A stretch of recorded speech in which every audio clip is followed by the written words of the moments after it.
In the face of the formidable wedding raid by the destined child of heaven, you effortlessly execute a grand gesture. Not only did he publicly excavate his ethereal essence, but he also severed the very core of his celestial being. Moreover, he has slain the revered sage of medicine with a single stroke of his sword. Only because you, the illustrious celestial emperor, are on the verge of a night filled with marital bliss.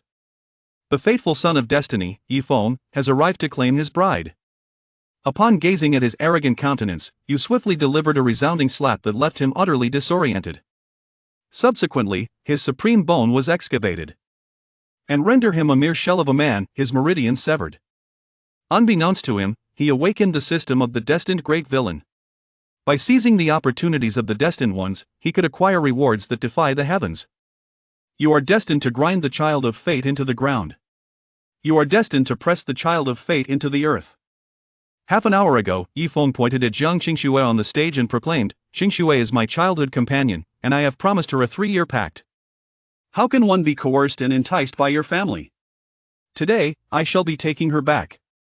Who among you dares to obstruct me?" You stand atop, gazing down upon Xu Feng, and softly utter, "Even you dare to seize what belongs to the celestial emperor?" Xu Feng let out a hearty laugh. "I, Xu Feng, traverse a vast expanse of 30,000 miles across the world. Defying the heavens, there exists nothing in this world that I am afraid to undertake. Even though you, the Xu family, are formidable. And even if the Immortal Emperor is countless, I, Xu Feng, shall also." He had not finished his words when you swiftly turned and delivered a resounding slap, the sharp sound echoing through the air. Xu Feng was forcefully sent flying, his body spinning through the air for several rotations before he crashed to the ground, blood spilling from his lips. The jester. You stand with your hands behind your back upon the lofty platform, intending to seize the bride. Yet I, the emperor, shall not hinder you. The premise is that you, childhood companions, must consider whether she is willing to accompany you. If today she consents, what harm is there in allowing her to depart with you?" Upon hearing these words, the crowd exchanged glances, sensing that Xu Fengqiu was about to lose face. Jiang Qingxue and Xu Feng, having shared a bond since their youth, had a 3-year pact. How could she possibly refuse to accompany Xu Feng? No, no, no. It is not that simple. Jiang Qingxue still has family here. If she truly dares to leave, is she not afraid of her loved ones perishing in this place? Just as the crowd had finished their speculations, you continued to speak. "Certainly, I promise that if she wishes to accompany you, I shall not lay a finger upon her family." Xu Feng was taken aback. These words were indeed sincere. "If her family encounters misfortune, regardless of who is the perpetrator, the world shall lay the blame upon me." Upon hearing these words, the crowd erupted in astonishment. How dare he? As soon as the statement was uttered, Jiang Qingxue, devoid of any hesitation, had no reason to remain with Xu Feng. He boldly departed with Xu Feng, unperturbed by the disdain of Jing Qingshu. How fearless he is in the face of losing his dignity. Upon hearing this, Xu Feng let out a hearty laugh. "Haha, indeed, Xu Fengqiu can be considered a true man." Having spoken, he extended his hand towards Jiang Qingsno atop the high platform. "Did you hear that? I have come to fetch you. Come, let us depart together." Jiang Qingxue gently bit her lip, casting a glance at you, who stood before her with your hands clasped behind your back. Once again, I cast my gaze upon the outstretched hand of Xu Feng. One is an immortal emperor, while the other is a childhood sweetheart. They are utterly incomparable. Xu Feng, despite his boundless prospects ahead, Xu Fengqiu has already ascended to the pinnacle. The imperial clan of a millennium is not merely a matter of words. Jiang Qingxue gently shook her head. "Brother Xu Feng, you should return." "What?" Upon hearing this, Xu Feng's eyes widened in disbelief, and those around him also stared in astonishment. The serene Jiang Qingxue and the spirited Xu Feng have been childhood companions, bound by a 3-year pact. Xu Fengqiu has made an unwavering promise of mercy, yet she astonishingly declines to depart with Xu Feng. No one expected it to turn out this way. Upon hearing this, Xu Feng felt a sense of urgency. "I am here to escort you away." Jiang Qingxue shook her head. "I shall not leave. You may return." Xu Feng exclaimed with fervor, "You are deceiving me. You must be playing tricks on me." Clearing the snow. "Do you possess any leverage over him?" Share it with me. Jiang Qingxue shook her head. Not at all. After days of profound contemplation, I find myself simply believing that Master Xu is more suited to me. No, it is impossible. Yi Feng shouted with great fervor, I cannot believe it. There is absolutely no way. You must accompany me today. I shall never allow you to endure any indignities here. Jiang Qingxue gritted her teeth, expressing her frustration. Do you not comprehend what I am saying? How unfortunate! Yi Feng exclaimed, I refuse to believe it. Provide me with a reason. Jiang Qingxue gradually lost her patience. The reason being, it was merely a youthful folly, nothing but an illusion. At present, I secretly harbor affections for young Master Xu. Why should I accompany you? Yi Feng's face resembled that of a corpse. A visage of disbelief. Murmuring softly with downcast eyes. It cannot be true. At this moment, he feels as though he is akin to a jester. A voice resonates in your ear. Ding! Perceiving the collapse of Yi Feng's Dao heart. His destiny value. Your system value increases by 3 million. The others also wore expressions of astonishment. The visage of the clown gazed upon Yi Feng. The surrounding whispers pierced the air. Like a myriad of needles incessantly pricking at Yi Feng's heart. I cannot believe it. It absolutely cannot be this way, Yi Feng murmured repeatedly. How could this be possible? That is his cherished Qingxue. Yi Feng clenched his fists tightly. His nails nearly embedding themselves into his flesh. Jiang Qingxue coldly remarked, I shall not leave with you. Abandon all hope of that. Upon witnessing this scene, you smiled softly as you gazed at Yi Feng. Did you hear that? Yi Feng raised his head, his eyes shimmering with anger as he pointed at you. Xu Fengqiu. I am unaware of the means you employed. The humiliation I endure today. I, Yi Feng, shall repay 100-fold in the days to come. 1 year. Grant me a year's time, and I shall lay waste to your millennia-old imperial lineage. Having spoken, Yi Feng swung his arm, preparing to depart, when your ethereal yet commanding voice resonated. Has His Majesty granted permission? Do you think this is child's play? And what of the year-long promise?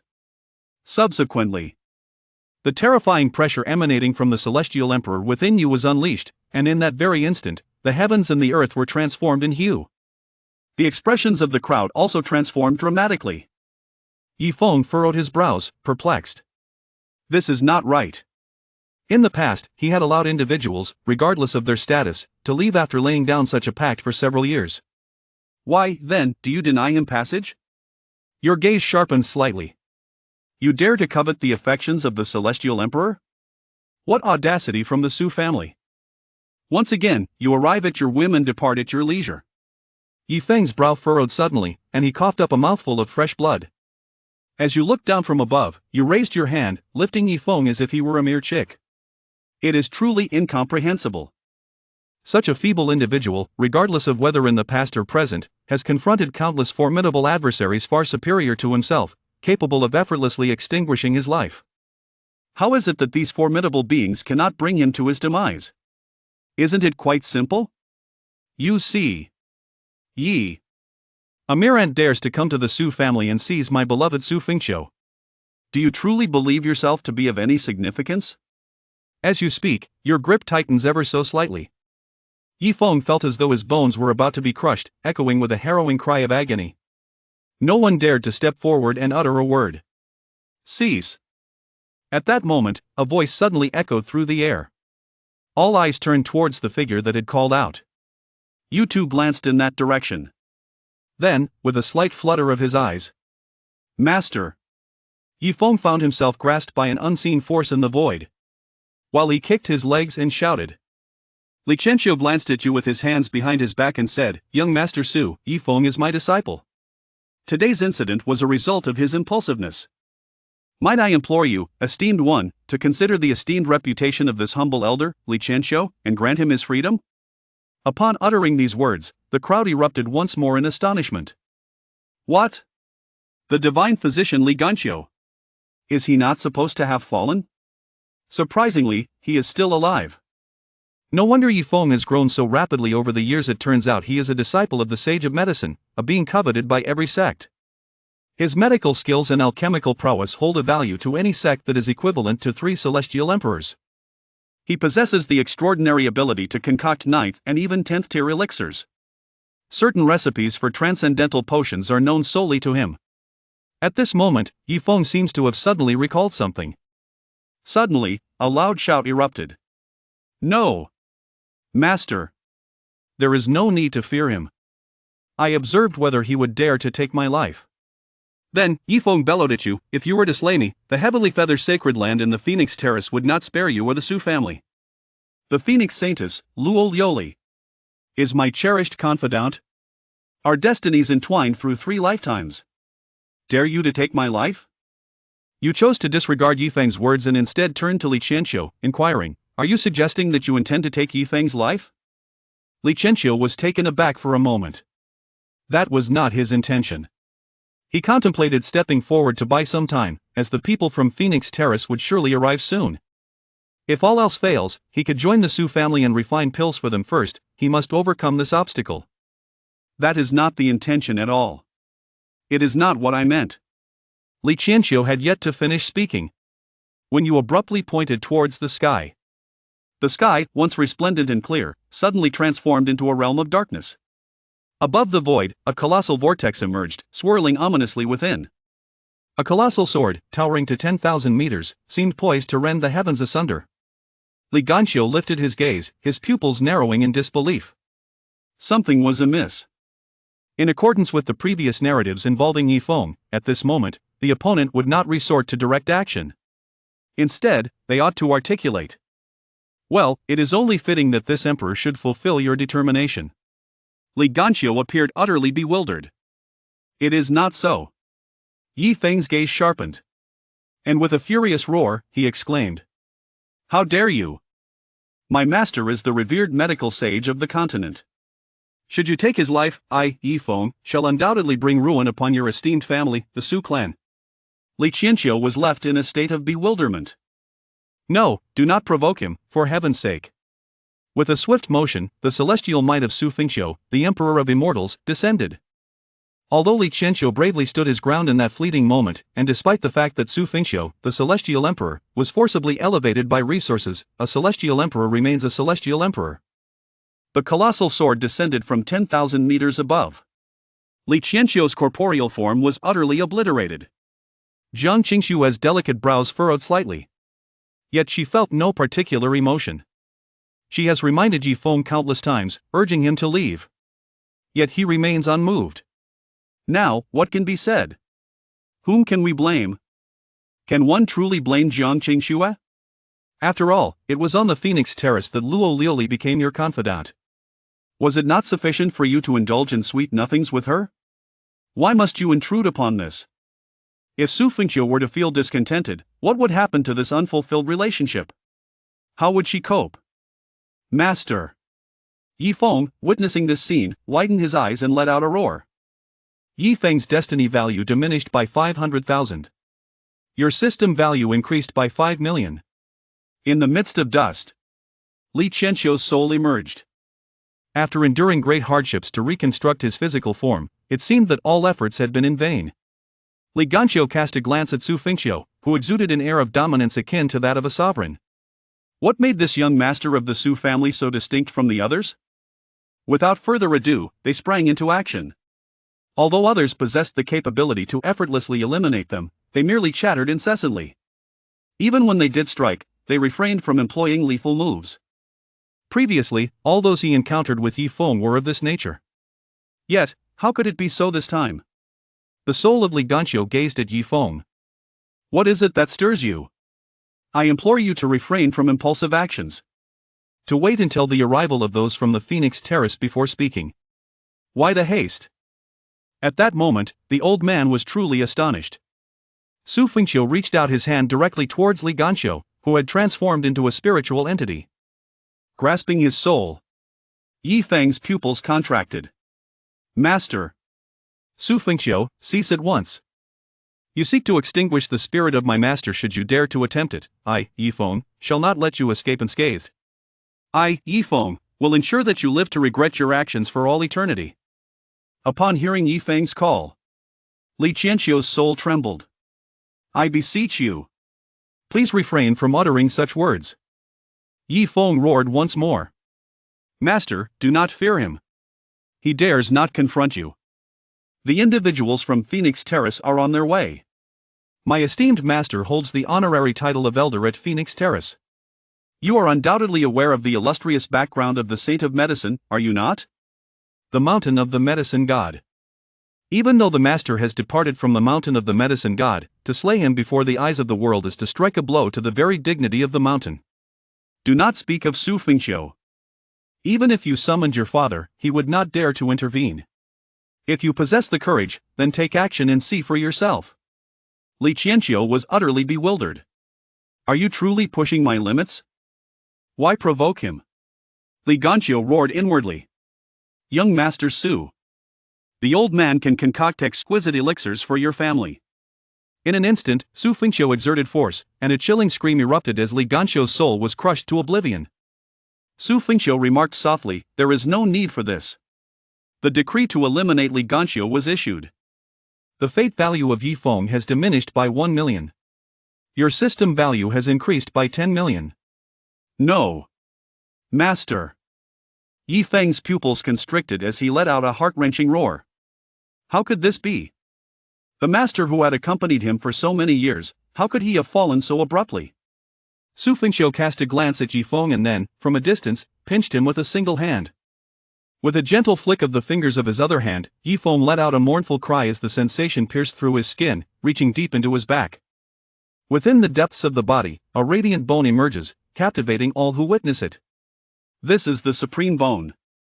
The crowd is left in utter astonishment, realizing why Yi Feng possesses such formidable strength. He wields the most extraordinary supreme bone known to mankind. At that moment, a voice resonates from the horizon, young Master Xu, please hold back. All eyes turn towards the source of the voice. Above the void, hundreds of figures soared through the skies with grandeur, before gracefully descending before them. These individuals, numbering over 100, appeared to possess formidable cultivation. At the forefront stands an elderly man with flowing white hair. Upon sensing the dissipating aura of familiarity, he comprehends the unfolding events, though a sense of astonishment still lingers within him. Then his gaze turned towards Yi Feng, and he offered a respectful salute to Xu Fengqiu. I am the esteemed elder, Yao Changfeng, of the Yao Huang sect. It is a pleasure to meet you, young Master Xu. Years ago, Li Qianqiu bestowed kindness upon my sect, the Medicine Sovereign Clan. Today, I arrived too late to save Li Ganqiu. I humbly beseech young Master Xu to spare Yi Feng's supreme essence for the sake of my Medicine Sovereign Clan's reputation.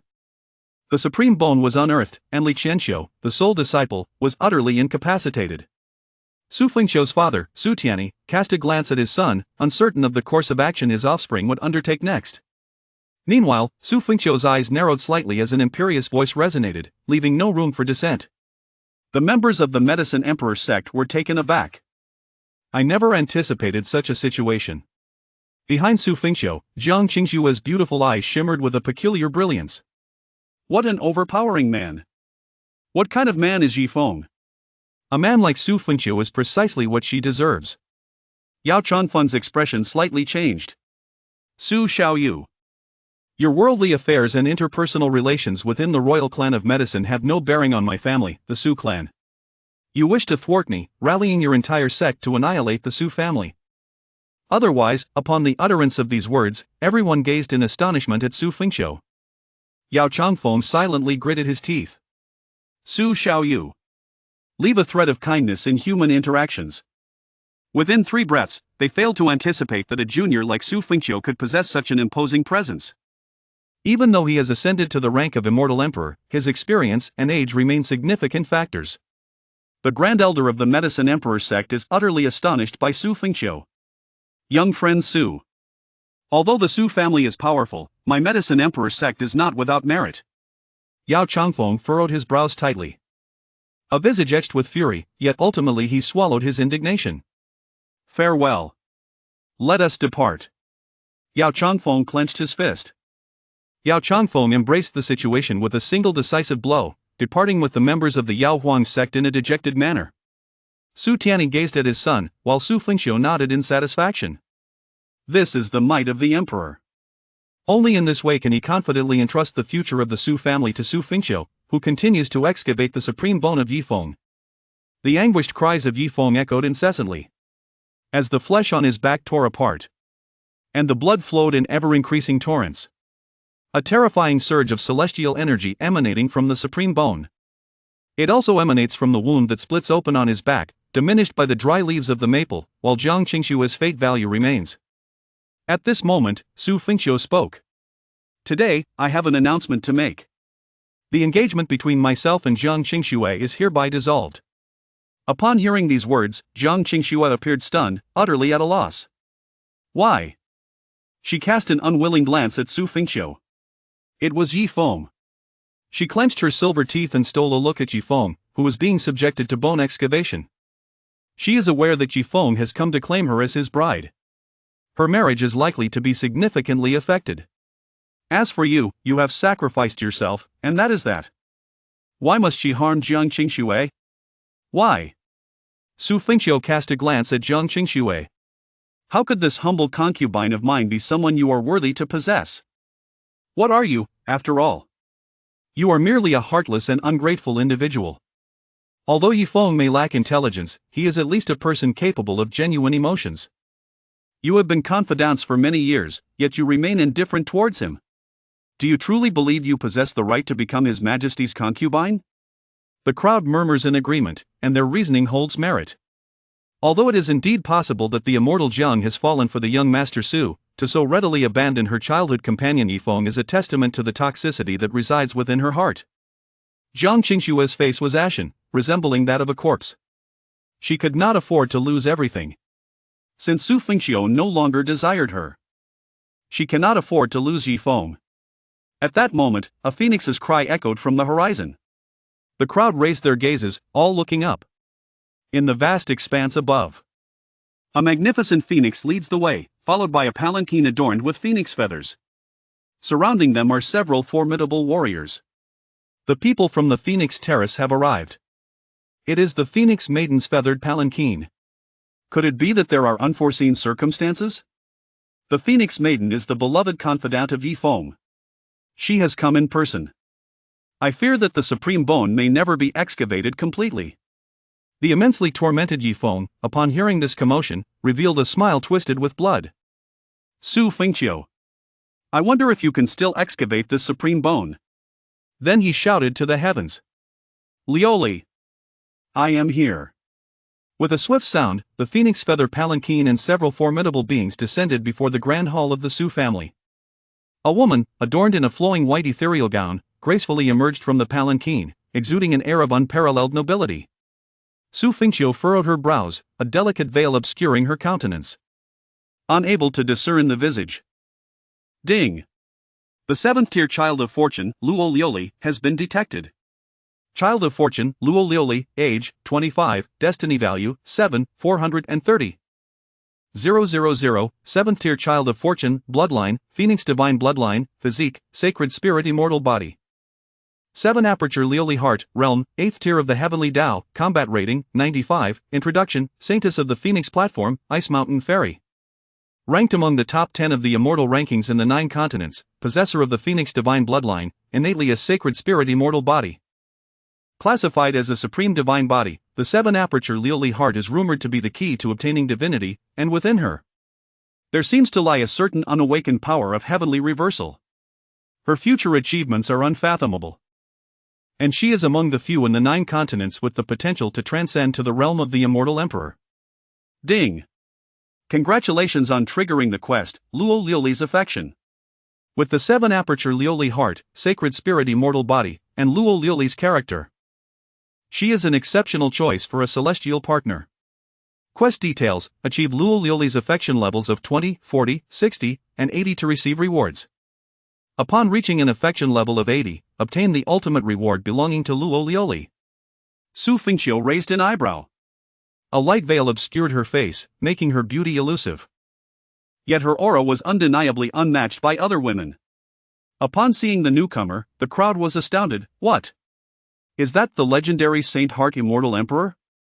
the elder of the Phoenix platform has arrived. The Saint Heart Immortal Emperor is here. It seems Yi Feng's words were true.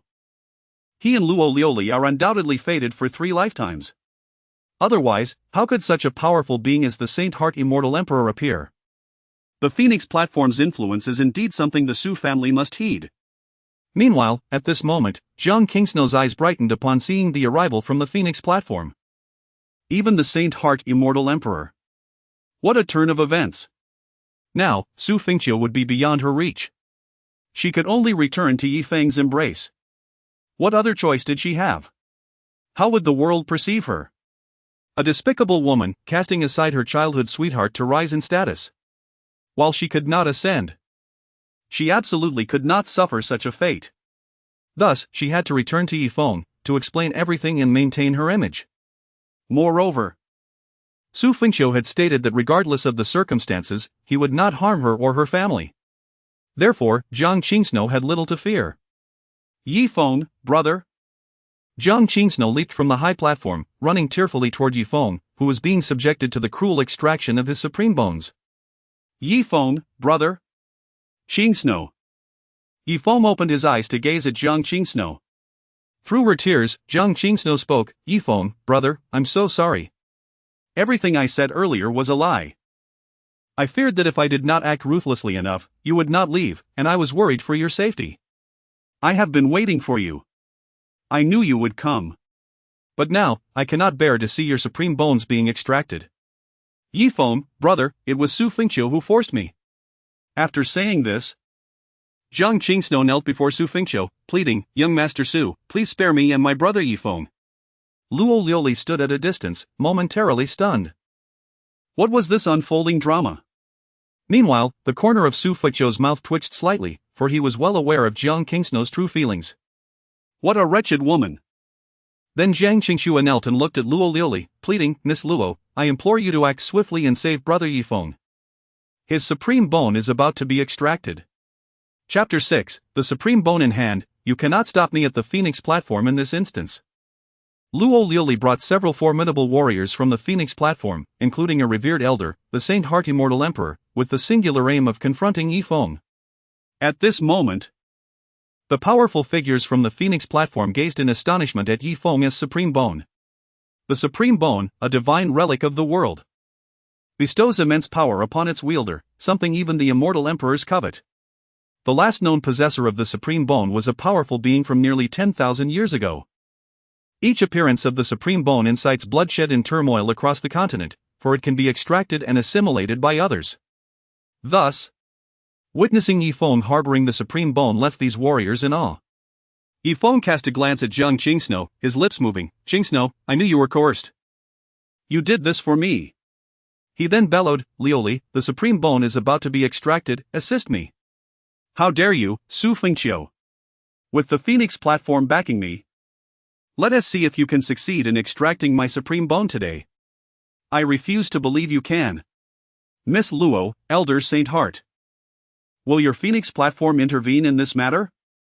Xu Fengqiu inquired nonchalantly, already devising a series of schemes to deal with Yi Feng, fully aware of his inner thoughts. Luo Lioli turned to Xu Fengqiu and slightly inclined her body. Young Master Xu, Yi Feng once saved my life. Today, I implore you to show mercy in return for his deed. Whatever conditions you have, please state them. Xu Fengqiu replied indifferently, today. Even if the entire top-tier forces of the 9 heavens were to arrive, the extraction of Yi Feng as Supreme Bone is my decree, Miss Luo. You are unworthy to intervene. Luo Lioli's brows furrowed slightly, taken aback by Xu Fengqiu's arrogance. Yi Feng shouted, Lioli, do not let him succeed, otherwise, I am finished. Urge the elders of the Phoenix platform to take action against him. Quickly. Jiang Qingsnou was equally alarmed. Could it be that he would not show any regard for the Phoenix platform? The legendary Saint Heart Immortal Emperor had even made an appearance. The Saint Heart Immortal Emperor stood there, hands clasped behind his back, and said coolly, what a bold statement, Xu Fengqiu. Xu Fengqiu continued, Elder Saint Heart, you flatter me. Luo Lioli gazed at Xu Fengqiu and asked, what if I insist on protecting Yi Feng today? Xu Fengqiu's eyes narrowed, if you must protect him, then the members of the Phoenix platform shall remain here as well. Gasps of astonishment filled the air. The saint-heart Immortal Emperor looked displeased and turned towards Xu Tianyi, asking, "Immortal Emperor Yi, will you allow your son to act with such impunity?" Xu Tianyi, aware of his son's intentions, felt the gravity of the situation but smiled and said, "What my son has declared today is the will of the Xu family." With that, Xu Tianyi exerted a slight pressure beneath his feet. In an instant, an overwhelming force surged forth, enveloping the vast Xu family within an exaggerated formation. The implication was clear: should the Phoenix platform choose to act today, they would not leave the Xu family alive. The crowd's pupils constricted. My heavens! This Xu family, this Xu Fengqiu has gone mad. Could they truly dare to act in such a manner? How utterly shocking! In such a situation, would they still have the audacity to take action at the Phoenix Terrace? Although Xu Fengqiu is an immortal emperor, the audacity and decisiveness he possesses are not traits one would expect from a mere 28-year-old. Even those who have lived for a millennium might not exhibit such boldness.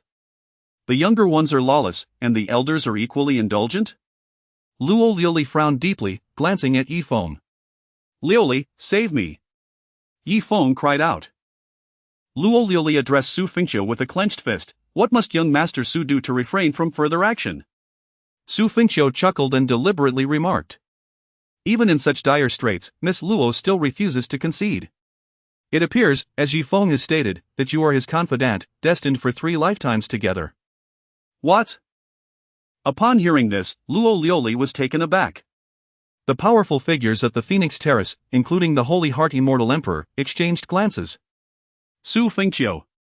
Such slander against our Phoenix Terrace's holy maiden and our dignity must not be uttered lightly. The Holy Heart Immortal Emperor coldly interjected.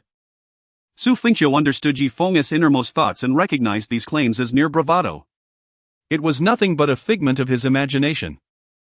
Believing that after saving her and sharing experiences, she had developed feelings for him. Yet, to preserve his own face and instill fear, he spoke such words aloud. Xu Fengqiu resolved to eliminate him. Xu Fengqiu raised an eyebrow. "Senior Holy Heart, I dare not speak recklessly." These words were uttered by Yi Feng himself, not merely the musings of a junior. Everyone present can attest to this. Indeed, Yi Feng did say such things, came the affirmation. He claimed the Phoenix Holy Maiden is his confidant, destined for 3 lifetimes together, intending to pressure young Master Xu at the Phoenix Terrace. We all heard it. And there is no falsehood in our words. Upon hearing this, Luo Liuli's brow furrowed further. When had she ever harbored feelings for Yi Feng? And when had their fates been intertwined? What an insufferable Yi Feng, tarnishing her reputation. She had only come today to repay her debt of gratitude for saving his life. She regarded him favorably, recognizing his potential for the future. The journey had not been easy for him. At most, she felt a modicum of appreciation. Luo Liuli turned to Yi Feng and inquired, "Young Master Yi, is there any truth to this?" Yi Feng's expression darkened as he replied, "Liuli, I did indeed say those words, but there may be no falsehood in them. Although I may have exaggerated, it is true that we have mutual affection. Perhaps today, we can make our bond known to the world." Luo Liuli's displeasure was evident. "Silence! Shameless wretch!" The Holy Heart Immortal Emperor pointed an accusatory finger at Yi Feng in anger. "Oh? Is there no truth to this?" Xu Fengqiu stroked his chin and remarked. "This Yi Feng is indeed shameless, defaming the reputation of Miss Luo?" With that, Xu Fengqiu flicked his finger. Ah! Yi Feng's anguished cries echoed once more. The skin on his back tore further, revealing more of the supreme bone beneath. Liuli, I was wrong. Please save me, rescue me." Yi Feng lamented. The Sacred Heart Immortal Emperor gazed at Xu Fengqiu and remarked, "Today, it is I who have been presumptuous at Phoenix Terrace. I did not anticipate that Yi Feng would be so despicable and shameless. Liuli, let us depart." "Wait." Luo Liuli stepped forward, her gaze fixed upon Xu Fengqiu. "Young Master Xu, regardless of the circumstances, Yi Feng has saved my life. Might I implore you to spare him? It would be my way of repaying his kindness." In truth, Xu Fengqiu had already contemplated sparing him. He was essentially incapacitated. Allowing him to live would merely be a means to extract the remainder of his heavenly fate before ultimately slaying him. Xu Fengqiu replied, "Initially, I had no intention of killing him, especially since Li Qianqiu has already sacrificed himself for him. Yet, Feng continues to brazenly proclaim his desire to annihilate the Xu family. Thus, I have resolved not to allow him to live. Luo Lioli slightly bowed her head. Please. Young Master Xu, state your terms. There is no need for conditions. Since Miss Luo has beseeched me, I shall grant her a favor. Today, I shall spare him. With that, the moment was ripe. Xu Fengqiu raised his hand. Feng let out a harrowing cry as the resplendent supreme bone soared from him. Suspended in the air, radiating terrifying spiritual energy. Ding! With the loss of the supreme bone, Feng's cultivation plummeted, his limits diminished. His heavenly fate value reduced by 2,000,000, while your system value increased by 20 million. Ding! As Feng's fortune waned, Jiang Qingshui's heavenly fate value decreased by 150,000. Subsequently, Xu Fengqiu extended his hand, and the supreme bone fell into his palm. Thud, the unconscious Feng, drenched in blood, collapsed to the ground. Although Luo Lioli witnessed this scene, her heart felt a pang of compassion. However, she had managed to secure Feng's life, which could be deemed a repayment of gratitude. Afterward, she wished for no further entanglements. Comparatively, Xu Fengqiu seemed more of a gentleman, while Feng was but a hypocrite. How laughable. Miss Luo, please take him away, Xu Fengqiu stated calmly. Luo Lioli bit her crimson lips slightly and then bowed her head again. Thank you, young Master Xu. I owe you a favor, and I shall certainly express my gratitude in the future. Until we meet again. Then, Luo Lioli raised her hand. And Phoenix Terrace departed with her companions. Ding! Luo Lioli's affection towards you increased by 10, current affection, 10. Ding! Phoenix Terrace severed ties with Feng. Feng's heavenly fate value decreased by 500,000, while your system value increased by 5,000,000. Ding! Feng's fortune has vanished. Jiang Qingshui's heavenly fate value decreased by 30,000. Feng, brother. Jiang Qingshui knelt in bewilderment. No. I have yet to leave. What about me? Jiang Qingshui, utterly perplexed, found herself at a loss. Xu Fengqiu turned his gaze towards Jiang Qingshui. She trembled. Young Master Xu. Chapter 7. Feng's other mentor, Lu Yunyan. All eyes in the gathering were fixated upon Jiang Qingshui. Particularly, the more traditional and rigid cultivators regarded her with disdain, wishing to personally confront her. She had the opportunity to ascend the ranks of the Xu family. Yet it seemed this predicament was of her own making. It was likely that the young master of the Xu family had discerned the lingering ambiguity between her and Feng, leading to the abrupt cancellation of their wedding. This Jiang Qingshui was no virtuous character. Just observe, now that Feng is beyond her grasp, what can she do? If she were truly unworthy, she ought to bow to the young master of the Xu family, for if she did, his decision would undoubtedly be justified. Jiang Qingshui hastily interjected, Xu. Young Master Xu, I apologize. What I previously said to Brother Feng was insincere. I merely acted out of pique upon hearing that you were unwilling to marry me. Please, do not take it to heart, Qingshui is truly smitten by you. These words elicited a collective murmur of disbelief from the crowd. Xu Fengqiu turned to Jiang Qingshui, his voice cold and cutting. What did you just say? Was I coercing you? What have I compelled you to do? To marry me? Jiang Qingshui merely cast a glance at Xu Fengqiu, instantly feeling as if she had plunged into an icy abyss. How laughable, who did he think he was, to assume he could force her into marriage? Had he ever even seen her before today? She was but a woman who would forsake her morals for gain, unworthy of being his concubine. Jiang Qingshui's complexion turned ashen. Today, by imperial decree, I announce to the Ice God Temple, should you continue to acknowledge her as the saintess, tomorrow my Xu family will obliterate the Ice God Temple. Upon hearing this, Jiang Qingshui's face drained of color. Well done, young master. A youthful talent among the onlookers clapped in agreement. Ding! Jiang Qingshui's fortune is severed. Her destiny value decreases by 50,000, while your system value increases by 500,000. Xu Fengqiu continued, furthermore, all sects in the realm, should any accept you, I shall annihilate them. Ding. Her path is cut off, destiny value decreases by 70,000, while your system value increases by 700,000. Jiang Qingxue trembled violently. Terror etched in her eyes. No. No. You would be better off killing me. Killing you? Xu Fengqiu scoffed. I have stated that I would not take your life, but why should I grant you such an easy escape? I shall make your existence a living hell. You dare to provoke me? With that, Xu Fengqiu raised his hand, an overwhelming aura radiating from him. Jiang Qingxue's face was stricken with horror. What are you doing? You, a dignified Immortal Emperor, would dare to lay hands on a weak woman? Jiang Qingxue let out a piercing scream as her cultivation was ruthlessly shattered by Xu Fengqiu. Not only will I strip you of your powers, but I will also eradicate your ice constitution. From this day forth, you shall live as the most ordinary of mortals. Jiang Qingxue fainted from the severity of the blow. Xu Fengqiu cast a disdainful glance at Jiang Qingxue's family. Take your daughter and leave. They trembled in fear, not daring to utter a word, as they wept and dragged the dazed Jiang Qingxue away. Ding. Jiang Qingxue's fortune is completely severed. Her destiny value is reduced to 0. Ding. Congratulations on completing the task, Jiang Qingxue, destiny value reduced to 0.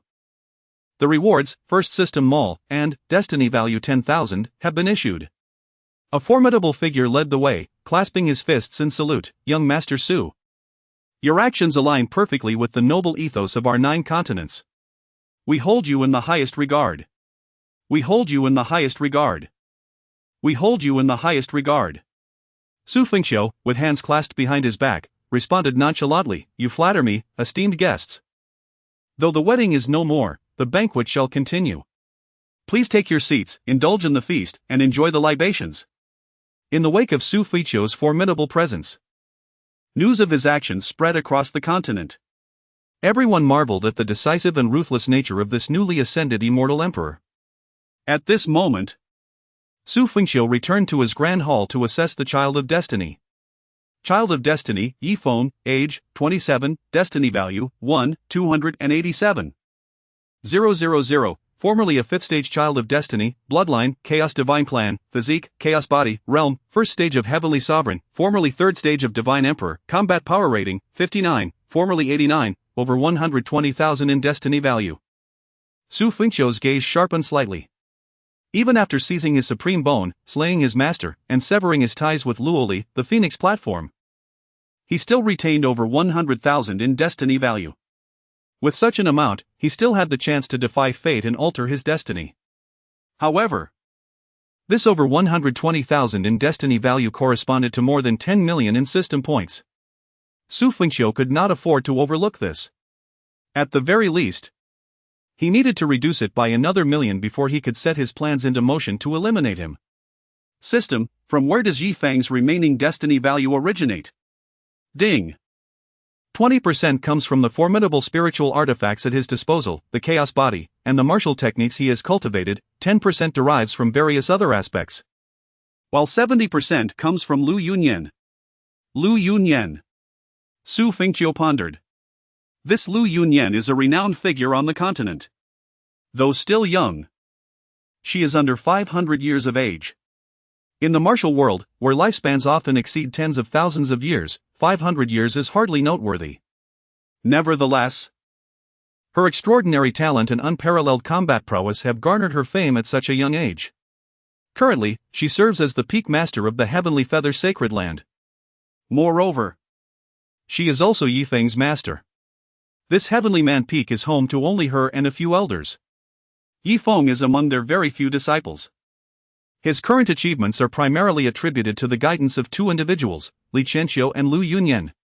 Thus, Lu Yunyan still possesses a significant opportunity to assist Yi Feng in defying fate and reclaiming his former glory. However, Xu Fengqiu possesses an advantage. He can perceive Yi Feng's innermost thoughts directly, and once the Child of Destiny appears before him, he will have access to all the information regarding the Child of Destiny's life. He will uncover every hidden secret of each Child of Destiny. akin to possessing a divine perspective over this individual. Xu Fengqiu examined some of Yifeng's past regarding his master, Lu Yunyan. On the surface, this Yifeng seems to embody the virtues of a noble gentleman, yet in the realm of novels, even protagonists can engage in actions that would earn them the ire of readers. First and foremost, Yifeng has long harbored a covetous heart towards his beautiful master, viewing her as a potential partner for his future. However, he presently lacks the courage to express such sentiments. He believes that all exquisite women in this world ought to become his confidants. This is hardly surprising, as the appreciation for beauty is a universal trait. After all, how many protagonists in novels ultimately win over their enchanting masters? Yet, he has indulged in fantasies about Lu Yunyuan, which, for someone like him, is rather despicable. There are other matters that need not be mentioned. Moreover, an important point is that Lu Yunyuan has 5 disciples, and Yifeng is the 5th. Her eldest disciple, Lang Ning, once took Yifeng on a training expedition a few years ago, during which she inadvertently fell victim to the venom of the 9-headed heavenly poison serpent. At that time, Yifeng possessed the medical skills necessary to cure her.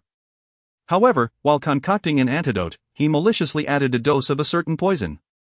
Although the snake venom was neutralized, the other poison ultimately erupted. Seizing the opportunity, Yifeng took advantage of the situation. Afterward, Lang Ning confronted him, and to his surprise, she demonstrated a profound knowledge of medicine. Yifeng, hoping to evade responsibility, was ultimately forced to admit his actions. Lang Ning was both furious and heartbroken. After parting from Yifeng, her spirits plummeted, and unable to return with her dignity intact, she succumbed to madness and perished. To this day, Lu Yunyuan remains oblivious to the details of her demise and the location of her death. However, Yifeng has managed to piece together some of the truth. He discreetly sought out a particular place where, prior to her death, Lang Ning left behind a fragment of her lingering soul. Unable to bring himself to obliterate this remnant, he sealed it within the mourning heart cliff, yet he could never confide in anyone about it. Xu Fengqiu stroked his chin, his gaze sharpening. Ah, what a beast! Xiao Li, a beautiful maid from the Xu family, approached respectfully. With her head bowed, Xiao Li dared not meet Xu Fengqiu's eyes. Her long eyelashes trembled slightly as she spoke in a soft, quivering voice. Young master. She appeared to be no more than 16 years of age, exuding a delicate charm reminiscent of a little fairy fallen into the mortal realm. Though she had yet to blossom fully and lacked elaborate adornments, her beauty was undeniable. Xiao Li was a little girl discovered by the Xu family over a decade ago. In recent years, she had become Xu Fengqiu's personal maid. The Xu family treated her well, providing ample resources for her cultivation. Despite her youth, she was only one realm below Jiang Qingsno in the realm of mastery.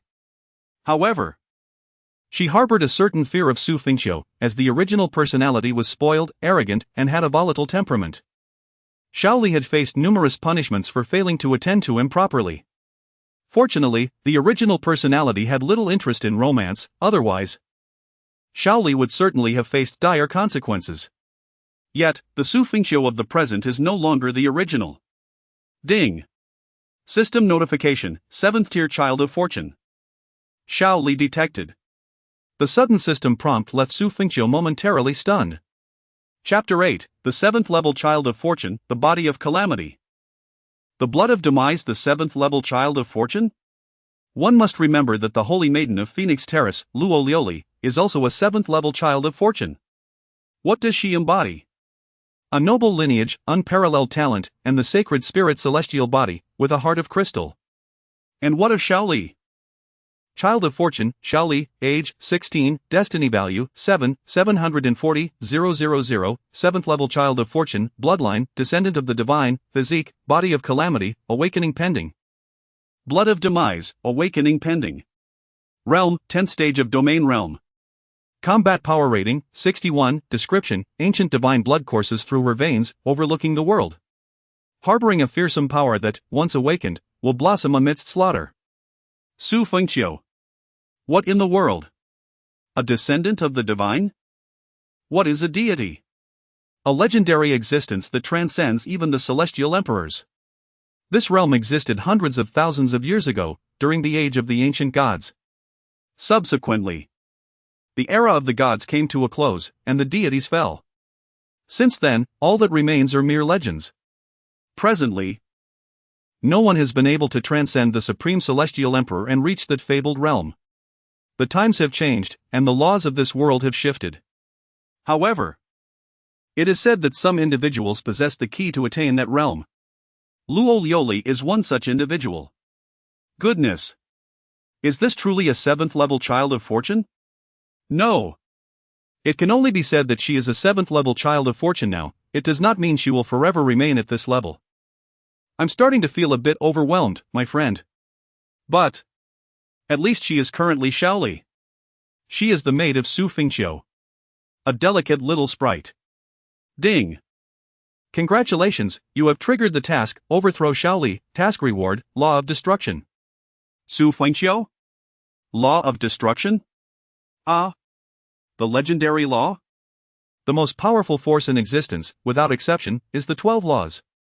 The law of power, the law of soul, the law of creation, the law of death, the law of space, the law of destruction, and so on. Each law possesses unimaginable power. The emergence of any one law can provoke a bloodbath across the continent. Over the millennia, several known laws have surfaced, with 2 belonging to humanity. One to the demon race, and one to the dark forces, all held by the highest powers. The locations of the remaining laws remain unknown. The law of destruction, once wielded, can annihilate everything with but a thought. Theoretically, if one is powerful enough to harness sufficient energy from the law of destruction, that single thought could obliterate a planet. Of course, this must be balanced with one's own strength and the object of destruction. If you are merely a mortal wishing to extinguish the life of a warrior with a thought, then, regrettably, the backlash of such power will lead to your own demise. Thus, one must act within their capabilities, otherwise, one becomes the harbinger of their own misfortune. How absurd! Xu Fengqiu gazed at Shaoli, his heart pondering deeply. Wait a moment! By heavens! This treacherous system is truly insufferable. Upon encountering Luoli, the task did not trigger. Oh, look at how Shaoli is merely a servant. Now, unable to resist, you trigger such a task? How infuriating! Yet it should be rather easy to accomplish. However, Xu Fengqiu took a moment to investigate Shaoli. Shaoli, age 16, realm, 10th level of domain, affection, -5. What a predicament! With an affection level of -5 towards oneself, should I forcefully engage with her, if she awakens one day, she might very well seek to end my life. My current fate value is not high, it stands at 10, and I only received a reward of 10,000 fate points for completing the Zheng Qingxue task. Completing the Yifeng task would yield 1,000,000, yet it still feels insufficient. It is reasonable to consider the possibility of demise. No! This course of action is unacceptable. Wait! Xu Fengqiu's eyes suddenly glimmered with an idea. Ahem, Shaoli. As Xu Fengqiu mustered a smile in her direction. Ha! Master, what are your commands? Shaoli looked up at Xu Fengqiu, her long eyelashes fluttering. Then, Master actually smiled at me? How frightening! Being able to perceive Shaoli's inner thoughts, Xu Fengqiu's lips twitched involuntarily upon hearing her feelings. Stand straight, Xu Fengqiu instructed. Oh! Shaoli promptly straightened her posture. Xu Fengqiu approached her, saying, In a moment, I shall gently push you, and you need only pretend to fall. Ha! Shaoli looked at Xu Fengqiu, puzzled. Just follow my instructions. Yes. Shaoli nodded. Here it comes. Yes, yes. Xu Fengqiu extended his hand and gently pushed Shaoli. She stepped back a few paces and, complying with Xu Fengqiu's guidance, fell to the ground. All right, get up now, Xu Fengqiu said. Shaoli? She stood up. Her head bowed as she remained there. Master has such peculiar and dark humor. Meanwhile, Xu Fengqiu's attention was focused on the dialogue with the system in his mind. System, dispense the rewards swiftly. System? Ding. The host has yet to complete the task. Not completed? Then tell me, what did I just do to Shaoli? Ding. The host pushed Shaoli down. Indeed, what is your task? Ding. Push Shaoli down. So, has it been accomplished? Does a physical push not count as a push? System. Ding. The host must understand that the specific meaning of this task does not pertain to a physical push. Why didn't you mention that earlier? Is this not your fault? Am I to blame? System? Hurry, dispense the rewards, or I shall report you. Ding. Congratulations to the host for receiving the reward, Destruction Law, Gritting Teeth. Ding. The host has re-triggered a new task, Shao Li's Affection. Achieving affection levels of 20, 40, 60, and 80 will yield rewards, with the ultimate reward belonging to Shao Li at level 80. Xu Fengqiu instinctively revealed a maniacal smile. Stood timidly, awaiting a response from. Summoning her courage, she cautiously glanced up at him, only to be met with his unsettling grin, prompting her to quickly lower her gaze. Such an unsettling smile. Just then, returned to his senses and caught a glimpse of inner thoughts, causing his lips to twitch involuntarily.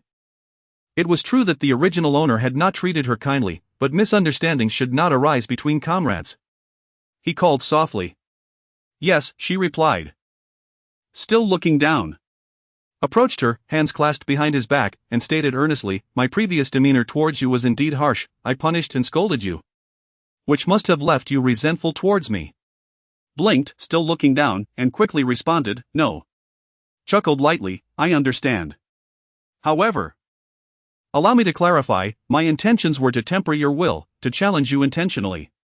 Really? Exclaimed. Lifting her gaze in surprise before instinctively lowering it again upon meeting his eyes. You may choose not to believe it, nonetheless. I trust you are on the verge of advancing to the Divine Sea Realm? With a flourish, produced a, which glimmered in his palm. Take this and refine it, it will undoubtedly facilitate your ascension to the Divine Sea Realm, and it will also bestow significant enhancements upon you. A smile graced lips. Amused by the girl's innocence. How difficult could it be to win her favor with a few encouraging words? Startled, suddenly knelt before him, panic etched across her features. Young master. I was wrong. Please, spare me, I am willing to endure punishment. Was taken aback. What on earth is happening? Understanding her turmoil through her thoughts. He realized that his sudden kindness had frightened her. She feared that there might be a trap or that it would draw the attention of others in the family, leading to her punishment. A pang of sympathy struck for the girl. He raised his hand, and a gentle force lifted to her feet. Do you truly think I would go through such trouble to harm you? Blinked, her large eyes glistening with uncertainty. Perhaps not. With a warm smile. Ruffled her hair, though she instinctively flinched at his touch. He withdrew his hand and handed her a letter. Deliver this to At, ensuring she reads it. This is your small reward. Off you go. Yes. Thank you. Exclaimed, taking the letter and hastily departing. Ding, S affection for you increased by 5, current affection, 0. Stretching languidly, mused that it should not be too difficult. After all, she was but a cute and innocent girl. He opened the system shop, eager to explore the rewards obtained from completing the mission. Curious to see if the items within were worthy of his efforts to accrue the system points of the fated child. The first system mall, attribute doubling, upon redemption, strength, speed, and physique are doubled within 3 minutes. System value cost, 10,000. Attribute exchange, after redemption, 1 strength, physique, speed, mental power, soul power, and spiritual power values are permanently doubled. This can be redeemed only once in a lifetime, with a system value cost of 100,000. Immobilization card, can immobilize a target within the line of sight for 10 seconds, disregarding realms, usable once daily. System value cost, 100,000. Invincibility card, grants the user an absolute invincible state for 30 seconds, ignoring any attacks regardless of realm, usable once daily. System value cost, 100,000. Fatal Strike, the next attack's power is increased tenfold, usable once daily, system value cost, 200,000. Grand Roulette, can participate in a Grand Roulette draw once a month, randomly selecting any reward. System value cost, 500,000. Talent exchange, can randomly acquire a talent skill exclusive to the system. System value cost, 1 million, redeemable only once. Supreme Immortal Emperor card, upon redemption, grants the power of a 10th tier Immortal Emperor for 3 minutes. System value cost, 5 million, redeemable only once in a lifetime. Pink spray, when used on an opposite gender, disregarding realms, increases their favorability by 50. System value cost, 5 million, redeemable only once. Yama's tablet, upon redemption. Write the target's name on the tablet, simultaneously conjuring information about the individual in the mind, disregarding realms, capable of instant annihilation regardless of distance. System value cost, 50 million. Redeemable only twice. Gazing at the items within the system mall, Xu Fengqiu was momentarily taken aback. Incredible! One could only describe it as mindless. Though many can only be redeemed once, the occasions when Xu Fengqiu might actually utilize them are undoubtedly scarce. The most extravagant of all is the final item, Yama's tablet. What an otherworldly artifact! It's simply outrageous. The most critical aspect is that this is merely the first system mall. With a first, there must be a second, a third, and so forth. It is hard to fathom what might follow. Isn't it invincible? Attribute exchange. Consequently, Xu Fengqiu's strength, speed, physique, soul power, mental power, and spiritual power were all permanently doubled. At the first tier of Immortal Emperor, with all attributes doubled, what does this signify? Even if he reached this realm through forced enlightenment and resource enhancement, his attributes now surpass those of an ordinary first-tier Immortal Emperor. System, exchange for a talent skill. Ding. Initiating the talent skill exchange, randomly selecting a talent. Ding. Congratulations, host, you have acquired the talent, Infinite Ultimate Move. Infinite Ultimate Move, if a person within the line of sight uses their ultimate move, the host can unleash the same ultimate move without consuming spiritual power an unlimited number of times within a day, unleashing a barrage of attacks. Xu Fengqiu. What the heck? If this talent were in a game, wouldn't it be akin to a cheat? If there were 100 people within sight, and they all released their ultimate moves. Thus, with an unparalleled fervor, Xu Fengqiu could unleash 100 formidable techniques without any expenditure of spiritual energy. With the strength of a single individual, he could shake the foundations of a millennia-old imperial clan. How exhilarating! A smile graced Xu Fengqiu's face. Therefore, his foremost objective was naturally to fulfill the task of the Child of Destiny and reap the rewards. These rewards, bestowed solely by the system, promised an extraordinary enhancement. To achieve such a level of reward at the realm of the Immortal Emperor was not only remarkable but exceedingly rare. Furthermore, although my attributes have been doubled, the elevation of my realm was forcibly imposed, rendering my foundation unstable. I must devise ways to solidify my foundation, as my abilities could still be significantly enhanced. Additionally, I need to find an opportune moment to absorb the Supreme Bone. Chapter 9, Master Yi Feng and Lu Yunyan. The incident of Yi Feng's audacious marriage snatching and the subsequent loss of the Supreme Bone swiftly spread across the 9 continents. Various sects and factions engaged in fervent discussions about the matter. At the Phoenix stage, Luo Liuli returned to the Grand Hall. Master, esteemed elders. She greeted with a respectful bow. Indeed, we are already aware of the events that transpired. You may return and rest, the Phoenix Lord replied indifferently. Yes. Luo Liuli acknowledged before exiting the Grand Hall. Inside, the powerful figures of the Phoenix stage continued their discourse. Third Elder remarked. The young master of the Wan Nian Imperial clan, Xu family, is indeed ruthless and decisive. It is surprising that the head of the Xu family allows such recklessness.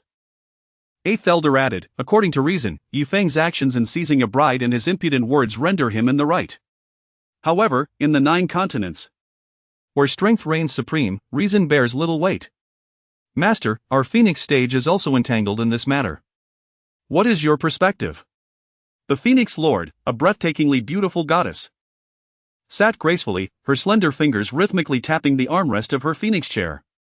Xu Fengqiu is astute, he has indeed secured a favor for that girl, Liuli. An old man commented.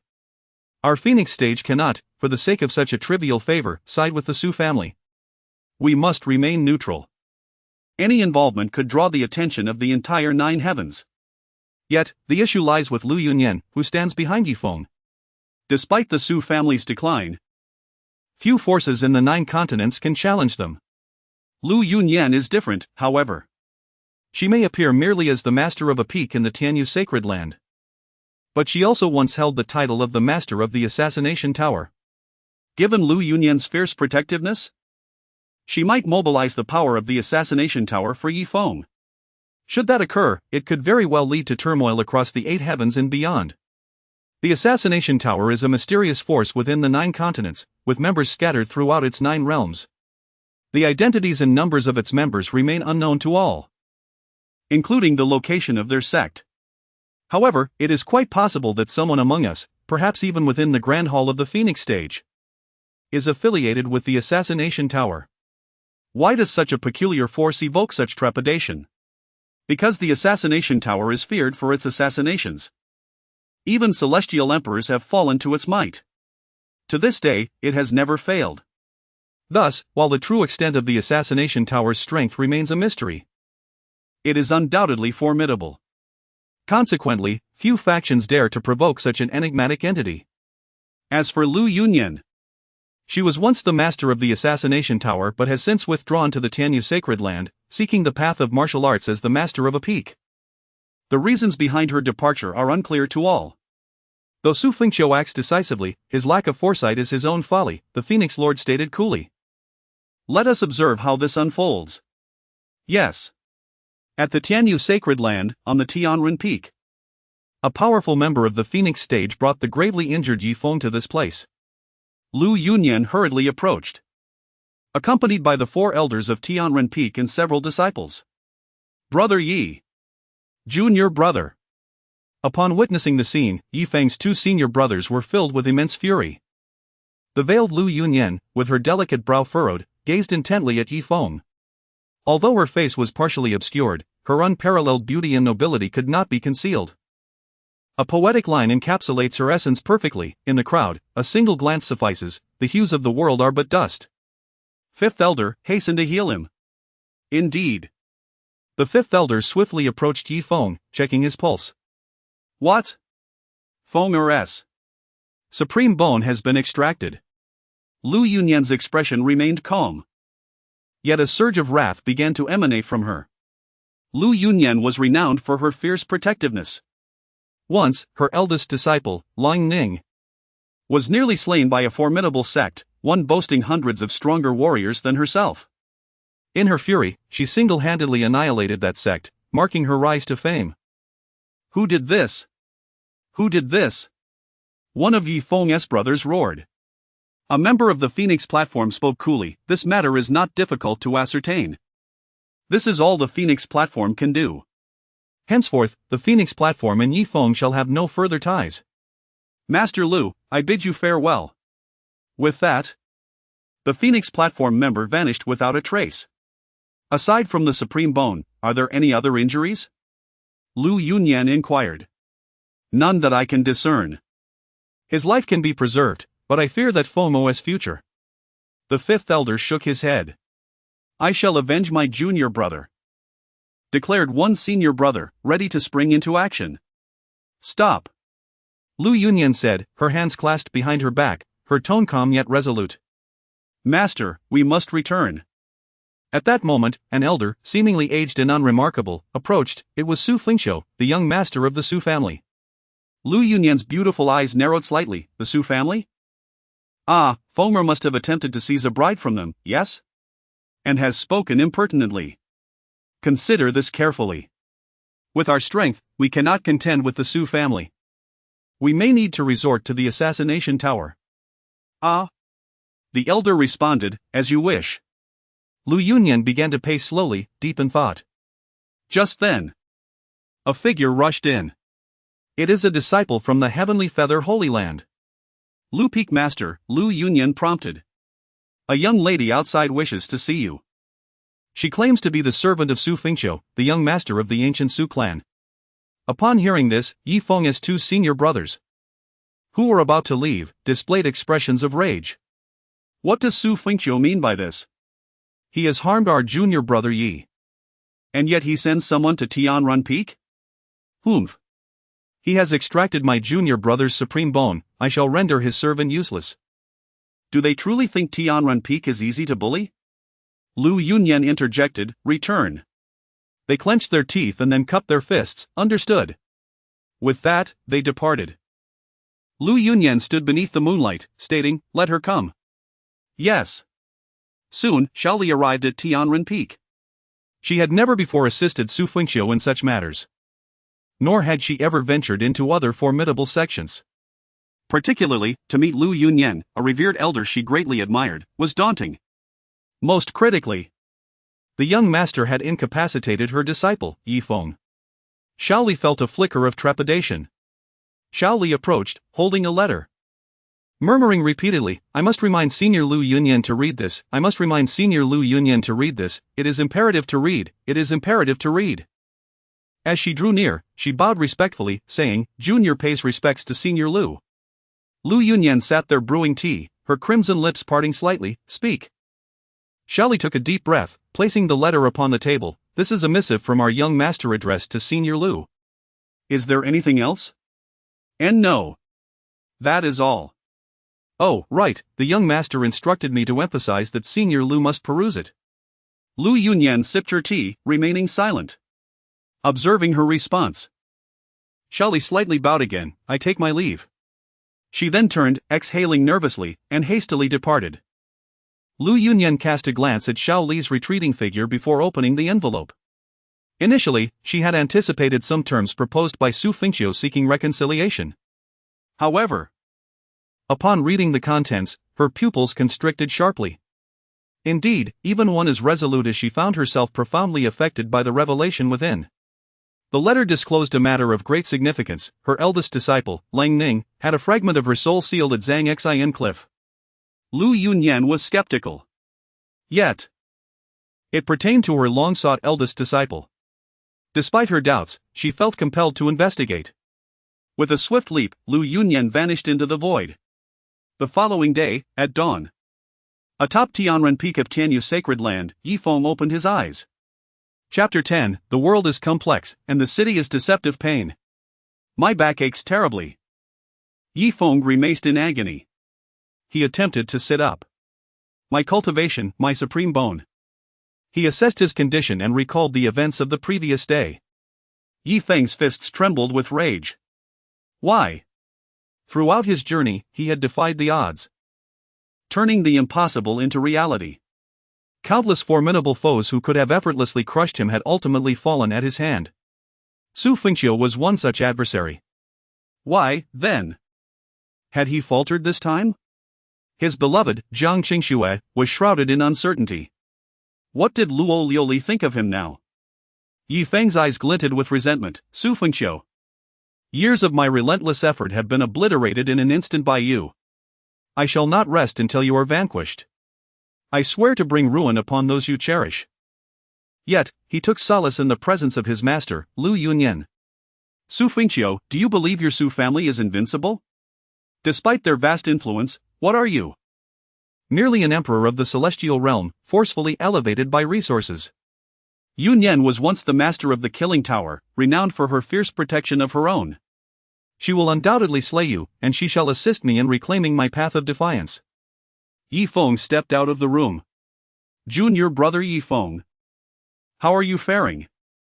His second senior sister inquired anxiously, stationed outside. I am unharmed, second senior sister. Where is master? Yi Feng asked weakly. Master departed last night and has yet to return, she responded. A cold smile crept across Yi Feng's face. It was evident that his master had embarked on a quest for vengeance. Given her temperament, slaying Xu Fengqiu alone would likely not suffice to satiate her wrath. The Xu family might soon confront a formidable threat. The assembled forces of the Killing Tower could very well overwhelm them. Yi Feng's eyes gleamed with malice. Has master gone to annihilate the Xu family? Yet, I must personally exact vengeance upon Xu Fengqiu. There seemed to be no activity from the Xu family. Yi Feng furrowed his brow. Has master not yet taken action? I am unsure. All I know is that one of Xu Fengqiu's maidservants sought out master last night. The specifics remain unclear, she replied. In Yi Feng's mind, This must signify Xu Fengqiu's regret in seeking peace. Humph. So he knows regret now? It is too late. At that moment, a figure descended from the void. Master has arrived. Second senior sister exclaimed. With her assistance, Yi Feng made his way outside. Before him stood Lu Yunyan, veiled in delicate silk, exuding an air of noble elegance. Master. Both second senior sister and Yi Feng approached, bowing respectfully. After their salutations, Yi Feng turned to Lu Yunyan, pleading, Master, you must avenge your disciple. Lu Yunyan's beautiful eyes fixed upon her disciple, her expression inscrutable. Yi Feng felt the weight of her gaze, a silence that left him perplexed. Master? Yi Feng called hesitantly. At that moment, a figure emerged from behind Lu Yunyan. More precisely, it was the lingering spirit of a person. Yi Feng's pupils dilated in shock. Elder sister. The second elder sister gazed in disbelief at the figure before her. The cold, lingering spirit fixated on Yi Feng, uttering, Yi Feng, did you ever imagine that one day I would return? Yi Feng's eyes widened, his body trembling slightly. The terrifying aura emanating from Lu Yunyan enveloped Yi Feng, forcing him to kneel upon the ground. Indeed. Following the directions given by Xu Fengqiu, Lu Yunyan arrived at the Graveheart Cliff. With her abilities and purposeful search, she discovered a cave. Within that cave, she stumbled upon a ceiling formation. Through this formation, she entered a small, secluded space, where she beheld the almost extinguished remnant of her elder disciple. The entire sequence of events unfolded before her. Yi Feng had, through despicable means, stripped her of her purity. Consumed by madness, she had perished. Subsequently, Yi Feng had found her and confined her remaining spirit within the Graveheart Cliff. Lu Yunyan was engulfed in fury. It could only be said that Yi Feng was a beast. What he did afterward was beyond inhuman. Her elder sister had perished due to his madness. He had clearly located her, he could have retrieved her cold spirit and restored her corporeal form. Yet, he chose not to. The elder sister was the elder sister. The other two disciples hastily approached, but upon witnessing the atmosphere and circumstances, they sensed something was amiss. Elder sister, it's so good to see you. I thought you. Yi Feng stammered. The cold spirit scoffed, hypocritical, despicable wretch, is it truly good to see me? Are you not regretting that you did not extinguish my remnant soul back then? Elder sister, what are you saying? I can't comprehend, Yi Feng swallowed hard. The cold spirit replied, can't comprehend? Who was it that schemed to rob me of my purity? What? The others stared in disbelief. The cold spirit continued, after that incident, my Tao heart shattered, during my breakthrough, I fell into madness and perished in Jojo. Who was it that sealed my spirit away? Was it not you? What? The others were even more incredulous. Am I jesting? Elder sister, if it were me, why would I not bring your spirit back for our master to restore your body? The cold spirit laughed mockingly, ah, yes. It was because you feared everything would be exposed, terrified that our master and the world would learn of your true nature and the cause of my demise. Yi Feng. The two senior brothers glared at Yi Feng, their faces contorted with rage. Lu Yunyan extended her hand, her eyes filled with disappointment and anger. I misjudged you. I bear an undeniable responsibility for the matter concerning the cold spirit. Master. Yi Feng gasped in shock. In light of our master-disciple bond, I shall spare your life this time. However, I hereby revoke all the techniques I have imparted to you. From this day forth, we shall have no further ties.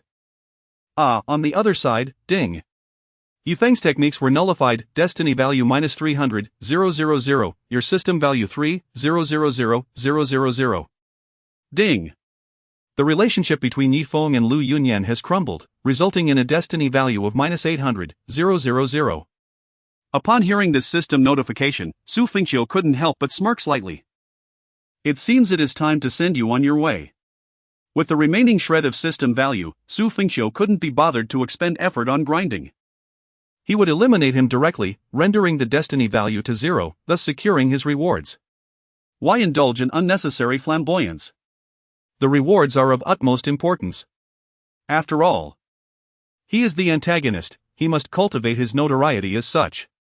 Nevertheless, he had promised Luo Liuli to spare his life. As for how to elevate her favorability, that remained a mystery. He suspected the rewards would be quite extravagant. After all, he is an antagonist. What kind of villain grinds for a woman's favor? Aside from those sycophantic, expendable villains, he certainly does not belong to that category. Xu Fengqiu muttered to himself, contemplating that in a few days he would have his father take people to the Phoenix platform to propose. He stroked his chin, revealing a hint of a smile. Now, that feels just right.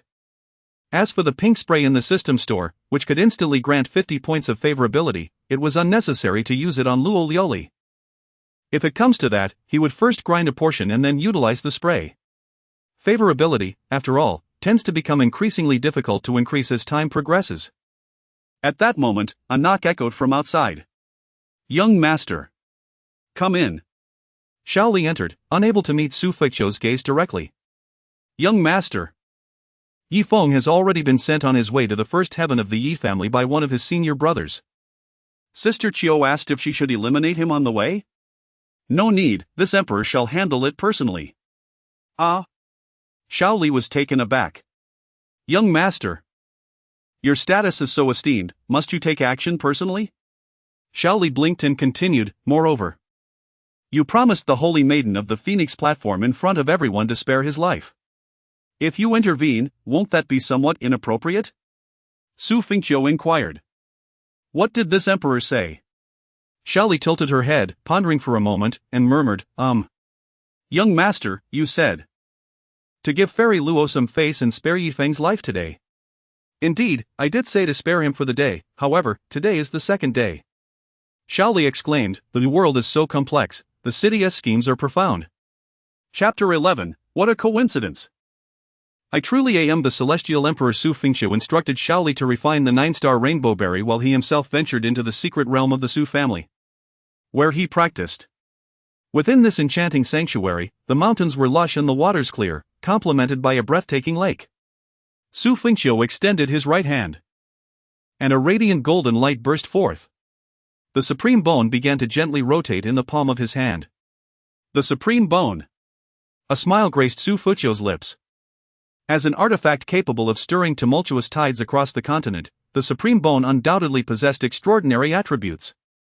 On its surface lay heavenly runes, bestowing exceptionally powerful abilities upon its wielder, while simultaneously offering rapid recovery from injuries. It was rumored to also possess a key-like significance, though whether this key led to divinity or something else remained a mystery. Seated in a meditative posture, Xu Fengqiu positioned the supreme bone before him and commenced its refinement. The following morning, a terrifying aura erupted from Xu Fengqiu, causing the lake to surge and the mountains to flatten. He opened his eyes, which sparkled with a piercing brilliance. The hand of absolute spirit. Xu Fengqiu finally grasped why Yi Feng had effortlessly faced formidable opponents with mere gestures. It was the hand of absolute spirit granted by the supreme bone, whose effects were easily comprehensible. Any power manifested through spiritual energy could be nullified by the hands of its user, without any requirement for boundaries. The Great Void Celestial Transformation Technique. This was the supreme technique bestowed by the supreme bone's extraordinary runes, comprising 7 layers. As for its effects, Xu Fengqiu had yet to practice it and thus remained unaware. In the next moment, Xu Fengqiu unleashed the power of the supreme bone, and his aura surged dramatically. The simplest utility of the supreme bone was to activate its power, bestowing him with formidable combat strength, akin to an amplification method. There was no rush in his cultivation. Exiting the secret realm, Xu Tian stood with his hands clasped behind him. "Father," Xu Fengqiu called out. Xu Tian turned to him, sit." The two settled onto a jade bench nearby. Xu Fengqiu poured a cup of tea for Xu Tian, who took a sip and gazed intently at his son. "You performed admirably yesterday, showcasing both the might of the Xu family and the charisma of the youngest celestial emperor of our time." Xu Fengqiu nodded. "Father, you flatter me. Praise aside, your actions were rather reckless. Seizing the supreme bone undoubtedly places you in jeopardy. The supreme bone is a coveted treasure. If I could take it from Yi Feng, others could just as easily take it from you," Xu Tian cautioned. Xu Fengqiu replied coolly, "Should anyone dare to strike, This continent will lose even more celestial emperors and powers. Su Tian was taken aback. This boy is quite audacious. He coughed lightly. Su Tianyi cleared his throat and said, Secondly, the act of killing Li Qianqiu, as Yi Feng mentioned, is significant because he is backed by the Medicine God Mountain. Although Li Qianqiu severed ties with the Medicine God Mountain years ago, this action demonstrates a lack of regard for them. What can the Medicine God Mountain say? Xu Fengqiu inquired. Not yet, Xu Fengqiu mused, stroking his chin. Then they may persist for a while longer. Su Tianyi replied, indeed. Subsequently, Xu Fengqiu stated, Father, the matters I have instigated, I shall resolve myself. Su Tianyi, with a calm demeanor, remarked, yes, the Su family does not seek trouble. But we are not afraid of it either. Xu Fengqiu nodded, I understand, Father. By the way, there is something I wish to discuss. Speak. You mentioned that I have reached the age for marriage. Yes, I initially considered making Jiang Qingxue your concubine, as she is quite beautiful and possesses the heavenly ice physique. Do you have someone in mind? Su Tianyi asked with a smile. Indeed, I do. Su Tianyi gently blew on his tea and said, pray, tell me. I intend to propose to the Phoenix Terrace, Xu Fengqiu declared. Logically speaking, as a villain, it is quite customary to directly propose, is it not? Moreover, I have triggered Luo Liuli's favor quest. Regardless of the method employed to cultivate affection, one cannot nurture feelings without proximity. Su Tianyi spat out his tea. Father, no harm done, no harm done. Ahem, ahem. Su Tianyi hastily wiped the tea from his mouth and regarded Xu Fengqiu for several moments. Sure. Our family does not shy away from trouble, but that does not mean you can act recklessly, do you understand? Setting aside the fact that there are no feelings between you, consider this, Luo Liuli is destined to become the master of the Phoenix Terrace. Do you truly believe this is feasible? Xu Fengqiu opened his mouth, about to respond, but Su Tianyi abruptly stood up and called out to a figure in the distance. Is that the Grand Elder? Yes, indeed. Ah, ha, I have a matter to discuss with you. With that, Su Tianyi hurriedly departed. Xu Fengqiu shrugged.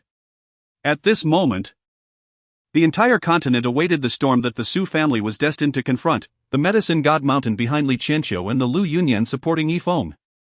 Yet curiously, there had been no signs of disturbance from them. Instead, news of Xu Fengqiu's departure from the Su family had circulated. However, many perceived this as the calm before the storm. At this very moment, in the celestial capital of the Divine Wind Empire, Xu Fengqiu and Xiaoli navigated through the bustling crowd. Indeed, Xu Fengqiu had come personally to eliminate the fated son, Yi Feng, to safeguard his substantial rewards. Xiaoli's eyes, filled with earthly desires, continuously scanned their surroundings. The extraordinary aura of Xu Fengqiu, coupled with the ethereal charm of Xiaoli, drew the gazes of passers-by. At the age of 16, Xiaoli stood elegantly. How delightful! Young master, would you like to have a meat pie? Xiaoli timidly inquired. Xu Fengqiu chuckled. Why ask me when you desire it yourself? Xiaoli lowered her head, her small hands nervously clutching her garment's hem. Xu Fengqiu smiled warmly, go ahead. Xiaoli was momentarily taken aback. The transformation of the young master is remarkably profound. Is it permissible? Of course, what does it matter? Little Li worries about hindering the young master's endeavors. Thank you, young master. With glee, Little Li dashed forward, exclaiming, Uncle, I would like 2 meat pies. Ding! Little Li's affection for you has increased by 5, current affection level, 5, Xu Fengqiu chuckled inwardly. Even though she is a vessel of calamity, a deity incarnate, she remains a mere 16-year-old girl, her thoughts untainted. He then stepped aside, intending to purchase a skewer of candied hawthorn for Little Li. Her melodious voice captured the attention of many passers-by. Ah! A young man, upon laying eyes on Little Li, remarked, Young master, look, what a stunning maiden. Yi Tian smirked, no need for you to point her out, I have already noticed such exquisite beauty gracing the capital. With that, he folded his fan and approached her with a smile. The common folk, upon seeing him, instinctively kept their distance and whispered among themselves, which family does this beautiful girl belong to? What a pity she has caught the attention of that scoundrel, Yi Tian. Ever since Yi Feng's rise to prominence, the Yi family among the four great clans has garnered a status in the capital that even the emperor must flatter. The Yi family essentially holds sway over the Divine Wind Empire. As Yi Feng's elder brother, Yi Tian has basked in glory these past few years, indulging in tyranny and malevolence, leading many to hope for his comeuppance. By the way, have you heard? It seems Xu Feng attempted to seize the Immortal Emperor's betrothal at the Eightfold Heaven, though the truth of it remains uncertain. Rumor has it he failed and returned grievously injured. Did you not see the Jiang family's disheveled return? The specifics are rather vague. Just moments ago, the ethereal peak of the Eightfold Heaven visited the Yi family. The purpose remains unknown. Beautiful maiden, a pleasure to meet you. I am Yi Tian of the Yi family, he said with a smile. Little Li glanced at Yi Tian. I do not know you. Ha ha ha, but now you do, don't you? Little Li shook her head. I do not wish to know you. Yet I am quite eager to know you, Yi Tian replied with a sly grin. Little Li scanned the surroundings for Xu Fengqiu. Xu Fengqiu approached, holding a skewer of candied hawthorn. Young master. Little Li, possessing a gentle disposition, feared causing trouble for Xu Fengqiu, thus she gravitated towards him. Yi Tian furrowed his brow, scrutinizing Xu Fengqiu. Is she your maid? Xu Fengqiu ignored Yi Tian and handed the candied hawthorn to Little Li, saying, "This is for you." Thank you. Young master. Little Li accepted it while discreetly glancing at Yi Tian. Yi Tian, realizing he was being disregarded, felt a surge of irritation. I am asking you. Is she your maid? He reiterated with a tone of hostility. The nearby crowd quickly distanced themselves. Xu Fengqiu, a smirk playing on his lips, regarded Yi Tian. Yi Tian. Is it? The older brother of Yi Feng. Yi Tian let out a scoff. Ah, it is good that you recognize me, it saves me the trouble of wasting words.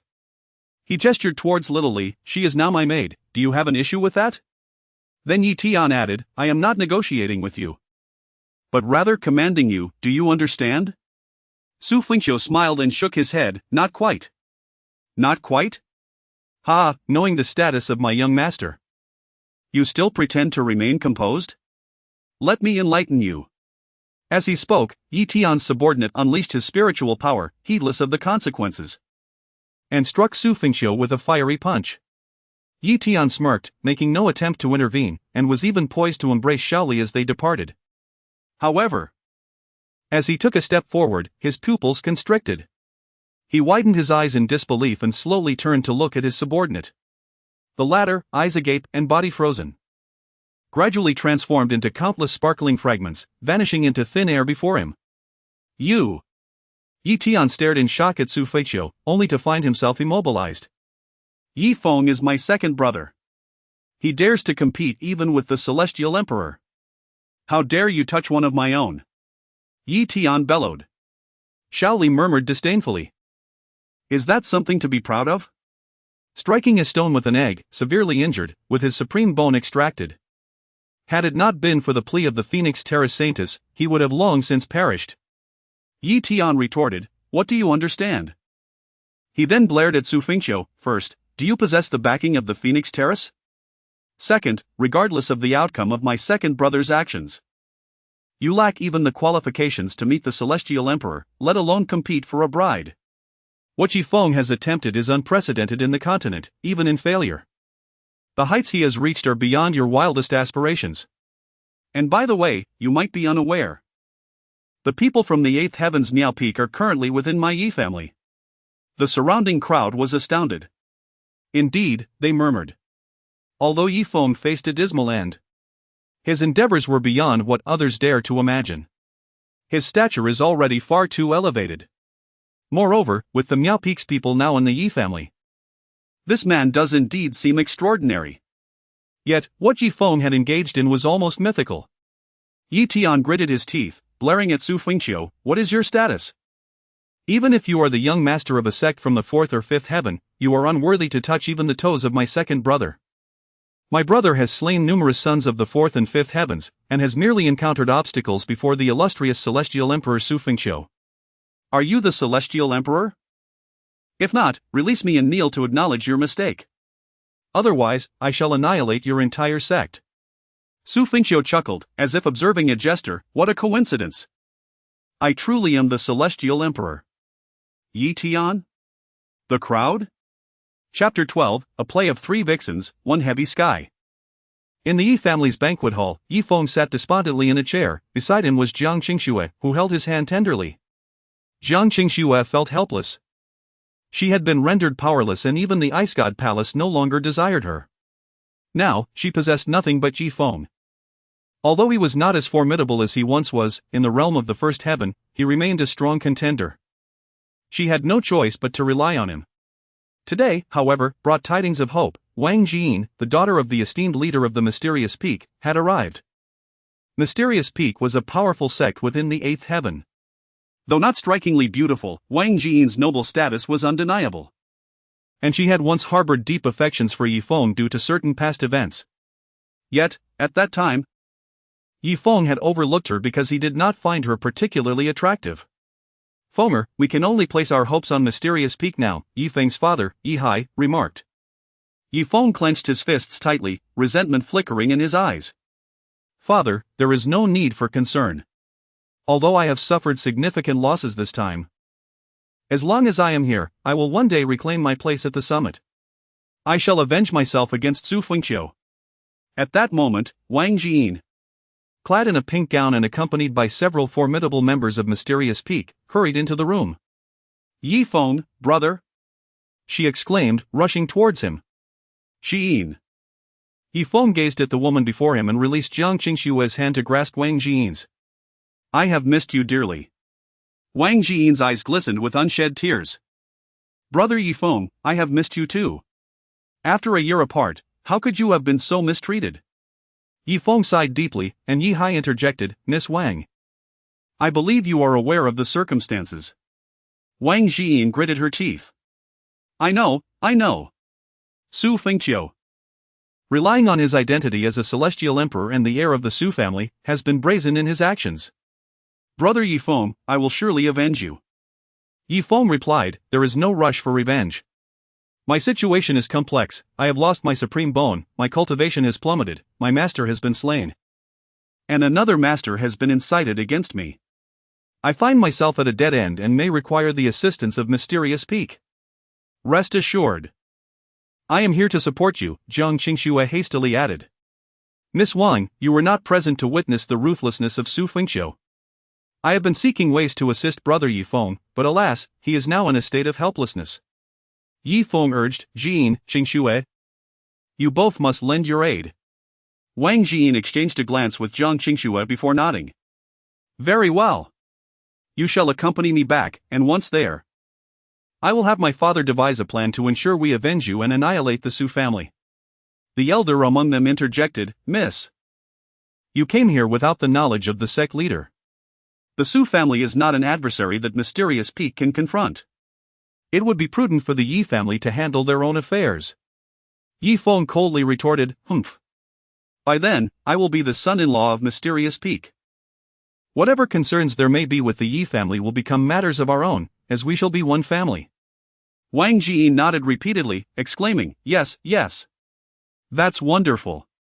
From now on, we shall be good sisters. Jiang Qingxue smiled as she held Wang Jiying's hand. Wang Jiying remained silent for a moment before turning to Yi Feng, inquiring, Brother Yi Feng, what are your specific plans for the future? To enhance my cultivation, seek vengeance, eliminate Xu Fengqiu, and eradicate the Xu clan. The only thing I lack is a supreme bone, Yi Feng declared resolutely. Wang Jiying responded, Indeed, I will return and find the sect's Immortal Emperor. Seeking an opportunity to deal with Xu Fengqiu, who dared to seize my brother Yi Feng's supreme bone. I shall flay him, trample him underfoot, and force him to kneel and apologize to brother Yi Feng, and then, before his very eyes, I will annihilate his entire family. An elder interjected, Young Master Yi, you are underestimating the complexity of the situation. I, Yi Feng, have achieved this much despite starting from nothing. Even without support, my future accomplishments will undoubtedly be greater. Yi Feng asserted, clenching his fists. Yi Hai chuckled, saying, Ha, we are all one family now. Fenger, you must find an opportunity to resolve the misunderstanding with Senior Lu Yunyan. Yi Feng nodded in agreement. Yi Hai rose and clasped his fists, addressing the assembly. Esteemed members of the mysterious peak, today we have learned of your arrival. Numerous powerful sects have gathered at the Yi residence, waiting for your presence. Please, let us proceed. There is no need for trouble. They have already arrived, Yi Hai stated. Esteemed elders, this concerns my reputation as well, Wang Jin added. Very well. They all moved to the expansive courtyard of the Yi residence. Hundreds of formidable figures rose to their feet. Are you the elder from Mysterious Peak? I have long admired your name. I am Jin Yunyu, the sect leader of the Nine Sword sect. I am Huoba, the sect leader of the Tianyang sect. Young friend Yi Feng, we have heard of the matter. It is not a significant issue, with your abilities. Standing at the pinnacle of the continent is merely a matter of time. Indeed, young friend Yi, we still place our trust in you, however. The Su clan is indeed a formidable mountain, and your actions may have been somewhat rash. These powerful figures had come merely to explore the possibility of forming connections with the mysterious peak. As for Xu Fengqiu, he had already stated he would not pursue Yi Feng. The esteemed young master of the Su clan likely viewed Yi Feng as insignificant. As long as they did not overstep their bounds, they should not attract Xu Fengqiu's attention. Yi Feng's eyes gleamed with determination as he proclaimed, while this may amuse some, I ask everyone here to bear witness, within 5 years, I shall certainly trample Xu Fengqiu and obliterate the Su clan. Upon hearing this declaration, the crowd fell silent, hesitant to voice their agreement. Who would dare to support such a bold claim? If word reached Xu Fengqiu or the Su clan, their entire sect could face annihilation. Sensing the silence enveloping him, Yi Feng furrowed his brow. Did you not hear what brother Yi Feng said? Wang Jin called out. Ah, ha ha ha. Yes, yes. We are well aware of young friend Ye's prowess. In their tender years, they stirred the realms of the third and fourth heavens. And we have all borne witness to it. 5 years, indeed, it is feasible, ha ha ha. They sought to avoid any contact with Yi Feng. Yet their desire lay in currying favor with the ethereal peak of the eighth heaven. Reluctantly, they exchanged ambiguous words. At that moment, a cacophony echoed from afar. What is happening? Do we have esteemed guests at the Yi residence today? Yi Hai exclaimed with a face full of displeasure. With a tremendous crash, the colossal corpse of the celestial beast Tianming by K descended into the courtyard. What? Upon witnessing this, the faces of those from the ethereal peak darkened, filled with uncontainable fury. The other 100 individuals displayed expressions of sheer shock. This Tianming by K belonged to the realm of the celestial sovereign. Was it slain outright? Who dares to slay my mount? Wang Jin shouted furiously. The surroundings fell silent. Just then, with another resounding crash, a body landed before them. Heavens! Tian air! Yi Hai gazed at the lifeless form of his eldest son, Yi Tian, in disbelief.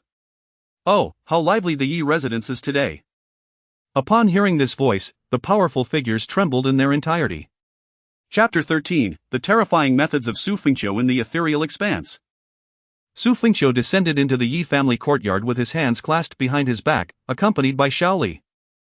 He gracefully settled in front of the main seat that originally belonged to the mysterious peak. With a casual demeanor, Xu Fengqiu crossed his legs and cast a fleeting glance at the assembled crowd, all of whom were fixated upon him. Among them, only Yi Feng and Jiang Qingxue recognized Xu Fengqiu, while the remaining strong practitioners of the third and fourth heavens felt unworthy to comprehend his presence. They could only perceive that this striking gentleman was extraordinary. He had silently annihilated the spirit beast of the celestial realm belonging to the mysterious peak. What level of power could that possibly indicate? Upon seeing Xu Fengqiu, an involuntary shiver coursed through Yi Feng, while Jiang Qingxue's heart skipped a beat in disbelief. How could he possibly be in the first heaven? My heavens! Yi Hai trembled, unable to fathom the lifeless form of his son before him. Who are you? He bellowed, pointing an accusatory finger at Xu Fengqiu. Why not inquire of your son? Retorted Wang Jin, her gaze sharpening. Regardless of your identity, you shall meet your demise today. And who might you be? Xu Fengqiu casually countered, sending forth a palm strike from a distance. An elder from the southern mountain of the mysterious peak attempted to shield Wang Jin, but was met with a violent backlash, spewing blood as he was sent careening away. The onlookers gasped in astonishment. "An immortal emperor!" exclaimed one cautious member of the mysterious peak, cupping his fist in deference. "Might I inquire your identity?" "Surely. We have no grievances between us?" "The legendary Immortal Emperor." The various sect leaders swallowed hard, their eyes widened in shock as they beheld Xu Fengqiu. Such a youthful immortal emperor? Xu Fengqiu took a bite of the tangerine handed to him by Shaoli, only to spit it out in distaste. Ugh! It's sour enough to curdle one's spirit. Startled, Shaoli nearly apologized, but Xu Fengqiu swiftly dispatched Yi Hai with another casual wave of his hand. Witnessing his father's plight, Yi Feng could no longer restrain himself. "Xu Fengqiu!" he roared, "what do you intend?" "What?" The realization struck the crowd. Could he truly be the youngest immortal emperor, the heir of the Xu family? Why would he deign to descend to the first heaven? Was his feud with Yi Feng not yet resolved? Yi Feng's brother, Yi Tian, had been slain by him. It appeared that Xu Fengqiu had no intention of relenting. Surely not. He is an esteemed immortal emperor and the Xu family heir. His every action reflects upon the dignity of the immortal emperor and the Xu family. Such duplicitous behavior would be beneath him, wouldn't it? The two strong practitioners from the mysterious peak wore grave expressions. It truly was Xu Fengqiu of the Xu family. What do you mean? Xu Fengqiu inquired with a smile, observing the prostrate Yi Hai. Is the tangerine of the Yi family sour enough to offend me? As the patriarch of the Yi family, shouldn't you bear the consequences? Indeed, what the immortal emperor says is correct, Yi Hai gritted through clenched teeth. Wang Jin stepped forward, casting a fierce glare at Xu Fengqiu. Did the Yi family compel you to eat? Xu Fengqiu raised an eyebrow. Oh? I have bestowed such a grand gift upon the Yi family, and Yi Tian remains intact. Shouldn't he be grateful? Yet. Why then do you seek to take my son Yi Tian's life? Yi Hai clenched his teeth and inquired. Xu Fengqiu chuckled softly, speaking with an air of nonchalance. Yi Tian has insulted me, is he not deserving of death? What do you say, master of the Yi family? Yi Hai, unwilling to contradict Xu Fengqiu, swallowed his bitterness and replied through gritted teeth, he is deserving. Then it is settled. Wang Jin pointed at Xu Fengqiu and demanded, Xu Fengqiu, you must promptly surrender the supreme bone of my elder brother Yi Feng. Xu Fengqiu's expression soured, noisy. With that, he swung his hand in a swift motion. Another strong warrior from the mysterious peak intervened with full force, cautioning, young Master Xu, she is the daughter of our sect's leader. Xu Fengqiu stroked his chin, mysterious peak. Is it? Indeed. Wang Jin gazed at Xu Fengqiu with pride, believing her status to be on par with his. Xu Fengqiu glanced at the two powerful figures from mysterious peak and declared, if she utters another word, I shall slay her. Do you understand? One warrior frowned. Young Master Xu. Xu Fengqiu's tone grew stern, did you hear, or did you not? The two warriors gritted their teeth, we heard. Xu Fengqiu then turned his attention to the powerful figures of various sects, who felt a chill run down their spines. He extended his hand towards Jian Yunyu, the leader of the Nine Swords sect. Jian Yunyu's heart raced, and he quickly bowed, Xu. Young master. In an instant, he found himself grasped in the void, struggling helplessly. With a decisive twist of Xu Fengqiu's hand, Jian Yunyu's neck was abruptly snapped. A collective gasp echoed through the crowd. Wang Jin, who had been prepared to continue her tirade, felt an inexplicable tremor within her at this sight. Xu Fengqiu scanned the assembly and stated, my reason for killing him should be clear to all. Indeed, they responded. Yi Feng provoked you, appearing before you as an ant, and you extracted his supreme bone. Yet Jian Yunyu continued to extol Yi Feng, was he not defying you? Precisely, he deserved death. They exclaimed in fear, quickly aligning themselves with Xu Fengqiu's sentiment. Xu Fengqiu nodded slightly, so, you all share this view? Yes. They eagerly affirmed. Xu Fengqiu, with an air of serene authority, proclaimed, then there is no issue. You have 5 breaths of time, any who have acted in a similar manner shall take their own lives. Otherwise, I shall eradicate all within the 9 clans, leaving not a single one alive. A collective gulp reverberated through the crowd. The mysterious peak warriors gazed at this junior with astonishment. What a ruthless Xu Fengqiu! Wang Jiying looked at Xu Fengqiu with genuine fear. They were of the same generation, why could he reach such heights? One trembling warrior knelt before Xu Fengqiu. Why, young Master Xu, earlier, it was merely. Xu Fengqiu responded coolly, 5. Please spare me, young master. Once again, a formidable individual has knelt down. Xu Fengqiu, idly peeling an orange, remarked, 4. Young Master Xu, I am willing to serve you faithfully.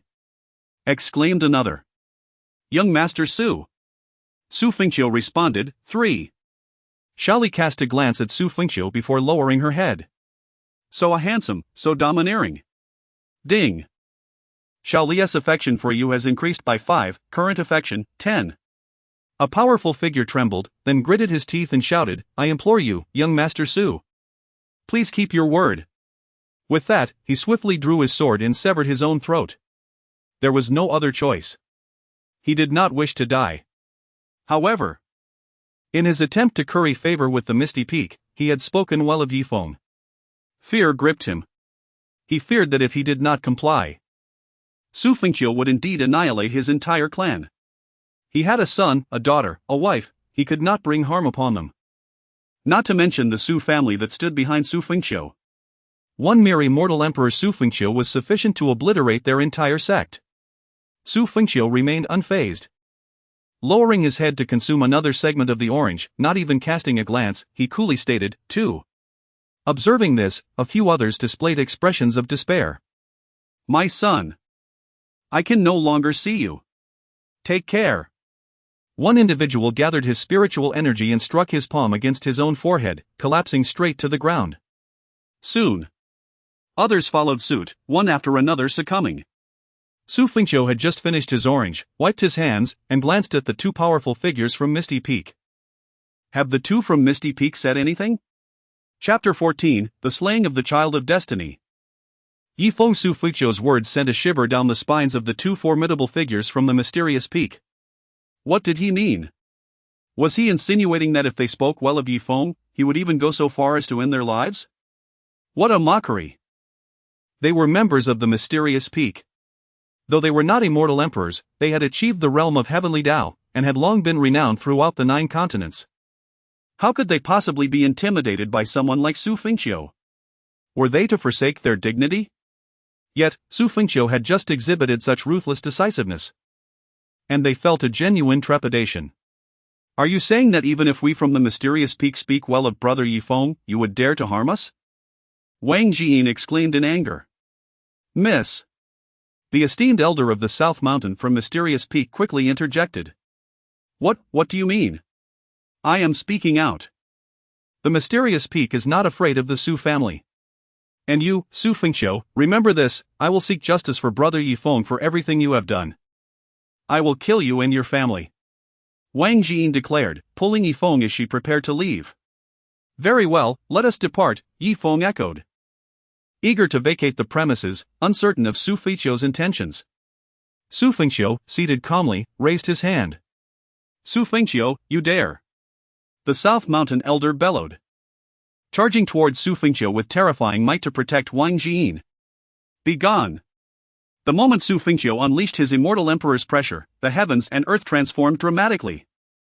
An overwhelming force sent the South Mountain elder flying. Then, Xu Fengqiu seized Wang Jiying from afar. Despite her attempt to resist with her divine monarch strength, she was simply not of the same caliber. You dare! My father is the sect master of Mysterious Peak. If you bully brother Yifeng, I will annihilate your entire family. Wang Jiying shouted defiantly. Xu Fengqiu tightened his grip slightly. Stop! The South Mountain elder roared. With a sickening crack, Wang Jiying's neck was abruptly broken by Xu Fengqiu's hand. Thud, her lifeless body fell to the ground. Astonishment enveloped the onlookers, their eyes wide in disbelief. What? He has slain the sect master's daughter. Miss Wang's status is unparalleled throughout the 9 continents, and yet, he has killed her? This was disastrous. A conflict between Mysteria under a clear blue sky, darkness suddenly enveloped the atmosphere as a colossal vortex emerged, as if the heavens themselves were in turmoil. Within the swirling chaos, a terrifying bolt of lightning cascaded downwards. In an instant, the revered elder of the southern mountain was reduced to ashes. Witnessing this scene, Yi Feng was overwhelmed with dread. It was over. His sole pillar of support had vanished. Had Xu Fengqiu lost his mind? Was he not considering the consequences? Shaoli's mouth fell slightly agape. The young master, how terrifying! Though she harbored fear towards Xu Fengqiu, she could not deny that at this moment. Her gaze towards him held a hint of admiration. Another powerful figure from the mysterious peak displayed an expression of sheer terror. Xu Fengqiu cast a glance at him. "You are fortunate, I still require you to return to Mysterious Peak with news." "Xu. Young Master Xu. You are instigating a war between Mysterious Peak and the Xu family." Xu Fengqiu replied nonchalantly, "Deliver a message to your Mysterious Peak, if it is disrespectful to me. Then let it be. However, my wrath remains unquenched. If you do not come to Xu's house to kneel and apologize within 3 days, I shall annihilate Mysterious Peak. Now. Be gone." "Very well. I shall remember this. I hope you possess such capability." The powerful figure gritted his teeth and departed with 2 corpses in tow. Xu Fengqiu then wiped his hands and turned his gaze towards Yi Feng. You promised Luli you wouldn't kill me." "A gentleman's word is his bond." "Is it not?" Yi Feng stammered. "Indeed, there is some truth to that." Yi Feng let out a sigh of relief, grateful that he had at least preserved his life. "Do you recall what I stated?" Yi Feng furrowed his brow. "You mentioned sparing my life for Miss Luo's sake today." "Good, at least you will not die in ignorance." A fierce glint flashed in Xu Fengqiu's eyes. A chill swept through the air. A crimson mark appeared upon Yi Feng's neck. His body trembled as he raised his hand to clutch his throat, blood continuously spilling from his mouth as he stared wide-eyed at Xu Fengqiu, exclaiming, "Wi! Did you not promise?" Xu Fengqiu replied, "That day, I spared your life, but how many days have passed since? Is there a problem?" "You." With a thud, Yi Feng collapsed. Ding Yi Feng's fate value reached 0, and he received the rewards: Chaos Body, Immortal Body, Heavenly Medical Arts, fate value 1 million. Exhilarating. The onlookers gazed in terror at the unfolding scene. Xu Fengqiu was ruthless beyond measure. He seemed utterly unafraid of anything, akin to a madman. Did he not care for his reputation? A dignified celestial emperor, descending to the first heaven to eliminate a mere Yi Feng. He had even promised others not to kill him. He was utterly capricious. Moreover, how many sect leaders had perished at his hands in the 3rd and 4th heavens today? A true powerhouse cherishes their reputation above all. Did he truly disregard how the world would judge him? If a celestial emperor could act with impunity in the 1st, 3rd, and 4th heavens, would chaos not ensue across the continent? Yet, he acted precisely in such a manner. Madness. Feng. Yi Hai's eyes widened as he let out a blood-curdling scream. Xu Fengqiu chose to disregard him, casting a fleeting glance at Jiang Qingxue. With a thud, Jiang Qingxue, gripped by fear, immediately knelt on the ground and crawled towards Xu Fengqiu. "Xu. Young master, please do not kill me. I will comply with anything you desire. Qingxue is unworthy to be your concubine. You may treat me as a mere plaything, to be toyed with as you please. Please, spare my life." Jiang Qingxue wept as she spoke. The onlookers shook their heads in disapproval, feeling a sense of shame. Xu Fengqiu cast a lazy glance in her direction before gently ruffling Shaoli's hair and saying softly, "Shaoli, let us depart." "Ah, very well." Subsequently, Xu Fengqiu led Shaoli over the bodies and exited the Yi family estate. Shaoli whispered, "Young master, if word of this spreads throughout the continent, it may severely tarnish your reputation." Xu Fengqiu, with hands clasped behind his back, replied nonchalantly, "If I were concerned about such matters, would I act in this manner?" "Oh." Shaoli nodded slightly. "If you are ever wronged, do not hesitate. Even though you are young, your cultivation is formidable, simply take action. And I shall take responsibility for all." "Thank you, young master." Xu Fengqiu smiled and inquired, "It has been quite some time since you last visited the mortal realm, has it not?" "Indeed. Shao Li nodded. Come, I shall show you a delightful time. Upon hearing this, Shao Li's eyes sparkled with excitement. Young master, why this sudden kindness towards me? Is it permissible? Of course, let us go. Thank you. Young master. Ding. Shao Li's affection for you has increased by 5, current affection, 15. Meanwhile, within the borders of the Xinchuan Empire, in a remote village. Chapter 15, The Child of Destiny, the God of Death Charon in the realm of the Wind Empire, amidst the ethereal beauty of a secluded village. A serene meadow stretched under the sun. A lad of around 16 or 17, his face obscured by a straw hat. Reclined on the ground with one leg crossed over the other, a blade of grass clutched between his lips. Nearby, a few cows grazed peacefully. The village, known as Qingyun Village, resembled a paradise untouched by the outside world. Charon, who had been adopted at a young age, had spent his life in this tranquil haven, venturing occasionally into the nearby town for necessities. Today, he had overheard tales of the eighth heaven. Wouldn't it be magnificent if one day I could become a figure like Xu Fengqiu? Charon mused wistfully.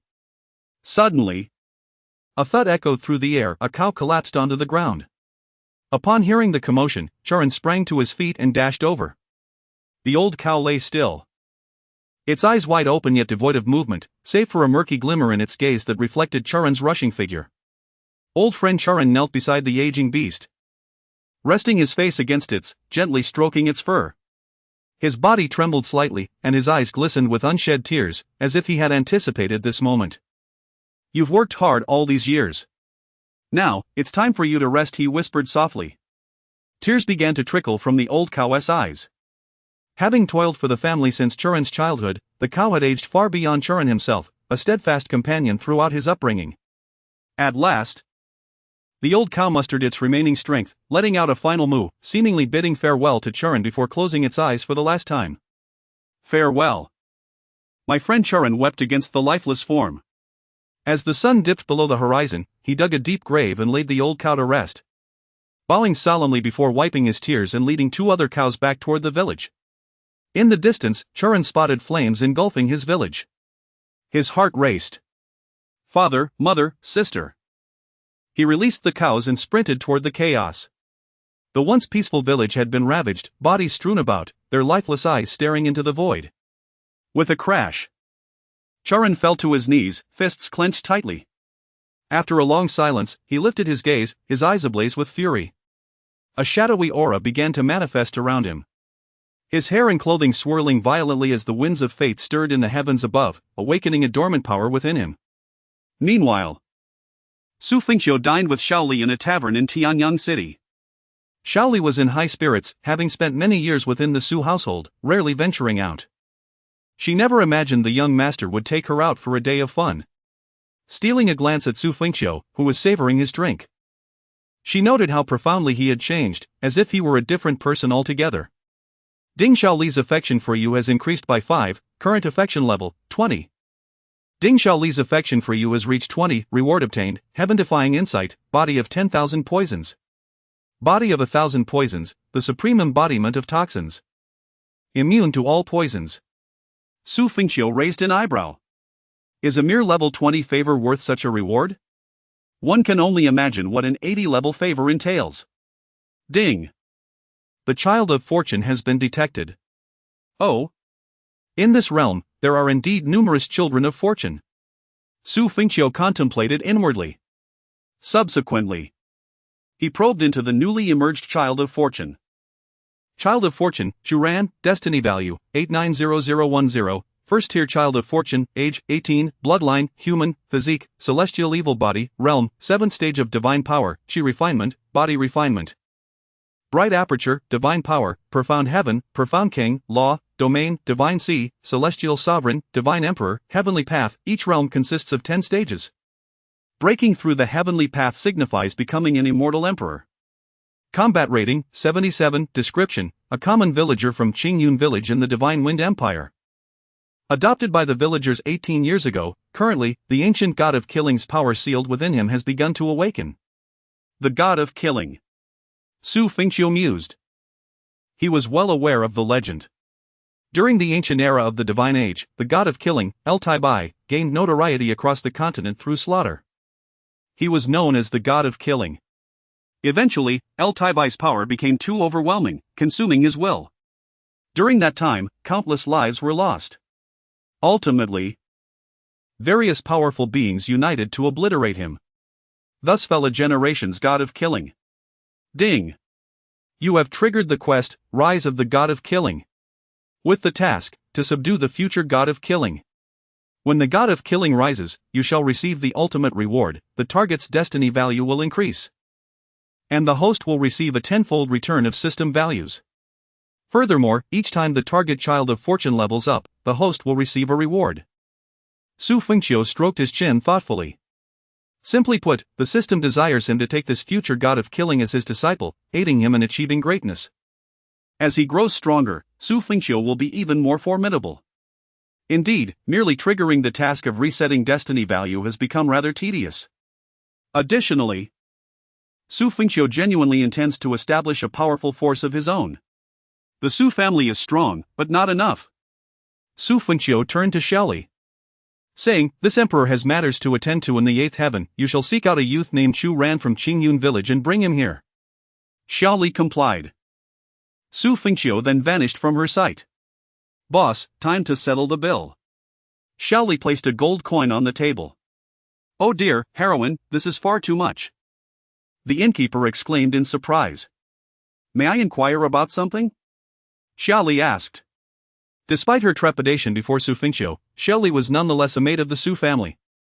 Her cultivation having reached the Divine Sea realm.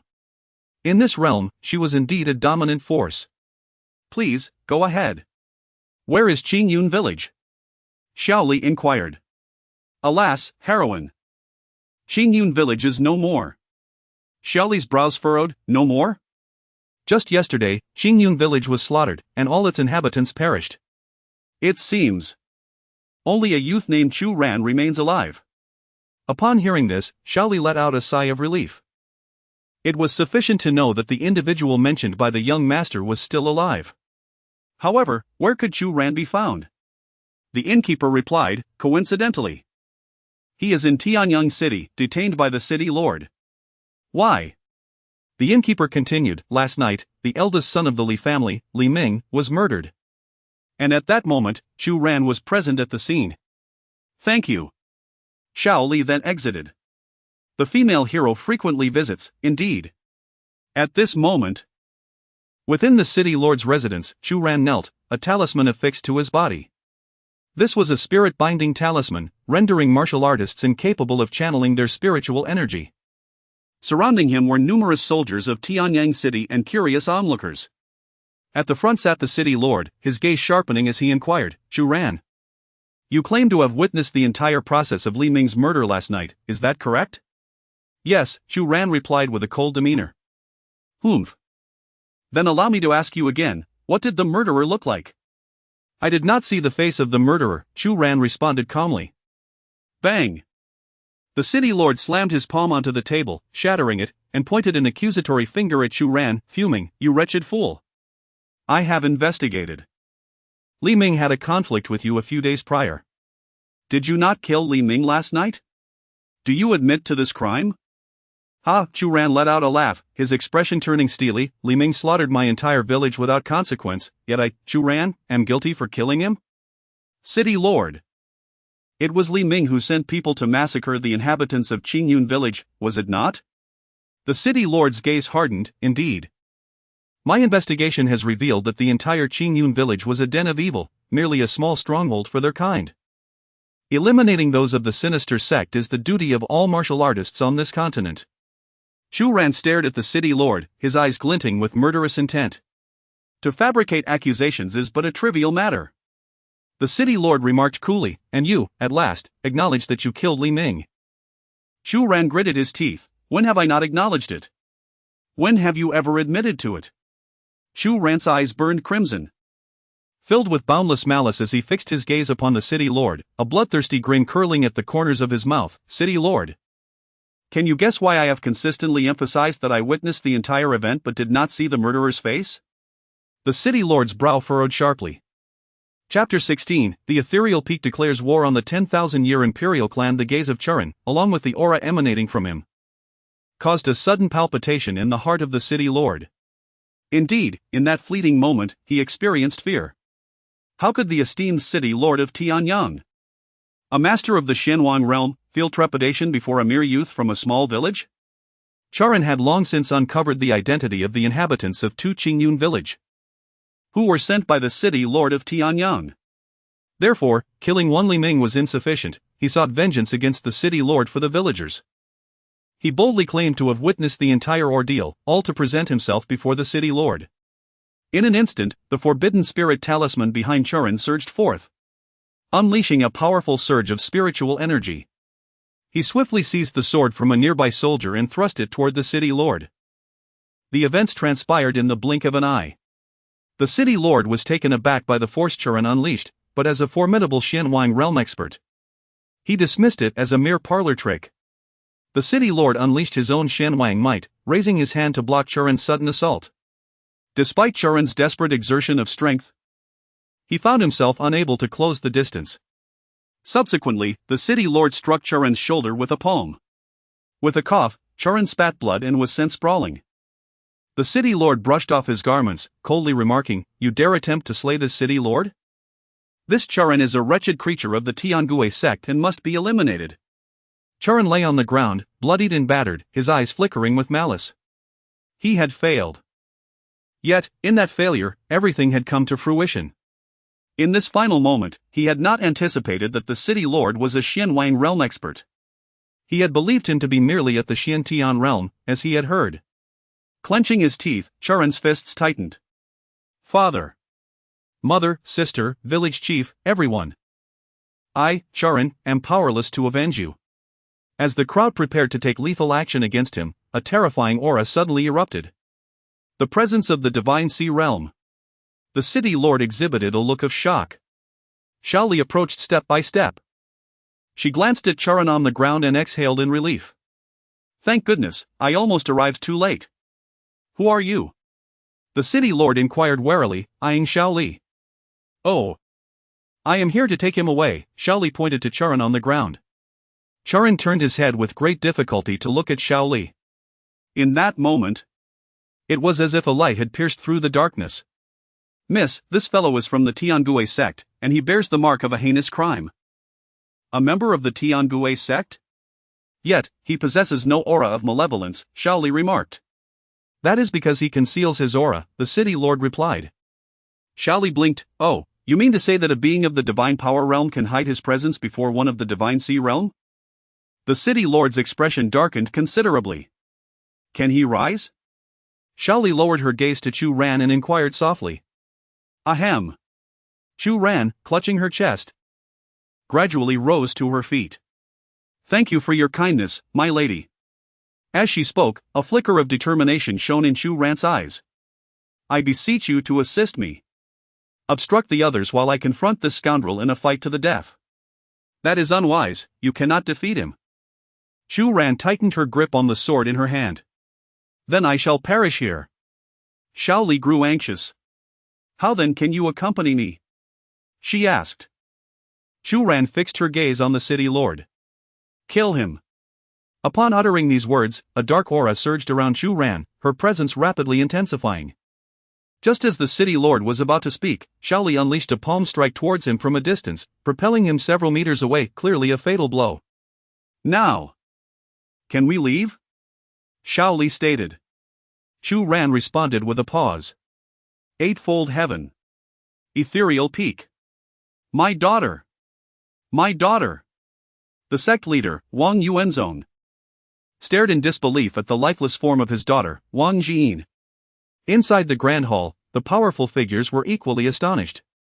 The cherished daughter of the Ethereal Peak sect leader had been slain? Alongside her, the esteemed elder Nanshan of the Heavenly Dao realm had also met his end.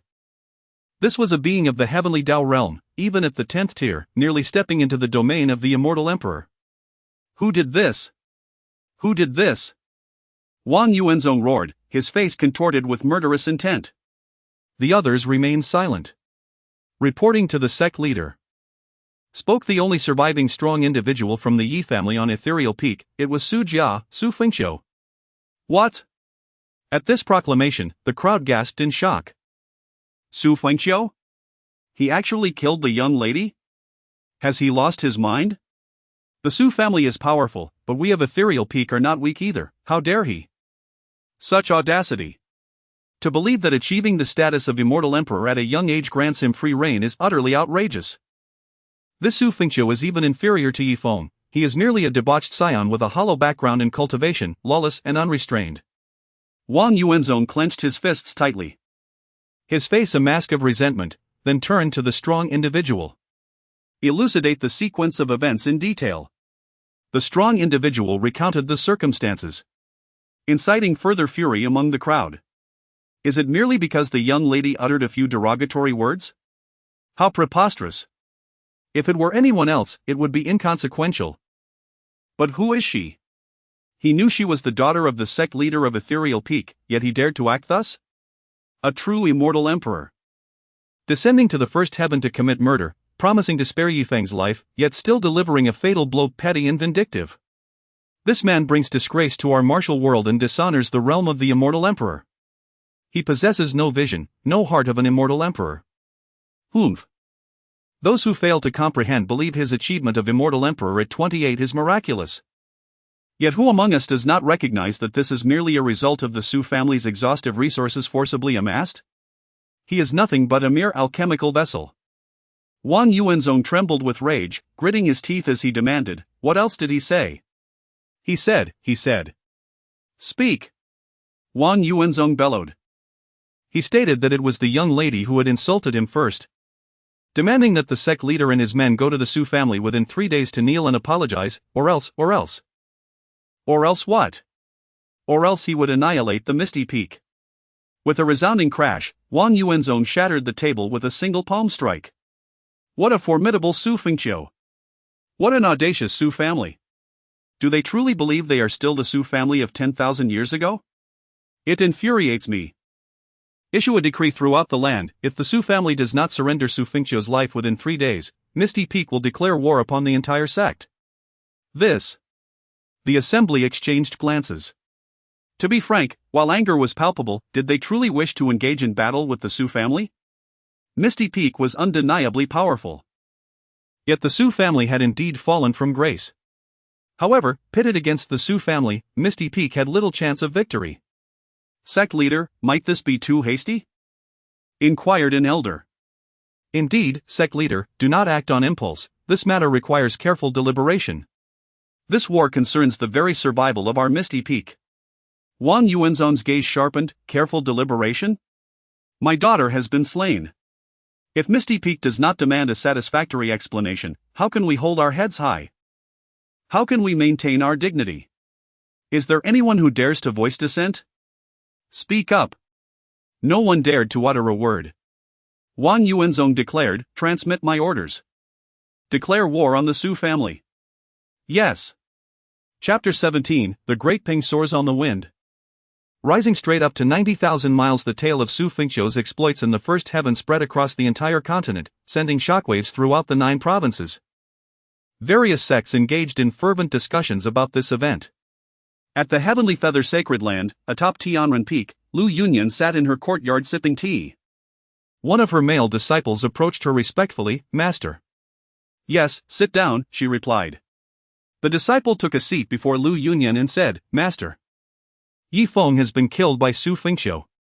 In truth, Yi Feng had been Lu Yunyan's favored disciple due to his intelligence and high comprehension, which suggested that he would achieve greater heights than his peers, potentially standing at the pinnacle of the continent in the future. However, recent events had left her disillusioned.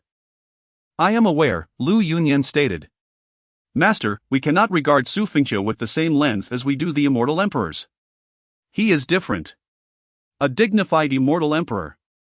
Yet he descends to the first heaven to kill, disregarding his promises. Yi Feng was not a good person, but neither is he. Lu Yunyan took a sip of her tea and remarked, I believe there is merit to his actions. In truth, he did indeed spare Yi Feng's life that day. It is merely how the world interprets the phrase today, from this day forth. His cleverness is commendable. Cleverness? The disciple interjected. If he were truly clever, he would not have slain the daughter of the leader of the mysterious peak, provoking a declaration of war from them. This act has made the Xu family a target for all. Xu Fengqiu, as the young master of the Xu family and a powerful immortal emperor, appears to the world as a merciless killer, acting without thought and lacking the demeanor of a true strongman. Furthermore, I have heard that on the day of the grand wedding, the Medicine Emperor sect was scorned by Xu Fengqiu, and since Mysterious Peak shares a strong bond with them, it is highly likely they will join forces against him. Additionally, should the medicine sage Li Chenqiu's ninefold heaven medicine god mountain intervene, the Xu family may face annihilation. It is laughable that he expects the people of Mysterious Peak to kneel and apologize. Lu Yunyan took another sip of her tea and said, Yuner, disciple is here. He responded. She rose, clasped her hands behind her back, and gazed into the distant starry sky, her beautiful eyes shimmering with insight. The great Ping soars on the wind, ascending to 90,000 miles. The world mocks Xu Fengqiu for lacking grace and vision, for acting thoughtlessly. However, grace and vision are mere expressions used by so-called strong individuals to showcase their own nobility and superiority. Xu Fengqiu, on the contrary, is frighteningly intelligent. The disciple furrowed his brow. Forgive my ignorance, master, but what do you mean by his intelligence? The intelligence lies in the fact that everyone only sees his surface and assumes he is merely that. While I do not know what method Xu Fengqiu possesses, it is highly probable that in 3 days, Mysterious Peak will be expelled from the 8th heaven. The disciple was taken aback, unable to comprehend why his master would bestow such high praise upon someone as reckless as Xu Fengqiu. The Xu family was indeed far stronger than Mysterious Peak. Yet this conflict was certainly not limited to Mysterious Peak alone, it was merely the spark igniting the involvement of other forces. Look at this letter on the table, Lu Yunyan said. The male disciple turned his gaze toward the letter resting on the table. The contents of the letter were quite simple. Xu Fengqiu can assist Lu Yunyan's eldest disciple, Lang Ning, in restoring her shattered soul and reshaping her corporeal form. The disciple gazed in disbelief, exclaiming, Master, the remnants of senior sister's soul are on the brink of dissipating, and there seems to be no hope. Do you truly believe in him? Lu Yunyan responded calmly. This is precisely where Xu Fengqiu's prowess lies. The disciple suddenly grasped the implications. He understood that, firstly, this situation demonstrated that although Xu Fengqiu acted recklessly, he had not overlooked the possibility of retreat. Secondly, regardless of whether one believes or not, even if it seems impossible, he has anticipated that master, for the sake of senior sister, would indeed make an effort, thus he would certainly reach out to assist him. Lu Yunyan turned to her disciple and inquired, So? Do you still consider Xu Fengqiu to be simple-minded?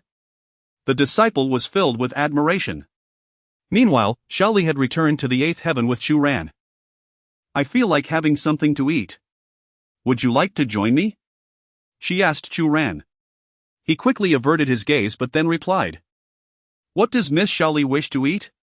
I shall go buy it. Let us go together, I will purchase a variety of snacks. Once we return to the Xu family, it will be difficult to venture out again. With that, Xiaoli walked towards the city. Chu Ran watched her intently. Perhaps from the moment he lay bloodied at the city lord's mansion and Xiaoli suddenly appeared by his side, she had become a beacon of light in his heart. Xiaoli happily bought some baked buns. Chu Ran secretly observed her, his face illuminated with a smile as he counted each bun, appearing somewhat entranced. Wait for me a moment, Xiaoli suddenly said. Chu Ran snapped back to reality. Yes. Xiaoli then entered a tavern. Waiter. Do you have any more of the fairies intoxication? What exquisite taste. Those who enjoy fairies intoxication are indeed connoisseurs. Our renowned Xu family's young master, Xu Fengqiu, has a particular fondness for it. Please hold on, I will fetch 2 jars for you. Chu Ran approached, bowed, and asked, Miss Xiaoli, do you enjoy drinking this fairies intoxication? No, it is the young master who enjoys it. Young Master Xu? Indeed, this wine is quite rare, you are fortunate today. Xiaoli said with a smile. Xiaoli received 2 jars of wine. Oh? Would you like to try some? Please hold it. She offered him 1 jar. Xiaoli then stepped outside. Xu Ran, holding the wine, smiled and glanced at her retreating figure. He knew she was not his moon. But at that moment, a beam of moonlight did indeed shine upon him. Thank you, Xu Ran hurriedly followed her out. At that moment, a few passers-by walked by, engaged in conversation. Have you heard? The Misty Peak has declared war on the Xu family. Indeed, I have heard. The young master of the Xu family killed the daughter of the Misty Peak's leader. His actions are utterly unpredictable. A dignified celestial emperor. Yet he brazenly committed murder in the first heaven. That is of little consequence, he will pay a price for this. The Medicine Emperor sect has also announced an alliance with Misty Peak. Should the Xu family refuse to surrender Xu Fengqiu's life, they will collectively assault the Xu family in 3 days.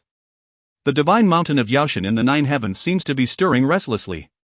This time, Xu Fengqiu is destined for demise. Perhaps the Xu family will also face annihilation. The actions undertaken by Xu Fengqiu in recent days will ultimately exact a toll.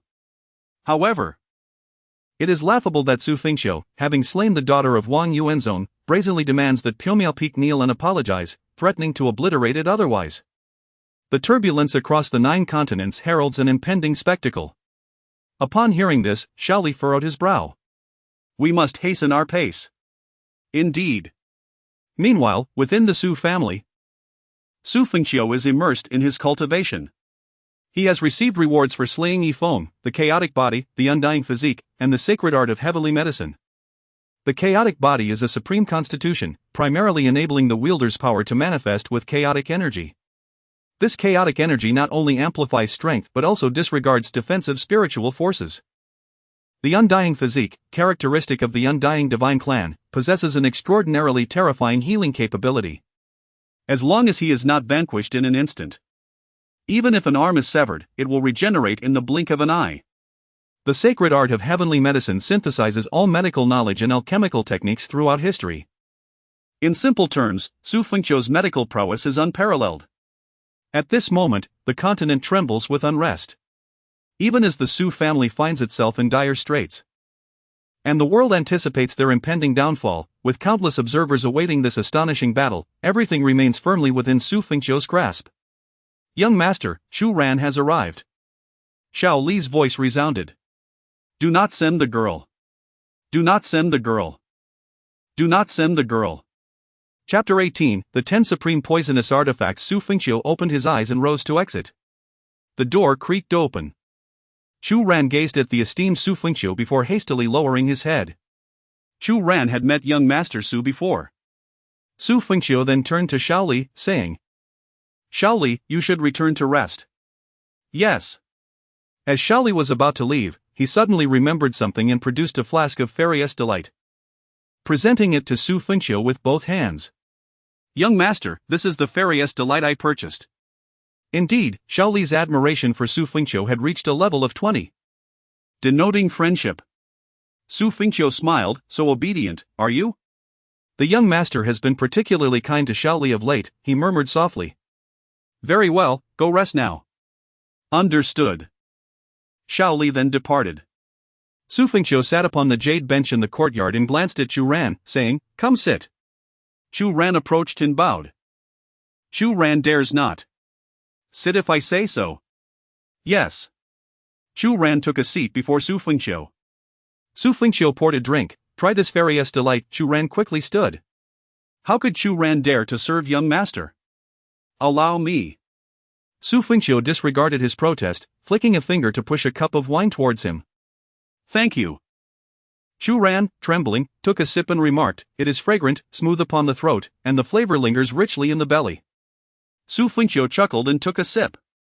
Inquiring, do you know why I summoned you? I do not. I asked Miss Shaoli, but she seemed unaware as well. Xu Fengqiu continued, do you have any aspirations?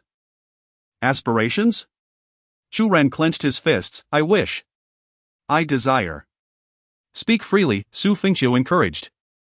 Gazing at Xu Fengqiu, determination flickered in Xu Ran's eyes. I wish to grow stronger, just like young Master Xu. Like me? Ha ha ha, my reputation on the continent is rather poor. No. Xu Ran quickly interjected. Young Master Su acts with utmost freedom, unafraid of idle gossip, with unparalleled charisma, courage, and discernment, far surpassing those hypocritical individuals by hundreds, even thousands of times. What do you intend to do with this strength? Xu Fengqiu asked again. I wish. Xu Ran tightened his fists, determination blazing in his eyes. To eradicate those who, while pretending to serve the people, are in truth no better than demons. The harm inflicted by such scoundrels is far greater than that wrought by the true villains of the continent, or even the fiendish races. And what else? Moreover, to protect those I hold dear.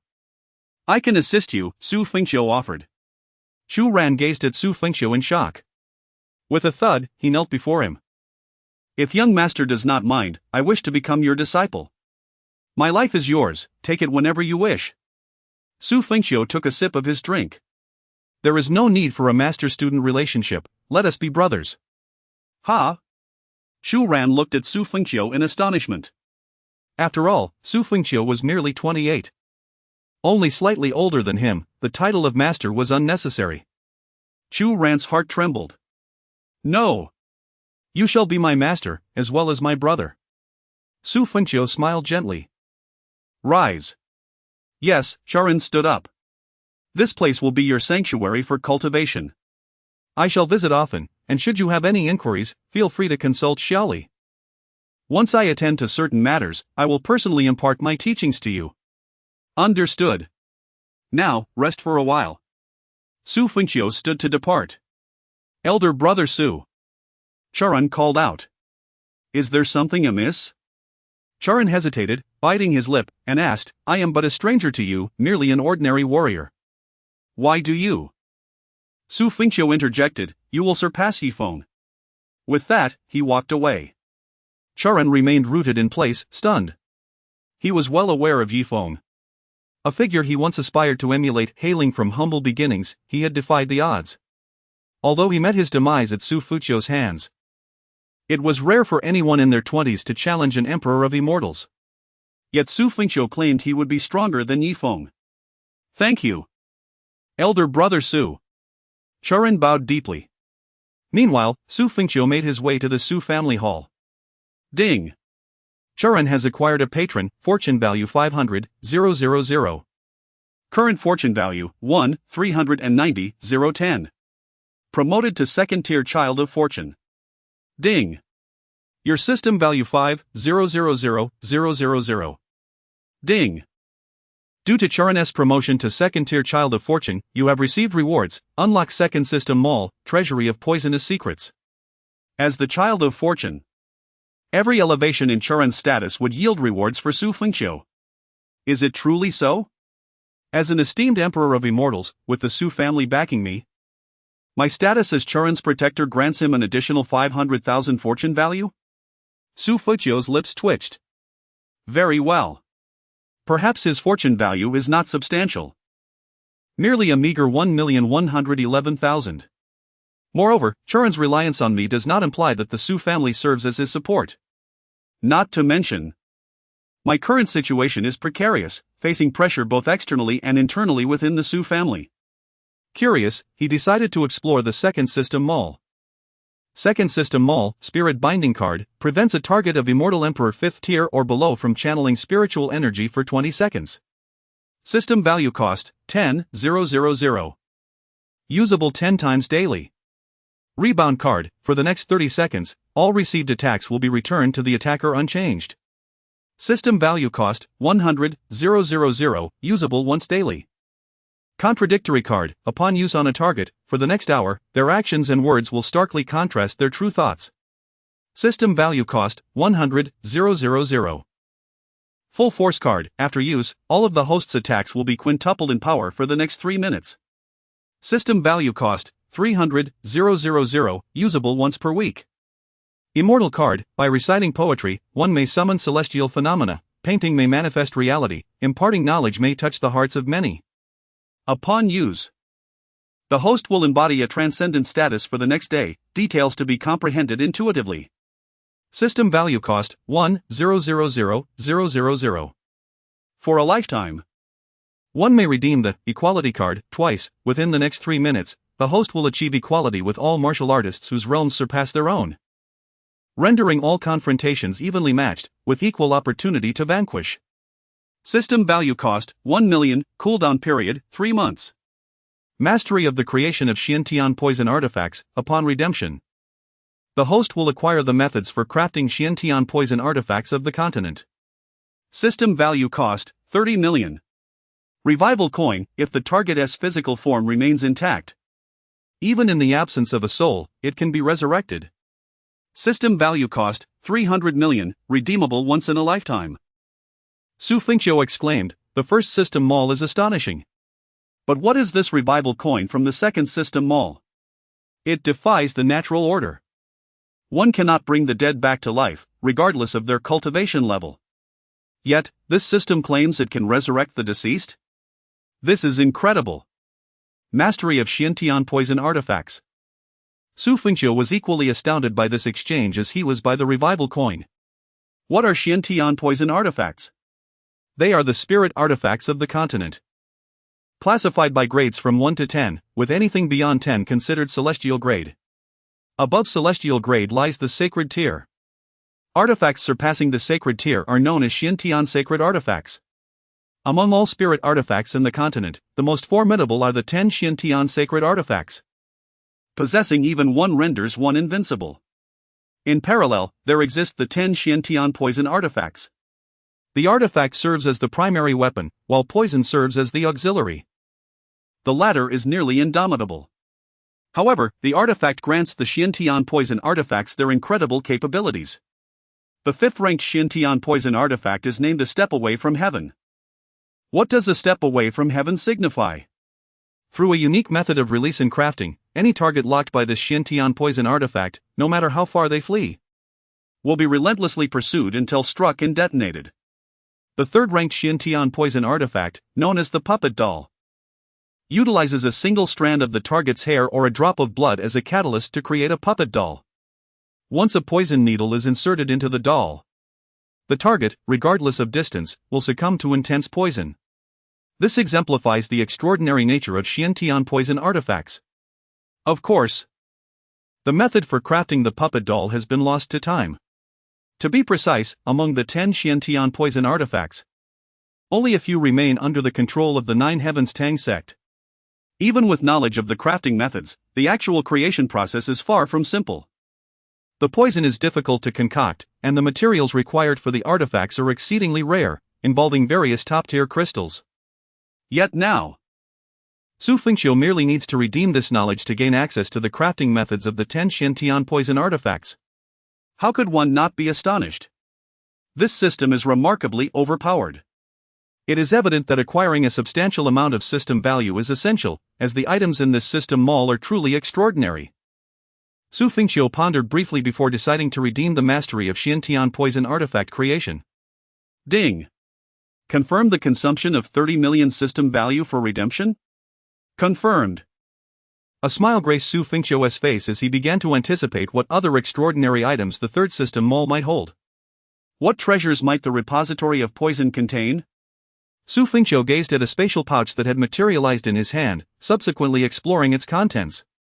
Within it lay a miniature world, teeming with countless continents inhabited by celestial toxins of a century, millennium, and even 10,000-year caliber. The 10,000-year absolutine grass, the soul-devouring yin-yang flower, the nether blood heartbreak thorn. Such potent celestial toxins were not merely hazardous, even a novice cultivator would be reduced to a puddle of blood upon mere proximity. However, Xu Fengqiu possessed a body resistant to all poisons. This location was his paradise. Furthermore, he had just mastered the art of crafting the Xiantian poison tools, complemented by his heavenly physician's sacred technique. These toxins could exponentially enhance the potential of the Xiantian poison tools. Exhilaration surged within him as a glint of brilliance flickered in his eyes. He then proceeded towards the grand hall of the Xu family, which was likely bustling with activity at that moment. Chapter 19, The Catastrophe of the Xu Clan? Within the grand hall of the Xu family, a congregation of formidable figures assembled. The atmosphere was grave, and upon closer inspection, one could discern the division into two factions. The Xu clan. A venerable lineage of a millennium was not particularly harmonious, for it was only natural that the Xu family had numerous branches. However, the dominance was primarily held by two major lineages, that of Xu Tianning and Xu Fengqiu, followed by Xu Buhui's lineage. In a past contest for the family head, Xu Buhui had been bested by Xu Tianning. The blood ties among them were not particularly close, although they all belonged to the Xu family. A millennium had wrought significant changes. Absurd! Xu Buhui exclaimed, slamming his palm onto the table before directing his gaze at Xu Tianning. Will you simply allow Qiu'er to act recklessly? A top-tier genius, who appeared to be of similar age to Xu Fengqiu, sat in attendance. A smirk playing at the corners of his mouth, and spoke in a sarcastic tone. Cousin's recent actions bear an uncanny resemblance to those arrogant and unruly scions of affluent families. A dignified immortal emperor, who fails to honor his promises, even going so far as to slay Yi Feng and others in the first heaven, and carelessly took the life of Wang Jian from the mysterious peak. What on earth might he do next? His name was Xu Chang'an, the only other prodigy of this generation in the Xu family, aside from Xu Fengqiu. Naturally, he harbored resentment towards Xu Fengqiu, for all resources should have rightfully belonged to him, Xu Chang'an, as the youngest immortal emperor. Had it not been for Xu Fengqiu's father, Xu Tianning, securing the position of family head, the entire continent would now be discussing Xu Chang'an. Xu Chang'an continued. The most absurd part is that he killed the daughter of a sect leader and still demands an apology from the mysterious peak. On what grounds? While the mysterious peak may not be formidable, what if they join forces with the Medicine Emperor sect? The Divine Medicine Mountain might also intervene. For one man's folly, how many lives must our entire Xu family sacrifice in recompense? An elder interjected, indeed, our situation is dire. The recent actions of the young master have been quite disappointing. He has not only tarnished his own reputation but also that of our entire Xu family. Previously, he was compared to the likes of Luo Liuli and Jun Yichen. But now, we are merely a laughingstock. Xu Chang'an remarked, esteemed elders, should this battle truly unfold, our Xu family may face annihilation, even if we endure. We will be gravely wounded, with countless casualties. All this folly stems from Xu Fengqiu's stupidity. Why must we bear the consequences for his actions? I propose we hand Xu Fengqiu over to the mysterious peak. Retribution for his crimes is only just. Enough! An elder rebuked sharply. What do you mean by your Xu family? The Xu family is also my Xu family. In times of crisis, to shrink back is to invite mockery from the world. Xu Chang'an clenched his fist. Elder Taishong, the crux of the matter is that my Xu family has already become a laughingstock.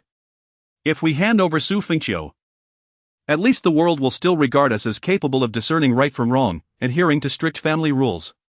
Otherwise, people will think that all members of the Xu family are like him. Xu Buhui turned to Xu Tianning and remarked, anyone with a modicum of sense would never commit such folly, especially someone from our venerable Xu clan. Xu Tianning, your pampered son has returned, yet he's hiding away, leaving us to clean up his mess. How do you propose we resolve this? Furthermore, I must remind you that Yi Feng's master, Lu Yunyan, has yet to make a move. I fear that the killing tower may also send someone. My Xu family faces the looming threat of annihilation. Are you capable of bearing that burden? Xu Tianning sat there, rhythmically tapping his fingers on the table, seemingly deep in thought. Just then, Xu Fengqiu entered the room. Oh, what a lively gathering! All eyes turned toward Xu Fengqiu. Upon seeing him, Xu Chang'an's gaze hardened, and he coldly stated, cousin, I thought you had turned into a coward and hidden away. Since you're here, let us have a conversation. Xu Fengqiu cast a sharp glance at Xu Chang'an. Xu Chang'an, do I need to remind you how to address me? Crack, Xu Chang'an's fists tightened. Young master, he said through gritted teeth, a shadow flickering in his eyes. What are you so arrogant about? Do you really think you can remain the young master of the Xu family for long? Do you think you will survive this? I, Xu Chang'an, refuse to believe it. If Xu Fengqiu were to perish, the position of young master would undoubtedly fall to Xu Chang'an. Ding! The system detected the child of destiny. Child of Destiny, Xu Chang'an, age, 29, destiny value, 1, 887. 000, second-tier child of destiny, physique, indestructible Dao body, realm, first stage of heavenly Dao, combat power rating, 79, description, the pure bloodline of the millennia-old Su clan. Possessing the indestructible Dao body and blood spirit pearl. Ding! Congratulations on triggering the quest, Su Chanan's destiny value reset, quest rewards, destiny value 500, 000. Peak level sword intent, sealing dust sword technique. Xu Fengqiu began to grasp the logic behind the system's quest triggers. Those of ill character, or those who bore a grudge against him, or those who would obstruct his path, were likely to be eliminated. Conversely, those with good character, or who could assist him, would probably trigger different quests. Shaoli, Luo Lioli, and even Chu Ran. Even without the quest trigger, Xu Fengqiu would undoubtedly eliminate Su Chanan. The reason is simple: the original host of this body had perished. Who was responsible for the demise of the illustrious Immortal Emperor? The Su Chang'an family. As for the entity that brought about his death, it was likely the continent's most potent poison. Perhaps when they witnessed Xu Fengqiu's unscathed appearance on the day of the grand wedding, their expressions were filled with bewilderment. What Xu Fengqiu must accomplish is to unify the power within the Su family. Su Buhui took a sip of tea and said, "Xu Fengqiu, your timing is impeccable. Our Su family is facing imminent disaster, and for the sake of the entire clan, we have no choice but to consider handing you over." Xu Fengqiu narrowed his eyes and glanced at Su Buhui. "Are you the head of the family, or is it my father who holds that title? Do you possess the authority to make such decisions?" "You." Su Buhui gritted his teeth and coldly snorted. "I merely present a suggestion on behalf of many powerful members of the Su family." Xu Fengqiu retorted, "To offer a suggestion, one must carry the demeanor of a proposer. Otherwise, one might mistakenly believe that the Su family is governed solely by your word." He then directed a glance at Su Chang'an, inquiring, "What qualifies you to sit here during the Su family's high-level meeting? Are you the young master of the Su family, or perhaps an immortal emperor?" "You." Su Chang'an, filled with fury, pointed at Xu Fengqiu but found himself at a loss for words. "Humph. I shall observe how you intend to resolve this matter. Farewell." Su Chang'an angrily swept his sleeve and exited the room. Su Buhui and several top-tier strong members of their lineage wore grim expressions. "Father, esteemed elders." Xu Fengqiu then bowed respectfully to them. Su Tianyi, who had remained silent, nodded and said, "Well, sure, if you have any thoughts, please voice them." Seated. Xu Fengqiu gazed at the assembly and proclaimed, "Since this predicament stems from my actions, I naturally possess a means to resolve it. There is no need for you all to worry about the Su family. I assure you that this fire will not reach our doors. You need not intervene. Simply carry on with your own affairs." With that, Xu Fengqiu departed. The others exchanged glances. "Humph. It won't reach the Su family? On what grounds do you assert that? Do you believe your first-tier Immortal Emperor cultivation can withstand the might of the Medicine Emperor sect, the Mysterious Peak, and Lu Yuyan's Killing Tower? Ridiculous. The Medicine God Mountain's stance remains uncertain." An elder scoffed. "Such arrogance for one so young. Believing that attaining the rank of Immortal Emperor grants you the freedom to act recklessly, how naive. You underestimate their capabilities." Su Buhui sneered inwardly. "Playing tricks, are we? You claim no need for our intervention? Unless you, Xu Fengqiu, truly intend to venture to the Mysterious Peak and risk your life in a trade. Otherwise, what grounds do you have to contend with them?" Su Tianyi furrowed his brow, pondering. "To be honest, you say there is no need for the Su family to intervene? What abilities does my son possess? I am increasingly at a loss when it comes to understanding him." Suddenly, a figure rushed in. "Speak," Su Tianyi commanded. "The Medicine God Mountain has declared to the world that it will join forces with the Medicine Emperor sect and the Mysterious Peak." Upon hearing this, chaos erupted within the hall. "What? The Medicine God Mountain is also getting involved? What now? With the Mysterious Peak and the Medicine Emperor sect, we can still contend. But with the addition of the Medicine God Mountain, and potentially the Killing Tower, the Su family is doomed. Head of the family, we must surrender the young master. Or else our ancient clan may be eradicated from the continent in this conflict." An elder urged, "I advise that we relinquish the young master." We cannot sacrifice the lives of everyone in the Xu family to atone for the troubles he has caused. Su Tianyi cast a cold glance at the raucous crowd and said, "Are you all unable to hear what Zhou just stated? This fire does not reach you. You may cease your incessant chatter." With that, Su Tianyi rose and departed. Su Buhui let out a chilling laugh and, in a sarcastic tone, remarked, "What the head of the family says is true. Do not rush, everyone. Did not Xu Fengqiu claim that he alone could resolve this? Let us observe how he intends to do so." Chapter 20, Today, the disgrace of the mysterious peak. The alliance of the three formidable forces, Yaoshan Mountain, Yaohuang sect, and the mysterious peak, has sent shockwaves throughout the entire Zhouzhou. It has been many years since such a grand sect war has occurred. Indeed, it is widely understood that the Killing Tower will inevitably join the fray.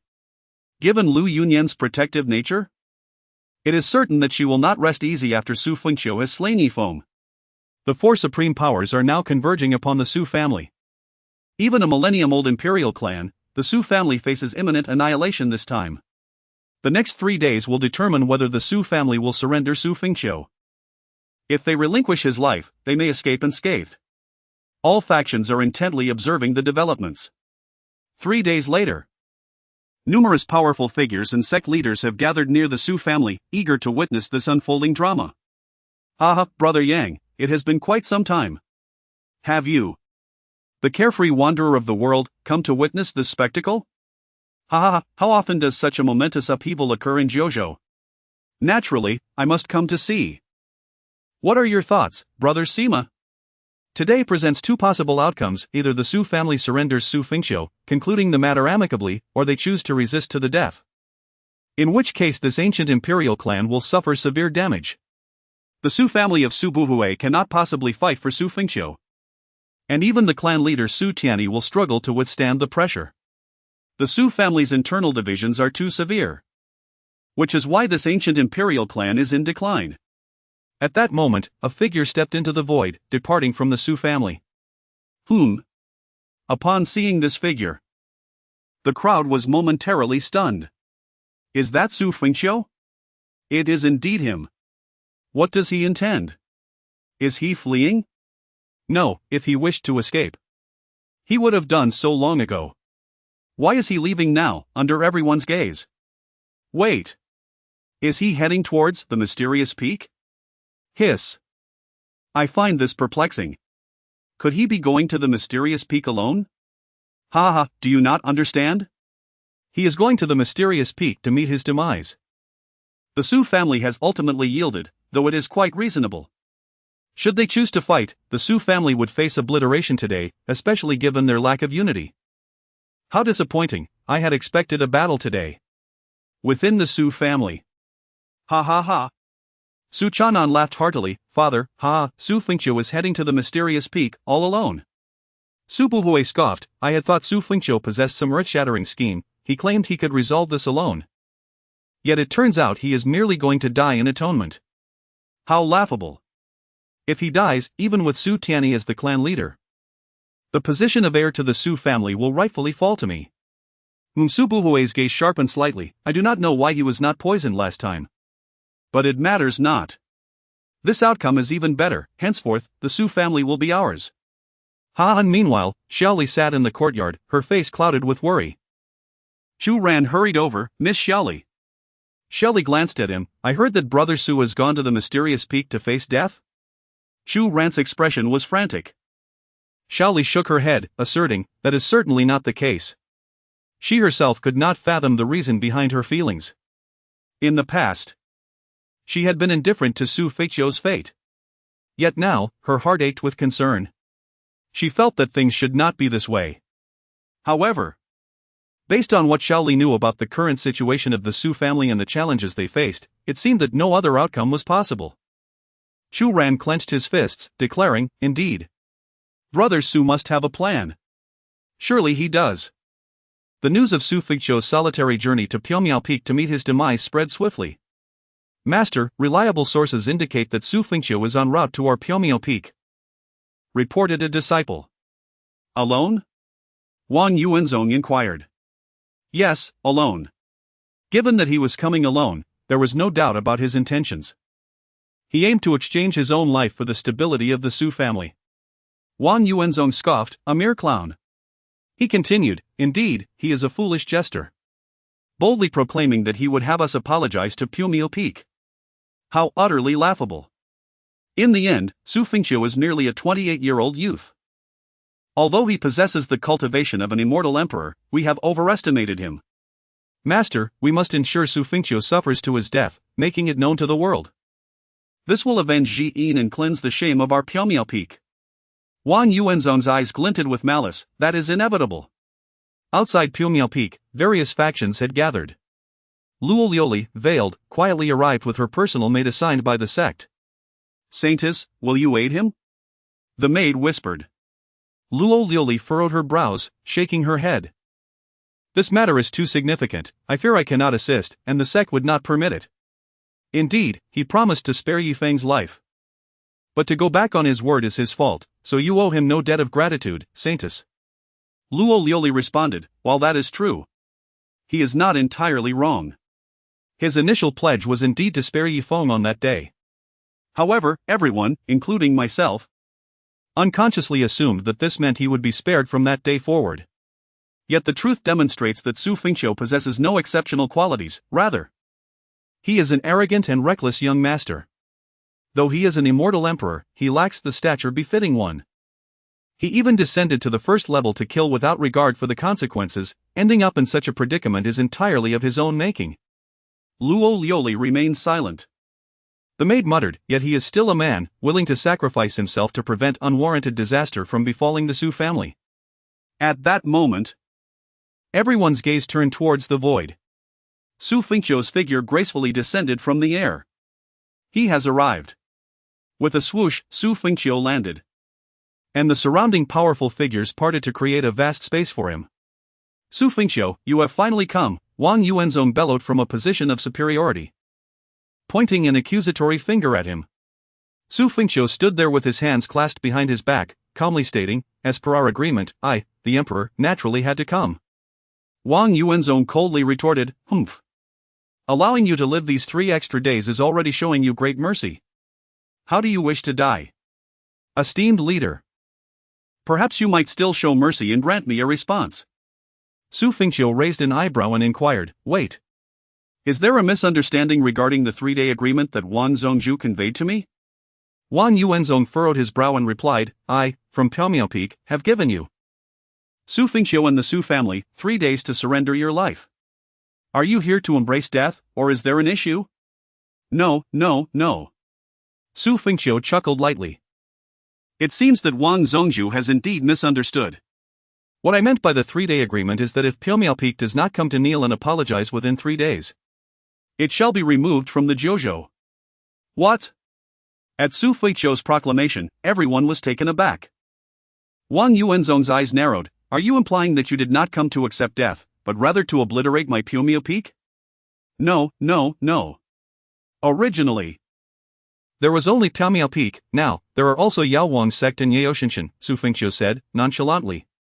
Chapter 21, Alone, I can vanquish the sun, moon, and stars. Everyone appeared utterly bewildered. They exchanged glances, their expressions a mixture of disbelief and amusement. Then came the laughter of the formidable beings of Miao Peak and some passers-by who joined in mockery. Was Xu Fengqiu truly insane? Indeed. He had proclaimed that within 3 days, Miao Peak would kneel at his family's doorstep to apologize, but on what grounds? It was preposterous. A mere jester daring to annihilate Miao Peak rather than seeking his own demise? How laughable. A solitary man, an initial-level immortal emperor, absurd. How could such a figure entertain thoughts of obliterating the Medicine Emperor sect and the Medicine God Mountain? Ha.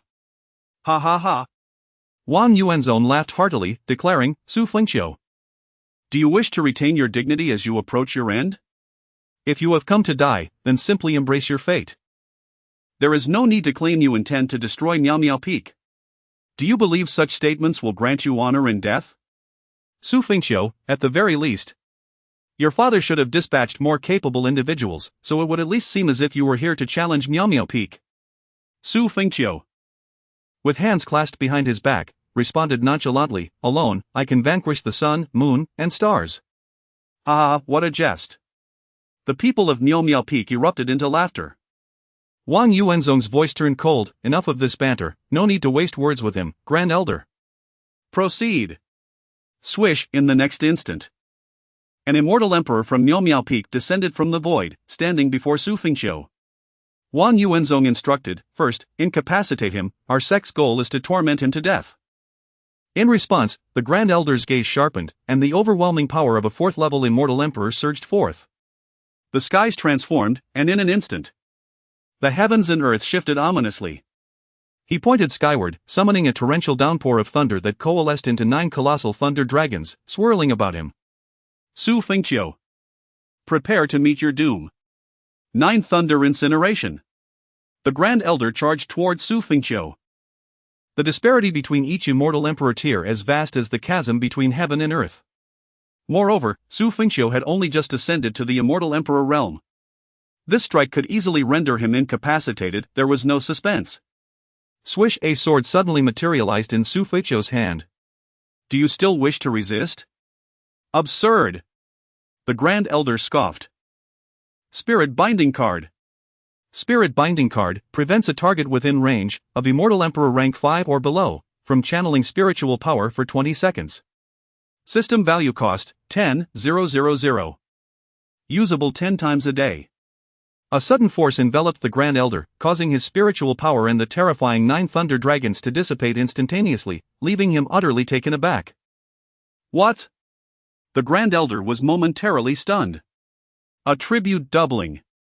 Attribute doubling, after exchange, within 3 minutes, strength, speed, and physique are doubled. System value cost 10,000. Swish, a flash of cold light cut through the air. There was nothing extravagant about it. Xu Fengqiu flickered to the Grand Elder's rear. In the next moment, the Grand Elder's body froze in place. Thud, his head rolled to the ground. What? No. Grand Elder. What is this?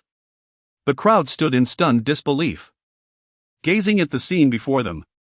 A 4th-stage Celestial Emperor was instantaneously slain by Xu Fengqiu, a mere 1st-stage Celestial Emperor? How could this be possible? At such a level, it is not an easy feat to vanquish one of a higher stage in the blink of an eye. They could hardly fathom what had transpired as they watched Xu Fengqiu's figure. Remarkable, how powerful! Exclaimed Luo Liuli's maid, her mouth agape in shock. Luo Liuli, however, furrowed her brows in concern. Was it a suppression of spiritual energy? How else could one explain the sudden disappearance of the Grand Elder's power? Yet, a means to bind the spiritual energy of a 4th-stage Celestial Emperor is nearly non-existent in this world, is it not? Though a 4th-stage Celestial Emperor is undeniably strong. Without the ability to wield spiritual energy, it is akin to a gun without bullets. He could have survived, even without the release of his power. Being a 4th-stage Celestial Emperor would have allowed him to withstand an engagement. However, everything unfolded too swiftly for the Grand Elder to anticipate. Coupled with Xu Fengqiu having already exchanged for a lifetime effect of all attributes being doubled, and having just activated attribute doubling, his defeat was justified. The Grand Elder's soul was forcibly extracted. Xu Fengqiu joined his index and middle finger, then flicked them. A sword forged from gathered spiritual energy pierced through his soul, annihilating his consciousness. Xu Fengqiu, stop! Wang Yuanzong trembled, his eyes ablaze with fury as he shouted at Xu Fengqiu. A 4th-stage Celestial Emperor, just like that, perished. The loss was catastrophic. Xu Fengqiu smirked slightly. Don't be hasty, this is merely the first. Wang Yuanzong bellowed, you shall pay for this. Someone. Kill him. Bring him down. Whoosh, whoosh, whoosh. Subsequently, a group of Celestial Emperors from Miao Peak erupted into the air, charging towards Xu Fengqiu in unison. Chaotic force. Heavenly transformation chaos technique. Xu Fengqiu's aura surged as he prepared to confront 8 Celestial Emperors single-handedly. Their figures clashed in the void, creating a tempest of chaos. Wang Yuanzong gritted his teeth. You truly believe you can defy the heavens after I played a trick on you? Xu Fengqiu was but a 1st-stage Celestial Emperor, while these 8 were predominantly 2nd and 3rd-stage Celestial Emperors. Whoosh! Suddenly, Xu Fengqiu hurled a silver needle at one of them with astonishing speed and unfathomable velocity. Ridiculous! How dare you attempt to ambush me with a poison needle? One celestial emperor scoffed, releasing his defensive spiritual energy. Yet, the silver needle pierced through his formidable defenses, embedding itself in his body. What? He widened his eyes, clutching his chest as he staggered backward. Xu Fengqiu created distance, grinning as he raised his hand. 5. What? The celestial emperor gazed at Xu Fengqiu in astonishment. Xu Fengqiu continued. 4. Do not feign ignorance. 3. Come and take your life. Whoosh! He charged towards Xu Fengqiu once more. However, in an instant, his body faltered in the void, his countenance paling dreadfully. Xu Fengqiu stated. 2. Thud! The celestial emperor plummeted from the void to the ground.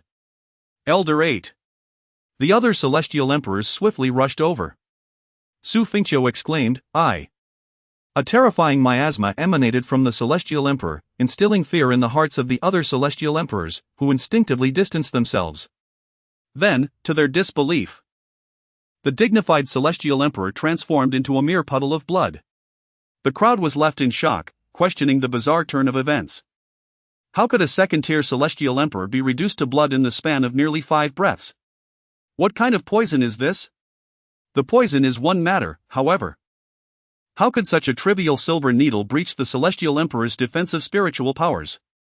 This is inconceivable. This is the very essence of a celestial emperor's protective might. Wait a moment, a poison capable of slaying a celestial emperor while disregarding their defensive prowess. This is the 10th ranked Xiantian poison tool, the Heavenly Retribution Needle.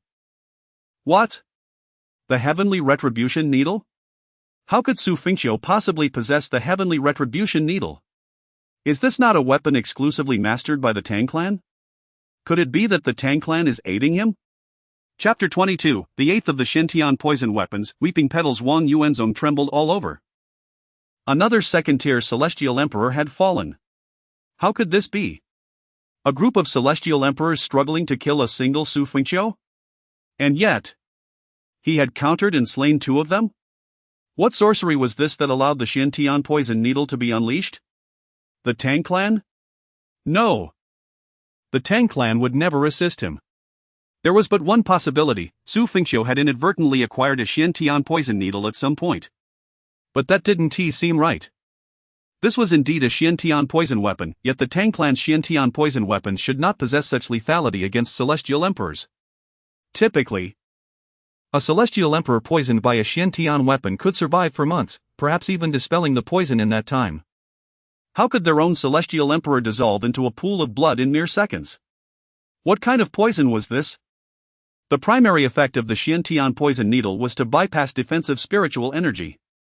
Generally, when martial artists encountered incoming silver needles, they instinctively employed defensive spiritual energy to block or deflect the attack.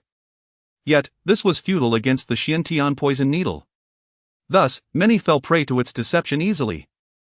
Ranked 10th among the Xiantian poison weapons, though at the lower end. Its potency was evidenced by a celestial emperor succumbing to it and transforming into a puddle of blood within 5 breaths. This underscored the terrifying nature of the Xiantian poison weapons. Charge! He possesses but this one. Wang Yuanzong bellowed. The celestial-grade spiritual tool, the binding rope of celestials, surged towards Xu Fengqiu. In an instant, Xu Fengqiu found himself ensnared. A celestial-grade binding rope? It was over for him. Bound by the rope, he could not summon his spiritual energy. Xu Fengqiu was now at their mercy. The atmosphere was charged with fervor, yet it seemed this was where it would all conclude. You brat, prepare to die. Several celestial emperors, radiating terrifying might, charged toward Xu Fengqiu with the intent to slay him. However, Xu Fengqiu merely extended his hand and effortlessly tore the binding rope apart, stowing it away within his spatial ring. Onlookers? This scene was even more astonishing than when Xu Fengqiu had slain a 4th-tier celestial emperor. This was a binding rope of celestials, a tool exceeding grade 10. Those beneath the 5th tier of celestial emperors would be utterly vulnerable when ensnared by this rope. It was no ordinary cord. How could Xu Fengqiu possibly break free with such ease? In that brief moment, Xu Fengqiu had instilled an overwhelming shock within the spectators, one that transcended their comprehension. With a swift motion, Xu Fengqiu hurled a pink orb towards the approaching powerful figures. Beware! They instinctively sought to evade. Yet, the orb spun in the void, unleashing a barrage of silver needles in every direction. Dodge! Get away! Be careful! The silver needles, densely packed and striking with blinding speed, tore through the air. As some managed to evade one wave, another followed. There was no sanctuary to be found. 2 celestial emperors reacted swiftly, teleporting 1,000 meters away. However, the others instinctively sought to evade, and when escape proved impossible, unleashed their martial techniques to counter or erected defensive barriers. However, the silver needles effortlessly pierced through them. Possessing the terrifying martial prowess to indiscriminately annihilate half a city, shooting forth with astonishing speed. Hiss, hiss, hiss, one by one, the silver needles embedded themselves within their bodies. All present gazed wide-eyed at the scene unfolding before them. The Xiantian poison weapon ranked 8th, the falling flower tears? Xu Fengqiu extended his hand, and the falling flower tears soared into his grasp. The materials used to forge the Xiantian poison weapon were undoubtedly of the highest caliber in the world. Nevertheless, as the young master of the Xu family, it was not difficult for him to gather a portion of these resources. Coupled with the otherworldly poisons from the treasure vault of toxins, the deadly essence contained within the Xiantian poison weapon reached its zenith.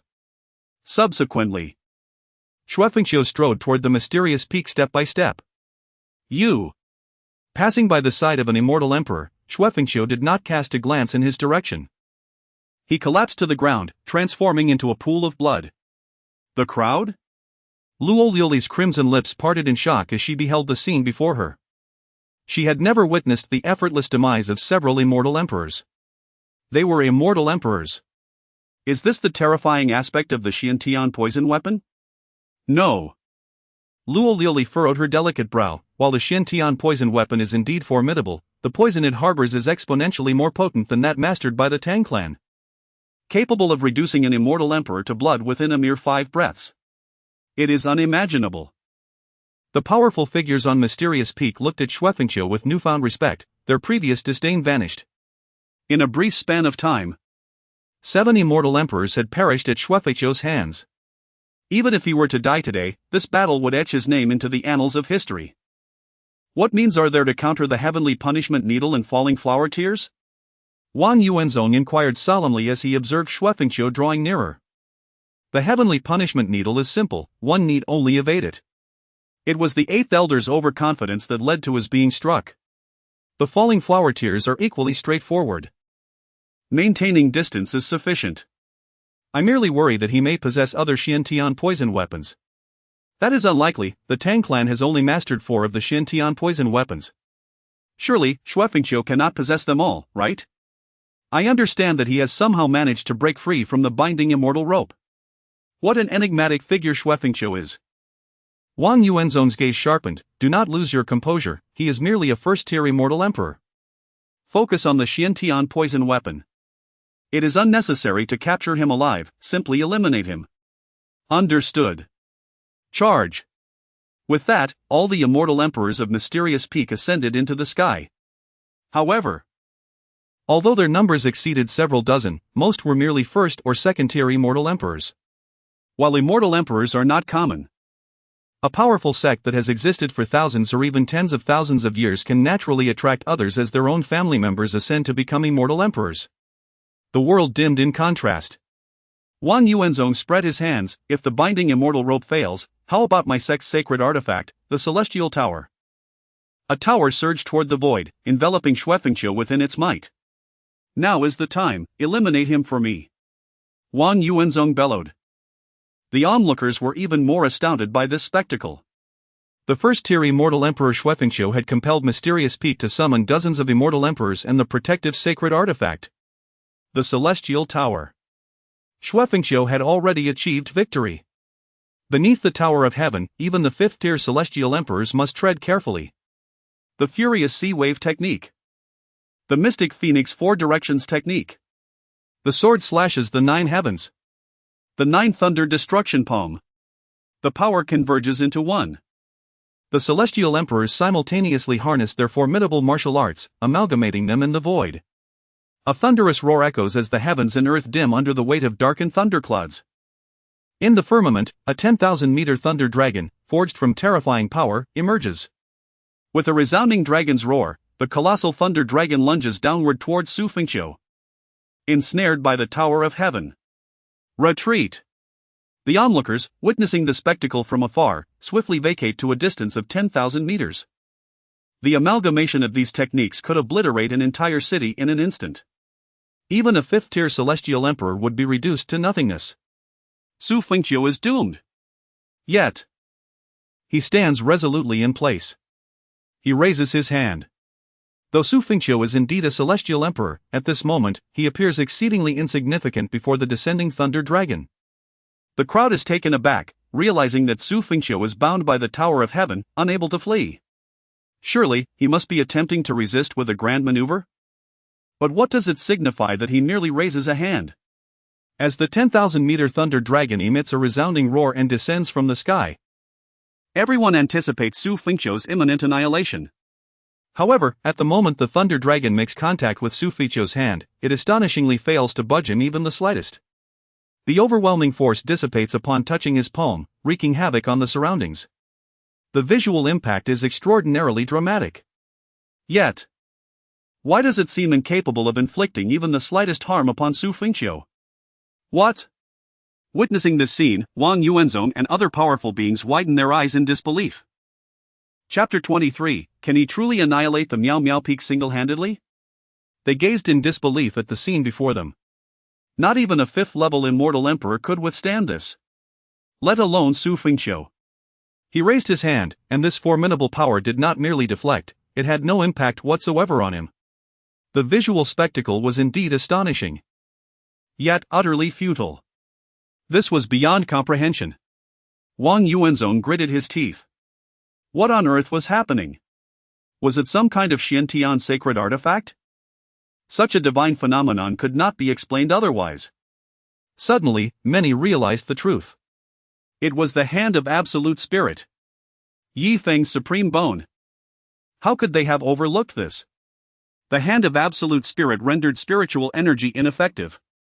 While its effect on Yi Feng was subtle, its impact on an immortal emperor was nothing short of cataclysmic. Supreme bone, hand of Absolute Spirit. No wonder the binding immortal rope was ineffective, it was indeed the hand of Absolute Spirit. The crowd gazed at Xu Fengqiu with fervent admiration. This was the supreme bone. The power that everyone yearned for. Xu Fengqiu's hair and garments danced wildly, a manifestation of the celestial phenomenon.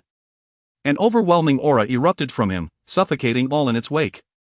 Supreme Immortal Emperor card, upon exchange, grants the cultivation of a 10th-level Immortal Emperor for 3 minutes. System value consumption, 5 million, lifetime exchange limit, 1, what? As they sensed Xu Fengqiu's aura, expressions of disbelief spread across the crowd. Supreme Immortal Emperor? How could he unleash the might of a Supreme Immortal Emperor? The Supreme Immortal Emperor, this was the pinnacle of the continent. Even the formidable Miao Miao Peak and Xu family lacked a Supreme Immortal Emperor. Was Xu Fengqiu unleashing some sealed power within him? This was highly probable, yet such power typically lasted only a fleeting moment. Surely, he could not truly eradicate Miao Miao Peak all by himself? This was impossible. When the power of the Supreme Immortal Emperor dissipated, he would be doomed without question. With a swift motion, Xu Fengqiu charged toward Miao Miao Peak. Though the town-devouring tower was formidable, the hand of Absolute Spirit allowed him to effortlessly break free from its constraints. Quick! Activate the protective sect formation. Activate the protective sect formation. Wang Yuanzong shouted in alarm. Fear gripped him. Sect Master, only you have the authority to activate the protective sect formation. Ah, yes, yes. Subsequently, the protective sect formation of Miao Miao Peak was initiated. For a sect, this formation served as the ultimate trump card. It could withstand the combined force of 3 to 5 rival factions. Theoretically. For a sect like Miao Miao Peak, this formation was capable of resisting the power of a Supreme Immortal Emperor. The question remained, how long could it endure? However, As Xu Fengqiu rushed forward, he merely touched the defensive barrier of the protective sect formation. Crack! The barrier of the protective sect formation shattered instantaneously. The collapse of the defensive barrier signifies that those outside can freely invade the inner sanctum of the sect, regardless of the efficacy of the protective formation. It fundamentally indicates a breach in the sect's defenses. Absolute Spirit's Hand. Absolute Spirit's Hand. Ah! Wang Yuanzong bellowed. Run! Despite the presence of numerous celestial emperors here, they remain vulnerable to the might of a supreme celestial emperor, who can slay them with ease. In the current predicament, they can only evade the onslaught, awaiting the dissipation of Xu Fengqiu's formidable power before attempting a counterattack. Yet, how could Xu Fengqiu allow them such respite? Xu Fengqiu's solitary figure flickered among the celestial emperors, blood spilling across the Miao Peak. Hurry! Retreat! Wang Yuanzong shouted. Thinking of fleeing? Celestial binding rope. Xu Fengqiu cast the binding rope, ensnaring one of the celestial emperors, who fell lifelessly at the stroke of a cold light. Grand spatial technique. A terrifying force enveloped the entire Miao Peak. Xu Fengqiu stood in the void, pointing skyward. An extraordinary phenomenon unfolded, the heavens seemed to rend open. Xu Fengqiu raised his right hand and pulled downward. From the breach, a colossal sword, 100 meters in length, slowly descended. The spectators looked up in astonishment, their eyes wide. I declare, I alone can cleave the sun, moon, and stars. Ha! Xu Fengqiu swung the immense sword, striking towards Miao Peak. The very earth trembled. Those standing far off, a distance of 10,000 meters, found themselves compelled to unleash their powers to withstand the impact of this strike. Their eyes widened, revealing expressions of sheer shock. As the dust settled, the vast Miao Peak was cleaved in twain, a chasm stretching for hundreds of thousands of meters. Countless lives were undoubtedly lost to that single blow. Gulp! Those powerful onlookers stood in stunned silence. Could it be that he truly possesses the strength to annihilate Miao Peak single-handedly? Is this the might of a supreme celestial emperor? No. It transcends even that, ordinarily. Even the power of a supreme celestial emperor could be resisted for a time by their collective strength. Yet, Miao Peak had been utterly cowed by Xu Fengqiu, and the celestial emperors dared not make a move. Moreover, a sect's survival relied upon its protective formation, yet it faltered before the absolute spirit's hand. Otherwise, Xu Fengqiu would not find it so effortless to breach the protective array of Miao Peak. Xu Fengqiu stood aloft in the void, surveying Miao Peak like a sovereign. Elder! Elder? Where are you all? Wang Yuanzong, drenched in blood and despair, cried out. No response came. Thud! Several celestial emperor corpses were cast before him by Xu Fengqiu. Wang Yuanzong lowered his head, his pupils contracting as he beheld Xu Fengqiu advancing toward him. No. Xu Fengqiu. Wang Yuanzong trembled in fear. Was Miao Peak truly doomed? The spectators stared in disbelief at the unfolding scene. No. It's over. Xu Fengqiu has restored his cultivation to the first tier of celestial emperor.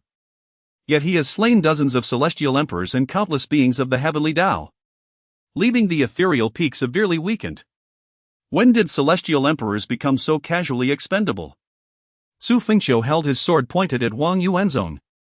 You chose this, Xu Fengqiu remarked coolly. Without the cultivation of a supreme celestial emperor, what grounds do you have for your arrogance? Wang Yuanzong trembled as he fixated on Xu Fengqiu. The might of the celestial emperor surging forth. Killing you would be more than sufficient. Spirit binding card. In an instant, Wang Yuanzong's spiritual power dissipated. His eyes widened in alarm. Not good. Protect me. Wang Yuanzong bellowed. Ninth style of the Phoenix song, Phoenix ascending to the ninth heaven. With a resounding cry, 9 pillars of fire soared into the sky. 9 phoenixes were conjured by Xu Fengqiu, emitting their melodious cries. Whoosh! Then, the 9 colossal phoenix apparitions surged towards Wang Yuanzong. You brat! How dare you! Dharma manifestation of heaven and earth. A furious roar echoed. From the void emerged the towering figure of an elder. measuring several tens of thousands of meters, who effortlessly shattered Xu Fengqiu's martial technique with a single palm. Following that, an enormous hand reached out towards Xu Fengqiu. Ancestor! Wang Yuanzong exclaimed, overjoyed at the sight of the newcomer. Chapter 24, Infinite Strikes, Relentless Bombardment. The ancestral figure of Piumiu Peak, the celestial emperor of Tianqiu, stood as a paragon of power, occupying the 8th tier of celestial sovereignty. It was precisely due to the presence of such a venerable ancestor that Piumiu Peak enjoyed its esteemed status. After all, throughout the vast expanse of the 9 continents, there existed only a handful of beings at the 8th tier of celestial mastery. As the scene unfolded, a collective sigh escaped the lips of the onlookers.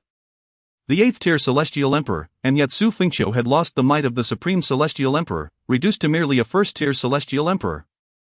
With a single strike, he was destined to be obliterated. What a pity it was!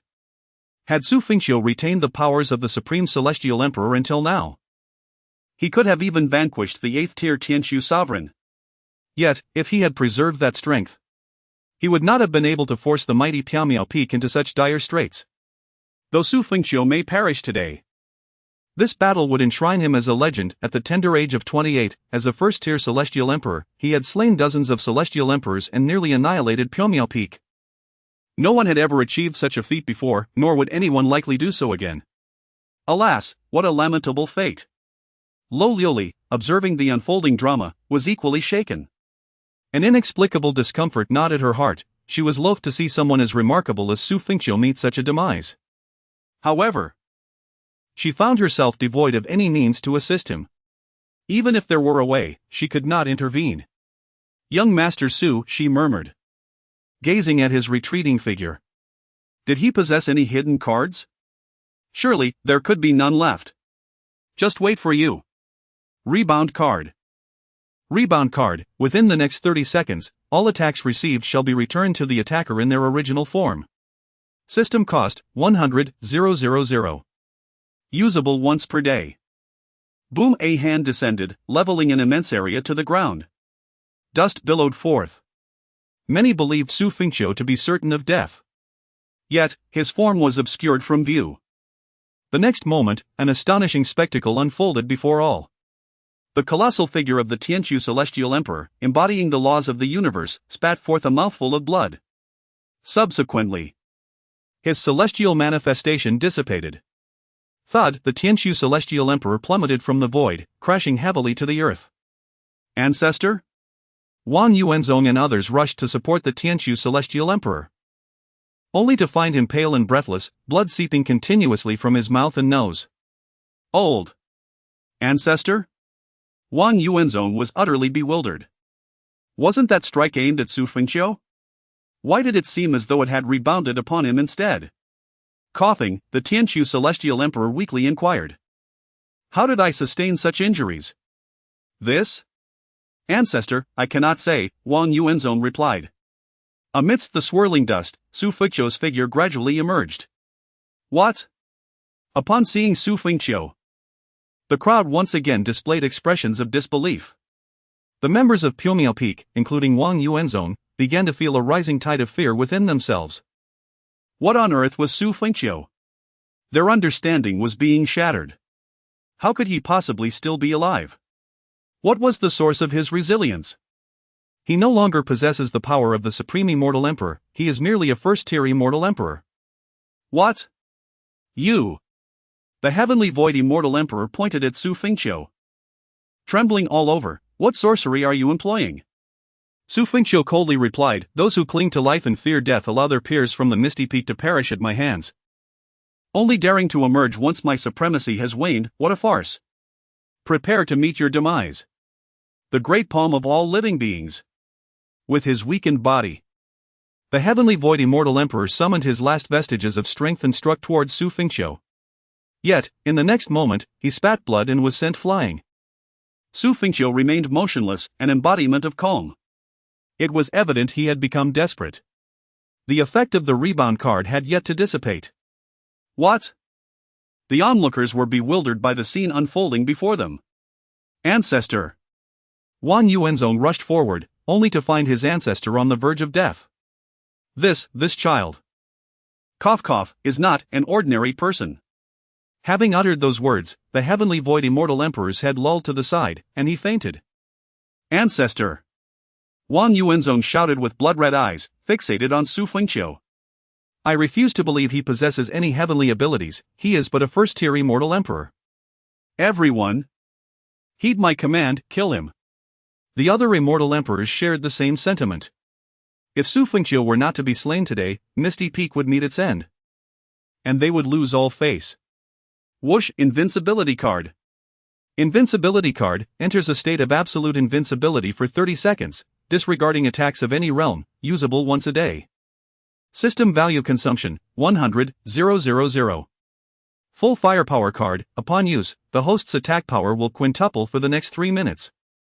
System value consumption, 300,000, usable once a week. Xu Fengqiu smirked, come forth. 9 Thunder Destruction. Boom, heaven and earth trembled as thunder rumbled ominously. What? 9 Thunder Destruction? Is this not a martial skill of Misty Peak? How does Xu Fengqiu wield it? Ah. And to such an extent? The reason Xu Fengqiu could unleash 9 Thunder Destruction was due to the talent he previously acquired. Infinite ultimate moves.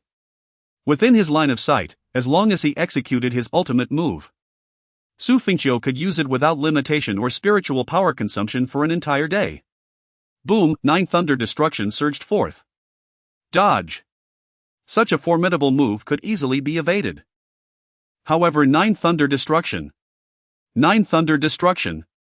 9 Thunder Destruction. After evading 9 Thunder Destruction, Xu Fengqiu continued to gather more. This left them utterly dumbfounded. How can such a grand move be unleashed like this? It matters not. Everyone, do not confront him head-on, even Immortal Emperors cannot release this top-tier martial skill frequently. Once his spiritual power is depleted, the battlefield will be ours. Ideals are lush, yet reality is harsh. Xu Fengqiu's relentless barrage of ultimate moves shattered their ranks, leaving them in utter disarray. Isn't it strange, sect leader? How is it that he still possesses spiritual power? Indeed, we can't even approach him. Is it truly possible for someone to act in such a manner? The mysterious peak is on the brink of destruction. Sect leader. We cannot withstand it any longer. Wang Yuanzong? He, too, is perplexed as to why someone can unleash such unrestrained top-tier martial techniques and wreak havoc here. Aren't all these techniques from his mysterious peak? What does this mean? Ah, the anguished cries of several celestial emperors resonate. It is utterly futile to fight back. Observing this, some celestial emperors realize the inevitable downfall of the mysterious peak. At this point, there is no room for further discussion. If the Xie family's Xie Tianyi sends even a few individuals, the mysterious peak will be no more. Thus, whoosh, whoosh, whoosh, many celestial emperors choose to preserve their lives and hastily flee from the mysterious peak. You all! Wang Yuanzong gazes despondently at the departing celestial emperors. It is over. He then turns his attention to Xu Fengqiu. He could never have imagined that Xu Fengqiu alone could bring ruin to the mysterious peak. Before him, Xu Fengqiu strides forward, unimpeded, step by step. Wang Yuanzong's anguished scream reverberates in the hearts of all present. Chapter 25. This battle shakes the 9 continents. Flames erupted from the ethereal peak, which was now devoid of any celestial emperors. Thus, it became the sole domain of Xu Fengqiu. Utilizing the formidable barrier of the celestial emperor, he sealed off the expansive ethereal peak and proceeded to slaughter the members of the Wang family within. The air was filled with anguished cries as the barrier was lifted. Countless disciples and some martial artists with little connection to the Wang Yuan sect fled in all directions. The ethereal peak had transformed into a sea of fire. The onlookers were left in shock, exchanging bewildered glances. The ethereal peak was no more. Xu Fengqiu had slain the majority of the celestial emperors, decimating the ancestral lineage and leaving countless in the realm of heaven and earth dead. It appeared that not a single member of the Wang family had survived. Who could have imagined, who could have foreseen that Xu Fengqiu alone would annihilate such a sect? It was simply unfathomable. This battle marked Xu Fengqiu's rise to prominence across the land. There had never been such a feat before, and likely none would follow. How could this be possible? Everyone believed that Xu Fengqiu had come solely to settle a score, yet he had obliterated the ethereal peak. Emerging from the inferno, Xu Fengqiu stood tall. The young master of the Xu family. Cried a formidable warrior who had maintained a decent rapport with the ethereal peak. Do you require something, my lord? Xu Fengqiu inquired. I acknowledge your exceptional prowess. To single-handedly bring down the ethereal peak is unprecedented. However, is it not excessive to slay even the children of the Wang clan? Xu Fengqiu's eyes narrowed slightly. Binding card, spirit restraining card. Binding card can immobilize one target within the line of sight for 10 seconds, regardless of their realm. Usable once per day. System value cost 100,000. Spirit restraining card can prevent one target below the 5th stage of Celestial Emperor from channeling spiritual energy for 20 seconds. System value cost 10,000, with a maximum of 10 uses per day. 9 Thunder Incineration. Boom, the warrior instinctively attempted to act, only to find himself immobilized. Unable to harness his spiritual energy. The terrifying martial technique sent him flying. Xu Fengqiu appeared before him in a flash, severing his head with a single stroke and extinguishing his soul in the process. Gasp! The crowd collectively inhaled sharply. Xu Fengqiu scanned the surrounding onlookers and calmly asked, "Does anyone wish to speak further?" Silence ensued. Since no one speaks, I shall declare, before dawn tomorrow. If the Medicine Emperor sect and the Medicine God Mountain do not come before me to kneel and apologize, the fate of the ethereal peak shall be theirs. Whoosh, with that, Xu Fengqiu vanished from sight. Xu family. Xu Tianming and a multitude of powerful figures sat in the great hall, enveloped in silence. Xu Tianming. How could you permit your son to face the ethereal peak alone? Even if he was not going to settle a score, he could still perish. How could you, as a father, allow him to go alone?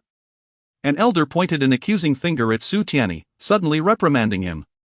If Xu Buhui and the others do not intervene, at most, we would fight to the death. What do you mean by having us wait here? Time is running out. If we do not act soon, Zhou May. I would rather perish on the battlefield than cower here like a turtle. Xu Tianming sighed. Did he not wish for the same? When Xu Fengqiu sought him out, he was filled with disbelief and reluctance. He would risk his own life to protect his son from harm, even willing to die for Xu Fengqiu. Yet, Xu Fengqiu remained resolute, convincing him of his capabilities. Only when Xu Fengqiu revealed that Lu Yunyan was his ally and that he had a plan did Xu Tianming begin to place a modicum of trust in his son. Nonetheless, he was still deeply apprehensive. My friends, Xu Tianming addressed the assembly, Zhou is my son, my only child. What father does not love his own offspring? Yet, some matters hold greater significance than life itself. At the very least, I can assure you that Zhou shall not perish today. Head of the family. Do you know something we do not? An elder inquired. I do not possess extensive knowledge, but I can guarantee that Zhou will survive this ordeal. That is reassuring. As long as Zhou remains unharmed, we can deliberate on subsequent actions later. At this moment, a figure rushed in. Report. Upon seeing the newcomer, Xu Tianming rose, visibly anxious. Speak. Pilmiu Peak, Pilmiu Peak. Xu Tianming furrowed his brow. What has happened? Speak. He feared the worst, that the report would involve the demise of the young master. To report to the family head, Pilmiu Peak has been annihilated. The sect leader, the supreme elder, and even their ancestor, the celestial emperor Tianqiu, have all perished. A hushed silence enveloped the hall as everyone stared in disbelief. What? Pilmiu Peak has been destroyed? The celestial emperor is dead? What kind of power has Zhou invoked? To obliterate Pilmiu Peak in such a brief span, could it be that a top-tier force from the 9 heavens intervened? Ha ha ha. Xu Tianming laughed heartily. My friends, let me enlighten you. Zhou has the assistance of Shalu. The reason for not disclosing this to everyone was Zhou's desire to avoid alarming the enemy. He insisted that this matter was of his own making and that he could resolve it himself. Ha ha ha. Excellent. Truly splendid. Wait. Shalu? Yi Feng was killed by Zhou. Yet his master, Lu Yunyan, is aiding him? Family head, What is the explanation for this? Su Tianyi shook his head. Let us await Zhou's return for clarification. Family head. The scout interjected. Is there further news? Su Tianyi replied with a hearty laugh. What news do you bring? Family head, there is one matter. The destruction of Piaomiao Peak did not involve Shalu or any other force, it was the young master alone who accomplished this. Su Tianyi? Everyone else? Meanwhile, on the other side, father. I just saw Su Tianyi's scout return, it must mean Xu Fengqiu is dead. Ha ha ha. Su Chang'an laughed boisterously. Su Buhui leisurely sipped her tea, remarking, indeed, the demise was rather protracted, one must have endured considerable torment. Ha ha ha. What a pity I could not witness it firsthand. It is indeed unfortunate, yet considering our Su family's predicament, it is perhaps wise to avoid the scene, wouldn't you agree? Our informants have arrived. Su Buhui turned her gaze towards a martial artist ahead and inquired, speak. Xu Fengqiu. Xu Fengqiu, he. Su Buhui furrowed her brow, why the fluster? He is dead, is he not? Shouldn't that be a cause for celebration? And no, Xu Fengqiu. He single-handedly eradicated the Misty Peak, along with its sect master, the Grand Elder, the Heavenly Void Immortal Emperor, and the entire Wang family lineage. They are all gone. Suddenly, the smiles on Su Chang'an and Su Buhui's faces vanished, and they stood up abruptly. What? Chapter 26, The Exclusion of the Medicine Emperor's Sect. The news of the destruction of the Misty Peak reverberated throughout the entire continent of Zhou, leaving an indelible mark. A formidable force of the Eighth Heaven was obliterated by a single individual, none other than Xu Fengqiu. Consequently, his name echoed across Zhou. Every faction and individual, over their meals and drinks, engaged in fervent discussions about how Xu Fengqiu, through his solitary strength, annihilated the Misty Peak. Lu Yunya, veiled in light gauze, had also departed from the scene at Misty Peak. She had initially anticipated that Xu Fengqiu would summon her to assist him. However, upon receiving the news that he ventured to Misty Peak alone, she sensed something amiss. Logically, Xu Fengqiu had informed her of his ability to reconstruct his physical form. It stood to reason that his terms would necessitate Lu Yunya mobilizing the powerful beings of the Killing Tower to aid him in overcoming his present challenges. Yet, this was not the case. Lu Yunya found herself perplexed as to Xu Fengqiu's true intentions in visiting Misty Peak alone. As she observed the entire ordeal, realization dawned upon her. It turned out he had no need for assistance. Xu Fengqiu had always intended to eradicate the Misty Peak single-handedly, slaying over 20 celestial emperors, including those of the 4th and 8th celestial ranks. At this moment, Lu Yunya's gaze was drawn to a figure not far away. The Empress? That noble silhouette turned toward her, her icy, beautiful eyes devoid of emotional fluctuations. The Holy Yao Empress, with her crimson lips slightly parted, uttered, Lady Lu Yunya. What a pleasure to meet you. In the Eighth Heaven, there existed 5 major empires. The royal powers of these empires were among the pinnacle of the Eighth Heaven, ranking within the top 10 of all its forces. At the very least, they equated to a dozen Misty Peaks. The forces of the continent were categorized into spirit, celestial, sovereign, imperial, and divine levels. Above the divine level, there were a few forces that did not necessitate further classification. The Su clan, Misty Peak, and the Medicine Emperor sect were all imperial-level forces, albeit with varying ranks among peers. The Medicine Mountain represented a divine-level force, as did the Phoenix Terrace. The 5 great empires of the Eighth Heaven were all imperial-level powers, yet they approached the divine level. The extent of their strength, however, remained a mystery. Whether it be the Medicine Emperor sect, Misty Peak, or the Su clan, all existed within the domain of the Holy Yao Empress's empire. Lu Yunya remarked. It appears that Xu Fengqiu has indeed made a name for himself, even stirring the attention of Her Majesty the Empress. The Holy Yao Empress subsequently clarified, after all, this is a significant event within the Holy Yao Empire. Today, I observe that Xu Fengqiu possesses a remarkable demeanor reminiscent of your past glory. Lu Yunya responded. I cannot compare myself to him. While both of us have eradicated sects, my target was a celestial-level sect guarded by 3 celestial emperors, whereas he has annihilated an imperial-level sect manned by dozens of celestial emperors. The Holy Yao Empress's crimson lips parted once more, stating, Xu Fengqiu's battle today has indeed shaken Zhouzhou, yet there are certain aspects I find perplexing. Lu Yunya's brows furrowed in contemplation. I share your confusion. What puzzles me is the source of Xu Fengqiu's mysterious heavenly poison artifact. Was it truly gifted by the Tang clan? Moreover, how is it that, despite being attacked by Celestial Emperor Tianxiu, it was he who sustained the injuries? Additionally, his formidable combat prowess and his ability to immobilize martial artists and suppress spiritual practitioners remain enigmatic. One might understand if a singular force manifested within an individual. However, it becomes perplexing when all inexplicable powers converge upon one person. It has been a long time since we last met. Shall we convene at the Heavenly Man Peak? Your Majesty? Lu Yunyan inquired. The Holy Yao Empress replied softly, I appreciate your kindness, but I am preoccupied with many affairs. Farewell, until we meet again. Meanwhile, the Medicine Emperor's sect had assembled a considerable number of formidable warriors, preparing to ally with the mysterious peak to launch an assault on the Xu family. The dignity of a sect is of utmost importance. During Xu Fengqiu's wedding, the Medicine Emperor's sect, as a fellow imperial force, sought to intercede on behalf of Yi Feng, only to be rebuffed by Xu Fengqiu, resulting in a significant loss of face. They were undoubtedly eager to reclaim their honor.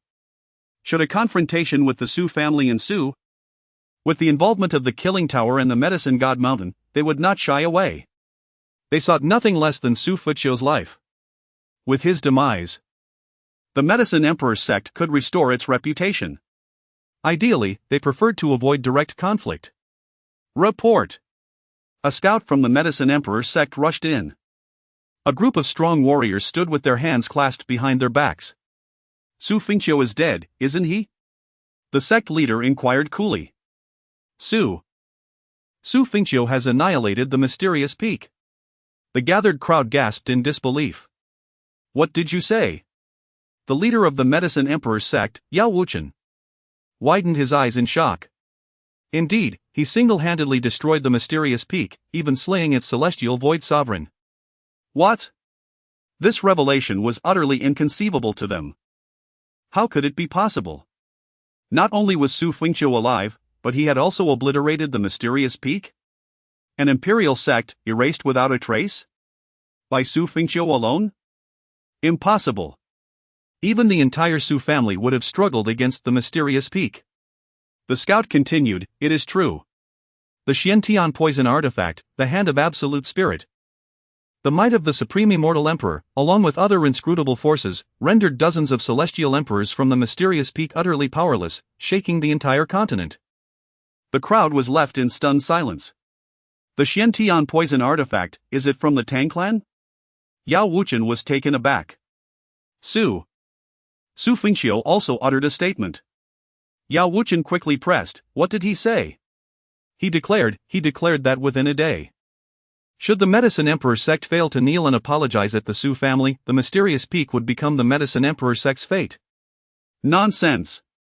On another front, Xu Fengqiu descended from the void into the heart of the Xu family.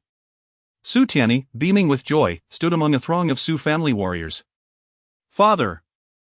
Xu Fengqiu greeted upon landing. Ha ha ha! Xu Tianming laughed heartily, approaching to slap Xu Fengqiu on the shoulder with vigor. Well done. The members of the Xu family, particularly those from the Xu Buhui and Xu Chang'an lineages, wore expressions of dismay.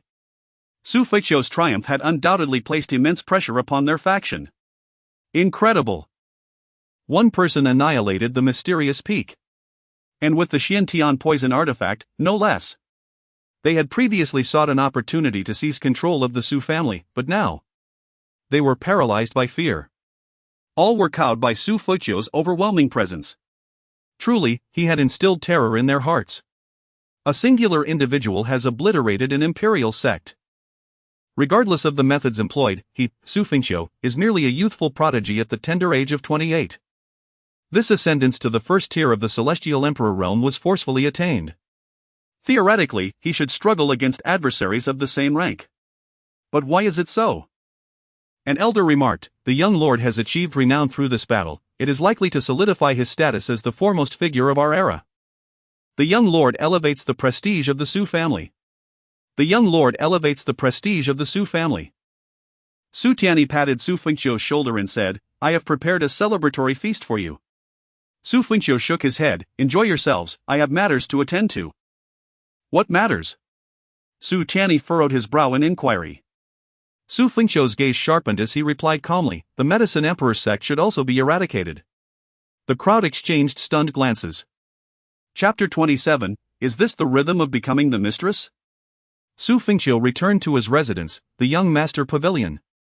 Both Chu Ran and Shaoli resided there as well. Atop the mountain peak, Chu Ran was diligently practicing the techniques imparted to him by Xu Fengqiu, showcasing remarkable talent. Meanwhile, Shaoli had received news that Xu Fengqiu had made an astonishing impact on the continent, indicating that the young master would return imminently.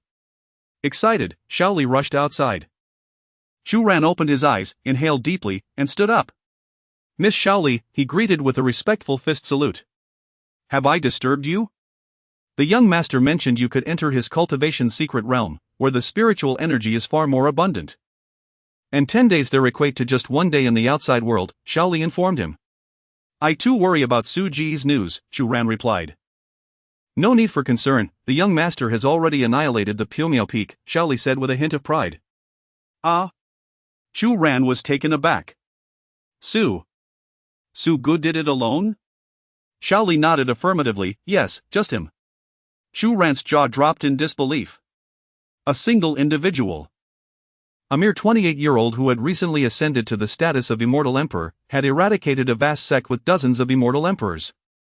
The enormity of this achievement was beyond his comprehension. In comparison, the so-called prodigies like Feng paled in insignificance next to Su Gu.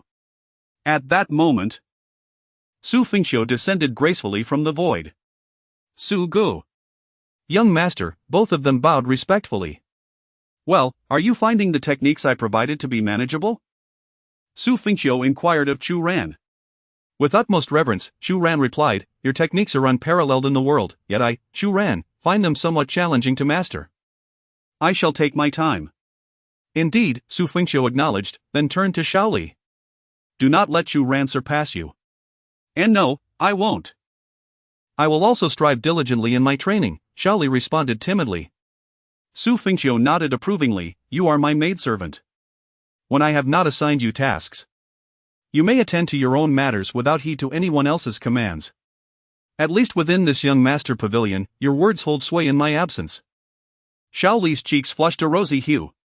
What does the young master mean by that? I am but a maidservant. The implication of her being akin to the mistress of the young master pavilion was not lost on her. Did you hear that? Xu Fengqiu asked. Ah, yes. Shaoli hurriedly affirmed. Ding. Shaoli's affection for you increases by 5, current affection, 25. Xu Fengqiu then cast a glance at Chu Ran. He possessed the ability to perceive the thoughts of those with faithful destinies, thus he understood Shaoli's esteemed position in Chu Ran's heart. However, he also recognized that Chu Ran harbored no ulterior motives. Therefore, it was of no concern. Ding. Chu Ran's destiny value reached 2 million. Elevating him to the status of a third-tier faithful progeny. Xu Fengqiu provided him with cultivation resources and techniques, and with Xu Fengqiu as his backing, the annihilation of Pyumiao Peak today would enhance Chu Ran's destiny value. Xu Fengqiu's own system value was likewise soaring. Ding. You have received the rewards, Spirit Inside Eye. Permanent enhancement of spiritual power by tenfold, 9 dragons incinerating heaven alchemy. Spirit Inside Eye, capable of probing the attributes of targets whose realm does not exceed 5 levels above one's own, as well as discerning the flow of spiritual energy, secret realms, and illusions. 9 dragons incinerating heaven alchemy, the most supreme alchemical art in existence. Ding. You have obtained the exclusive rewards intended for the Child of Fortune. Chu Ran, God-slaying technique, ascension to the realm of Xin Wang, dustless sword art. Xu Fengqiu nodded slightly. Chu Ran, come here. Yes. Chu Ran approached Xu Fengqiu. Xu Fengqiu placed a hand upon his head. I shall impart to you a set of mental techniques and a sword art. These 2 practices are what you must primarily cultivate. Chu Ran understood. Subsequently, Xu Fengqiu infused the rewards into Chu Ran's being. Simultaneously, Chu Ran's realm surged. transcending from the divine ability realm, leaping over the Xian Tian realm, and directly ascending to the first level of the Xian Wang realm. A look of astonishment graced Xu Ran's face. Thud, he knelt down. Thank you so much, Brother Xu. Within a month. I hope you will cultivate these two techniques to a minor completion and elevate your realm to the law realm, Xu Fengqiu stated. The realms are, Qi Refinement Realm, Body Refinement Realm, Enlightened Aperture Realm, Divine Ability Realm, Xian Tian Realm, Xian Wang Realm, Law Realm, Domain Realm, Divine Seat Realm, Celestial Sovereign Realm, Divine Emperor Realm, Dao Realm. Each realm consisting of 10 levels, breaking through the Dao leads one to become an Immortal Emperor. I will not disappoint you, Brother Xu, Xu Ran declared with unwavering resolve. Shaoli watched with envious admiration, happy for Xu Ran, yet puzzled. What secret relationship could Xu Ran have with the young master? Why is the young master so kind to him? Xu Fengqiu, having heard Shao Li's thoughts, smiled inwardly. You may begin your cultivation now. Yes, Brother Xu, Miss Shao Li. I take my leave, Xu Ran said before departing. Shao Li. Ah, here. Xu Fengqiu placed his young master token upon the jade table. In the future, you may freely enter the Xu family's treasure vault, medicinal garden, and scripture pavilion. Should you require any cultivation techniques, martial skills, spiritual artifacts, or resources, feel free to take what you need. Ha! Shao Li's mouth fell open in astonishment, her gaze lifted to Xu Fengqiu. Young master. I am merely your maid, why would you? Xu Fengqiu stood, tousling her hair. Shao Li shyly lowered her head, seemingly shedding her previous fear. You have reached the age of marriage, have you not? Xu Fengqiu remarked. Shao Li was taken aback and quickly shook her head. No. Shao Li serves the young master, I do not wish for marriage. Xu Fengqiu chuckled, did I ever say I would betroth you to another? Ha! Shao Li paused, looking up in confusion at Xu Fengqiu. In the next moment, her cheeks flushed like ripe apples. Remember to take the token, Xu Fengqiu said before walking away. Why, young master? Take care, Shao Li stammered, her head bowed as she stood in a daze for a long while. Then, she hurriedly covered her blushing face, looking irresistibly adorable. Xu Fengqiu entered a secret realm within the young master pavilion. Ding! Shao Li's affection for you has increased by 15, current affection, 40. Ding! Shao Li's affection has reached 40, reward, all previously acquired martial skills, techniques, mental methods, alchemical arts, and sword techniques have been elevated to their pinnacle. Xu Fengqiu. Top-tier martial arts or mental methods can take hundreds, even thousands of years, or a lifetime to cultivate. Yet now, he can attain the peak directly. As the young master of the Xu family, he possesses numerous formidable martial skills, elevating them all to their summit. This reward has spared him millennia of time. Regrettably, there are still many powerful forces yet to be acquired. Nevertheless, this is sufficient. Moreover, there is the Taishu Tianyan Ju. The Taishu Tianyan Ju originates from the techniques bestowed by the Supreme Bone. Xu Fengqiu had not yet had the opportunity to cultivate it. Now, he can directly cultivate it to its zenith. Ding! The Phoenix Song of the world has been upgraded to the 9th heaven. Ding! The Great Destiny technique has been elevated to its peak. Ding! The 9 Dragons Burning Heaven alchemical technique has been enhanced to its pinnacle. Ding! The Chenyuan Sengqiang Ju has been raised to its apex. Ding! The Wushu sword technique has achieved great perfection. Ding! The Taishu Tianyan Ju has reached the 5th pinnacle. This reward is extraordinarily astonishing. Taishu Tianyan Ju. Xu Fengqiu activated this technique. Subsequently, his aura surged rapidly. Releasing the 5th layer, his realm of Celestial Emperor stage was forcefully elevated to the 6th stage. A 5-stage enhancement. What does this signify? The Celestial Emperor. A difference of 1 stage is like heaven and earth. The continent does not lack supreme enhancement mental methods. Yet, none can elevate a Celestial Emperor's realm by 5 stages. Moreover, one more thing. With the 5th layer of Taishu Tianyan Ju, Xu Fengqiu's spiritual power ascended to the realm of Taishu. He found it somewhat difficult to comprehend. In essence, it means the spiritual power flowing within Xu Fengqiu has evolved. For instance, in a lower martial world, everyone utilizes true qi. And the power of the martial techniques released is inherently limited by the strength of the true qi employed. In this world, spiritual power can incite martial techniques that trigger celestial phenomena. Immortals wield celestial power, while gods utilize divine power. This can be understood as a difference in rank. The specifics remain unclear to Xu Fengqiu. However, this taishu represents a force beyond spiritual power.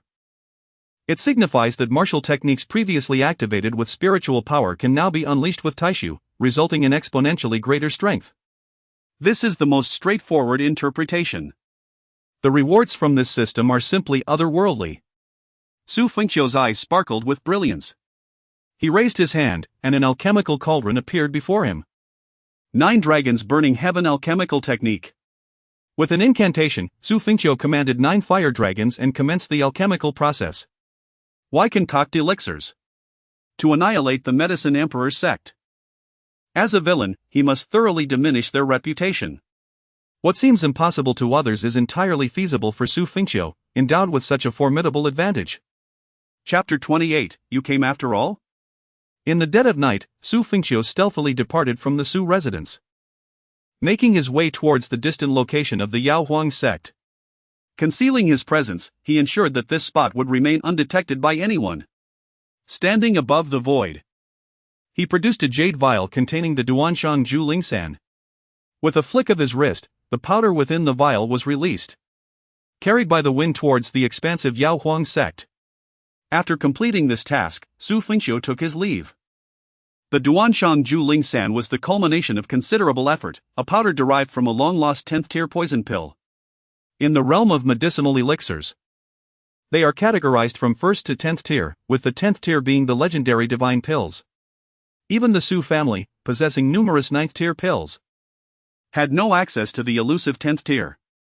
The value of a 9th tier pill was unimaginable, requiring an exorbitant amount of rare, millennia-old spiritual materials for its refinement. The absence of 10th tier pills can be attributed to 2 main reasons. Firstly, the formulas for these legendary elixirs have nearly vanished over time. Secondly, there are scarcely any alchemists capable of crafting 10th tier pills. This is why Yi Feng's master, Li Qianxiu, is revered as the medical sage. Alongside the existence of the medical immortal and the medical deity, they are the only 3 known alchemists who have successfully created 10th tier pills. Xu Fengqiu, however, possessed the celestial medical sage's techniques.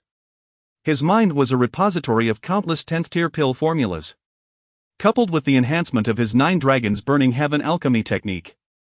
A reward from Shaoli, he had reached the pinnacle of his craft. His status as an Emperor Realm cultivator granted him the qualification to refine 10th tier pills. The Duanshang Zhu Lingsan, classified among the 10th tier pills, possessed extraordinary attributes. Its toxicity was not exaggerated, it had a singular effect, to render warriors, even those at the Emperor level, utterly weak, incapable of summoning their spiritual power. The reasons for its classification as a 10th tier pill were threefold. Firstly, it could affect even the Emperor Realm cultivators. Secondly, the powder released from a single jade vial could ensnare an entire royal sect. Thirdly, the Duanshang Zhu Lingsan's concealed nature was unparalleled. As the powder dispersed throughout the Yao Huang sect, they would remain oblivious to its toxic presence infiltrating their domain. This was the remarkable power of the Duanshang Zhu Lingsan, they likely had no knowledge of its existence. Xu Fengqiu had utilized the system to obliterate the Miao Peak, yet annihilating the Yao Huang sect would prove more formidable. Although both were royal sects, the Yao Huang sect was significantly stronger than Miao Peak. Nevertheless, a single dose of Duanshang Zhu Lingsan had the potential to eradicate an entire sect. One can only imagine the extent of its potency. The following day, Xu Fengqiu made a bold departure. "Xiu'er!" Su Tianyi called out, stopping Xu Fengqiu in his tracks. "Father!" Xu Fengqiu replied with a respectful bow. "Where are you headed?" "To the Yao Huang sect," Xu Fengqiu stated. Su Tianyi was taken aback. Was his son truly intent on destroying the Yao Huang sect? "Are you going alone?" Xu Fengqiu nodded. "One is sufficient." Su Tianyi could scarcely recognize his own son. When did this son acquire such profound cunning, strategies, and thoughts? As a father, I must trust you, yet I cannot do so without just cause. Pray, reveal your confidence. Xu Fengqiu replied, last night, I scattered the soul-severing powder in the Medicine Emperor sect. Su Tianyi furrowed his brow. Soul-severing powder? What is that? It is a 10th-tier poison pill. Su Tianyi was taken aback. Wait, the soul-severing powder. He pondered for a moment. He had encountered it in ancient texts. Each minuscule, invisible granule could incapacitate any warrior within its vicinity, rendering them unable to act. It was colorless, odorless, and formless. Without special means, it was nearly undetectable. Xu Fengqiu nodded, indeed. Have you stumbled upon a tremendous opportunity? Xu Fengqiu nodded again. Excellent. This is fortuitous. Su Tianyi patted Xu Fengqiu on the shoulder. However, the true powerhouses of the Medicine Emperor sect are those who remain in seclusion for years. They will not be affected by the soul-severing powder. Therefore, you cannot embark on this journey alone. I shall send someone to accompany you, to assert your presence and the prestige of the Xu family. Su Tianyi was unperturbed by the potential challenges. After all, Xu Fengqiu had single-handedly vanquished the Misty Peak. And as a result, the world now harbored a profound respect for the Xu family's capabilities. Even if they were to provoke some formidable forces, none would dare to act recklessly. The Xu family, having languished for years, now sought a chance to rise anew. Xu Fengqiu nodded, thank you, father. But there is no need for too many. At this moment, within the Medicine Emperor sect, the sect leader, Yao Wuchen, and several powerful figures convened in the Grand Hall to deliberate. The Misty Peak had vanished overnight. Xu Fengqiu had issued a stern ultimatum: if the Medicine Emperor sect did not kneel and apologize to the Xu family within a day, they would be expelled from the 9 continents. To speak frankly, there was a mix of anger and trepidation, for the Misty Peak was indeed gone. In a single night, the continent had lost over 20 immortal emperors. Gentlemen, what are your thoughts on Xu Fengqiu? Yao Wuchen cast a glance around the room. An elder spoke. The eradication of the Misty Peak by him alone is indeed unexpected, yet it fundamentally stems from his element of surprise. We are prepared against the Xiantian poisonous artifact and have defenses against the hand of absolute spirit. He cannot possibly wield the might of a supreme immortal emperor. Theoretically. Unless the entire Xu family mobilizes, our Medicine Emperor sect faces no risk of annihilation. Xu Fengqiu's words yesterday were likely mere bravado, believing that his single-handed destruction of the Misty Peak would instill fear in us, prompting an apology. It is laughable for a mere boy to play tricks on us. The elder continued, what concerns me now is the potential mobilization of the Xu family. If he employs the hand of absolute spirit, our protective formation would be rendered useless. Without it, even the might of Xu Tianyi's lineage may prove difficult for us to withstand. Should Xu Tianyi's faction dare to obliterate our Medicine Emperor sect, their losses would undoubtedly be catastrophic. And if their losses are substantial, Xu Buhui would seize the position of family head.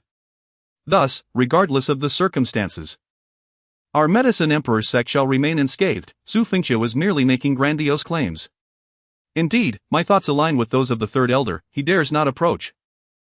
The Grand Elder, Yao Changfeng, spoke coldly, should he arrive, we shall strike him down. A figure rushed in, exclaiming, report. Speak. Yao Wuchen urged hastily.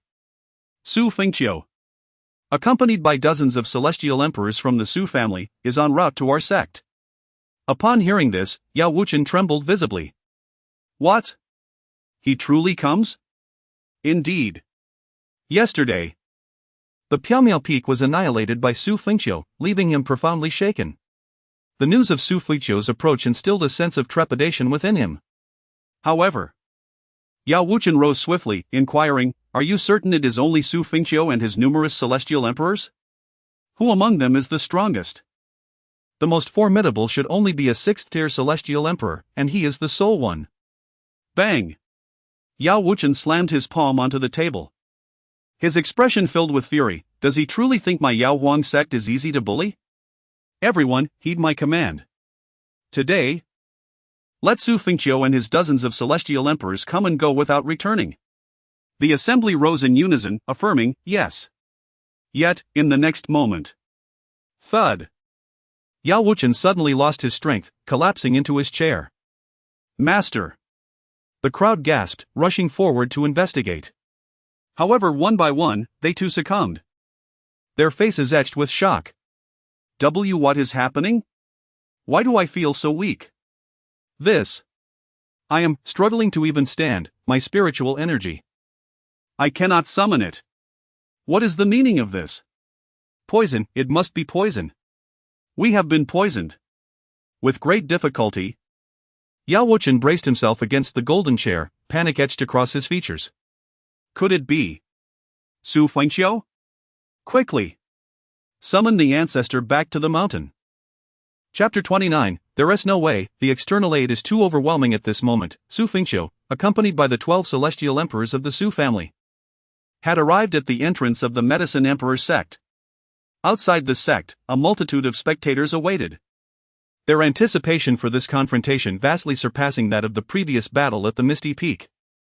The commotion stirred by Xu Fengqiu's actions yesterday was simply monumental. Upon witnessing Xu Fengqiu's actual arrival, they were taken aback. Could it be true that Xu Fengqiu was here for real? Observing the formidable lineup poised to confront the Medicine Emperor sect, with 13 celestial emperors in total, the strongest among them merely at the 6th tier. Was this assembly not akin to marching to their demise? Yet, considering the Xu family's current predicament, it was evident that the Xu Tianyi lineage could not mobilize too many formidable beings.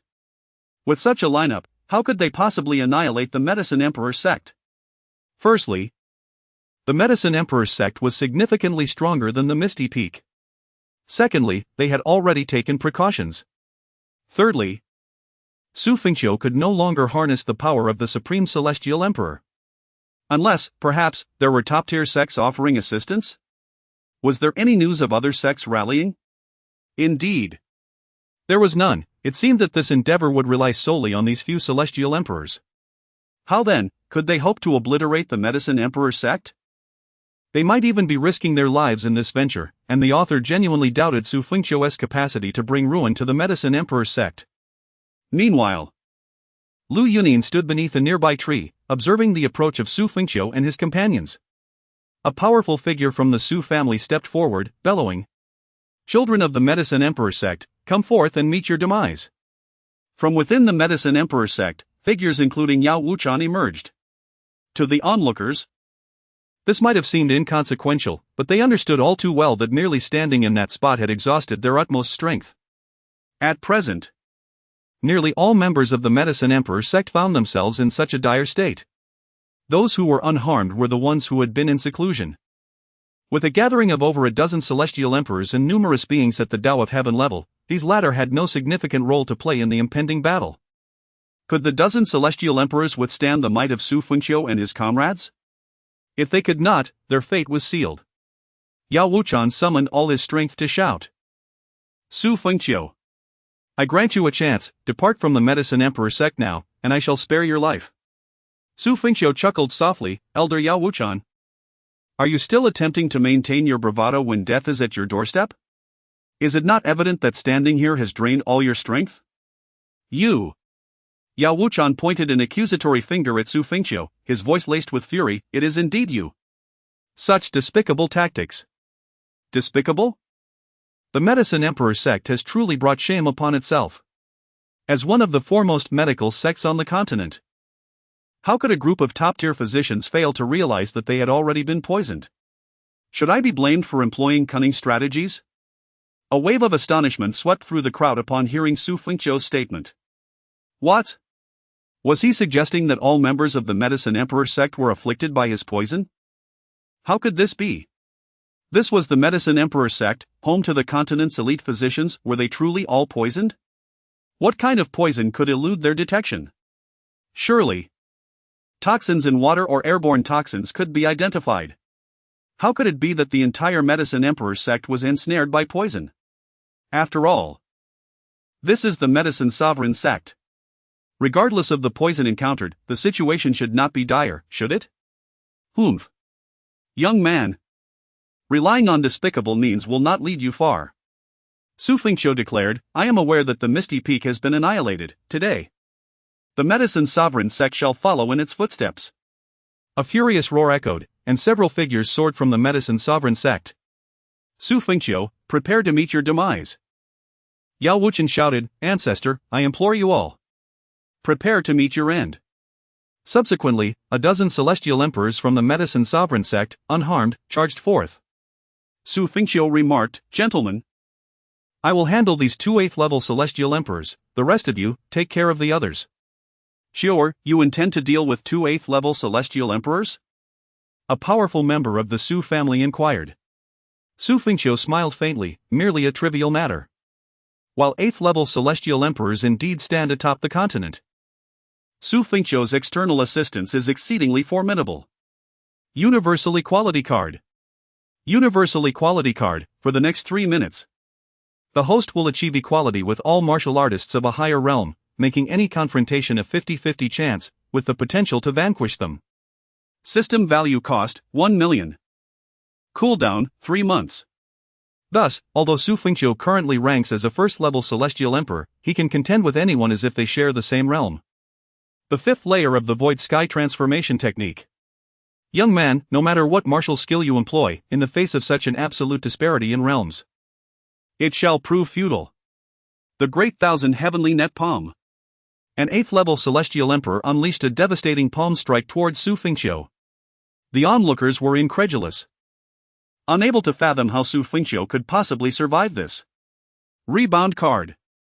Rebound card, for the next 30 seconds. All attacks received will be returned to the attacker in their entirety. System value cost, 100,000, usable once per day. This item card is exceptionally useful, essentially guaranteeing that the opponent will suffer severe injuries. Young man, are you not going to dodge? The 8th-level celestial emperor scoffed. With such a vast difference in realms, this strike is surely fatal for Xu Fengqiu. Bang, the palm of the 8th-level celestial emperor landed squarely upon Xu Fengqiu. However, he merely staggered backward slightly. The advancing 8th-level celestial emperor spat out a mouthful of blood and was sent flying. What? Witnessing this bizarre scene, the crowd was once again astonished. They had seen this before. The celestial emperor of Misty Peak had attacked Xu Fengqiu, only to injure himself. The entire continent speculated on the reasons, yet could not unravel the mystery. Who would have imagined that it would happen again? Ancestor! Yao Wuchen screamed with all his might. This palm strike, equivalent to the power of an 8th-level celestial emperor, had landed squarely upon him. Even an 8th-level celestial emperor would not escape unscathed. Infinite great move. Great Thousand Heavenly Net Palm. Xu Fengqiu activated the same formidable move as the 8th-level celestial emperor. What? My medicine sovereign sect's Great Thousand Heavenly Net Palm? Yao Wuchen's pupils constricted. Another 8th-level celestial emperor attempted to intervene. Young man, you dare. Xu Fengqiu, immobilization card. Stasis card, it can immobilize a target within sight for 10 seconds, rendering them unable to move, regardless of their realm. It is usable once per day, consuming 100,000 system points. Subsequently, the target remains frozen in place. Whoosh! Xu Fengqiu flashed before the departing celestial emperor, delivering a decisive palm strike. It was not that the 8th-tier celestial emperor was weak, rather, he was utterly unprepared. Everything unfolded precisely as Xu Fengqiu had planned. Xu Fengqiu was exceedingly swift. It was akin to an 8th-tier celestial emperor's palm striking down upon the ancestor of the medicine emperor sect. This blow was lethal. Bang! A thunderous sound erupted as the two descended, creating a massive crater. The 10,000 thunder prison descended. Crackle! Heavenly thunder poured down relentlessly. 8th-tier celestial emperor, slain. Ancestor! Yao Wuchen shouted. Hiss! The onlookers could not help but gasp in astonishment. What is happening? By what right does Xu Fengqiu possess the ability to slay an 8th-tier celestial emperor with his 1st-tier might? Madness. This world has gone mad. Just what kind of prowess does Xu Fengqiu wield? It far exceeds my understanding after a millennium. To annihilate an 8th-tier celestial emperor with a mere 1st-tier strike, and to have single-handedly destroyed the Misty Peak yesterday, does Xu Fengqiu intend to defy the heavens? Is this the power of a scion from a 10,000-year imperial lineage? When did an 8th-tier celestial emperor become so easily dispatched? Such a being is meant to tower over the world. Who exactly is Xu Fengqiu? Meanwhile, another 8th-tier celestial emperor was held in stasis for 10 seconds. The stasis card disregards realms. Even the supreme celestial emperor must be confined for 10 seconds. Only 2 seconds have passed. 8 seconds left, it is sufficient to slay him. Why can I not move? He exerted all his strength yet remained immobilized. However, it should be fine, right? He unleashed the power of an 8th-tier celestial emperor for defense, surely Xu Fengqiu could do him no harm? Xu Fengqiu extended his hand, holding a heavenly punishment needle. Upon seeing the needle, his pupils constricted violently. Damn it! Whoosh, the heavenly punishment needle shot forth. Chapter 30, The Bloodbath at the Medicine Emperor's Sect Save Me! Cried the 8th-tier celestial emperor. The heavenly punishment needle, he thought, should not instill fear in him. Although the needle could disrupt spiritual forces, his esteemed rank provided him a semblance of security. After all, the heavenly punishment needle possessed limitations. Typically, its effect on celestial emperors was not particularly significant. Yet, the needle wielded by Xu Fengqiu on the ethereal peak had reverberated throughout the continent, revealing to the world that the 10th-ranked heavenly punishment needle of the Xiantian poisonous art could indeed penetrate the spiritual power of a celestial emperor. Its venom had the potential to reduce a celestial emperor to mere blood in a matter of seconds. Thus, as Xu Fengqiu's heavenly punishment needle shot forth, the 8th-tier celestial emperor trembled, instantly pleading for salvation.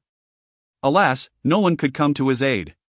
Under ordinary circumstances, someone might have sacrificed their life to shield him. But now, each individual faced their own adversary.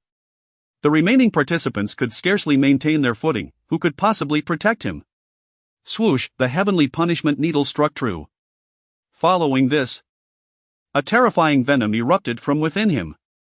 No, no! His face contorted in horror. An 8th-tier celestial emperor, who had cultivated for millennia, harbored aspirations of ascending to the supreme celestial emperor. He couldn't resign himself to dying here. Ancestor! Yao Wuchen shouted, his eyes aflame with desperation. It was over. Thud, he fell to the ground, emitting a heart-wrenching wail. However, the heavenly punishment needle would not reduce the 8th-tier celestial emperor to mere blood. In truth, he could still linger for a month or two, given his formidable rank. Yet, his combat prowess had been utterly diminished. Onlookers were left in disbelief. 2 8th-tier celestial emperors had met such a fate? Upon witnessing this scene, the Xu family's warriors were elated. Our young master is magnificent. Swoosh, a 6th-tier celestial emperor from the Xu clan landed before Xu Fengqiu. Young master, we shall handle these celestial emperors outside. You proceed to the medicine emperor's sect. Xu Fengqiu remained unhurried, they would not escape. Resolving the situation at hand was paramount. Indeed. Xu Fengqiu's gaze sharpened as he brandished his divine sword. Spirit binding card. 10 could be used daily, binding spirits for 20 seconds. With 9 remaining, Xu Fengqiu unleashed them upon the other 9 celestial emperors, rendering them incapable of summoning their spiritual powers. Instantly, the celestial emperors of the medicine emperor's sect were shattered, some injured, others fleeing. Swoosh, next. Xu Fengqiu charged towards the medicine emperor's sect. Sect master. This is dire. Yao Wuchen's pupils constricted as he activated the protective formation of the sect. However, with a mere gesture from Xu Fengqiu, the formation dissipated in an instant. Without the barrier to hinder his advance, the remaining array's efficacy was negligible. With divine sword in hand, Xu Fengqiu unleashed a thunderous strike upon the formidable members of the medicine emperor's sect. Boom! A colossal explosion echoed, accompanied by a cloud of dust. Onlookers stood agape, utterly astonished. Is the medicine emperor's sect on the brink of annihilation? How could such a sect appear so feeble? When did an 8th-tier celestial emperor become so effortlessly eradicated? Is this still the Zhou I once knew? Xu Fengqiu is truly defying the heavens. Within the realm of the medicine emperor sect, fronds of individuals lay poisoned, their movements perilously hindered. To think that Xu Fengqiu, the esteemed immortal emperor, would venture into this den of despair, was it not tantamount to a massacre? Unless, of course, the Medicine Emperor sect possessed the means to counteract the poison, otherwise dozens of immortal emperors and thousands of heavenly Tao beings would be rendered as insignificant as mere insects. The Medicine Emperor sect would be no more. What sorcery has Xu Fengqiu employed? As the dust settled, countless bodies lay strewn across the ground, and numerous powerful warriors moaned in grievous agony. Xu Fengqiu raised his hand, summoning the celestial pagoda of the Misty Peak, its formidable power enveloping the Medicine Emperor sect. Countless avatars of Xu Fengqiu materialized above the sect. His gaze sharpened as he commanded, "Spare none, man, woman, or child of the Medicine Emperor sect, those who resist shall meet their demise." In an instant, myriad avatars surged into the Medicine Emperor sect, commencing the slaughter. The air was filled with anguished screams, and the heavy scent of blood permeated the skies above the sect. Onlookers from afar were gripped with terror at the scene unfolding before them. Yet, Xu Fengqiu regarded the formidable members of the Medicine Emperor sect with a bloodthirsty smile. One after another, once mighty warriors fell beneath his blade. A once mighty immortal emperor, stricken with fear, knelt before Xu Fengqiu. "Young Master Xu, I am not of the medicine sect. I am merely a strong ally who joined their ranks. I have never raised a hand against you, please spare my life." Another elder crawled forth, pleading, "Young Master Xu, I too am innocent. I am willing to serve you faithfully, please, have mercy." "Had I known it would come to this, I would have acted differently," Xu Fengqiu mused. As countless swords coalesced, executing the remaining powerful foes with ruthless efficiency. What a ruthless display by Xu Fengqiu! Lu Yuyan remarked thoughtfully. "He is establishing his authority." Noted a nearby warrior. Lu Yuyan cast a glance toward the Phoenix Lord, who had gathered alongside many legendary figures. "How curious," the Phoenix Lord mused. "Xu Fengqiu has slain Yifeng, yet, given your temperament, why do you not intervene? Or perhaps you anticipated such tactics from him all along?" Lu Yuyan replied calmly. "I have stated that should Xu Fengqiu call upon my aid, I shall send assistance." "Do you believe me?" The Phoenix Lord was momentarily taken aback before responding. It seems Xu Fengqiu's defiance of fate extends beyond this. A great upheaval is imminent across the 9 continents. Lu Yuyan glanced at Luo Lioli, who acknowledged Lu with a respectful bow. Lioli expressed her keen interest in Xu Fengqiu, stating, "I have heard much about you from Misty Peak." The Phoenix Lord remarked, "I have brought Lioli to learn from you." Before long, Xu Fengqiu's myriad avatars had thoroughly ravaged the Medicine Emperor sect. In the square, thousands of disciples huddled together in trepidation. These were the prodigies from various cities and empires who had sought entry into the sect. They are, in essence, innocent. Hence, Xu Fengqiu would never inflict harm upon these individuals. Moreover, there are thousands of members from the esteemed Yao Wang clan, brought forth by Xu Fengqiu's numerous manifestations, men and women, old and young. Their desperate cries resound through the heavens, each one frail and utterly immobile. Xu Fengqiu approaches an elder, sword in hand. The elder, as if plunged into an icy abyss, gasps in horror. He falls to his knees before Xu Fengqiu, pleading, "Young Master Xu, please spare my life. From this day forth, I renounce my ties to the Yao clan and am willing to serve you loyally." "Brother, you..." Yao Woqing, drenched in blood, angrily points at his younger sibling. Xu Fengqiu merely chuckles, "Your attitude is commendable." The elder's expression brightens momentarily. "Then I shall grant you a swift end." In the next instant, Xu Fengqiu decapitates him. Xu Fengqiu. Yao Woqing screams in anguish. Ding. Detected the Child of Fortune. Child of Fortune, Yao Woji, Destiny Value, 880010, First Tier Child of Fortune, Age, 8, Bloodline, Human, Physique, Celestial Young Body, Realm, First Tier Shantian Realm. Combat Rating, 44, Description, Grandson of Yao Woqing, with a promising future. Ding. You have triggered the quest, Destiny Value Reset. Quest Reward, Completion of the Tiantong Formation Diagram. Tiantong Formation Diagram, Mastery over all formations in the world. Upon acquisition, you will become adept at setting and unraveling all formations. Xu Fengqiu then raises his hand, and the 8-year-old Yao Woji is lifted into the air, flailing helplessly, crying out, "Grandfather, save me! Grandfather, please!" Yao Wuqing's pupils constrict. Xu Fengqiu. What are you planning? Release my grandson. Crack, with a swift motion, Xu Fengqiu snaps Yao Wuji's neck. Ding! You have slain the child of fortune, Yao Wuji, and received the reward, completion of the Tiantong formation diagram. Gulp, the onlookers cannot suppress their collective gasp, their cries intensifying. Ah! Xu Fengqiu, may you suffer a terrible fate. May you suffer a terrible fate. Yao Wucheng roars, his eyes bloodshot. Xu Fengqiu then strides forward, seizing a woman by her hair and dragging her forth to face Yao Wucheng. Father, the woman weeps, gazing at the elder. Xu Fengqiu speaks coolly. Let us play a game. I grant you 1 incense stick's worth of time to unlock the treasures of your Yao clan. But do hasten, for every 10 breaths, I shall claim the life of one of your kin. With that, Xu Fengqiu swings his sword, slaying the woman. Let the game commence. No! Daughter! Yao Wucheng shrieks. Xu Fengqiu, you are utterly ruthless, retribution shall befall you. Retribution shall befall you. He cries out in despair. Xu Fengqiu remains unmoved by his words. Not even children or women are spared by your hand.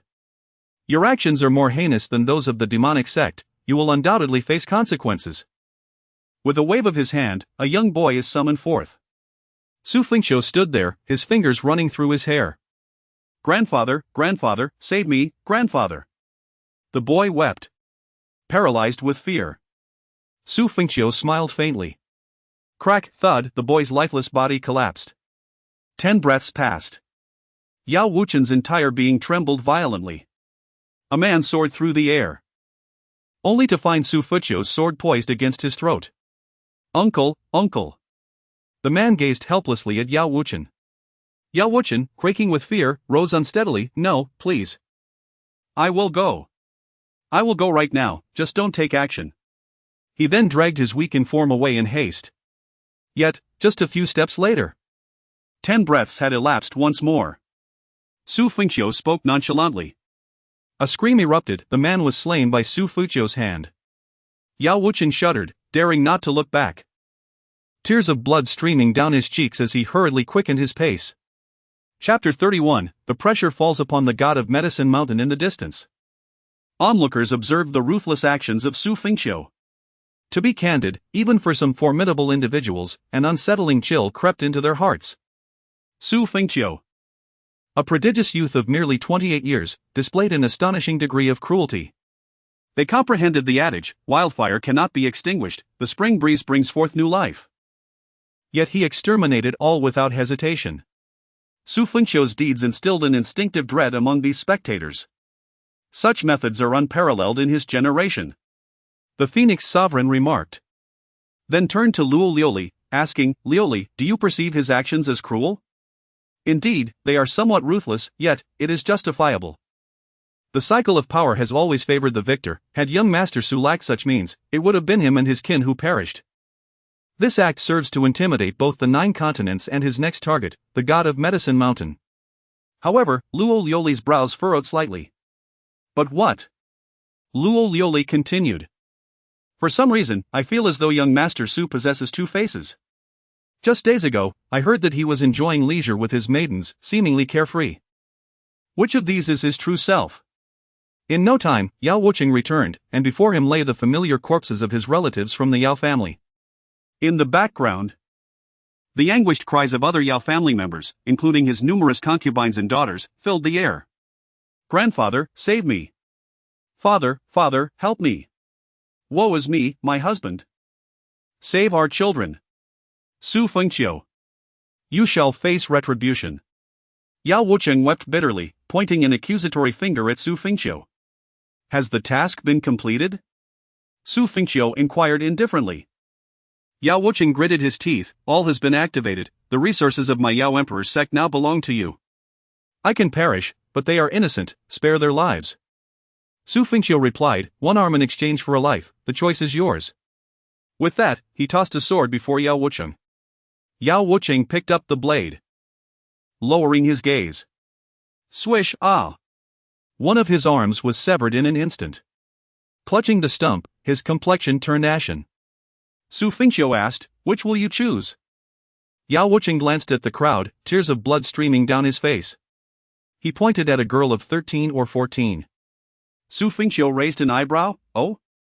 It appears she holds great significance for you. Is she your granddaughter? Indeed. Yao Wucheng gritted his teeth in affirmation. Step forward, Xu Fengqiu beckoned to the girl. Grandfather, Wu. Grandfather. The girl, trembling, crawled toward Yao Wucheng.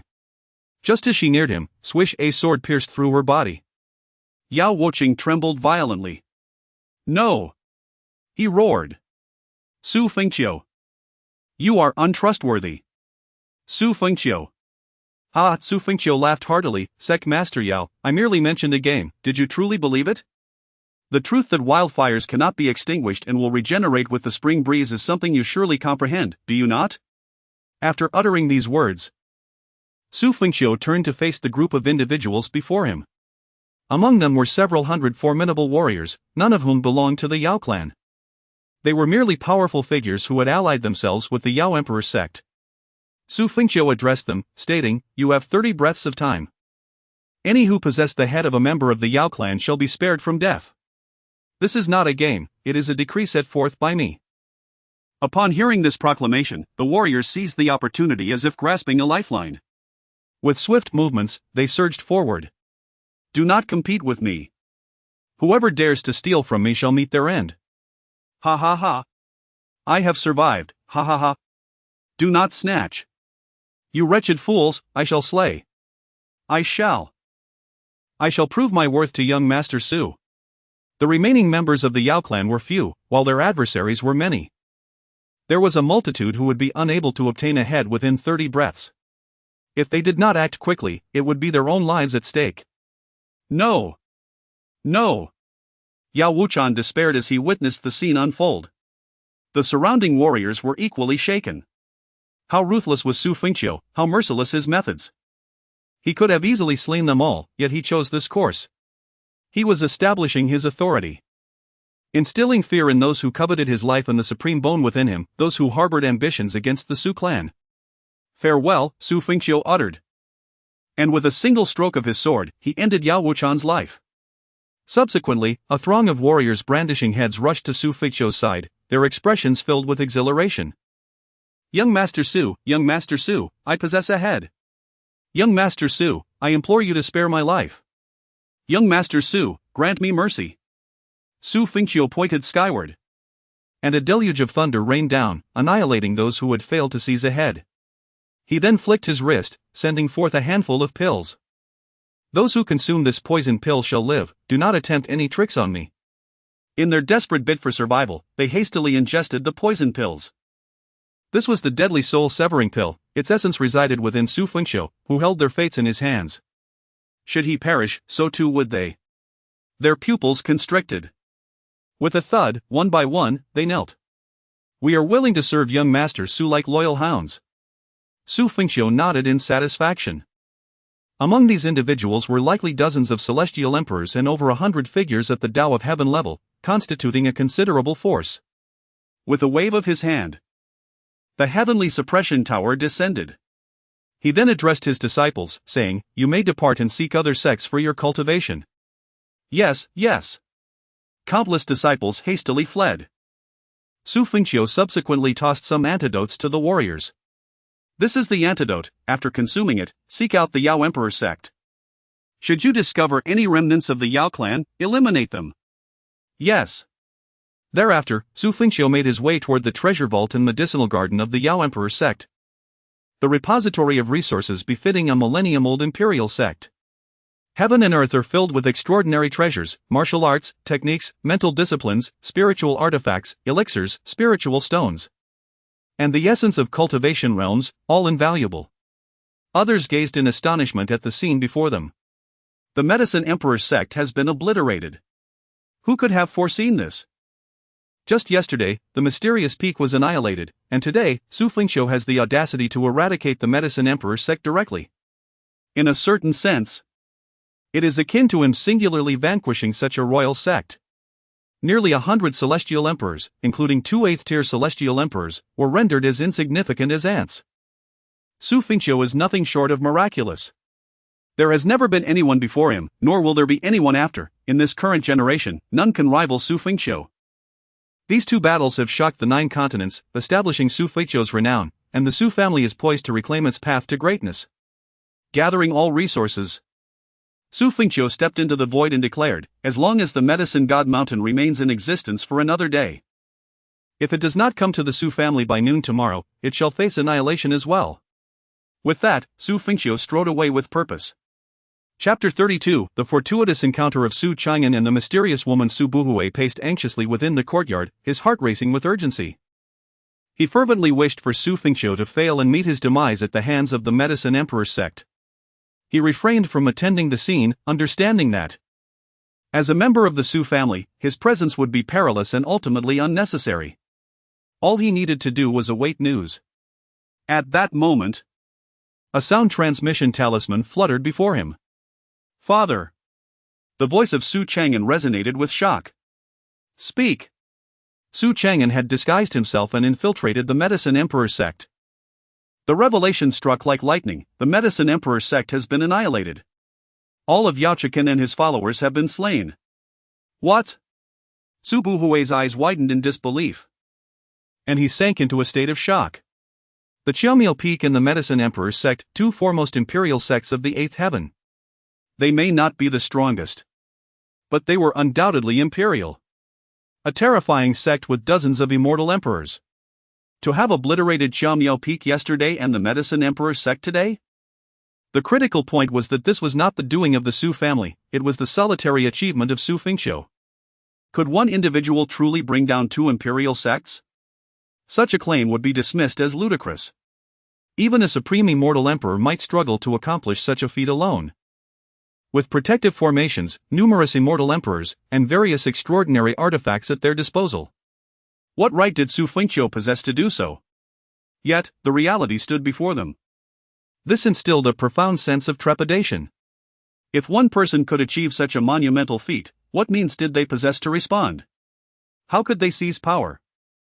It seemed that Xu Fengqiu had encountered an extraordinary opportunity. Return at once, we must probe his foundation and act with caution. Understood. In the 9th heaven, atop Medicine God Mountain, countless disciples engaged in fervent discussions surrounding Xu Fengqiu. Have you heard? The young master of the Xu family from the 8th heaven, Xu Fengqiu, obliterated Qiaomiao Peak yesterday, and today the Medicine Emperor sect has met the same fate. It's utterly astonishing. Who hasn't he heard? Previously, I had merely heard that Xu Fengqiu ascended to Immortal Emperor at the age of 28. While impressive, I didn't regard it with much seriousness. Especially since our Medicine God Mountain's holy son is also a 29-year-old Immortal Emperor. Just days ago, I looked down upon him, but these past 2 days, goodness. It's outrageous. I suspect Xu Fengqiu might be the reincarnation of some deity or has stumbled upon a grand opportunity. He has single-handedly vanquished 2 imperial sections. The enhancement from the supreme bone of Yi Feng's peerless hand has elevated him immensely, rendering a millennium-old protective formation of a formidable sect entirely ineffective. The pressure now falls upon us at Medicine God Mountain. I wonder how we shall respond. He cannot genuinely intend to destroy our sect, can he? He is merely putting on a show. I refuse to believe he can accomplish such a feat. Within the Grand Hall of Medicine God Mountain, a group of elite powerhouses sat amidst opulence, their expressions grave. They were acutely aware of the news regarding the annihilation of the Medicine Emperor sect. Presently, their hearts were laden with heaviness. Upon entering, they fell into a somber silence. The sect leader, Li Baishan, cast a sweeping glance over the formidable assembly and declared, "Speak." The Grand Elder cleared his throat and remarked, "In recent days, the destruction of the mysterious peak and the Apothecary Emperor sect has surpassed all expectations. Xu Fengqiu's methods are nothing short of extraordinary, with certain powers that even I, at my age, struggle to comprehend." Another elder nodded in agreement, stating, "At the 1st tier of immortal emperors, he has slain those at the 8th tier, leaving them inexplicably wounded. The potency of the Xin Tian poison tool, along with its abilities to restrain and immobilize, is truly remarkable. To speak candidly, whether it be the mysterious peak or the Apothecary Emperor sect, our Apothecary Mountain would incur significant costs should we intervene. Xu Fengqiu has accomplished all this with astonishing ease." Li Baishan, his eyes ablaze with anger, inquired, So are you suggesting that our apothecary mountain must apologize for declaring an attack on the Xu family? Master, the Grand Elder replied solemnly. The entire apothecary emperor sect is afflicted by poison. You must be aware of its nature. Li Baishan pondered, it must be the legendary 10th tier Duanshan Julingsan. Indeed. It is Duanshan Julingsan. We at Apothecary Mountain possess no means to identify or neutralize this poison, and it is possible we are already afflicted. The crowd erupted into chaos. Where did Xu Fengqiu acquire such capabilities? Li Baishan, his expression grave, asserted, it is highly likely he has obtained a top-tier opportunity from the Age of the Gods. The Grand Elder nodded, this matter is of little importance, the crux lies in our inability to counteract Duanshan Julingsan. If we are indeed poisoned, how shall we fight tomorrow? Should the Xu family mobilize in full force, Apothecary Mountain will surely face annihilation. Indeed, another elder lamented, Xu Fengqiu wields formidable abilities. And time is too short for us to devise a response. It would be prudent to avoid his wrath, before this. No one believed he could obliterate the mysterious peak and the Apothecary Emperor sect, yet the outcome is now evident. Master, it is not fear that guides us, but a strategic assessment. Xu Fengqiu's brilliance is overwhelming, and we must tread carefully. Li Baishan sighed deeply, when did our esteemed Apothecary Mountain, a force of divine caliber, find itself cornered by a mere junior? A stomp from us could cause the continent to tremble, and yet here we are. The assembly fell silent. Li Baishan addressed them, if we were to apologize, our dignity would be utterly shattered. Reputation is fleeting. We shall have ample time to devise a strategy against Xu Fengqiu's methods and reclaim our honor by annihilating the Xu family later. Li Baishan perceived their trepidation regarding Xu Fengqiu's ruthless tactics at the Apothecary Emperor sect. Alas, he sighed heavily, casting his gaze upon the assembly. Is this the consensus among you all? Silence ensued, for they dared not wager. I have made up my mind. Grand Elder, Second Elder, accompany me to the Xu family. Understood. Not long after the news of Mysterious Peak and the Apothecary Emperor's sect's demise at Xu Fengqiu's hands spread, the world awaited the Apothecary Mountain stance.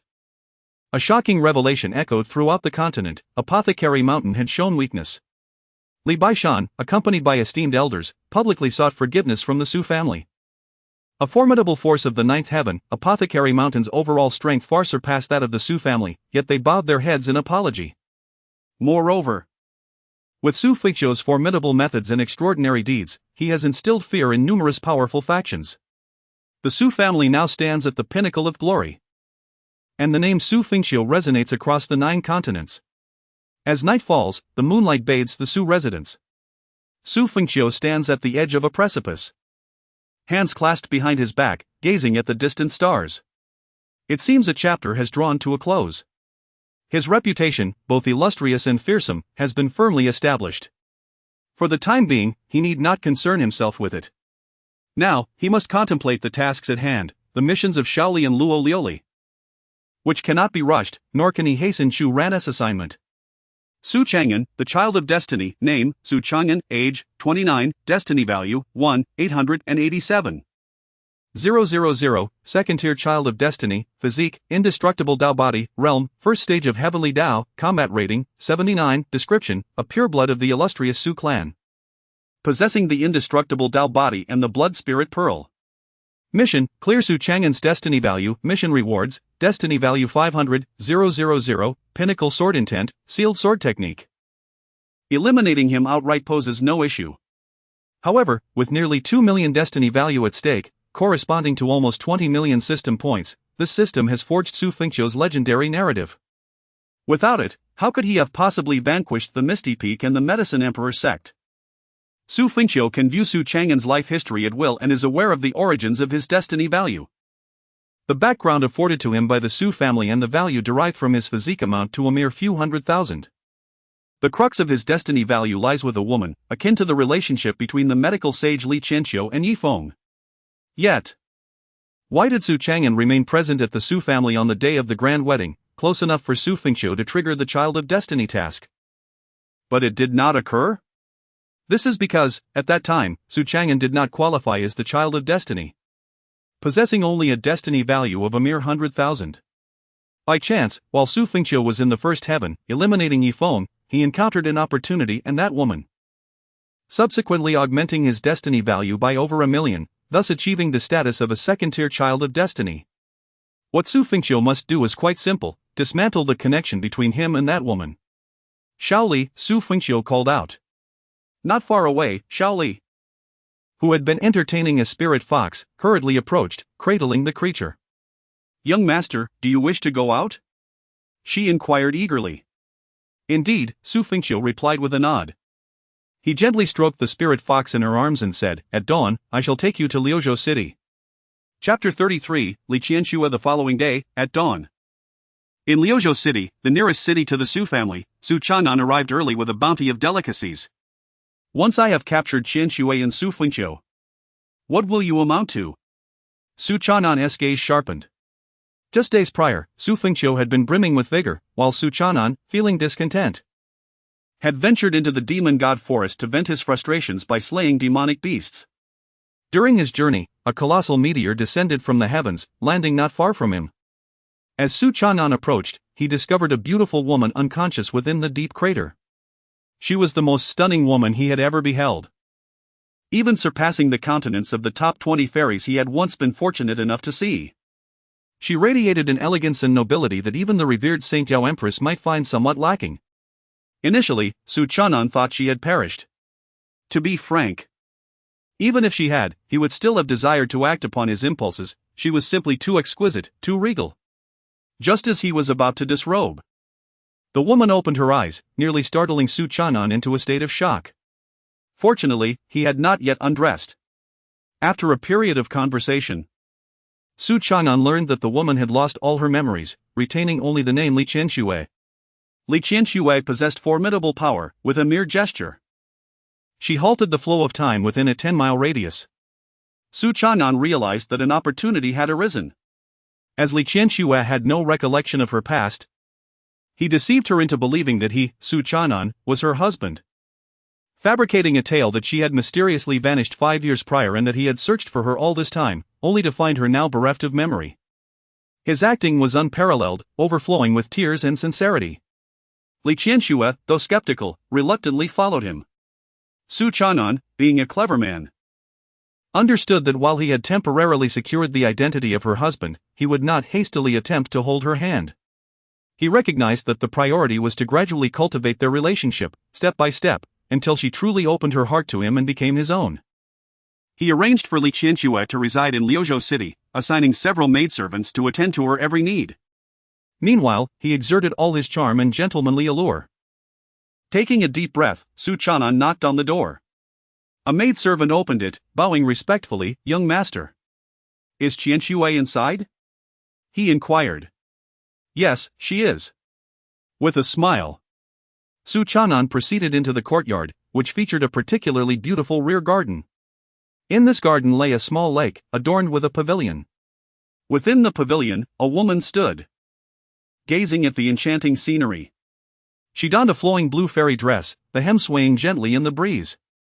Her noble and graceful demeanor resembled a snow lotus blooming upon an icy peak, pure and unattainable.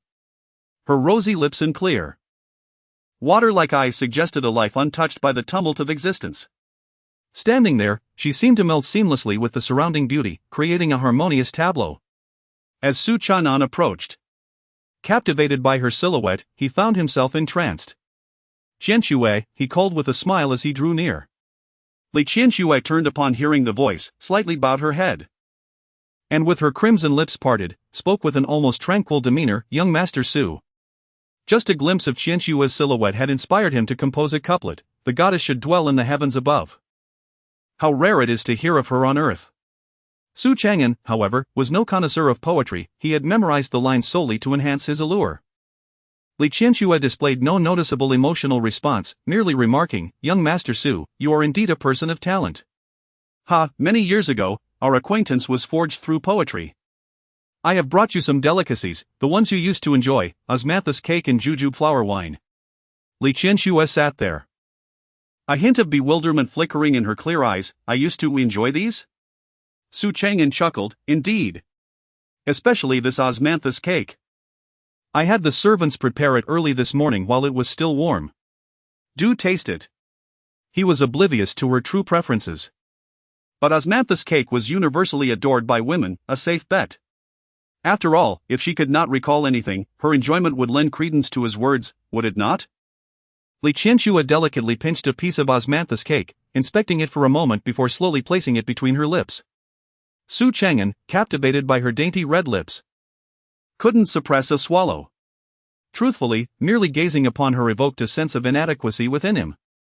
Goodness! He had to win her heart. The very thought was unbearable. What do you think? Xu Chang'an inquired. Li Qianxue nodded slightly. It is quite good, young Master Xu. Ah, Qianxue, you used to call me Brother Chang'an. This address feels rather unfamiliar now. I hope you can understand. Xu Chang'an laughed. No worries at all. Finding you again is my greatest fortune. Li Qianxue set aside the osmanthus cake and then opened her palm to reveal a vibrant seven-colored holy lotus. The seven-colored holy lotus. Xu Chang'an's heart raced. This treasure was beyond the reach of even the Xu family. It might take a century for a single one to bloom across the 9 continents. Its value was unfathomable. If a being at the 10th level of the heavenly path possessed the seven-colored holy lotus, ascension to the realm of the Immortal Emperor would be nearly assured. For him, this was a priceless treasure. Indeed, forging a bond with her was wise. Though she retained no memories. Nor could she accept the reality that they had once been celestial partners, her earnestness in their current relationship was evident. She bestowed upon him formidable martial skills, techniques, and mental disciplines, even teaching him supreme swordsmanship. As a member of the Xu family, he found her techniques surpassed many within his own lineage. Qianxue, you should not bear the weight of young Master Xu's kindness without reciprocation. Please accept this. Xu Chang'an extended his hand. Then I shall not be coy with you, Qianxue. It is only right. Li Qianxue responded gracefully, of course. Xu Chang'an then sighed softly. What troubles you, young Master Xu? He replied, to be honest, it feels as though I have climbed too high for someone like you. I often wonder what could have drawn your heart to me. Even now, I have only just stepped into the realm of the heavenly path. After the path of heaven, one reaches the realm of the Immortal Emperor. Young Master Xu shall undoubtedly attain this esteemed state within a few years. Such remarkable talent is indeed rare in this world. However, you still cannot compare with Qianxue. For reasons unknown, your cultivation has been sealed at the Immortal Emperor level, which explains why Qianxue finds it difficult to accept you now. Li Qianxue gazed at Xu Chang'an. Her delicate brows slightly furrowed. Young Master Xu, there is no need to belittle yourself. If we were once immortal companions, you must possess exceptional qualities. I simply cannot recall them, yet I can feel your genuine affection for me. It merely requires some time to unfold. Xu Chang'an felt a surge of joy in his heart. This divine maiden, though noble and breathtakingly beautiful, seemed remarkably innocent. Indeed, it should not be long before he wins her over. No need to rush. Ah, it is nothing. Merely a moment of reflection. Oh, by the way, I have a few inquiries for you, Qianxue. Li Qianxue nodded slightly. Please, young Master Xu, go ahead. There is a contemporary young talent who, at the age of 28, was forcibly elevated to the realm of the Immortal Emperor through various resources. Li Qianxue remarked. In such a case, his foundation would be unstable. Although he possesses the Immortal Emperor status, he may not withstand a formidable opponent at the heavenly path level. What is peculiar is that he is not particularly strong, yet recently, for reasons unknown, he single-handedly annihilated 2 royal-level forces comprising dozens, even nearly 100 Immortal Emperors. Li Qianxue furrowed her brows, lost in thought. What means does he possess? Xu Chang'an replied, he seized the supreme bone from other prodigies, acquiring the hand of absolute spirit. Li Qianxue responded, in that case, the protective array of the sect would be rendered entirely ineffective, yet that alone is insufficient. He must also be able to unleash the might of a supreme immortal emperor. This is likely the power of a legacy from a powerful being. And he may only utilize it once in this life. Xu Chang'an continued, I understand this point as well. However, one aspect is quite strange. He, at the first stage of the Immortal Emperor, effortlessly slayed several at the 8th stage, without the aid of a Xiantian sacred artifact or any defying martial techniques. Li Qianxue entered a contemplative silence. Do you not find this puzzling, Qianxue? Li Qianxue gently shook her head. If he truly lacks the support of a top-tier spiritual artifact, it is difficult to comprehend. Thus, when you say he could single-handedly destroy a royal-level force, I find it hard to believe. Su Chang'an asserted. Yet the facts stand as such. Furthermore, he wields the Xiantian poison artifact, whose toxin can reduce those at the Immortal Emperor level to blood in mere moments. That is rather normal, Li Qianxue replied.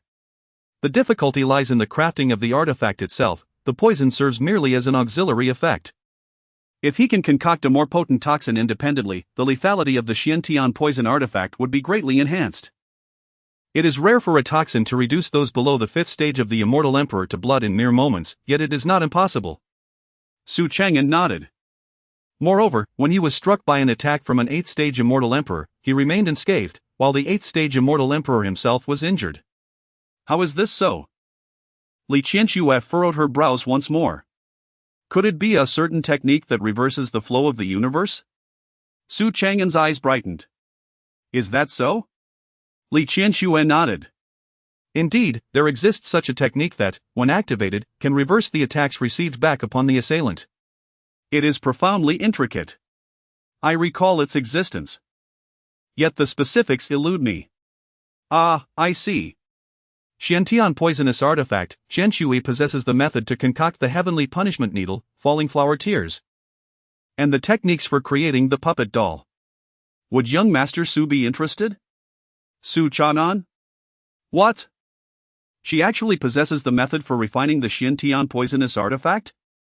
She even has the techniques for the puppet doll? That artifact ranks 3rd among the Xiantian poisonous artifacts. Even the Tang sect does not have it. He, Su Chanan, is destined to be invincible. But, is it truly feasible? Li Qianxue nodded. Indeed, it is possible. But the materials required to refine the Xiantian poisonous artifact are among the rarest in the world. Young Master Su may need to seek them out himself. No worries. No worries. Well then, please allow Qianxue a few days' time. Certainly, I shall refrain from disturbing you further. Should you require anything, do not hesitate to inform me. Very well. Young Master Su, take care. Su Chanan extended his hand, yearning to grasp hers, but Li Qianxue evaded him. When can we hold hands? Su Chanan inquired. Please grant Qianxue some time. It is fine, I shall return for now. In a few days, I will take you to my family. Young Master Su, take care. Su Chanan then left, brimming with excitement. Xu Fengqiu, do you truly believe you are invincible? Ha ha ha.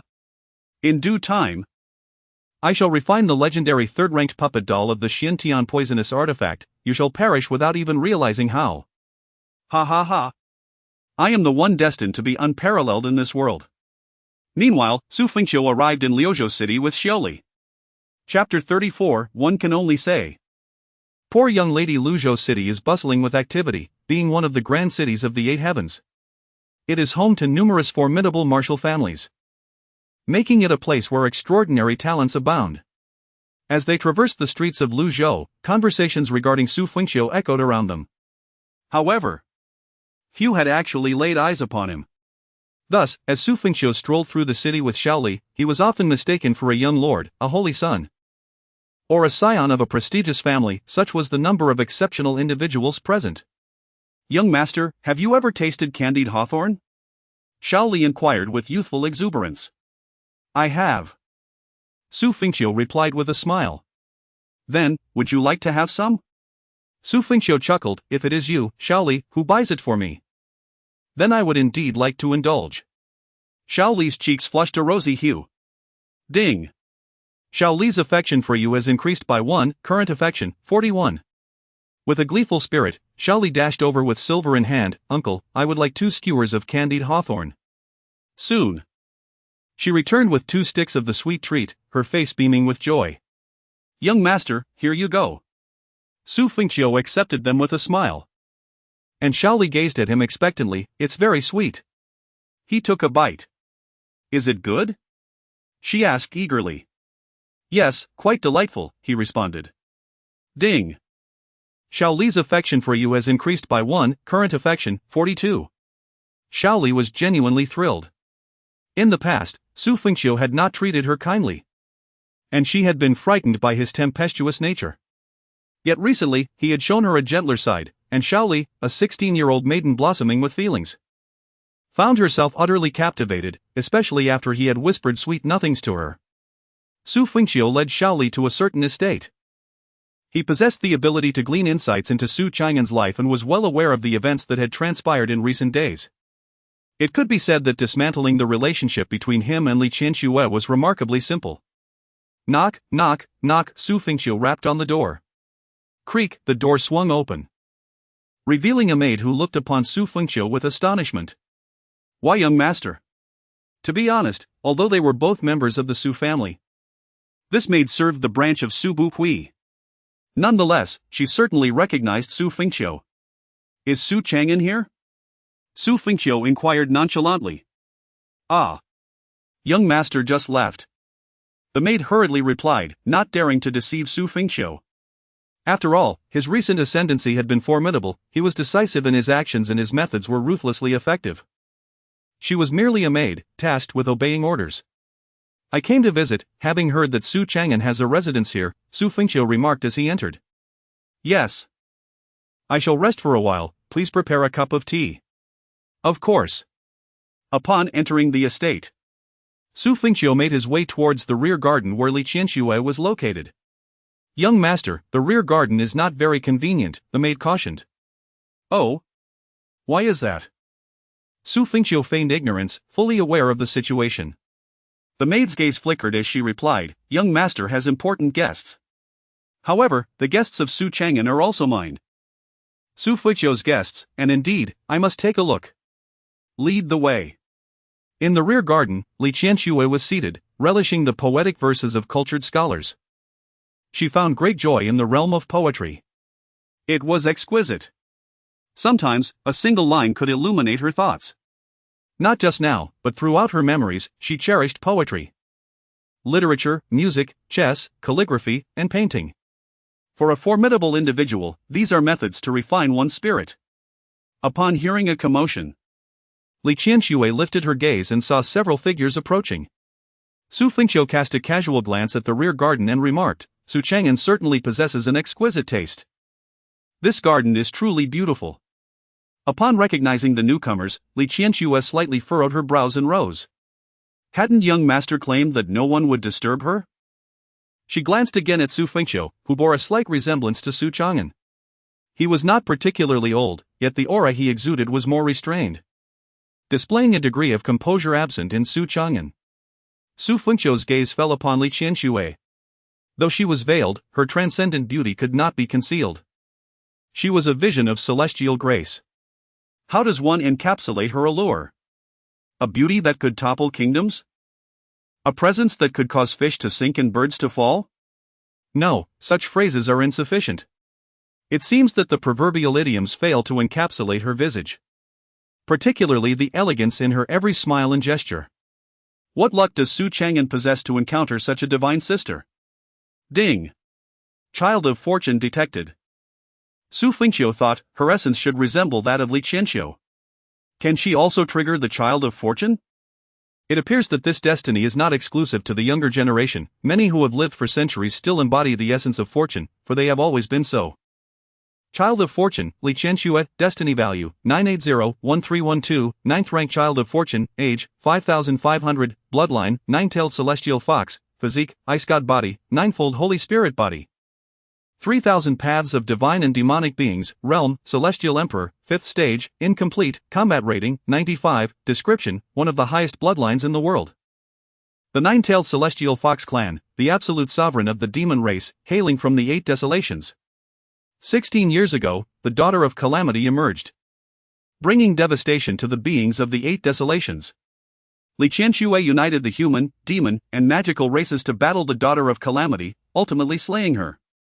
However, during the time of sealing the divine, she failed to overcome the 9-9 cataclysmic thunder tribulation, resulting in a drastic decline in her cultivation to the realm of Celestial Emperor, losing her memory and scattering across the 9 continents. Upon reading this introduction, Xu Fengqiu shuddered.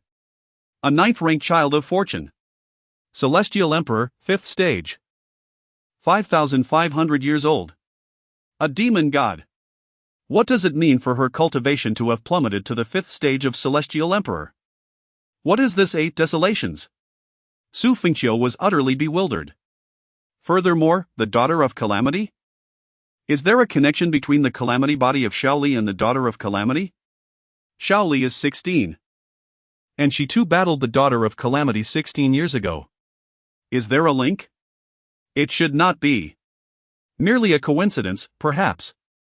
Initially, Xu Fengqiu was brimming with confidence.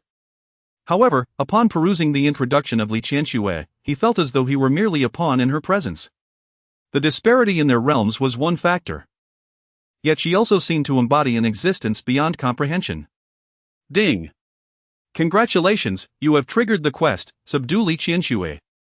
As Li Qianxue's affection for you reaches 20, 40, 60, and 80, you shall receive rewards. Upon achieving 80, you will obtain the ultimate reward belonging to Li Qianxue. Originally, Xu Fengqiu harbored no particular intentions. He merely sought to dismantle the relationship between her and Su Chang'an. However, with the quest now activated, the circumstances had changed. Having investigated Su Chang'an's life, he gleaned insights from Su Chang'an's interactions with Li Qianxue. He could emulate Su Chang'an, stepping into the role of the Celestial Maiden's former companion. This approach would facilitate a swift closeness with Li Qianxue and rapidly enhance his favorability. Although such methods were undeniably unscrupulous, he was, after all, a villain. Moreover, Xu Fengqiu was not so despicable as to wish to take advantage of a woman after her demise. To aspire to be a competent antagonist, one must learn from figures like Su Chang'an. Ah, Su Chang'an, you indeed possess charm in courtship, yet allow me to impart to you the finer nuances of wooing. One can only lament the misfortune of the fair lady. What a pity that she encountered such circumstances. In that moment, Shaoli gazed at Li Qianxue. Her lips slightly parted in awe. Conversely, Li Qianxue's attention was drawn to Shaoli. Her delicate brows furrowed, as if sensing an unsettling presence. Xu Fengqiu noticed her focus on Shaoli and greeted Li Qianxue with a fist salute. I am Xu Fengqiu, and this is Shaoli. Li Qianxue regained her composure and offered a slight bow. I am Li Qianxue. At that instant, a flock of birds took flight from the trees. Xu Fengqiu cast a glance at them and smiled gently, the beauty that stuns fish and swans. The charm that eclipses the moon and shames flowers, Lady Qianxue truly captivates me beyond measure. Li Qianxue expressed a flicker of interest upon hearing Xu Fengqiu's poetic lines. You flatter me, young Master Xu, I seem to have never encountered these verses before. Xu Fengqiu replied, I merely spoke from inspiration in the moment. Young Master Xu is indeed talented. Please, both of you, have a seat. Xu Fengqiu settled down, gesturing for Shaoli to join him. Understanding the cue, Shaoli said, Young master, I shall fetch you some immortal's drunkenness. Very well, do take care. Yes. With that, Shaoli departed. Li Qianxue gazed thoughtfully at Shaoli's retreating figure and inquired, Miss Shaoli is. Chapter 35, on the seduction techniques of the unashamed Xu Fengqiu. Xu Fengqiu has come to a realization. It seems that Li Qianxue, in comparison to himself, harbors a greater interest in Shaoli. She is the emperor's maid, Li Qianxue remarked. Shaoli appears to be quite extraordinary. Xu Fengqiu chuckled softly, indeed. May I inquire as to why Miss Qianxue is here? He began to weave his web of intrigue. Li Qianxue responded with a question of her own. What is the relationship between young Master Xu and Su Chang'an? Su Chang'an is a distant cousin of the emperor, he replied. Li Qianxue's expression brightened with understanding. She no longer felt that Xu Fengqiu's presence was intrusive. Rather, she was eager to learn more from him. Young Master Xu said that I am his celestial partner. And we became separated 5 years ago. Xu Fengqiu displayed a look of surprise. How is it that I was unaware of this? Li Qianxue furrowed her delicate brows. What do you mean by that, young Master Xu? Xu Fengqiu explained, I am the young master of the Xu family, having grown up alongside Su Chang'an. Yet, Miss Qianxue, your connection with him, could it be that young Master Xu was simply unaware? Li Qianxue inquired. Xu Fengqiu laughed heartily, that is indeed a possibility. However, despite being of the same family, my relationship with him is quite strained. Strained? Yes. The Xu family is an ancient imperial clan, currently led by my father's lineage and that of Xu Chang'an.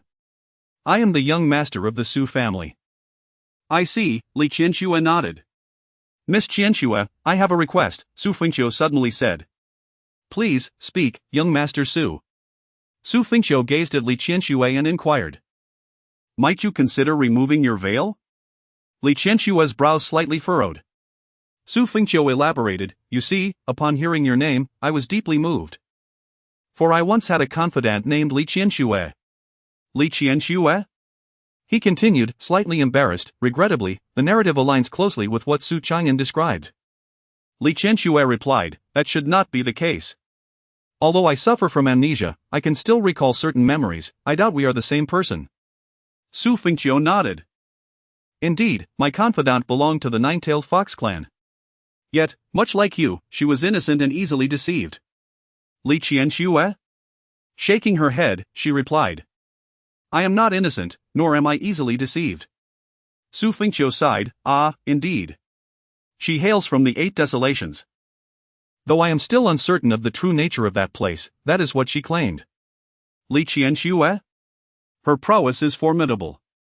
It would seem improbable for her to fall for me. Yet, perhaps due to some extraordinary fate, we found ourselves together. Oh. And she has a tear mark at the corner of her eye, quite beautiful. Li Qianxue? Xu Fengqiu added. She also has a lovely light pink birthmark on her posterior. Li Qianxue? Moreover, she possesses the ice goddess physique. It was precisely because of this that we never consummated our relationship, as I was far too weak at that time. Li Qianxue? Xu Fengqiu smiled at Li Qianxue and remarked, by the way, she has an aversion to osmanthus cake.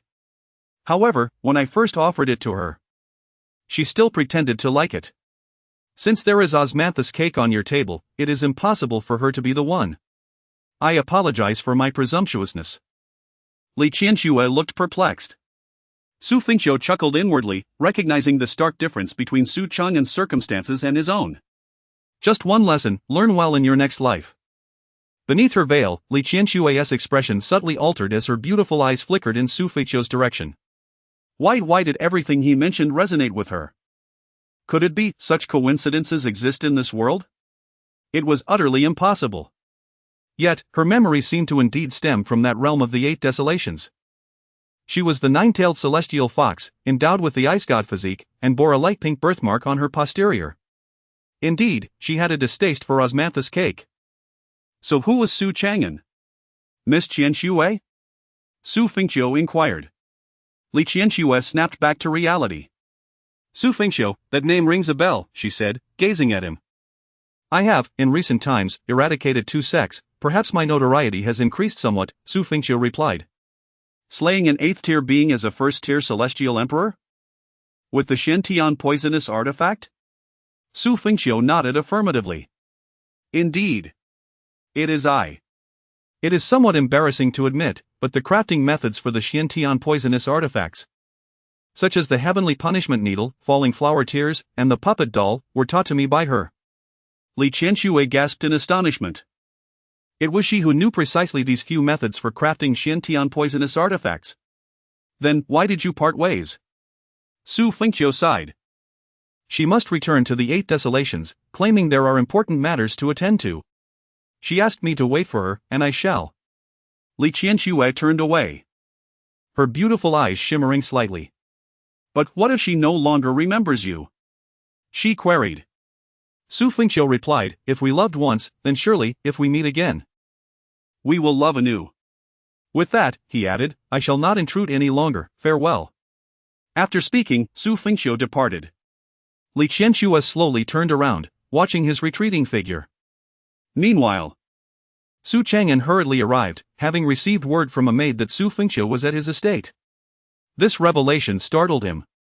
What on earth is Xu Fengqiu doing here? This spells trouble. Qianxue. Qianxue. As he called out, he rushed toward the back garden. Li Qianxue stood by the lakeside, as if merging with the very essence of nature. Qianxue, did my cousin Xu Fengqiu come by earlier? Li Qianxue remained unfazed. Xu Chang'an frowned, sensing something was amiss. Qianxue? Li Qianxue nodded. Yes, we chatted for a while. He didn't speak ill of me, did he? Ha ha, Xu Chang'an asked. He did. Xu Chang'an's heart sank. Qianxue, do not believe what he said. Our bond as celestial companions is a secret, known only to a few on this continent, but my father is aware. Xu Fengqiu is not privy to this. Li Qianxue nodded, understood. Is something amiss with you? Xu Chang'an inquired. Li Qianxue replied, it merely seems that some memories have resurfaced. Oh? Is that so? Li Qianxue gazed at Xu Chang'an and remarked, I recall our visit to the Arctic continent, the scenery there was breathtaking. As she spoke, she produced a splendid necklace. This was a gift from you. Xu Chang'an exclaimed, Ah, yes, I selected this necklace after much deliberation. The pale blue suits your temperament exceptionally well. Li Qianxue's hair danced in the breeze, her enchanting eyes shimmering with an otherworldly violet hue. A chilling aura emanated from her, enveloping the space like an icy abyss. Startling Xu Chang'an. Qianxue. He stammered. Suddenly, Li Qianxue extended her hand, grasping Xu Chang'an's neck from a distance, lifting him effortlessly. Why did you deceive me? Her tone was devoid of emotion. I did not. He protested. What did Xu Fengqiu say? Li Qianxue retorted, this necklace belongs to your maid. Not a gift from you. Xu Chang'an gasped. He hurriedly responded, Ah. I must have misremembered, after all, I have given you so many gifts. Qianxue, we truly are celestial partners. Li Qianxue replied, Osmanthus cake, I do not like. Perhaps you have lost your memory and your tastes have changed, he suggested, attempting to placate her anger. Xu Chang'an, no one in this world can deceive me. I did not deceive you. Do not trust Xu Fengqiu. He is a cruel and despicable wretch. Xu Chang'an said in a flurry of panic. Li Qianxue's enchanting eyes transformed into a mesmerizing violet, her fury boiling over. With her crimson lips parting slightly, she coldly articulated each word, You shall not speak of him. Xu Chang'an stood there, bewildered. Chapter 36, The unexpected charm of Li Qianxue. Xu Chang'an was on the verge of despair. After encountering such a formidable individual and seizing an extraordinary opportunity. How could this be? Why? Why must it be this way? Xu Fengqiu, you wretched soul!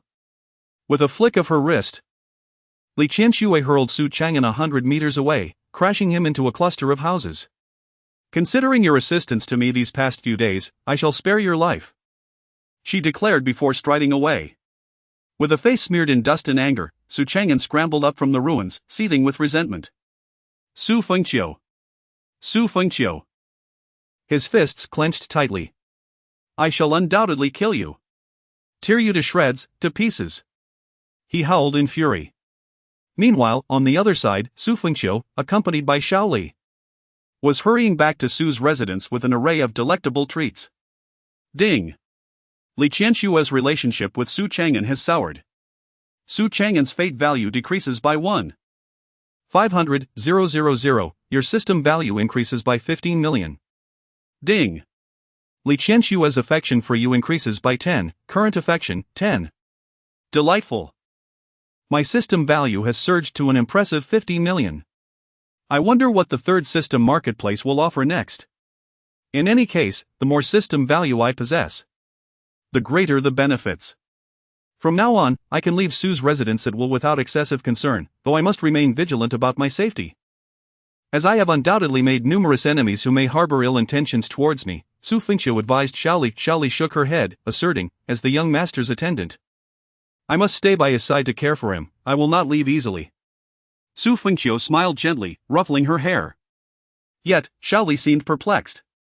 Suddenly, she exclaimed, Why does Xu Chang'an, who is so inferior to the young master, get to encounter such a beautiful and accomplished fairy? Xu Fengqiu burst into laughter. Xiao Li shot him a side glance, asserting, the young master is truly the one better suited to her. On what grounds do you find her so stunning? Xu Fengqiu inquired playfully. Though her face is veiled, her aura is utterly breathtaking, she must be extraordinarily beautiful. The young master was inspired to compose a poem in response to her beauty, Shaoli explained. Xu Fengqiu chuckled, "Are you feeling jealous?" "Ah." Shaoli blinked, hastily shaking her head. "No, no. The young master misunderstands. I am merely the young master's attendant. How could I dare to feel jealousy?" Indeed, she was not envious. Or rather, she was always acutely aware of her own position. "How do you know I have not composed a poem for you?" Shaoli blinked curiously. As Xu Fengqiu walked forward, he recited, "Amongst the crowd, her beauty stands out with a single glance, the colors of the world seem as mere dust." Shaoli paused, her cheeks flushing crimson. She stamped her foot playfully, pouting, "The young master is teasing me again. Ha ha ha, keep up." In Liuzhou City, the veiled Li Qianxue strolled through the bustling streets. Countless gazes fell upon her, yet none dared to linger for long. The incident involving Su Chang'an did not significantly affect Li Qianxue's inner thoughts. However, the impact of Xu Fengqiu on her heart was profound. Li Qianxue had come to the firm conclusion that she and Xu Fengqiu undoubtedly shared a bond akin to celestial partners. Initially, she harbored doubts about her own connection with Su Chang'an, questioning whether they were truly meant to be together, as she perceived that he lacked any remarkable qualities. In stark contrast, Xu Fengqiu was exceptional, a 28-year-old celestial emperor. Even though he appeared weak during their time together, he shone brightly.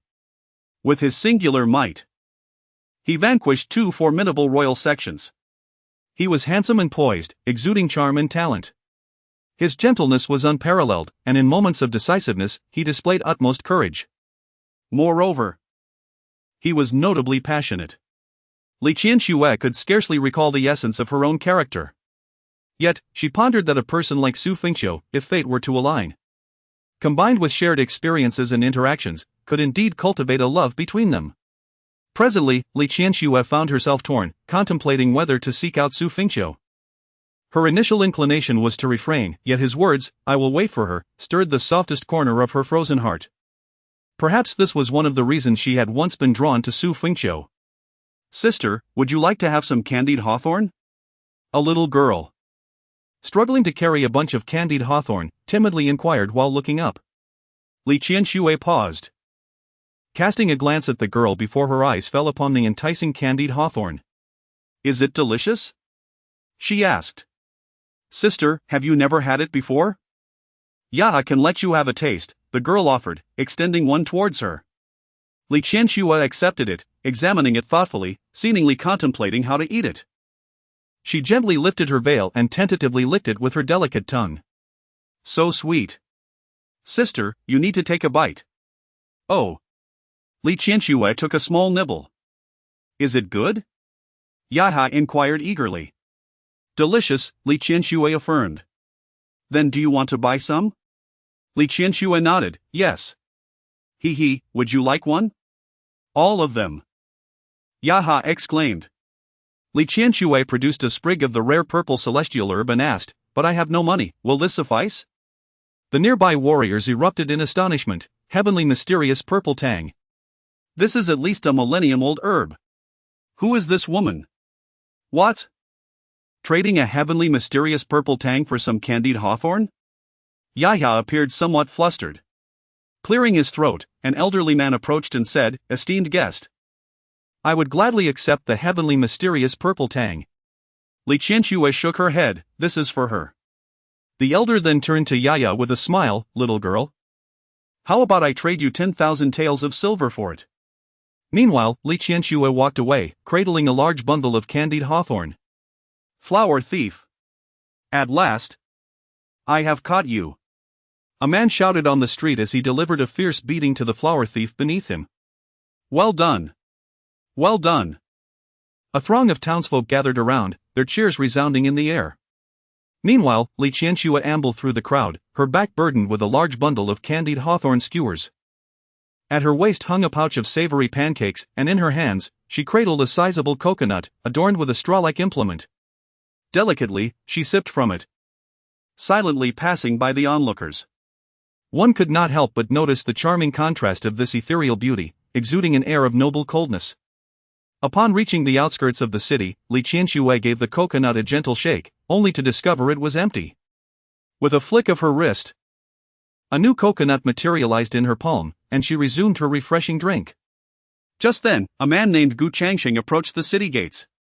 His attention instantly captured by the enchanting figure of Li Qianxue. What a stunning woman! Gu Changxing's eyes sparkled with delight. He had not anticipated that his descent from the mountain would lead him to such a breathtaking celestial being. A gentlemanly smile adorned his face as he approached her. Suddenly, Li Qianxue paused, a thought flickering in her mind. Had she forgotten something? The name Xu Fengqiu surfaced in her memory. With purpose, she stepped toward an elderly man also heading into the city. Excuse me, sir, do you know where I might find Xu Fengqiu? Ah. Xu Fengqiu, you say? The old man pondered. As Li Qianxue prepared to offer him a token of gratitude, her hands were momentarily occupied. Beautiful maiden. Gu Changxing interjected with a charming smile as he drew closer.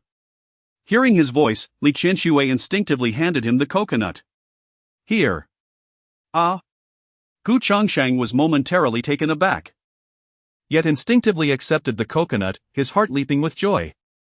Could it be that this lovely maiden had taken an instant liking to him? Then, Li Qianxue produced a gleaming crystal from her hand and presented it to the elderly man.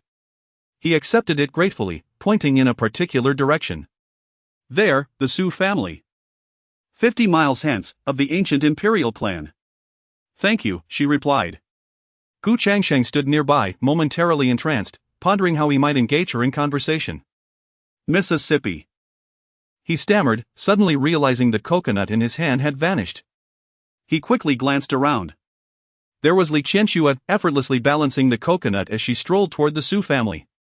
Gu Changxing couldn't help but smirk. How intriguing. Chapter 37, A father's love. Xu Fengqiu sat within the courtyard of the young master pavilion. Having acquired the heavenly communication array diagram, after vanquishing the son of the Medicine Emperor sect, Yao Wuji, Xu Fengqiu's medical prowess now stood unparalleled in the world. And his mastery of formations was equally unrivaled.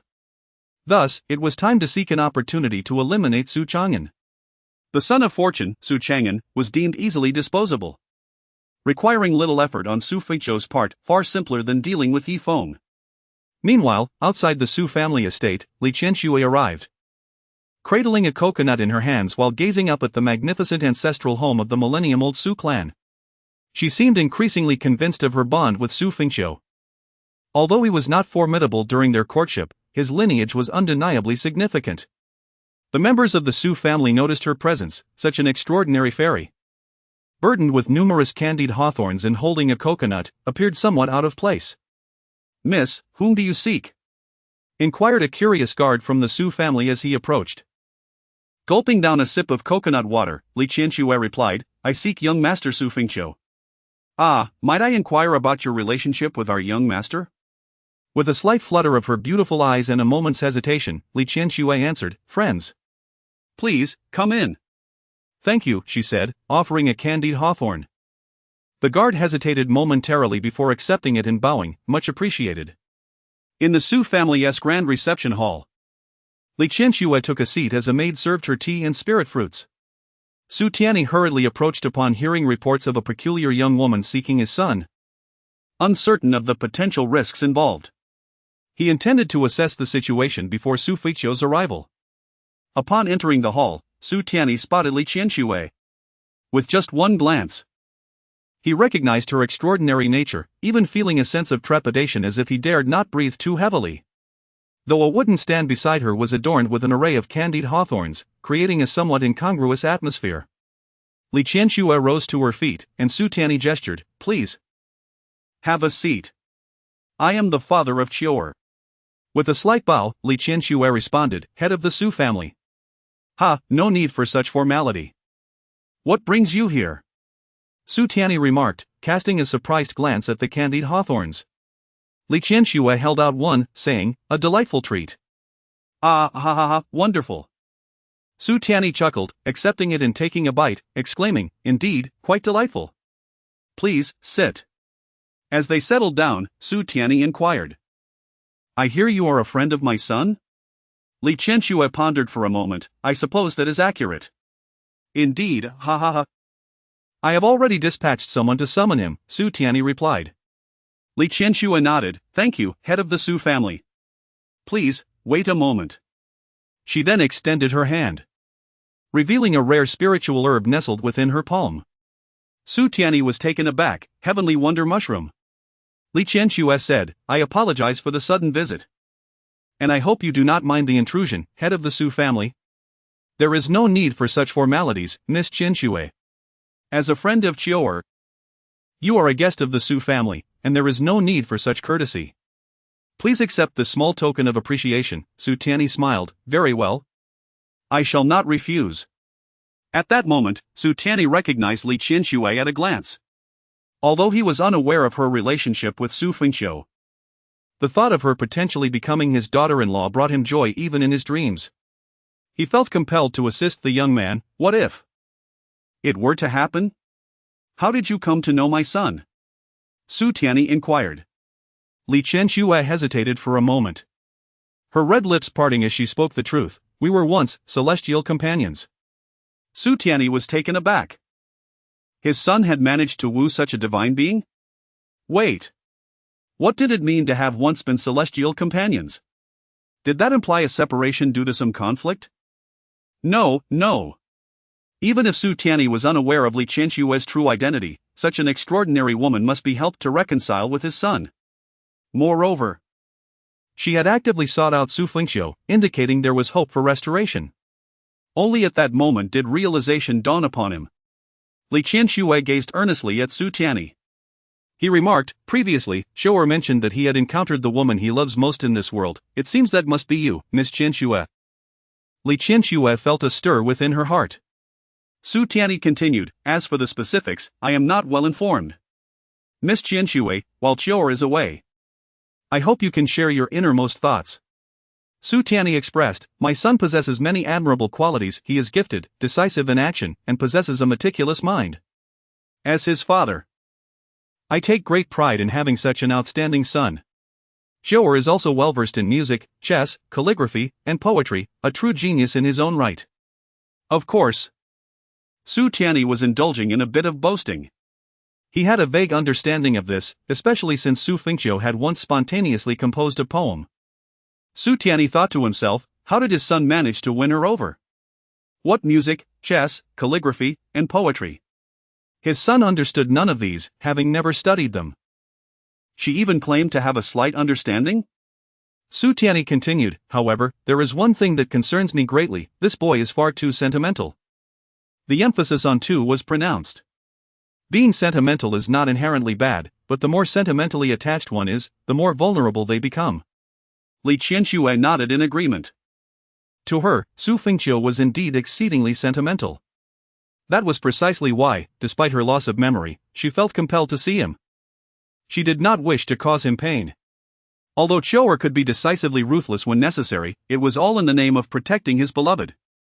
He also possessed a tender side. Whenever he witnessed a small animal in distress, he would be deeply affected. And he would extend a helping hand to beggars in the city. Therefore, I genuinely fear for his well-being. Li Qianxue remarked, such talent, virtue, character, and capability are indeed rare. Indeed, it is no wonder that so many remarkable women are enamored with Qiu'er. The saintesses from various sects, imperial princesses, and celestial maidens have all sought his favor. Yet, throughout these years, he has not accepted any of their advances. His heart, however, is exclusively captivated by Miss Qianxue, which speaks volumes about her superiority over those saintesses and celestial beings. At that moment, Xu Fengqiu approached the entrance of the grand hall. Ding! Li Qianxue's affection for you increased by 5, current total, 15. Ha! Xu Fengqiu was taken aback. He pushed open the door and was surprised to see Xu Tianyi there. Father? Xu Tianyi quickly stood up, smiling broadly as he said, you two continue your conversation, I shall not intrude. As he passed by Xu Fengqiu, he winked and whispered. Father can only assist you this far, this is my profound paternal love for you.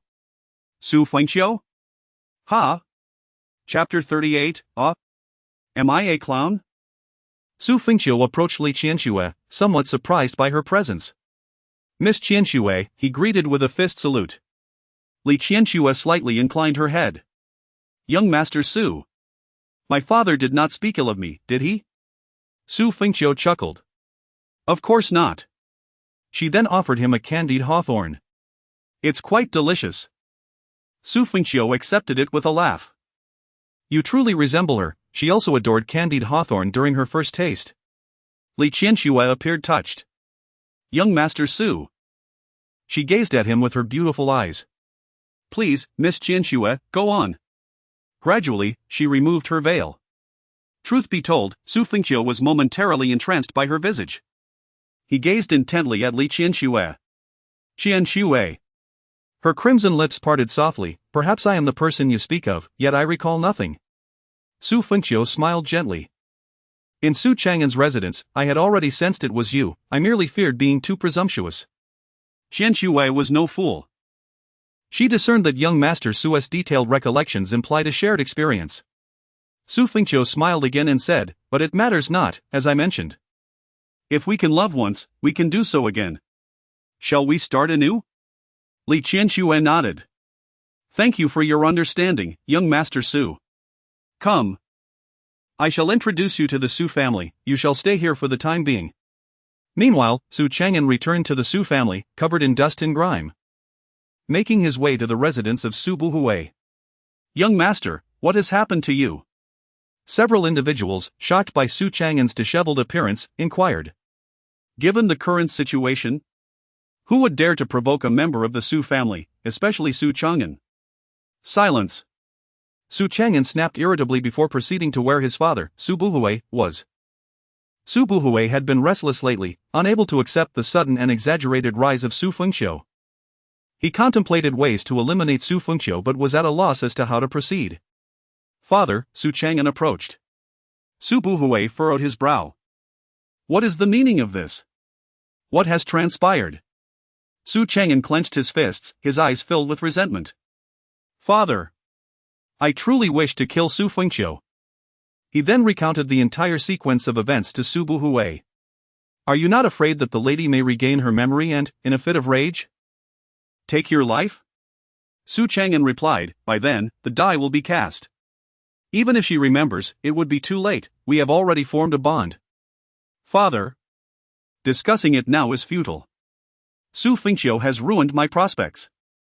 You must understand, she even possesses the method to refine the Xiantian poison artifact.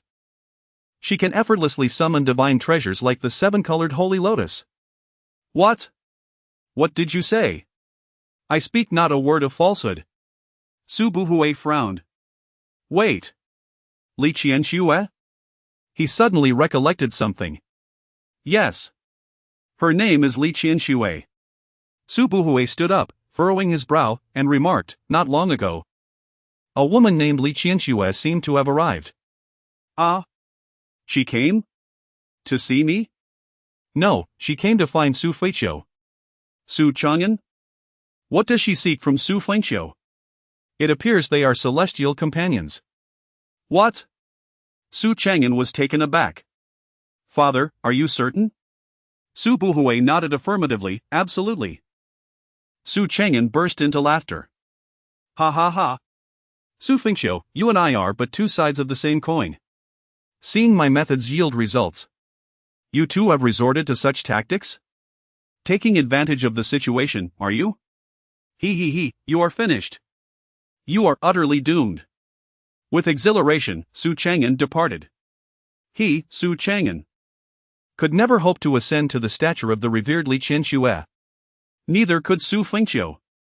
At this very moment, Xu Fengqiu and Li Qianxue were seated in the young master pavilion.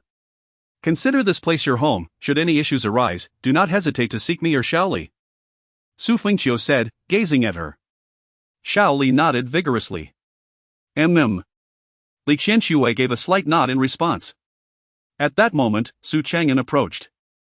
Upon seeing Li Qianxue, he noticed the seemingly amicable rapport between her and Xu Fengqiu as they sipped tea together. Hearing the commotion, Li Qianxue turned her gaze toward Su Chang'an, and an aura of icy detachment enveloped her. Ha ha ha ha. Miss Qianxue, why the coldness? Su Chang'an approached mockingly, pouring himself a cup of tea and downing it in one go. Xu Fengqiu coolly stated, leave. Xu Fengqiu, what is this? Are you afraid I might ruin your good fortune? Eager to send me away? Su Chang'an laughed heartily. He sat down, crossing his legs. Casting a scornful look at Xu Fengqiu, trying to imitate me? Ha ha ha, that's hilarious. How am I imitating you? Xu Fengqiu questioned nonchalantly. Xu Fengqiu, I ask you, what is your relationship with Miss Qianxue? Su Chang'an inquired with a cold smirk. Once celestial companions, now we are close friends, Xu Fengqiu replied. Ha ha ha ha. Su Chang'an laughed again. Xu Fengqiu, you cannot be unaware that I have employed this tactic before, can you? Miss Qianxue, he turned to her. I admit to having used underhanded methods, but cannot you see that Xu Fengqiu utilizes the same strategy? He is merely deceiving you while you have forgotten everything. Claiming to be your former celestial companion. This trick, I have already employed, no need for me to remind you further. Leave. Li Qianxue's frosty voice cut through the air. Su Chang'an's expression froze. Leave? What do you mean? No. Miss Qianxue, do you truly believe Xu Fengqiu is your former celestial companion? Su Chang'an asked in bewilderment. I do, Li Qianxue responded. Su Chang'an? No. On what grounds? Why does she trust Xu Fengqiu? What sweet words could he have uttered to deceive her? It is impossible. Especially with the precedent set by Su Chang'an, Xu Fengqiu's success seems utterly implausible. But why? Su Chang'an grew increasingly anxious. Are you jesting, Miss Qianxue? Regardless of what he claims, he is deceiving you. What grounds do you have to trust his words? And why do you not believe me? Shall Li see our guest out? Xu Fengqiu said with a hint of indifference. Shao Li replied, Young Master Su. Please take your leave. As Shao Li ushered him away, Su Chang'an, bewildered, shouted, Miss Qianxue, he is lying to you. Falling for the same trick twice is foolish. Why would you trust him? Miss Qianxue. A smile flickered in Xu Fengqiu's heart. There are two distinct outcomes, depending on whether one is bound or free. Su Chang'an strode through the Su household with a countenance darkened by resentment. He could not comprehend. Li Qianxue was no ordinary woman. She might very well be a supreme immortal emperor or one of the 8 revered beings from the legends of the 9 continents. The existence of such a pinnacle in the 9 continents is undeniable, especially since she effortlessly possesses treasures that the Su family could not procure. Thus, even if her memories were entirely erased, she is not foolish. If one could deceive her, it would require exceptional skill and mere happenstance of being present before her. She has seen through his ruse. Then, suddenly, Xu Fengqiu appears, claiming to be her former celestial companion. Isn't that akin to being a pawn? Isn't that tantamount to courting death? Indeed. It seems perfectly reasonable. But why would Li Qianxue believe Xu Fengqiu? What could he possibly say to earn her trust? Moreover, with Su Chang'an's previous experience as a cautionary tale, it is incomprehensible. It is utterly impossible. None of this adds up. Why is this happening? Su Chang'an let out a desperate howl of despair. Chapter 39, the scheme of XB to seize power. Qi and Su and Xu Fengqiu were strolling by the picturesque lakeside. Enveloped in a tranquil silence. Young Master Qi and Su's voice broke the stillness. Yes? I require a period of seclusion. Ranging from a month at minimum to half a year at most, Xu Fengqiu replied. There is a place available, she said gratefully. Not at all. Given your recent decline in cultivation, coupled with the lingering injuries and chaotic energy within you, it is indeed essential for you to recuperate properly. Rest assured. I shall find a way to assist you, he assured her. Qi and Su inclined her head slightly, expressing her gratitude. Thank you. Xu Fengqiu shook his head with a smile. Young Master X. Yes? He turned to her. If you have other beloved women. There is no need to consider my feelings, she stated. Xu Fengqiu immediately shook his head. How could that be? Qi and Su continued, in truth. I am rather indifferent to this matter, for a capable man, having multiple wives is quite normal. Otherwise, I would feel a sense of guilt. Very well. I shall agree to your wishes. Splendid. she exclaimed. Oh, a rational and understanding lady is truly delightful. I shall make arrangements for you to rest in peace. Without any disturbances. Thank you. Xu Fengqiu replied, after all, you are my Qi and Su. Qi and Su remained silent as they walked side by side. Xu Fengqiu's hand suddenly reached for her slender waist. Young Master X. Qi and Su suddenly spoke, causing him to pause. Could we postpone this for a while longer? Xu Fengqiu understood that Qi and Su had noticed his action. All right, he nodded, retracting his hand. We must not delay, I will arrange it for you. Thank you. Qi and Su performed a small bow. Xu Fengqiu departed, while Qi and Su returned to her courtyard. Sister Qi and Su, where is the young master? The obedient Xu inquired. The young master has gone to arrange my secluded retreat. Oh, Xu nodded. Sister Xu. Xu tilted her head. Qi and Su continued, might I trouble you with a request? Please, Sister Qi and Su, go on. As I enter this period of seclusion, lasting from 3 months to half a year, I worry that should any significant matters arise regarding young Master X, or should he require my assistance, would you be able to convey messages to me? Xu nodded, of course, that will not be an issue. Thank you. Father, something has occurred. Something has happened. Xcheng hurriedly returned. Speak. Father, Xcheng replied. Young Master Xu Fengqiu has somehow convinced Qi and Su that they were once immortal companions. His methods are astonishing. And he even possesses the knowledge to refine the Xin Ti and poison puppet. If the Xu Fengqiu lineage gains her support, we may find ourselves unable to withstand it. XB, whose eyes narrowed slightly as he sipped his tea, then it is time to take action, otherwise we shall miss our opportunity. Evidently, XB who had already formulated his plans. Father, what do you mean? XB who replied calmly, in fact, I have been secretly in contact with the Yoshn mountain these past few days, and I have just confirmed the decision to act. Su Chang'an raised an eyebrow. Su Buhui said, the medicine god mountain has unearthed a recipe for a 9th grade elixir left by Master Yi Feng, Li Qianxiu. What is this recipe? Su Buhui replied, it is the almost lost 9-fold blood breath powder. 9-fold blood breath powder? What effects does it have?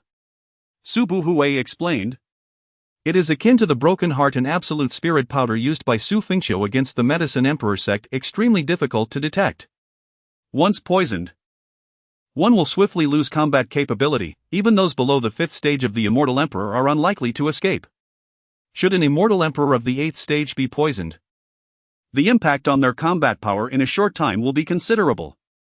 Su Chang'an's eyes sparkled, thus, if they all fall victim to the poison, they will merely be prolonging their demise. When we strike, we can annihilate them all, seizing control of the Su family and becoming its helmsman. The several ancestors who have been in seclusion for centuries would be entirely unaware of any turmoil unless notified beforehand. Even if the Su family were to perish, they would remain oblivious until they emerged from their retreat, only to find the Su family's fate irrevocably altered. Su Chang'an was filled with excitement. But suddenly he furrowed his brow. But how can we ensure their poisoning? Su Buhui revealed a sinister smile. What day is 2 days from now? 2 days from now? Su Chang'an's eyes brightened. It is my 30th birthday. Su Buhui continued, though the Su family is not united, on the surface, we have not openly torn our relations. For such a significant occasion as your 30th birthday, those from Su Tianyi's lineage will undoubtedly attend the banquet. It is unavoidable. Just as many from our lineage attended Xu Fengqiu's ascension to the throne, nearly 100 immortal emperors. Ha ha ha. Father, how splendid. Su Chang'an laughed heartily. Su Buhui sneered, with the support of the medicine god mountain, this battle is assuredly ours, we need not concern ourselves with Xu Fengqiu's methods, they are futile. Su Chang'an declared, when the time comes, I shall torment him, slaying his kin before his very eyes, ha ha. But father, is there any risk of unexpected complications? Su Buhui replied, there will be no surprises, the 9-fold blood breath powder will not be discovered. Can our Su family physicians outperform those from the medicine god mountain? Though Xu Fengqiu has produced the broken heart and absolute spirit powder, he obtained it through chance, not by virtue of his medical skills. His conquest of the Misty Peak relied on the might of the supreme Immortal Emperor and an element of surprise. His downfall of the Medicine Emperor sect was fundamentally contingent upon the broken heart and absolute spirit powder. Essentially, he remains an Immortal Emperor of the first stage. Despite possessing some extraordinary techniques, once he exhausts his trump cards and we prepare adequately, a mere first-stage Immortal Emperor cannot stir up a tempest. But, Li Qianxue. Her? Xu Chang'an pondered. Even if she is exceptional, what stage of Immortal Emperor can she attain? You have mentioned her chaotic aura, which presents no fear. Xu Chang'an resolved, I must find a way to summon her to the banquet on the day of my birthday. Father, I hope to spare her life. I have seen her visage and found her to be breathtaking. I would not wish to slay her. When the time comes, we shall strip her of her powers. This form, you may keep for your use. Xu Chang'an's heart leaped with joy, indeed.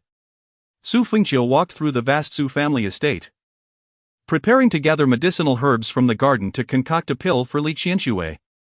The blood energy within her, which aids in calming her internal turmoil, resonates deeply. The Xu family boasts 8 towering peaks, each inhabited by a multitude of formidable individuals. Among these, 4 peaks are predominantly occupied by the lineage of Xu Fengqiu, while the remaining 4 are home to the descendants of Xu Buhui. Young master! Young master! In their presence, many individuals bowed in respect. Xu Fengqiu nodded in acknowledgement. Feng Qiao's gaze fell upon Xu Chang'an ahead. Ha ha ha, you have come! Xu Chang'an exclaimed with a laugh. Such a significant milestone at 30 years of age, naturally. An elder remarked. Xu Chang'an nodded, then turned his attention to Xu Fengqiu. Humph. Xu Chang'an scoffed lightly, concealing his current triumph to avoid arousing Xu Fengqiu's suspicion. Approaching, he inquired, Xu Fengqiu, will you attend my 30th birthday celebration in 2 days? Xu Fengqiu replied, I shall. Xu Chang'an let out a cold chuckle. I thought you might decline. Despite our strained relationship, we are both of the Xu lineage, attendance is expected. After all, we both graced each other's 20th birthdays when I ascended to my position, did we not? Whether you come or not is your choice, in any case. I do not particularly welcome you. Xu Chang'an feigned indifference. Xu Fengqiu smiled slightly. Moreover, how exactly did you deceive Li Qianxue? She places her trust in you. And I am well aware of your intentions. I will not forget how you obstructed my affairs. Xu Fengqiu raised an eyebrow, regarding this matter.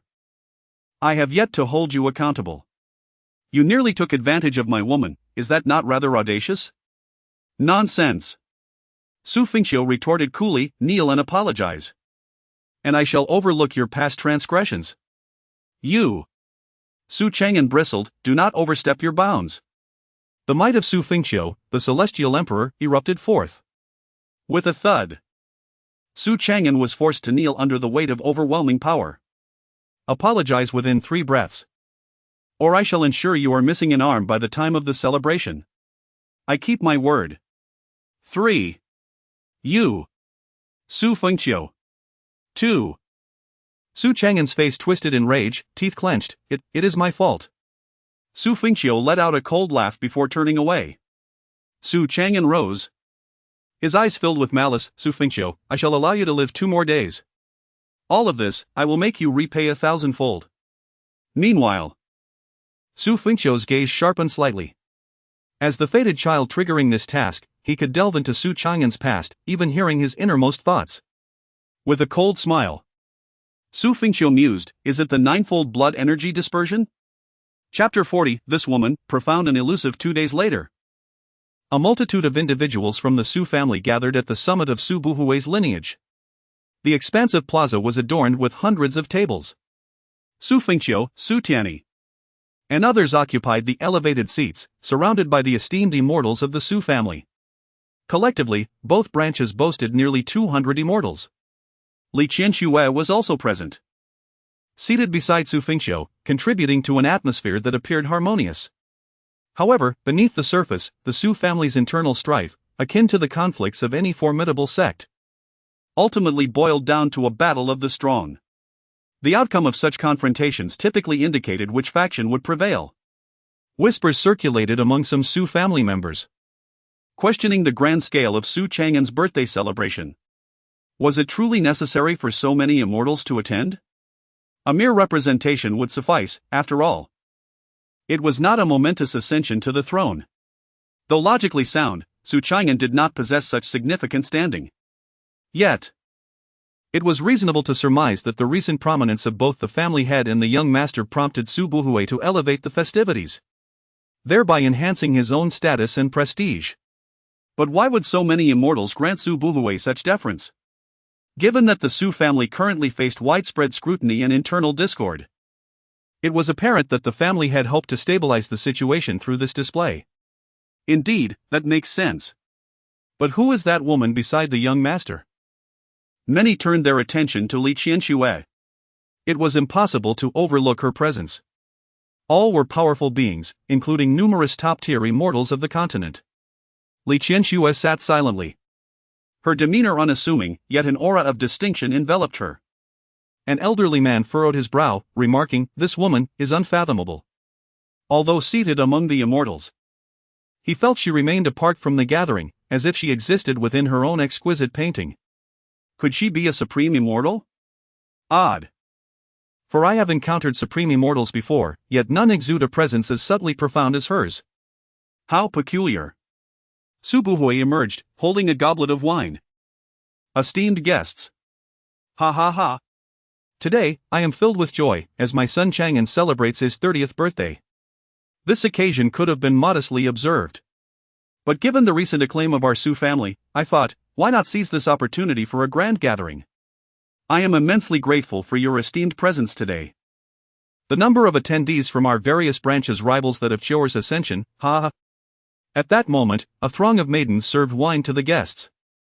Su Tianyi rose to speak, saying, "Allow me, as the family head, to share a few words." "Please, you have the floor," Xu Buhui replied. Su Tianyi continued. "Upon learning of Chang'an's 30th birthday, I was equally delighted. Hence, I summoned everyone yesterday to discuss this matter, culminating in today's grand assembly of nearly 200 immortals from our Xu family." Indeed. At that moment, Su Tianyi summoned all the celestial emperors of their lineage. He merely mentioned the celebration of Xu Chang'an's birthday, insisting that everyone must attend. The reason he refrained from directly revealing his awareness of Xu Buhui's plot was due to concerns about potential traitors among them. In truth, during that banquet, the wine they consumed had been laced with the antidote to the ninefold blood breath powder concocted by Xu Fengqiu. Indeed, today, they intended to turn the tables and unify the Xu family with this very scheme. Su Tianyi proclaimed, "The world believes that our Xu family is in disarray. Today, on Chang'an's birthday, with 200 celestial emperors and thousands of heavenly beings gathered here, the rumors will be silenced." Xu Buhui laughed heartily, "Ha ha. On my son's birthday. The family head brings so many celestial emperors to celebrate, which speaks volumes about our camaraderie. We are all members of the Xu family. Even after 10,000 years, the blood that flows through our veins is the same." Li Qianxue, seated beside Xu Fengqiu, elegantly sipped her tea. Her eyes widened in astonishment at the intricate machinations and flattery among the human race. Su Tianyi proposed, "I suggest we all raise our glasses and toast to Chang'an's swift ascension to the throne, reaching the pinnacle of the 9 continents. The future of our Xu family relies on you young ones." The crowd promptly lifted their goblets and stood. Xu Buhui exclaimed, "Come. Let us drink this toast." Following this, both Xu Buhui and Xu Chang'an tilted their heads back and drained their cups. Everyone joined in the toast. Observing the empty cups, Xu Buhui's heart harbored a cold chuckle. "Su Tianyi and Xu Fengqiu, today you shall meet your end." Su Tianyi laughed, "Ha, today is a joyous occasion. Bring forth the gifts." 2 members of the Xu family carried a large vat over. "Oh? What is the meaning of this, family head?" Xu Buhui inquired. Su Tianyi replied with a grin, "Buhui, you must know of the gentleman's smile, yes? Naturally, it is the favorite drink among the wine lovers of the 9 continents, cherished by the esteemed wine immortal. On the day when Qiu ascends, he savored a cup and was left longing for more," Xu Buhui responded with a smile. Su Tianyi continued, "Today, the gentleman's smile is right before us." "Oh? The family head has secretly stored such a large vat of gentleman's smile? Su Buhui remarked, laughing. Su Tianyi addressed the crowd. Over the years, I have kept some in reserve. Zhou will use a vat, and since today is a fine day, this final vat shall be shared half a cup each. No more. Thank you, family head. The crowd chimed in unison. Ha ha, let us distribute it, Su Tianyi declared. Meanwhile, Su Buhui's heart sneered. Su Tianyi seemed to be showing weakness. He dared not allow any internal strife within the Su family to erupt, hence his display of generosity. Inviting so many celestial emperors and presenting the gentleman's smile. Was it not to placate him, Su Buhui, and ensure that he would remain loyal for the time being? Ha. It is too late. Su Chang'an also chuckled coldly within. He glanced at Xu Fengqiu, particularly noting the radiant Li Qianxue seated beside him. It would not be long before he made Xu Fengqiu regret his choices. Truly, it is the gentleman's smile. The master of the house declared. I would rather not drink this half cup, for I fear that once I do, it shall occupy my thoughts day and night. With a hearty laugh, he added. Elder Yushan, if you do not wish to partake, then I shall gladly take your share. Oh no, that is out of the question. He chuckled. At that moment, Xu Fengqiu took a sip of Junzi Xia, revealing a hint of a smile. Li Qianxue lifted her cup, eager to sample a taste. Unbeknownst to her, the identity of the wine immortal remained a mystery. Yet, it seemed that this Junzi Xia was quite renowned. Jianxue best refrain from drinking this wine, Xu Fengqiu advised. Li Qianxue set down her jade cup. Why not? She inquired. Xu Fengqiu replied, it is poisoned. In a fleeting moment, Li Qianxue appeared to grasp the entire situation. After a brief pause, Su Buhui rose to his feet. Esteemed guests, I have an announcement to make today. As his words echoed, a wave of astonishment swept through the crowd. The master of the house is Su Tianyi. What does Su Buhui mean by declaring himself the master? A subtle smile graced Su Tianyi's lips. Su Buhui let out a cold laugh and bellowed, from this day forth, I, Su Buhui, shall assume the role of the Su family's master, while Su Tianyi, the elder, stands aside. Do any of you dissent? Chapter 41, Who will ultimately prevail? As Su Buhui's words lingered in the air, nearly 100 celestial emperors under his command were taken aback. Is Su Buhui finally ready to rebel? Why didn't he inform us beforehand? Indeed. The powerful beings of Su Buhui's lineage were oblivious, as he feared that the news might leak. Only he, his son, and 2 trusted celestial emperors were privy to this plan. Upon Su Buhui's declaration, an elder rose from his seat. Su Buhui, how is it that after enduring for so many years, you can no longer tolerate it today? Su Buhui laughed heartily, indeed. Today, I can no longer endure. But what gives you the right to challenge me? A smirk of petty triumph crossed Su Buhui's face. Elder, I have witnessed your diligence for the Su family over the years. Although you are distanced by a millennium from Su Tianyi, your blood ties have weakened. I can spare you today, and you shall remain the esteemed elder of the Su family. The elder retorted, Su Buhui, according to the family rules of the Su clan. Your actions today warrant the abolition of your cultivation and your expulsion from the family. Ha. The rules of the Su family? From this day forth, the rules set by me, Su Buhui, shall be the true family rules. Everyone, after enduring for so many years, today, join me in battle to seize the power of the Su family. With his words, the celestial emperors of Su Buhui's faction unleashed their formidable power. Simultaneously, the celestial emperors of Xu Fengqiu's faction also released their might. In the distance, the Taoist beings, although perplexed, recognized their differing paths and quickly prepared for confrontation. The massive mountaintop beneath their feet resonated with the activation of a powerful formation, the ninefold ceiling formation. With its activation, none would escape today, regardless of the outcome. Even Xu Fengqiu's unparalleled hand would be rendered futile against this formation. Su Buhui coldly proclaimed. He then glanced at Su Tianyi and Xu Fengqiu. Are you still in the mood to sit here and drink? Su Tianyi took a sip and replied nonchalantly, Su Buhui, do you think your forces are superior to mine today? Ha. They are quite comparable, but what if all of you are poisoned? Su Buhui laughed heartily. What? At his words, the celestial emperors of Su Tiany's faction were taken aback. They were unaware that they had consumed the antidote the previous day. Su Buhui, you despicable fiend! You poisoned us in our wine. The elder pointed at Su Buhui, furiously rebuking him. Ha ha ha. It's acceptable for Chior to poison the medicine sect. But I am deemed despicable for doing the same? Su Chang'an laughed heartily. Xu Fengqiu, today I shall reclaim everything I have lost. Xu Fengqiu, wiping his mouth with a handkerchief, stood up, his eyes narrowed as he surveyed them. Let this be for today, we shall see in the next life. Su Chang'an laughed once more and pointed at Xu Fengqiu, saying, Xu Fengqiu, do you know what I despise most about you? It is your demeanor. Always appearing unfazed regardless of the perilous situation. Bah! What are you pretending for? And you, Li Qianxue?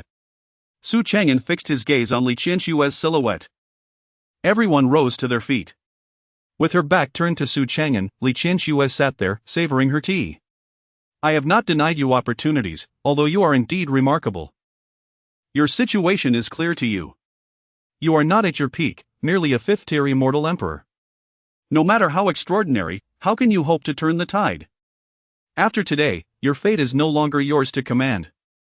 Su Chang'an's eyes narrowed slightly. Are you not noble? Are you not pure? Are you not lofty?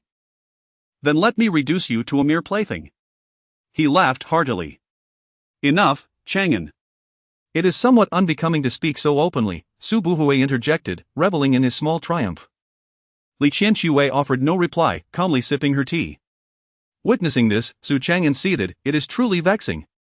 Both Xu Fengqiu and Li Qianxue maintain such an air of nonchalance.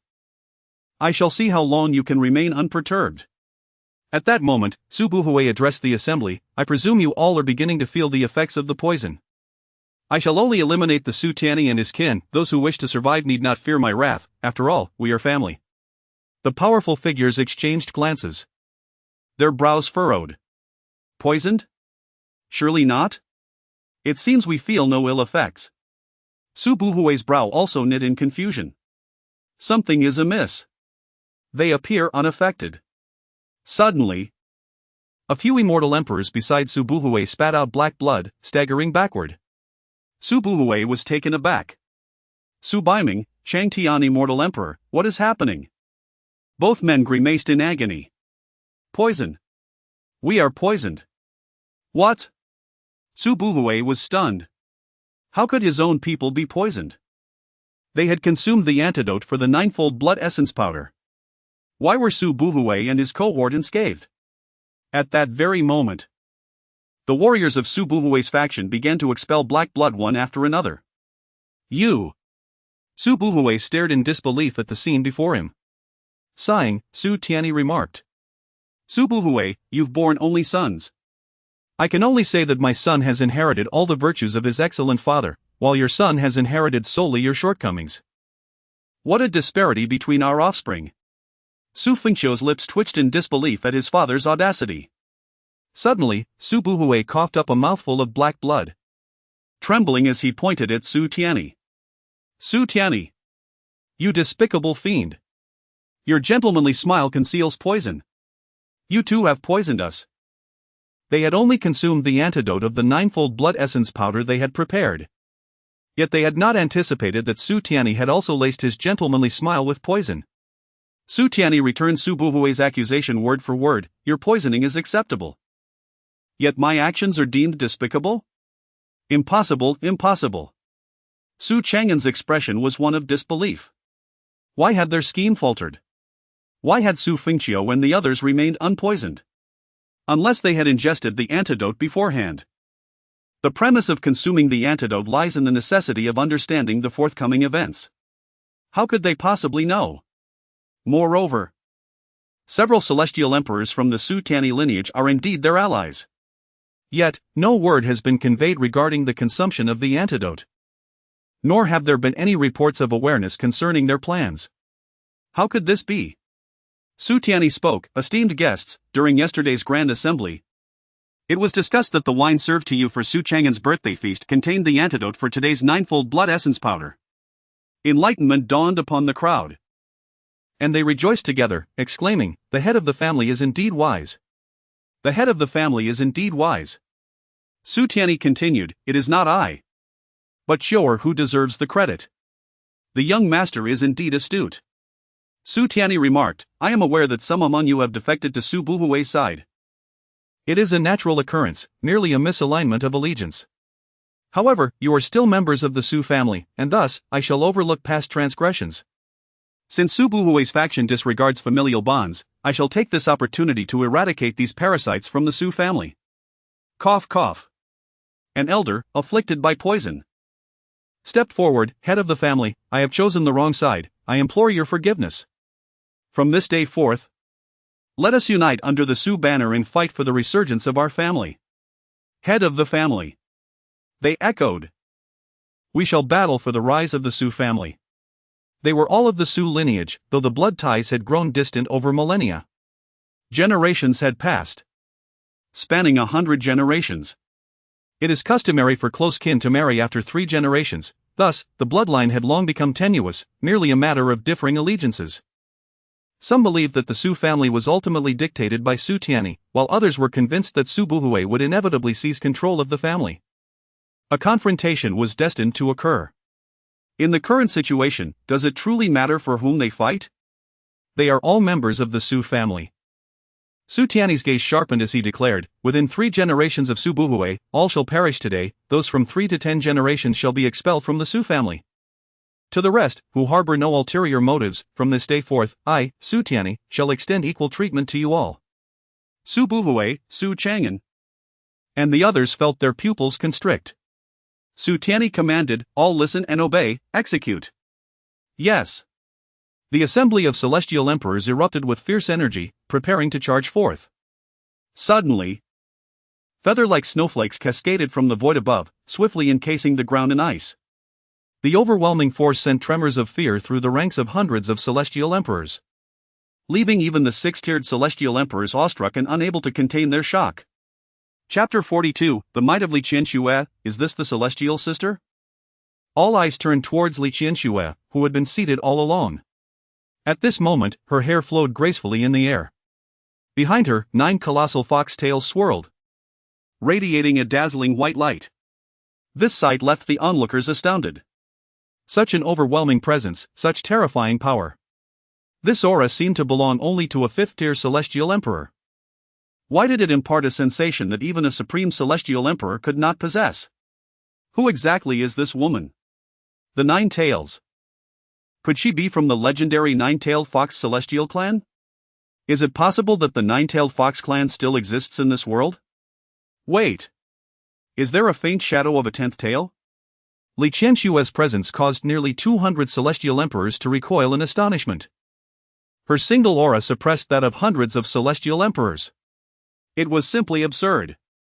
Xu Fengqiu gazed at Li Qianxue, unable to suppress a gulp. How exaggerated. One person's aura overshadowed that of nearly 200 celestial emperors. The celestial emperors already looked down upon the masses, yet she appeared to transcend such a tier. At that moment, Li Qianxue embodied the true essence of a celestial sister in Xu Fengqiu's eyes. Although she appeared quite adorable, it was due to her inherent innocence and lack of memory. However, she was a divine spirit. If she were to discover that he deceived her into believing they were celestial partners, goodness! Wouldn't he be skinned alive? Li Qianxue rose, her pupils shimmering with an enchanting violet hue.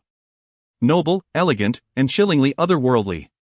A voice, ethereal and regal, seemed to emanate from her, Su Patriarch. If Qianxue were to eliminate them, would that be unjust? Su Tianyi was taken aback. My goodness!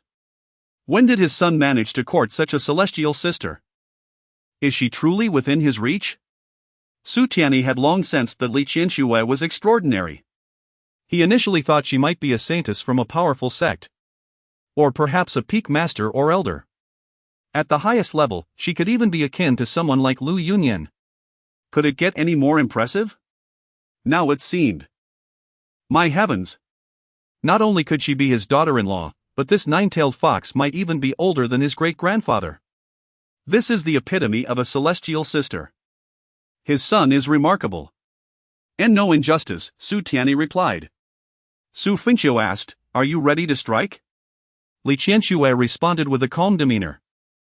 I have long been unable to restrain myself. A smile crept into Xu Fengqiu's heart. Li Qianxue was truly endearing. She was regal and frosty, keeping others at bay, yet she would occasionally reveal a pure and adorable side. Moreover, she was straightforward, speaking her mind without hesitation. Who would casually declare they had been unable to hold back? Originally, Li Qianxue had been deceived by Su Chang'an and contemplated taking lethal action. Yet, she restrained herself. Killing was not necessary. However, just moments ago, Su Chang'an had disrespected her, even planning to act against her and treat her as a mere plaything. It was utterly detestable. Should she lack the prowess, and should Xu Fengqiu falter today? The consequences for her are all too apparent. All of this, is it worthy of death? Li Qianxue gazed at the 30-odd immortal emperors before her, inquiring of Xu Fengqiu. Xu Fengqiu nodded, indeed, yet exercise caution, although they are poisoned, their desperate resistance still embodies the might of an immortal emperor. One of us suffices. Li Qianxue remarked coolly. In the next instant, a flash of cold light swept through. Xu Fengqiu and the others felt their hair and garments violently stirred. Upon a closer look, their clothing and hair were entirely veiled in frost. This chilling force, which Xu Fengqiu merely sensed from a distance, instilled a profound dread within his very soul. Su Buhui bellowed, esteemed ones. Today, we face certain death. It is better to fight with all we have, for there may still be a path to survival. Follow me. Let us slay. Slay. Su Tian furrowed his brow and addressed Xu Fengqiu, Zhou'er, we must not encircle the enemy too tightly, nor press a desperate foe. Miss Qianxue may be in peril. Xu Fengqiu nodded, yet Qianxue insists on engaging, and I cannot restrain her. The notion of not encircling the enemy too tightly and not pressing a desperate foe implies that even with 100% certainty of victory, one should leave an opening for the adversary, granting them a chance to escape or a glimmer of hope, lest they resist fiercely or retaliate. Xu Fengqiu harbored this concern. Though poisoned, though the situation seemed dire, if the 30-odd immortal emperors fought to the death, they would still claim a piece of flesh in return. Yet in the next moment, Xu Fengqiu opened his mouth. Li Qianxue, in the face of the 30-odd immortal emperors fighting desperately, found it as effortless as reaching into a pouch.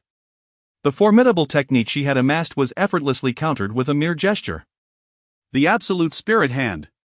She too possessed the supreme bone, and was equally endowed with the absolute spirit hand. Wherever Li Qianxue extended her reach, regardless of the opponent's rank as an immortal emperor or their strength, she encased them in ice with a single encounter. The immortal emperors, who were prepared to resist stubbornly, were now utterly trembling. Behind Li Qianxue, 9 massive foxtails, each 100 meters long, danced ominously, unleashing a terrifying chill as she advanced step by step toward the immortal emperors. In response, those immortal emperors instinctively recoiled in fear. Let me slay them. What is there to fear? One immortal emperor of the 8th rank roared. The skies darkened, and thunder rumbled. A fearsome force surged toward Li Qianxue. Yet, she tread gracefully, as if in a realm devoid of opposition, moving toward them with an icy elegance. All the power that rushed toward her was encased in frost before reaching her. I refuse to believe this. You are but an immortal emperor of the 5th rank. The 8th rank immortal emperor shouted, charging forth with a sword, accompanied by 9 flaming dragons. However, as he neared Li Qianxue, those 9 fiery dragons transformed into icy dragons. The 8th rank immortal emperor could advance not an inch further. Conversely, with each step Li Qianxue took, his sword, hand, and arm were swiftly encased in ice. With a crack, his body turned into an ice sculpture, crashing to the ground. Xu Fengqiu. This is simply astonishing. Even the Supreme Celestial Emperor cannot behave in such a manner, especially considering she is a 5th-tier Celestial Emperor. What? Do you possess a system as well? This is utterly astonishing. Is this truly the child of 9th-tier fortune? Achieving the status of Celestial Emperor is indeed an arduous endeavor. The Xu family boasts over 100 Celestial Emperors, yet they are an imperial lineage that has endured for millennia. Furthermore, Celestial Emperors are classified into various ranks. each tier representing a significant difference. A mere distinction of one tier can result in a chasm of disparity. Upon reaching the Celestial Emperor level, ascending a tier may require thousands of years. Thus, any sect may have several celestial emperors, yet they are predominantly of the first tier. In a swift motion, Li Qianxue traversed behind a group of celestial emperors. In that instant, time appeared to freeze for all present. Subsequently, their bodies were rapidly encased in ice. In the next moment, Li Qianxue stood regally, her 9 fox tails unfurling dramatically behind her. With a resounding crash, the frozen celestial emperors shattered, dissolving into nothingness. Ding! The child of fortune, Su Chang'an, has been slain, and you have received the following rewards: Fate value 500000, peak level sword intent, sealed sword technique. The onlookers were left in awe, contemplating how it seemed this woman alone could annihilate the Su family. The purple hue in Li Qianxue's pupils vanished, and her fox tails retracted, restoring tranquility to the scene.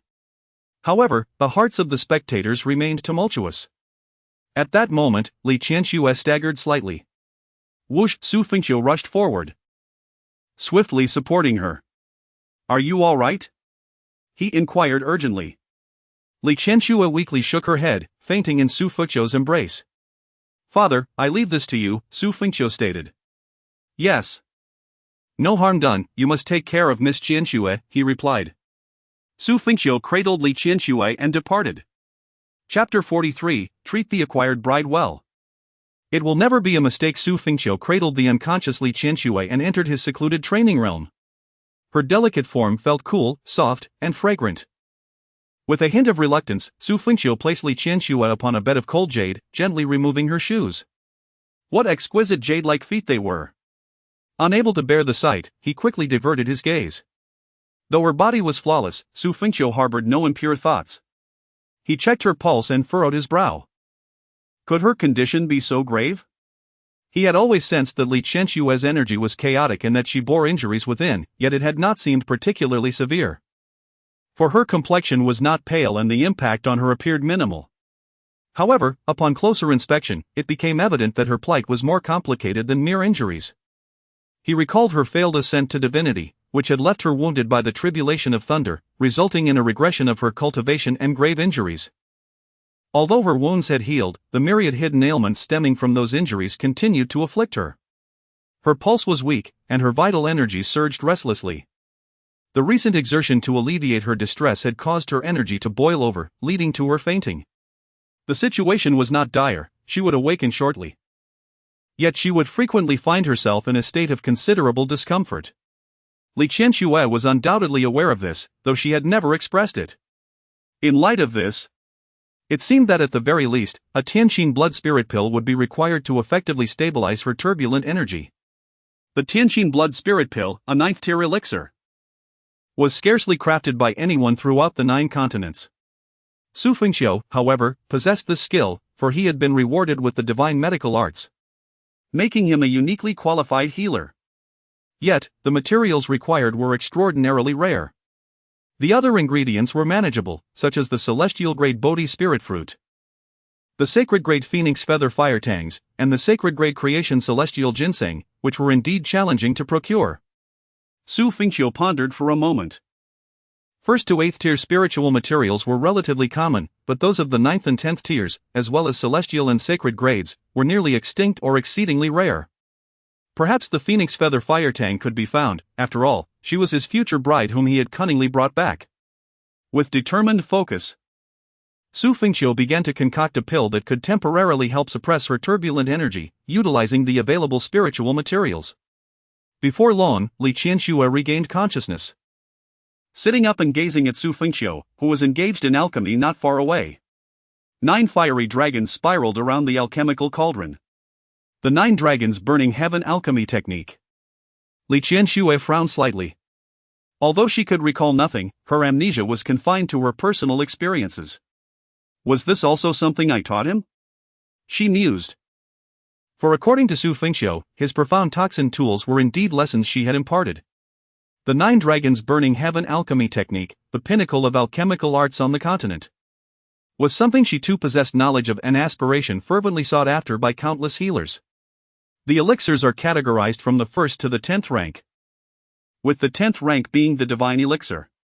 Even for the same type of elixir, the quality varies depending on the alchemist who refines it. The superior the quality, the more potent the effects. A mere fraction of difference can lead to a world of disparity. This is intrinsically linked to the alchemist's skill in elixir refinement. The 9 Dragons Burning Heaven alchemy technique significantly enhances the quality of elixirs, facilitating the creation of exceptionally powerful concoctions. Li Qianxue rose and gazed at Xu Fengqiu from a distance, impressed by his remarkable medical skills. No wonder she had once favored a mere human youth. He truly was exceptional. As the elixir lightning descended, Xu Fengqiu deftly blocked it with his palm, signifying the successful creation of the elixir. Upon opening the cauldron, a surge of spiritual energy and fragrant aroma burst forth. Xu Fengqiu approached with several elixirs in hand. This is the 7th grade Great Return Elixir, which will temporarily stabilize your current condition. For a more effective cure, the Heavenly Heart Blood Spirit Elixir is required. Li Qianxue accepted the elixirs, her delicate brows knitting together as she remarked, "The formula for the Heavenly Heart Blood Spirit Elixir seems to have been lost to time." "I happen to know it," Xu Fengqiu replied. Li Qianxue cast a glance at him, noting that the required ingredients were indeed rare. While some were manageable, the Bodhi Spirit Fruit, Phoenix Feather Fire Fruit, and the Transcendental Spirit Ginseng had not graced the continent in many years. Li Qianxue extended her hand, revealing a golden fruit resting in her palm. "I possess only the Bodhi Spirit Fruit." Xu Fengqiu responded, "Very well, keep it for now. Let's stabilize your vital energy over the next few months, and I shall seek the other ingredients in the meantime." "I appreciate your assistance." Li Qianxue offered a slight bow in acknowledgement. Xu Fengqiu smiled gently, saying, "There is no need for formalities between us. You may remain here, this is my sanctuary, accessible solely to me." Li Qianxue inclined her head gracefully. "Then I shall not disturb you, please take good care of yourself." With that, Xu Fengqiu turned to leave. "Su Gongzi," Li Qianxue suddenly called out. "Should you require anything, do not hesitate to let me know." Xu Fengqiu glanced back at her, acknowledging her concern. Li Qianxue approached him slowly. In a swift motion, 9 ethereal fox tails unfurled behind her, enveloping both her and Xu Fengqiu in a mesmerizing display. The fox tails dissipated, and Li Qianxue's slender fingers gently touched Xu Fengqiu's forehead, a holy light gradually fading away. "Why have you bestowed upon me the power of the ninefold sacred spirit body?" Xu Fengqiu inquired with a smile.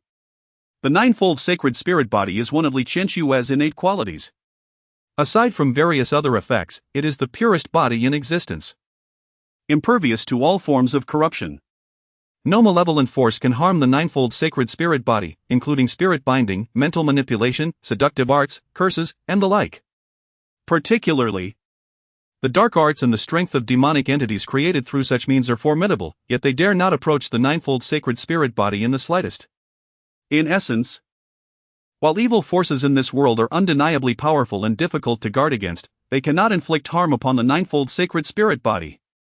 By imparting the strength of her ninefold sacred spirit body to Xu Fengqiu, Li Qianxue grants him a power that may only be passed on to one individual every millennium. This can be regarded as a significant talisman against the unknown malevolent forces for Xu Fengqiu. Li Qianxue withdrew her hand, choosing not to directly respond to Xu Fengqiu's words. Instead, she spoke softly, cautioning him to be wary of danger. Li Qianxue acknowledged that during their brief time together, compounded by her belief that Xu Fengqiu was once her celestial partner, her heart, long sealed, had experienced a few ripples. "Rest assured, take good care of yourself." "Indeed. Take your leave, young Master Xu." With that, Xu Fengqiu departed from the secret realm. Ding! Li Qianxue's affection for you has increased by 15. Current affection level, 30, friendly. Ding! Li Qianxue's affection has reached 20, reward obtained, Heaven's punishment technique. The seemingly simple Heaven's punishment technique, however, carries an extraordinary essence. Xu Fengqiu was aware that such rewards from affection are typically quite formidable. Heaven's punishment technique, named for its defiance against the heavens. It embraces slaughter to invoke divine retribution, and through this retribution, it bears witness to the heavenly principles. By operating the Heaven S punishment technique, one can absorb the power of all recently deceased warriors in the vicinity to enhance their own cultivation. The stronger the warrior, the greater the augmentation. Xu Fengqiu furrowed his brow slightly. Chapter 44, The Sixth Order Child of Fortune, Gu Changsheng. According to the description of the heavenly punishment technique, does it not equate to a form of sinister art? Common malevolent practices typically rely on the extraction of others' essence, vitality, and cultivation to enhance oneself, even to the extent of devouring souls. In essence, the price to pay is the act of murder. The heavenly punishment technique, on the surface, indeed appears to be a method of self-enhancement through killing. It possesses the potential for great strength, albeit lacking in intellect. However, the distinction lies in the fact that this technique seemingly bears no adverse side effects. It is a method of elevation granted by the system. Alas, it has arrived too late. Had the heavenly punishment technique been available earlier, with a place like the Misty Peak and the Medicine Emperor sect, and so many formidable beings, including celestial emperors, Xu Fengqiu would have undoubtedly ascended numerous realms. Nonetheless, it is of little consequence now. The Xu family has already undergone a thorough cleansing. Xu Tianyi will be quite occupied in the time to come. The 3 generations of formidable figures, Xu Chang'an, Xu Buhui, have all been slain. Women and children, or those deemed insignificant, have been expelled from the Xu family. The resources of the Xu Buhui lineage have been entirely consolidated by Xu Tianyi, supplemented by the resources from the Misty Peak and the Medicine Emperor sect. Within a mere few days, the Xu family has reaped abundant rewards. The next step to bolster the Xu family's strength hinges on the allegiance of other powerful entities. In these past few days, apart from the strong individuals from the Medicine Emperor sect who have pledged loyalty to Xu Fengqiu, no other powerhouses have joined their ranks. Many perceive the Xu family as a target of widespread scorn. Although formidable, they shine too brightly, leaving them vulnerable to sudden downfall. Consequently, they hesitate to align themselves with the Xu family's influence. Xu Fengqiu sat in the courtyard of Shaoli, embodying peak-level sword intent, the sealing dust sword technique. This was a reward from Xu Chang'an. For a swordsman, sword intent is of utmost importance, and the sealing dust sword technique is an exceptionally powerful sword art. Xu Fengqiu's strength has received a significant enhancement once more. In the Medicine God Mountain, Xu Fengqiu rhythmically tapped on the table, his mind engaged in deep contemplation. This matter indeed warrants gratitude towards the Medicine God Mountain. Without their instigation, the Xu Buhui lineage would not have taken action. Nor would it have facilitated the unification of the Xu family. Yet, their true intention was to eliminate Xu Fengqiu. It seems the Medicine God Mountain will remain for some time, as their divine-level influence is not so easily provoked. There is no rush. Xu Fengqiu can commence preparations. At that moment, a notification chimed. Detection of the Child of Fortune. Oh. Xu Fengqiu raised his brow. Child of Fortune, Gu Changsheng, Destiny Value, 6,890. 000, 6th Order Child of Fortune, Age, 29, Bloodline, Human, Physique, Heavenly Absolute Divine Pulse, Realm, 8th Stage of the Heavenly Tao, Combat Rating, 88, Description, 6th Order Child of Fortune.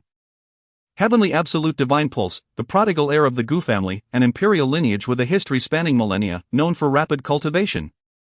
Lauded as one of the 4 talents of the 9 continents, destined to be the future sage of literature in the 9 continents, possessing an extraordinary background. Gu Changsheng. This name carries significant renown. Xu Fengqiu is relatively familiar with him. One could say they belong to the same generation of youthful prodigies and the same echelon of genius. Previously, even after Xu Fengqiu ascended to the rank of Immortal Emperor, he and Gu Changsheng were still regarded as peers. For Gu had already reached the 8th stage of the Heavenly Tao. It would not be long before he too attained the status of Immortal Emperor. Both the Gu and Xu families were ancient imperial clans of the Eightfold Heaven. However, over recent years, the Gu family had been on the rise, while the Xu family had been descending, leading to an ever-widening chasm between them. Xu Fengqiu sighed, yearning for a fortuitous child akin to Feng. He lamented the cliché tropes of broken engagements and the wasteful beginnings of protagonists in such novels. For some reason, he found it more gratifying to contend with characters of that ilk. Ding! Congratulations, you have triggered the task. Gu Changsheng's destiny value reduced to 0. Task rewards: Destiny value 1 million, System value 50 million, randomly obtained Xiantian Sacred Artifact. Xiantian Sacred Artifact. Xu Fengqiu's eyes gleamed. Legends spoke of 10 Xiantian Sacred Artifacts, each in existence that defied the heavens. To be compared with the Xiantian Poison Artifact conveys just how extraordinary they are. Yet, half of these 10 artifacts are scattered across the world, their locations unknown, with only a few in the hands of top-tier powers. This reward could indeed grant him a Xiantian Sacred Artifact. At that moment, Xiaoli approached, cradling a spirit fox, her eyes slightly reddened. She had not anticipated finding Xu Fengqiu seated in her modest courtyard. Startled, she quickly turned to leave. "Come here," Xu Fengqiu's voice called out. Xiaoli gently placed the spirit fox down and, with her head bowed, slowly approached him. "Young master," she spoke softly. Xu Fengqiu rose and walked to her, lifting her delicate chin with his hand. He then seated himself again, saying, "It is but a trifling matter, you need not worry." Xiaoli, though silent, was aware of the cause of her distress, as he could hear her thoughts. "It concerns Gu Changsheng," Xu Fengqiu remarked. "Ah, how did you know, young master?" Xiaoli's eyes widened in surprise. With a narrowed gaze, Xu Fengqiu declared, "Come, I shall seek justice for you." Xiaoli, flustered, replied, "Young master, there is no need. It is not a significant matter, truly." She regarded herself merely as a servant, believing her grievances were trivial and not deserving of mention. Unbeknownst to her, Xu Fengqiu's unexpected presence in her small courtyard filled her with trepidation, especially knowing the might of the Gu family. She was also aware of Xu Fengqiu's temperament and feared that her minor troubles might inadvertently cause complications. Without uttering another word, Xu Fengqiu strode away. "Why, young master?" Xiaoli hastily followed after him, flustered. In the grand hall of the Xu family, Gu Changsheng sat while a maidservant served tea. The elder Xu Tianhai was attending to him. After all, he was the young master of the Gu family, a position of considerable stature. And it was not Xu Tianyi's place to entertain him. Xu Tianhai could manage the situation adequately. "Young Changsheng, you arrive at the Xu residence without prior notice. May I inquire as to the purpose of your visit?" Changsheng chuckled softly and replied, "Esteemed elder Tianhai, I have come merely to reminisce with brother Xu, as it has been a year since our last encounter.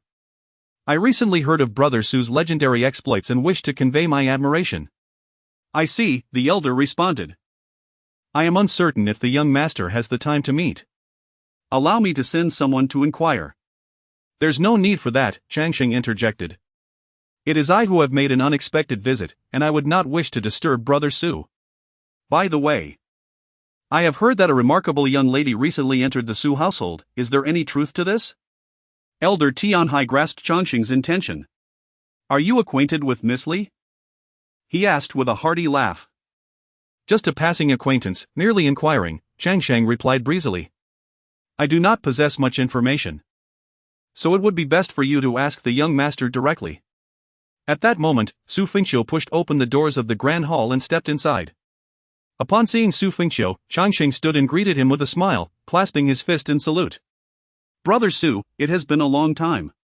However, Changsheng's expression suddenly shifted, for he noticed the presence of the young Li following closely behind Xu Fengqiu.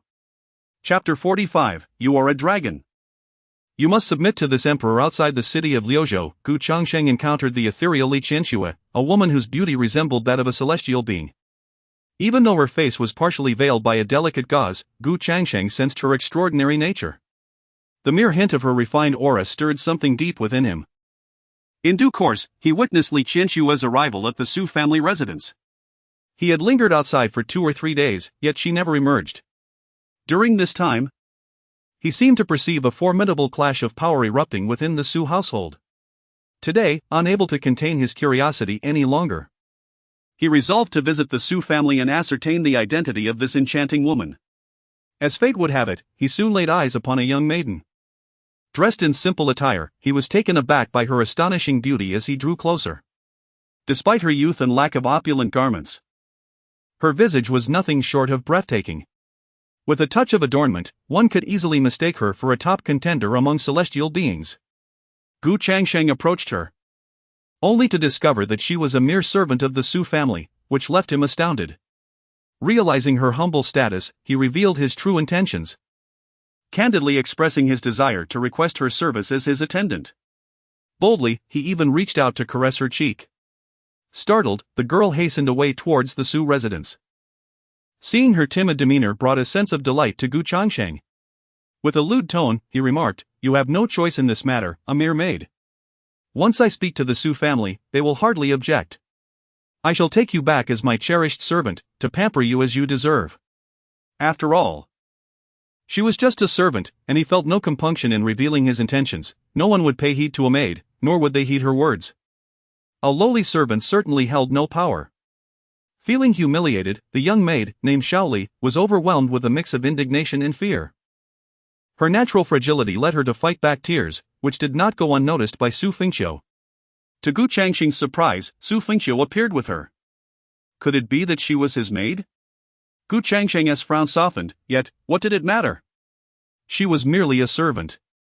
He greeted Xu Fengqiu, who chose to ignore him, instead advancing directly toward Gu Changsheng. "Xu brother, it has been a while, why do you ignore my greetings?" Gu Changsheng smiled. Upon reaching Gu Changsheng, Xu Fengqiu swiftly delivered a resounding slap, sending Gu Changsheng sprawling and causing him to spit blood. "Ah!" Shaoli gasped, covering her mouth in shock and fear. She looked at Xu Fengqiu in disbelief, her eyes sparkling with astonishment. Did the young master truly strike Gu Changsheng for her sake? The elder Xu Tianhai was equally taken aback by Xu Fengqiu's unexpected aggression. "What on earth is happening, Xu Fengqiu?" Gu Changsheng rose to his feet. His face flushed with anger as he pointed an accusatory finger at Xu Fengqiu. "What do you mean by this?" Xu Fengqiu replied with a cold smile, "The esteemed Gu. Known as one of the 4 talents of Jiuzhou, with your gentlemanly demeanor, how could you stoop so low as to speak vilely of a young lady?" Gu Changsheng was renowned in Jiuzhou for his gentlemanly conduct and humility, often taking in stray animals and caring for them atop his secluded peak. Many women admired him, deeming him the epitome of male perfection. His gaze sharpened as he glared at Shaoli. How dare she divulge this matter to Xu Fengqiu? Did she not consider that her reckless words could tarnish his reputation? What if he decided to silence her? Gu Changsheng narrowed his eyes at Xu Fengqiu. "Regardless of the situation, Xu Fengqiu, this does not concern you, does it? I shall remember this slap. You dare to toy with my maid. And yet you claim it has nothing to do with the emperor? Just a mere maid, you say? If you, Xu Fengqiu, have grievances against me, surely you could find a more suitable reason. Is it not hypocritical of you?" With a swift motion, Xu Fengqiu delivered another slap that sent Gu Changsheng staggering. Spitting blood from his mouth, Gu Changsheng pointed at Xu Fengqiu, exclaiming, "Xu Fengqiu, what do you intend to do?" Xu Fengqiu replied coolly, "A mere maid, you say? I shall wed Shaoli tomorrow." Does Gu still consider her merely a maid? Shaoli's eyes brimmed with tears, her mouth slightly agape as she gazed at Xu Fengqiu's retreating figure. Xu Tianhai opened his mouth in surprise. "What?"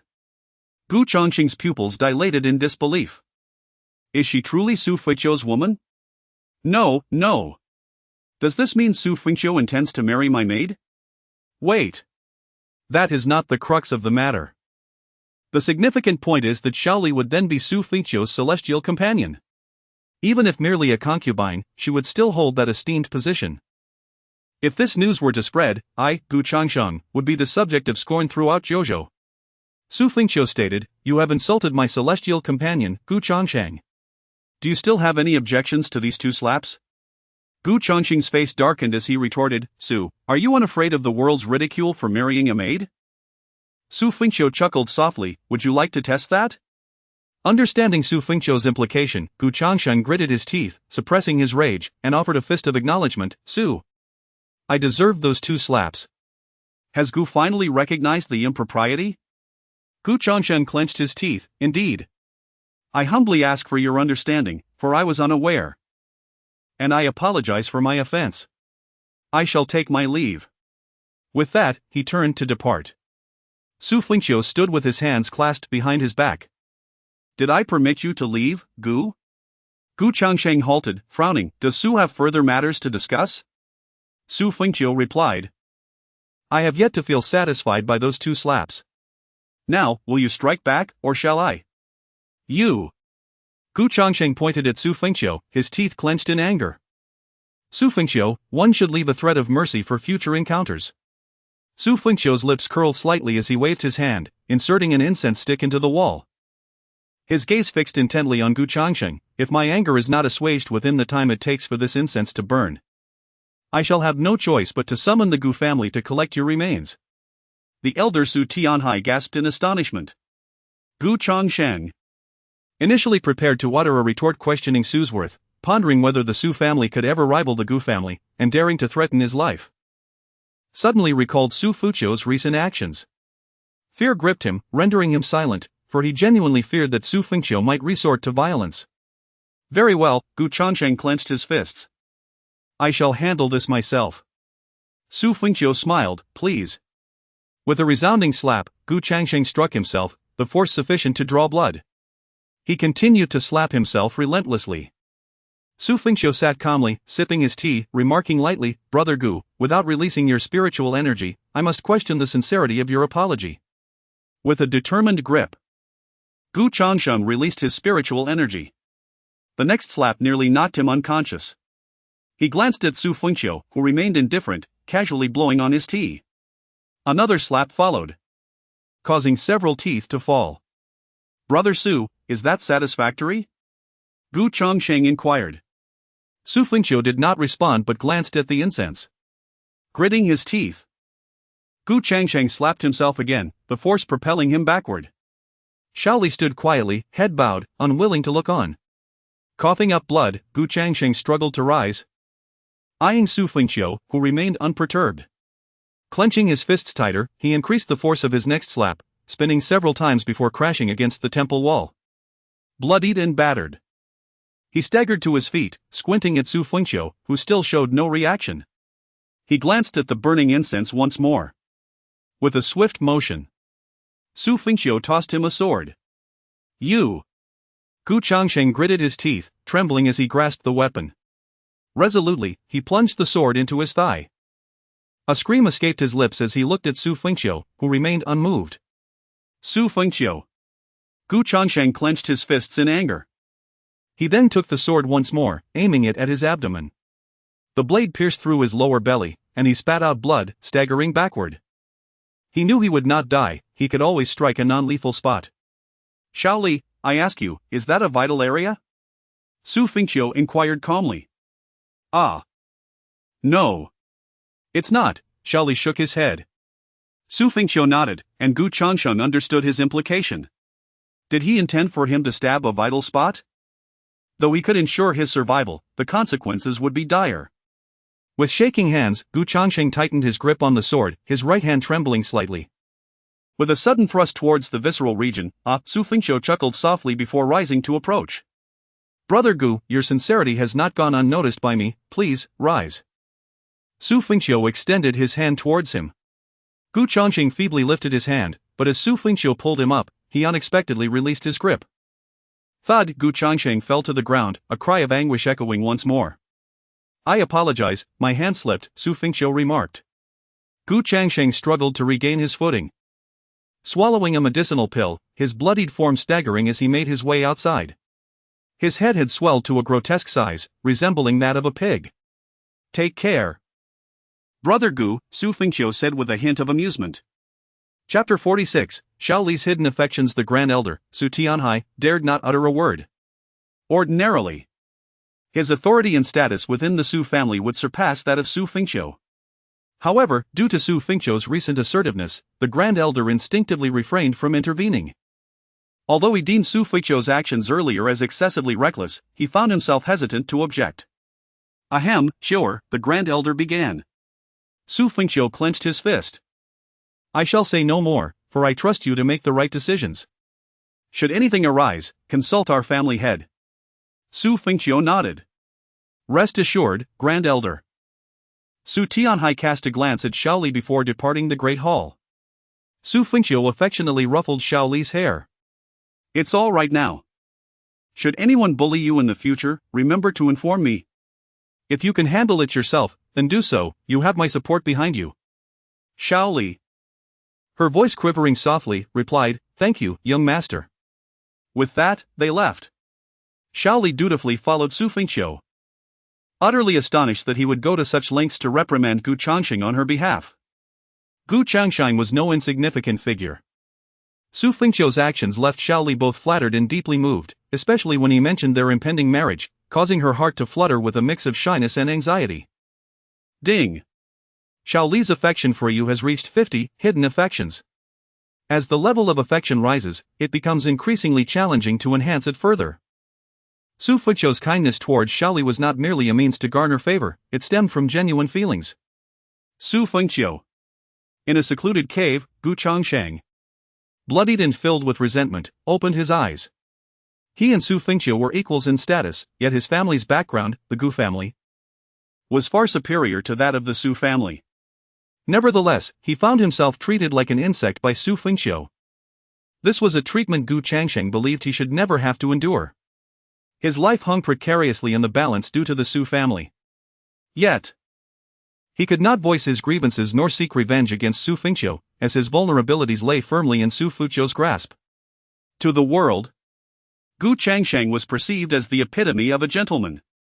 If he were to confront Xu Fengqiu openly, the latter could easily expose his disgrace to the public, reducing Gu Changxing to a source of ridicule and shame for the Gu family, stripping him of his glory. This was one reason he had acquiesced to Xu Fengqiu's wishes in the Great Hall.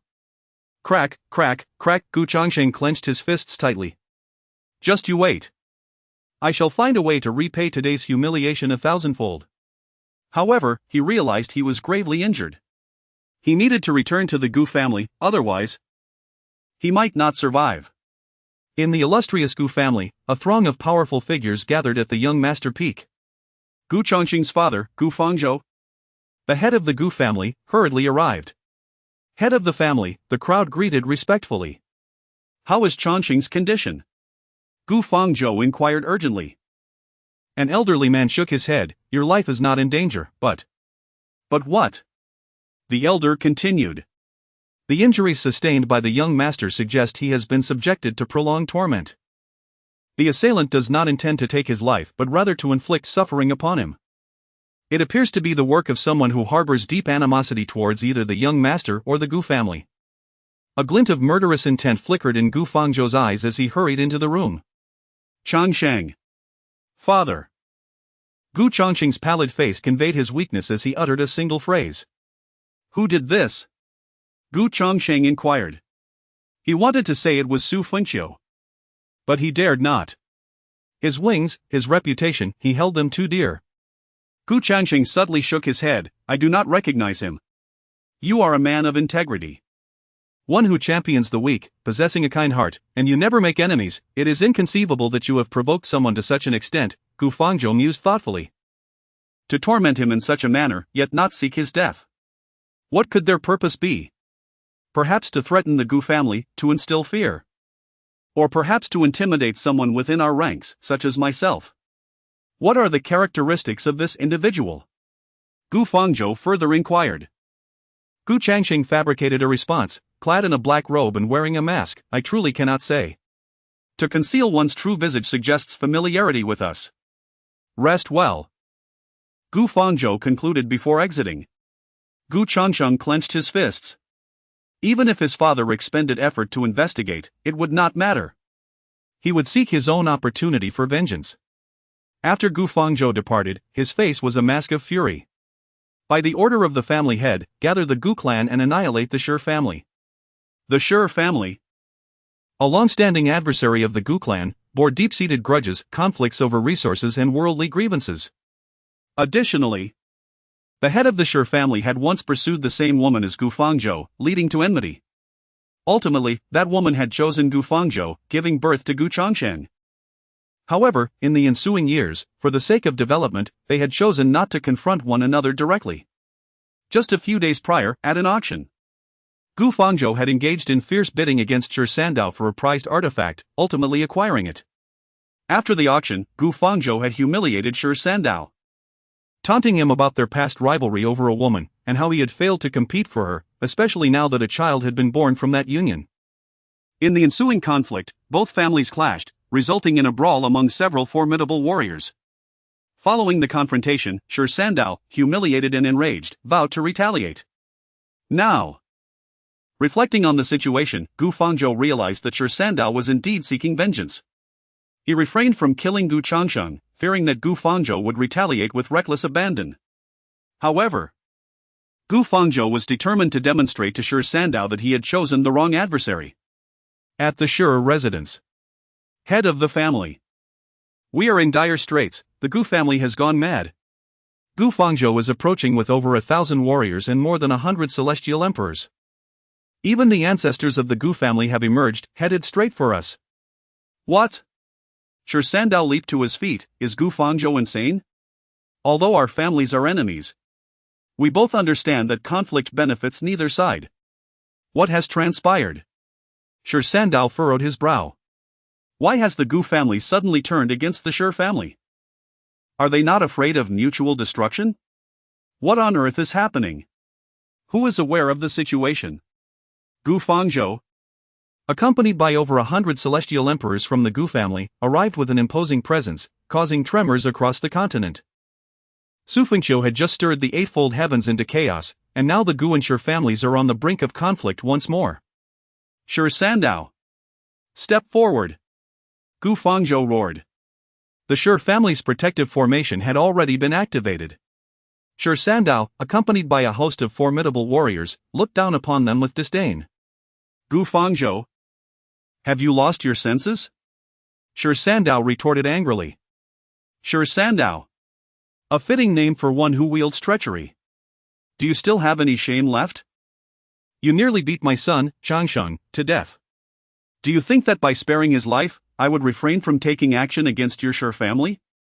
Today, I shall make you regret your choices. Xu Fengqiu furrowed his brow. Xu Fengqiu, what are you implying? When have I ever laid a hand on Changsheng? Do not slander me with baseless accusations. Dare you to act yet refuse to acknowledge it, is that your stance? Today, I, Xu Fengqiu, shall ensure a bloodbath at your Xu family? Xu Fengqiu gritted his teeth. Very well, Xu Fengqiu, you fabricate charges without hesitation.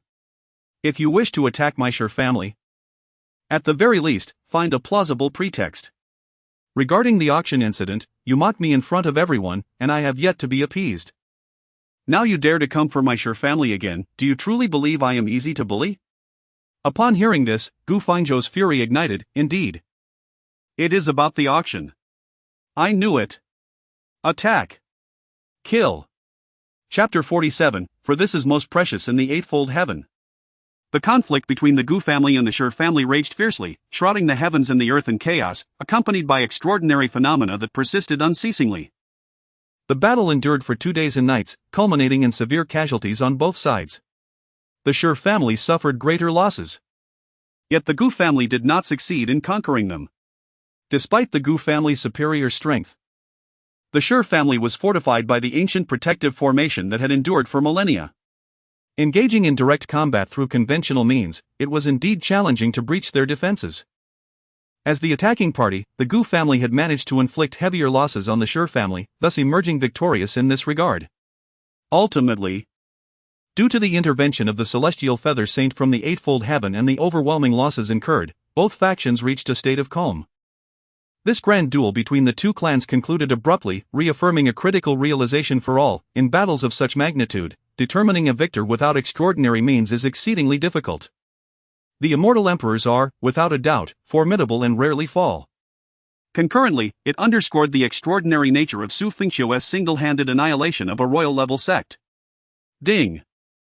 The Xu family's vitality was severely depleted, leading to a loss of 500,000 in Gu Changsheng's destiny value, while your system value increased by 5 million. Xu Fengqiu, who had been in deep meditation, opened his eyes. The Xu family's significant loss and Gu Changsheng's decline in destiny value were to be expected. Such losses, while considerable, were not catastrophic. After all, it was merely a depletion of vitality, not complete annihilation. It held little importance, as Xu Fengqiu had yet to take any formal action against Gu Changsheng. He was now preparing to visit the Phoenix Terrace to procure the Phoenix Feather fire tangs required for refining the Heavenly Heart Blood Spirit Pill for Li Qianshui, which they alone possessed. Another crucial ingredient, the transmutation immortal spirit ginseng, would require additional time to locate. Rising to his feet, Xu Fengqiu called out, "Shaoli." Shaoli hurried over, standing before Xu Fengqiu with youthful grace. "Young master. Accompany me to a certain place." "Yes." At the Xu family's Anning Peak, before a grave. Xu Tianyi sat there, sipping wine, his eyes slightly reddened. "Ya Xu Tianyi gently caressed the gravestone, as though stroking a woman's hair. The affairs of the Xu family had been tumultuous of late, causing his visits to dwindle. The last time he spoke of their child Xu Qiu's ascension to Immortal Emperor, and this time there were many more joyous tidings to share. Our Qiu has grown, he is now capable of standing on his own. With his strength alone, he can vanquish royal-level forces. And he has saved our lineage from dire straits. The Xu family has unified. Did you know? Ha, that rascal Qiu has actually taken a liking to Shaoli. Do you remember her? The abandoned infant you and I brought home 16 years ago? She has blossomed into a stunning young woman. No wonder Qiu has set his sights on her. As he chuckled, tears streamed silently down Xu Tianyi's face. Yet, why was it that Qiu's heart was drawn to Shaoli? In truth, he had always harbored resentment towards Shaoli. He knew he should not, but alas. Ya Xu Tianyi slumped against the gravestone, weeping softly under the influence of alcohol. Why must you be so cruel? It has been 16 years. My mind is filled with thoughts of you, I have no heart for cultivation, drowning my nights in wine. Longing only to see you again. Why have you never appeared in my dreams? I implore you, could you visit me in my dreams, In this moment, he no longer resembled the formidable head of the Xu family. After a while, Xu Tianyi exhaled deeply and rose to his feet. That rascal Qiu is nothing like me, although he remains unmarried, he appears to possess a romantic disposition. Perhaps that is for the best. Once Qiu takes the helm of the Xu family and is truly capable of standing on his own, I shall accompany you, it shall be soon. In the distance, Xu Fengqiu and Shaoli stood observing Xu Tianyi. Although Shaoli was unaware of the specifics, she could surmise the situation. The family head. Xu Fengqiu gazed ahead and remarked, "Throughout these years, my father has yet to emerge from the shadow of my mother's departure. Yet the family head seems." Xu Fengqiu spoke bitterly, "That is because he is the head of the family, a father, a man, he bears the weight of those who depend on him. Should he falter, Xu Buwei, who covets the Xu family's power, would have surely taken action long ago. He must maintain a facade of strength before the world. While in truth, each night, he succumbs to slumber with the aid of wine, only to awaken the next day, relying on spiritual energy to dispel the effects of intoxication." Xu Fengqiu, this was a discovery I made inadvertently. Xu Fengqiu approached while cradling flowers. Shaoli followed closely behind. Upon hearing the commotion, Xu Tianyi quickly wiped his eyes and stood up. Xu Fengqiu and Shaoli placed the flowers before the gravestone. "Today, the wind blows fiercely, whipping sand into my father's eyes. Shaoli, have you also been caught by the sand?" Xu Tianyi turned his gaze towards Shaoli. With her eyes reddened, Shaoli looked up at Xu Tianyi, her lips quivering as tears streamed down her cheeks. Family head. Shaoli was inherently emotional. Easily brought to tears by the smallest of matters, hardly resembling a formidable figure of the sea of divine spirits. She was also moved by Xu Tianyi's profound affection. Qiu quickly comforted Shaoli. Xu Fengqiu nodded in agreement. Xu Tianyi waved his hand dismissively and walked away. Xu Fengqiu embraced Shaoli. "Young master. Why did the matriarch depart?" "That was a matter from 16 years ago, I was not present at the time. My father claimed she was killed by an enemy. And he has avenged her, yet." Xu Fengqiu shook his head, "It seems far too simple." A faint smile appeared on Xu Fengqiu's face. "I recall my father saying that my mother was once recognized as the most beautiful fairy in the 9 continents. In my memories, she indeed possessed extraordinary beauty. Certainly, young master should seek to marry the current most beautiful fairy of the 9 continents, the matriarch would surely be pleased." Shaoli spoke softly. Xu Fengqiu playfully pinched Shaoli's cheek. "Are you subtly rejecting me?" "No." Shaoli quickly shook her head. "How could I, Shaoli, be worthy of the young master? I merely hope to serve by your side and be content. Yet I am not easily satisfied." Xiaoli shyly lowered her head. Xu Fengqiu gazed at the gravestone. Mother, rest assured, I shall find a way to help my father emerge from the shadows. A month later, Xu Fengqiu had solidified his realm considerably. Previously, the elevation of realms was exceedingly rapid, henceforth, it may require some exquisite celestial treasures or elixirs to compensate. Ding! Xu Ran's realm has ascended to the law realm, with the God of Death technique and the dustless swordsmanship both reaching minor completion. Destiny value 100,000. Your system value 1,000,000. The system's notification resonated, and Xu Fengqiu nodded in satisfaction. Within a month, Xu Ran successfully advanced to the law realm. His destiny value was also on the rise, eagerly anticipating the ascension to the 4th tier of the Child of Fortune, which would yield further rewards for Xu Fengqiu. Exiting the secret realm, he arrived at the courtyard of the young master pavilion. Brother Xu. Xu Ran approached hurriedly, performing a respectful bow. I have advanced to the law realm, and both the God of Death technique and dustless swordsmanship are now minorly accomplished. Xu Fengqiu nodded affirmatively. Very well. Have you solidified your realm? It has been consolidated. Indeed, the law realm marks your initial foray into the ranks of the minor strong. Yet, in this eightfold heavens, it remains insufficient. Refining Chi realm, refining body realm, illuminated aperture realm, divine ability realm, profound heaven realm, profound king realm, law realm, domain realm, divine sea realm. Heavenly Sovereign Realm, Divine Emperor Realm, Heavenly Tao Realm. Each realm encompasses 10 tiers, and upon breaking through the Heavenly Tao, one becomes an Immortal Emperor. Take a journey to the 4th heaven for tempering. I grant you a year. During this time, I hope to hear your name, Xu Ran, echoing throughout these eightfold heavens. His God of Death powers gradually awakened. Xu Fengqiu provided him with suitable sword techniques and the God of Death technique. The remainder would depend on his own efforts. Yes. I shall depart immediately. Xu Ran hesitated momentarily. If you have anything to say. Nothing. I shall set forth at once.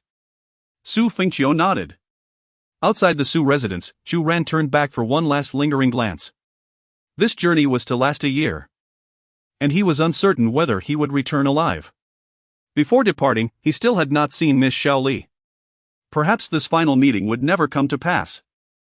Xu Ran retrieved the jar of Immortal's drunkenness that Xiaoli had gifted him, carefully placing it into his spatial ring. He must not disappoint Brother Xu. Xu Ran pivoted to begin his journey. Xu Ran. A voice suddenly wafted from behind. Xu Ran shivered and turned to look. Xiaoli descended from the void. This is something the young master entrusted me to give you. It is not much, only a few elixirs and talismans for unforeseen circumstances, along with a set of martial techniques. The rest relies on your own capabilities. Xu Ran accepted the items and bowed. Thank you, Miss Xiaoli. Do not mention it, just be sure to exercise caution. We shall meet again in a year. Indeed. Xu Ran nodded vigorously. By the way, is the Immortal's drunkenness delightful? Xiaoli smiled gently. Xu Ran scratched his head. It is delicious, truly delightful. Have you finished it? Xiaoli inquired. Xu Ran produced the jar of Immortal's drunkenness. Not yet. Xiaoli took it, giving it a gentle shake. Oh, why is there a sip missing? Do you not enjoy it much? No matter, there are many other delightful wines. I shall return now and await your good news. Xiaoli handed the Immortal's drunkenness back to Xu Ran, waved her hand, and walked away. Churan held the enchanting wine in his hand, casting a glance at Xiaoli's retreating figure, murmuring softly, "It is not that I do not cherish it, but rather, I cherish it too deeply. This is the finest wine in the world, and there exists only this one jug." He carefully tucked it away, then bowed respectfully to the Xu family before swiftly departing into the distance. Chapter 48, Invitation to the Poetry Gathering of the Sacred Yao Empress. The following day, Lu Yunyan arrived at Xu Fengqiu's young master pavilion. Xu Fengqiu had previously conferred with Xu Tianyi, otherwise, Xu Tianyi would never have dared to allow Lu Yunyan to seek out his son.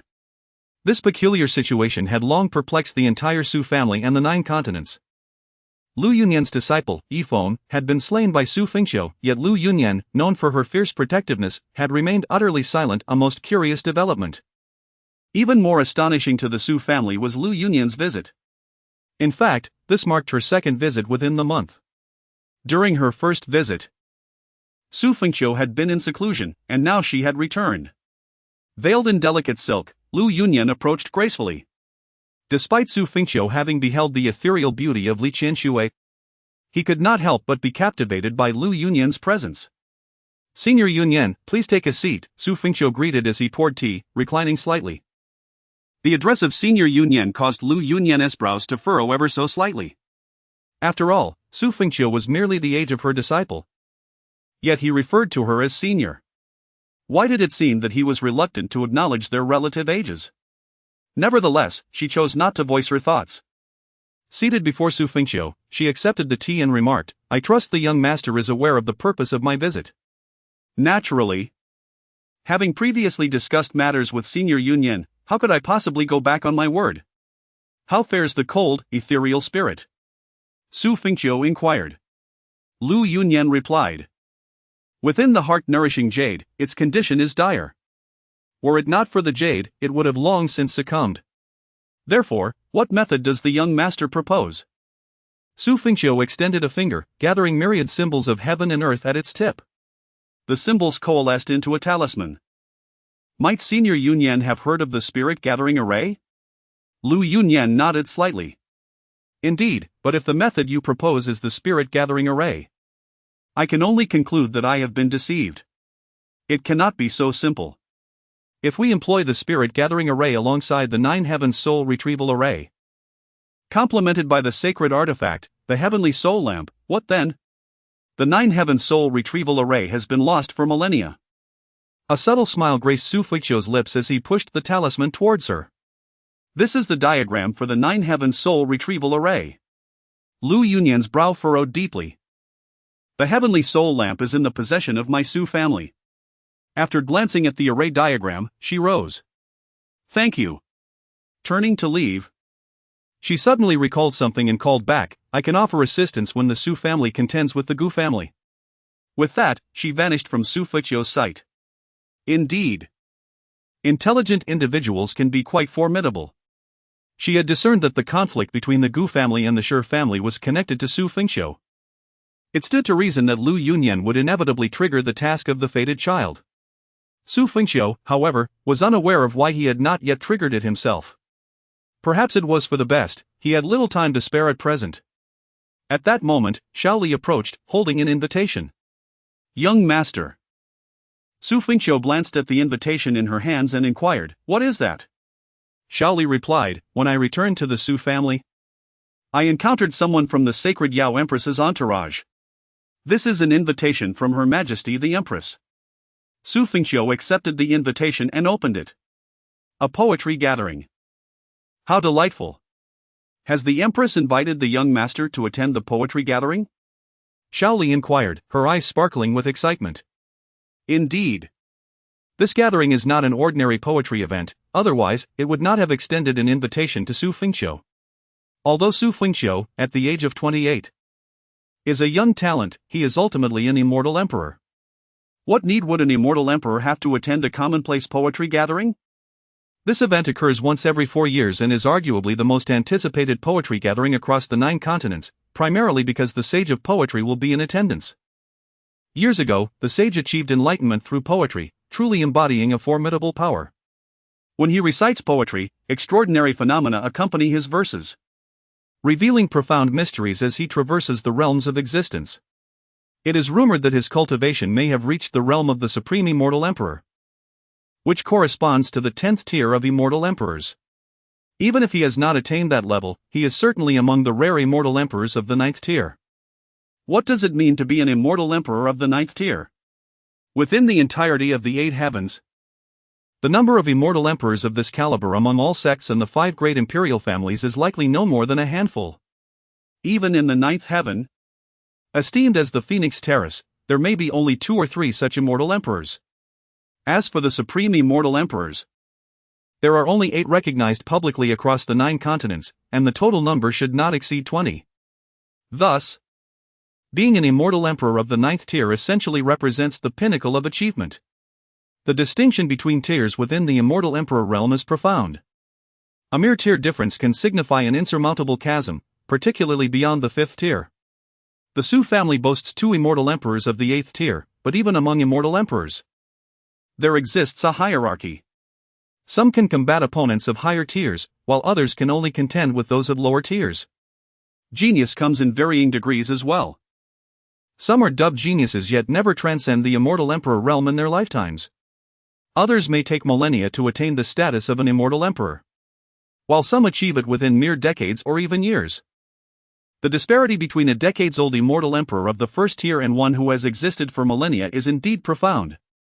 Thus, 2 phrases resonate with reality: upon reaching a certain realm, talent can no longer compensate for effort, and after a lifetime of striving, having finally attained immortality and escaping the mundane, one may believe themselves invincible, only to find that they are but a pawn in the grand scheme, relentlessly pursued by figures of true power. The sage of poetry is undoubtedly a true genius. What is most crucial, however, is that Xu Fengqiu has garnered a significant portion of his fateful destiny from the sage.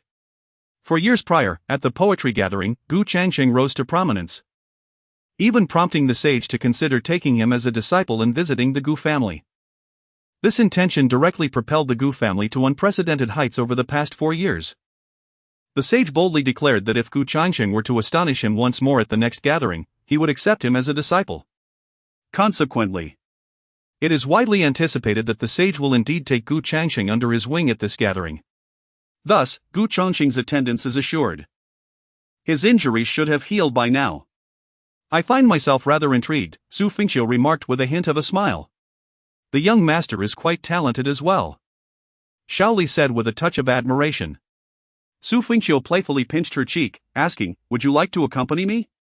Shaoli shook her head, expressing her reluctance. "Shaoli is rather dull, in such a grand occasion, I dare not attend." Xu Fengqiu gently tousled her hair, reassuring her. "Remain at the Xu residence to diligently cultivate, I shall return in a day or 2. Indeed.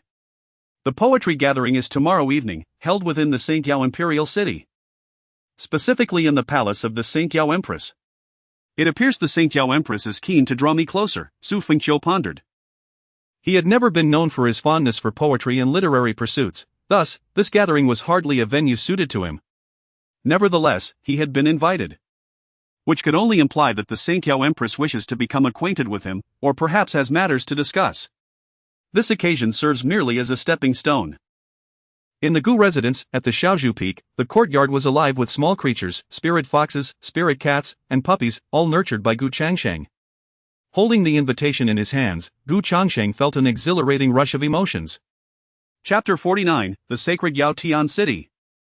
The poetry conference. Xu Fengqiu gazed at the invitation to the poetry conference in his hand. For years prior, the saint of poetry had taken a particular liking to him, contemplating the idea of taking him as a disciple. After the conclusion of the conference, he even visited the Xu family. In these 4 years, countless factions have sought to cultivate a relationship with the Xu family. The development of the Xu family in merely 4 years was akin to that of the past century. This was the power of a 9th stage immortal emperor. He needed not to exert himself; with just a word or a deed, he could influence the 8 heavens. The disparity between an 8th stage and a 9th stage immortal emperor is immensely significant, for even within the realms of immortal emperors, one rank can make all the difference. This time, I, Xu Fengqiu, am determined to become a disciple of the venerable saint of poetry. Should I succeed, I shall ascend to a new echelon. Though he was esteemed as the young master of the Xu family, a status that commanded respect and admiration due to his talents and strength, there existed a few beings even more formidable above him, such as the Holy Son of the Immortal Palace and the Holy Maiden of the Phoenix Terrace.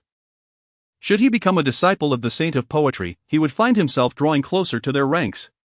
At the very least, he would soon find himself sharing the same social circles as they. The saint of poetry himself possessed a formidable background. Xu Fengqiu?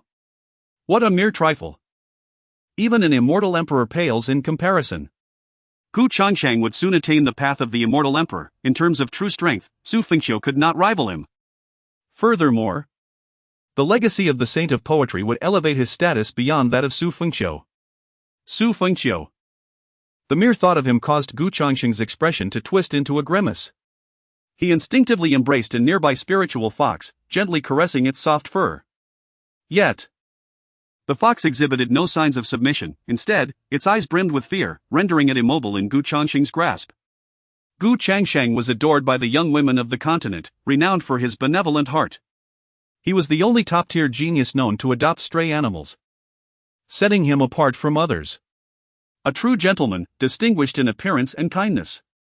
As he stroked the spiritual fox, he murmured, "Little one, do you think that Xu Fengqiu, that scoundrel, deserves to perish?" The fox, held tightly, remained utterly still. "Why do you not respond to me?" Gu Changsheng ceased his caress, feeling the fox struggle to escape his hold. Yet, his grip tightened around the creature. "Why? Why do you resist? What reason do you have to flee? I have taken you in, provided for you, and allowed you to thrive within the rich spiritual energy of the Gu family. What do you have to escape from?" Gu Changsheng's countenance darkened, his grip on the fox growing increasingly forceful. "I shall kill Xu Fengqiu. I will tear him apart and before his very eyes ravage his woman. How dare Xu Fengqiu show disrespect to me? By what right does he presume to do so?" Gu Changsheng's visage twisted with malice as his grip tightened further. The fox's struggles grew feeble. His fingers had sunk into the flesh of the spiritual fox, blood trickling down through his grasp.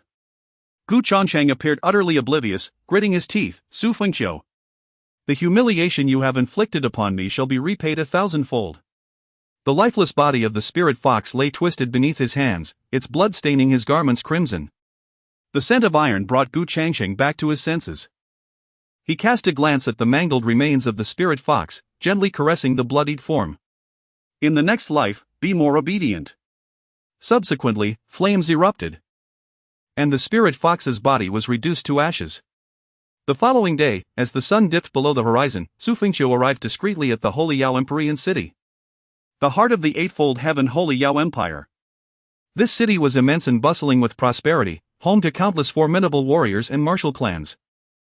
Many invited guests entered the city with great fanfare, various spirit beasts soaring through the skies toward the imperial palace, and powerful figures arriving on swords or in majestic palanquins. The entire city was adorned with vibrant decorations, teeming with throngs of people, exuding an extraordinary liveliness. The citizens engaged in spirited exchanges of poetry and couplets, as if celebrating the spring festival. In the 9 continents, martial prowess held the highest esteem, yet, poetry, literature, and the arts of music and painting also garnered significant admiration. Some individuals could attain enlightenment through poetry or painting, leading to a rapid ascension in their cultivation, with the potential to become emperors. Although few had achieved such through these means over the millennia, the possibility remained. For those with lesser martial gifts, the literary path offered an alternative. If one could not attain enlightenment, at least they might secure a modest official position. Xu Fengqiu ambled quietly along the streets. "Grandfather, today is so lively. There are so many people." Today marked the Holy Yao Empire's quadrennial poetry gathering, a spectacle mirrored in every city of the empire. The empress adored poetry and maintained a close rapport with the sage of poetry. "Wow! Is the sage of poetry coming as well?" "Indeed. He must already be within the imperial palace. Look at the sky, those are the various esteemed guests invited from afar, including the young master of the Gu family, Gu Changsheng, and the famed talents of the 9 continents, as well as the holy son of the medicine god mountain." "Grandfather, will the recently celebrated Xu family young master, Xu Fengqiu, be attending?" "Ah, I have never heard of him showing any interest in poetry or literature. He likely will not attend, nor would he be invited. He would just be a spectator, after all, as the poetry gathering in the imperial palace is a gathering of exceptionally talented individuals, which does not suit him." Ahead stood a colossal and magnificent tower, reminiscent of a smaller Huanghe tower from Xu Fengqiu's memories. It was situated by a grand river, breathtakingly beautiful, its interior ablaze with light as countless talented individuals came and went. This place was known as the Tower of Poetry. Those passing through could freely leave their works or couplets, and if penned well, they would be seen by talented individuals from all over. The Holy Yao Empress frequently collected the finest poems from here. Some who casually left their poetry within the Tower of Poetry unexpectedly rose to fame, their works echoing throughout the 9 continents. Intrigued, Xu Fengqiu stepped inside. Today, at the poetry gathering, his primary objective is to discern Gu Chongqing's fate. Merely determining the likelihood of him becoming a disciple of the poetry saint would cause his destiny to plummet. Meanwhile, Xu Fengqiu intends to indulge in some playful musings. His mind is brimming with an abundance of poetry and literary compositions. Within the vast poetry hall, an expanse of emptiness prevails, adorned solely with countless verses and literary works affixed to the walls. A multitude of individuals is engrossed in the appreciation of these poetic masterpieces. As one ascends to the 2nd and 3rd floors, the level of poetic sophistication increases proportionally. Subsequently, Xu Fengqiu proceeds to ascend further. A staff member furrows his brow and follows Xu Fengqiu to the 2nd floor. Upon reaching the 2nd floor, Xu Fengqiu continues directly to the 3rd. "Hey, young hero." A staff member from the poetry hall intercepts him, stating, "The 2nd floor suffices, the 3rd is reserved for the esteemed poets." Xu Fengqiu chuckles. "Once I have completed my work, you may then judge whether it merits a place on the 3rd floor." With that, he ascends. Self-proclaiming as an emperor? The staff member's expression shifts, and he hastens to follow. Upon reaching the 3rd floor, Xu Fengqiu commands, "Bring me a pen." The staff member respectfully presents a pen to Xu Fengqiu. Grasping the pen, Xu Fengqiu leaps to stand before a wall several meters high, swiftly inscribing a couplet upon a blank scroll. He hands the pen back to the poetry hall staff and departs with an air of confidence. Who was that? What verse did he leave behind? It was not merely poetry but an upper line, gazing at the Jiang Tower, observing the river flow beneath the Jiang Tower. The river flows eternally, the tower and river, timeless as the ages. What a splendid line! It perfectly corresponds with the Jiang River that the poetry hall overlooks. Who could this be? He forgot to leave his name. The staff member of the poetry hall stands in stunned silence. Young hero, you forgot to leave your name. He rushes out, only to find Xu Fengqiu has already vanished from sight. Chapter 50 Today. Xu Fengqiu would surely leave his rivals in disgrace. He made his way directly to the imperial palace, towering magnificently. The palace was accompanied by a celestial island floating in the void above. This enchanting isle was the true residence of the royal family of the sacred Yao Empire, a forbidden ground accessible only to the empress and core members of the royal lineage. It served as their sanctuary for rest and cultivation. Presenting an invitation, Xu Fengqiu successfully entered the palace, guided by an attendant. The palace was vast and resplendent, adorned with vibrant decorations and illuminated brilliantly. Today seemed particularly special, with numerous palace maids engaged in playful revelry. Upon reaching the location of the poetry gathering, he beheld a grand hall standing majestically before him. Though night had fallen, the area was as bright as day. Ancient trees lined the path leading to the steps of the hall, their branches adorned with countless scrolls of poetry, radiating with a luminous glow. Figures meandered, perusing the verses while discussing their way into the hall. "Ah, Brother Ji, it has been far too long." A striking figure clad in white, handsome and dashing, fanned himself as he greeted another figure ahead. Ji Buchang replied with a smile and a fist clasp, "Brother Huang. What a pleasure to see you." Li Sheng's face lit up with a smile, "I am truly envious of Brother Ji, as your poem ode to Chang'an has garnered the admiration of Her Majesty the Empress." Ji Buchang responded, "Brother Li, you are too humble, lacking in martial talent. I must rely on my literary gifts to forge my path, yet I cannot compare to you at a mere 25. You claimed the top score in last year's poetry examination. I am in awe." Li Sheng shook his head, lamenting, "But tonight, we are but marginal figures. In such a grand assembly, with the legendary poet sage in attendance and Her Majesty herself gracing us, what stature do we possess? Figures like Gu Chongqing, the scion of the Gu family, are beyond our reach, alas."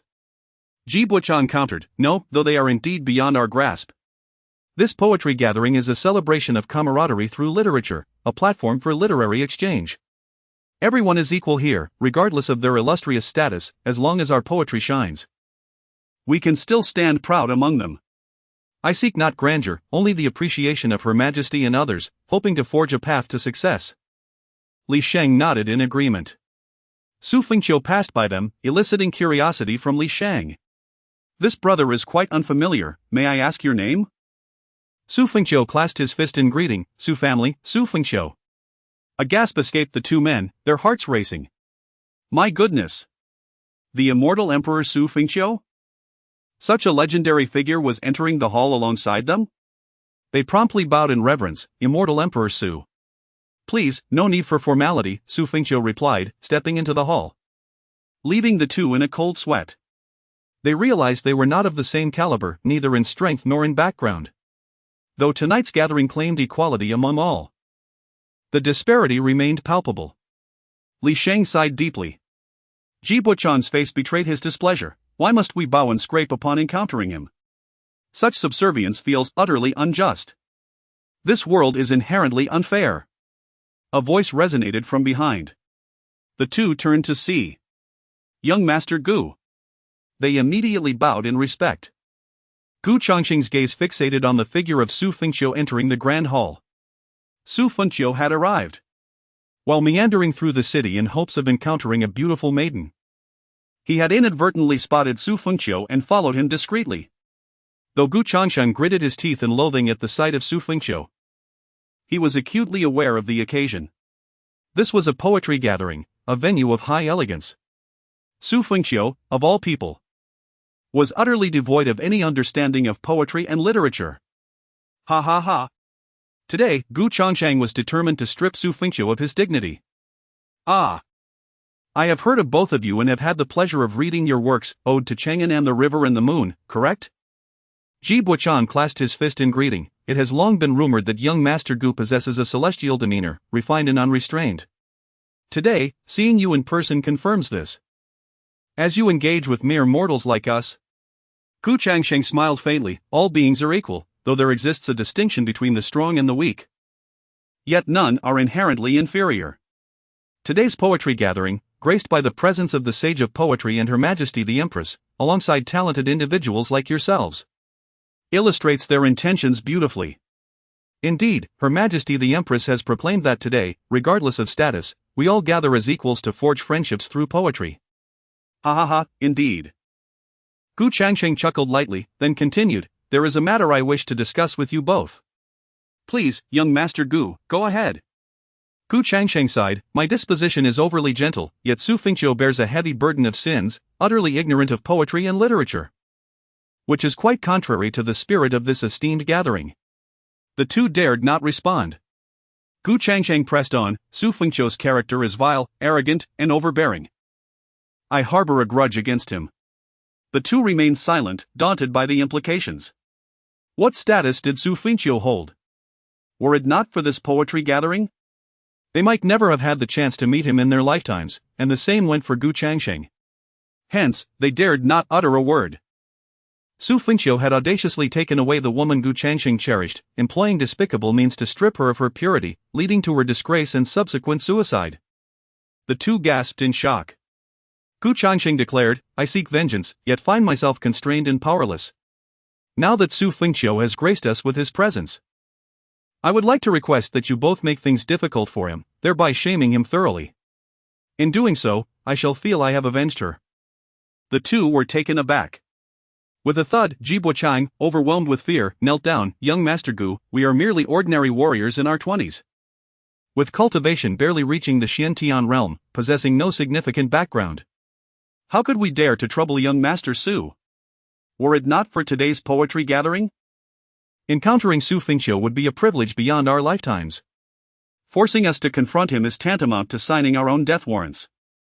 Gu Changxing helped them to their feet and declared, "I am fully aware of your predicaments. Do not worry, for I shall ensure your safety. Once our endeavor is successful, I will escort both of you back to the Gu family, providing you with formidable techniques, martial skills, and abundant resources for cultivation. Henceforth, the Gu family shall be your steadfast support, and the three of us shall be as brothers." A sharp intake of breath escaped them. To accomplish such a feat would mean elevating their status alongside Gu Changxing, even to the point of being considered his brothers. The bond of brotherhood may be tenuous, but it was undoubtedly an advancement. The unimaginable cultivation resources of the Gu family, a lineage of imperial heritage, were beyond their wildest dreams. Though they possessed talent, their paths had been confined to the scholarly arts. Who among them would not prefer the martial realm? Who would not aspire to become a formidable force? Moreover, it is worth noting that a higher realm often equates to an extended lifespan. Gu Changsheng found himself in a predicament. The public perception of him was that of a refined gentleman. He could hardly continue to torment Xu Fengqiu without consequence. After all, Xu held leverage over him. Why would they provoke Xu Fengqiu, especially when his status was so elevated? Even if they harbored disdain for him, they were unwilling to engage in conflict without just cause. Unless they were entirely unafraid of Xu's reputation. Such individuals were uncertain to be found at today's poetry gathering. Even if Gu Changsheng recognized someone of such stature, he would hesitate to request their assistance, for his own standing paled in comparison. Thus, utilizing these two as his pawns was an optimal strategy. I entrust this to you both. Gu Changsheng clasped his fist. With such a distinguished individual making such a statement, and considering the task was practically assured, how could they resist such temptation? Furthermore, they could not guarantee they would encounter anyone of significance at today's event. Even if they did, it would pale in comparison to the opportunity presented by aligning with Gu Changsheng.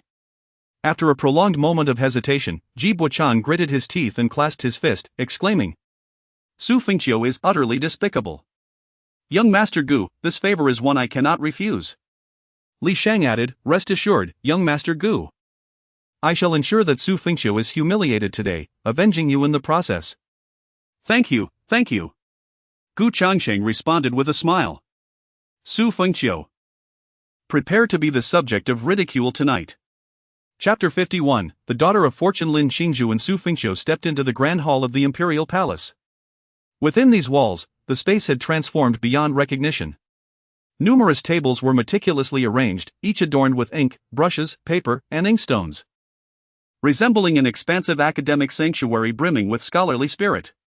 At the forefront of the hall stood a dragon throne, flanked by several tables.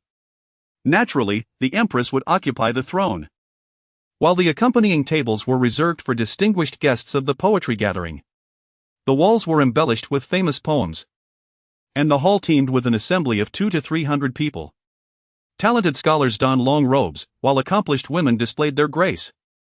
In a prominent seating area, a crowd gathered around a singular figure. What exquisite poetry! Truly, it is worthy of Miss Lin's creation, simply beautiful, they exclaimed. After all, she was Lin Qingzhu, the foremost of the four great talents, a disciple of the empress. Even my father revered her works, prior to the last poetry gathering. The sage of poetry had intended to take her as a disciple, yet she had already pledged herself to the empress, leaving the sage with a sense of regret. Indeed, Miss Lin was a celestial being in the dreams of countless admirers, and today, one was fortunate to witness her in person. As Xu Fengqiu entered, he garnered the attention of nearly everyone present, though none recognized him. They merely sensed his extraordinary presence. Upon his arrival, he did not spot any familiar faces.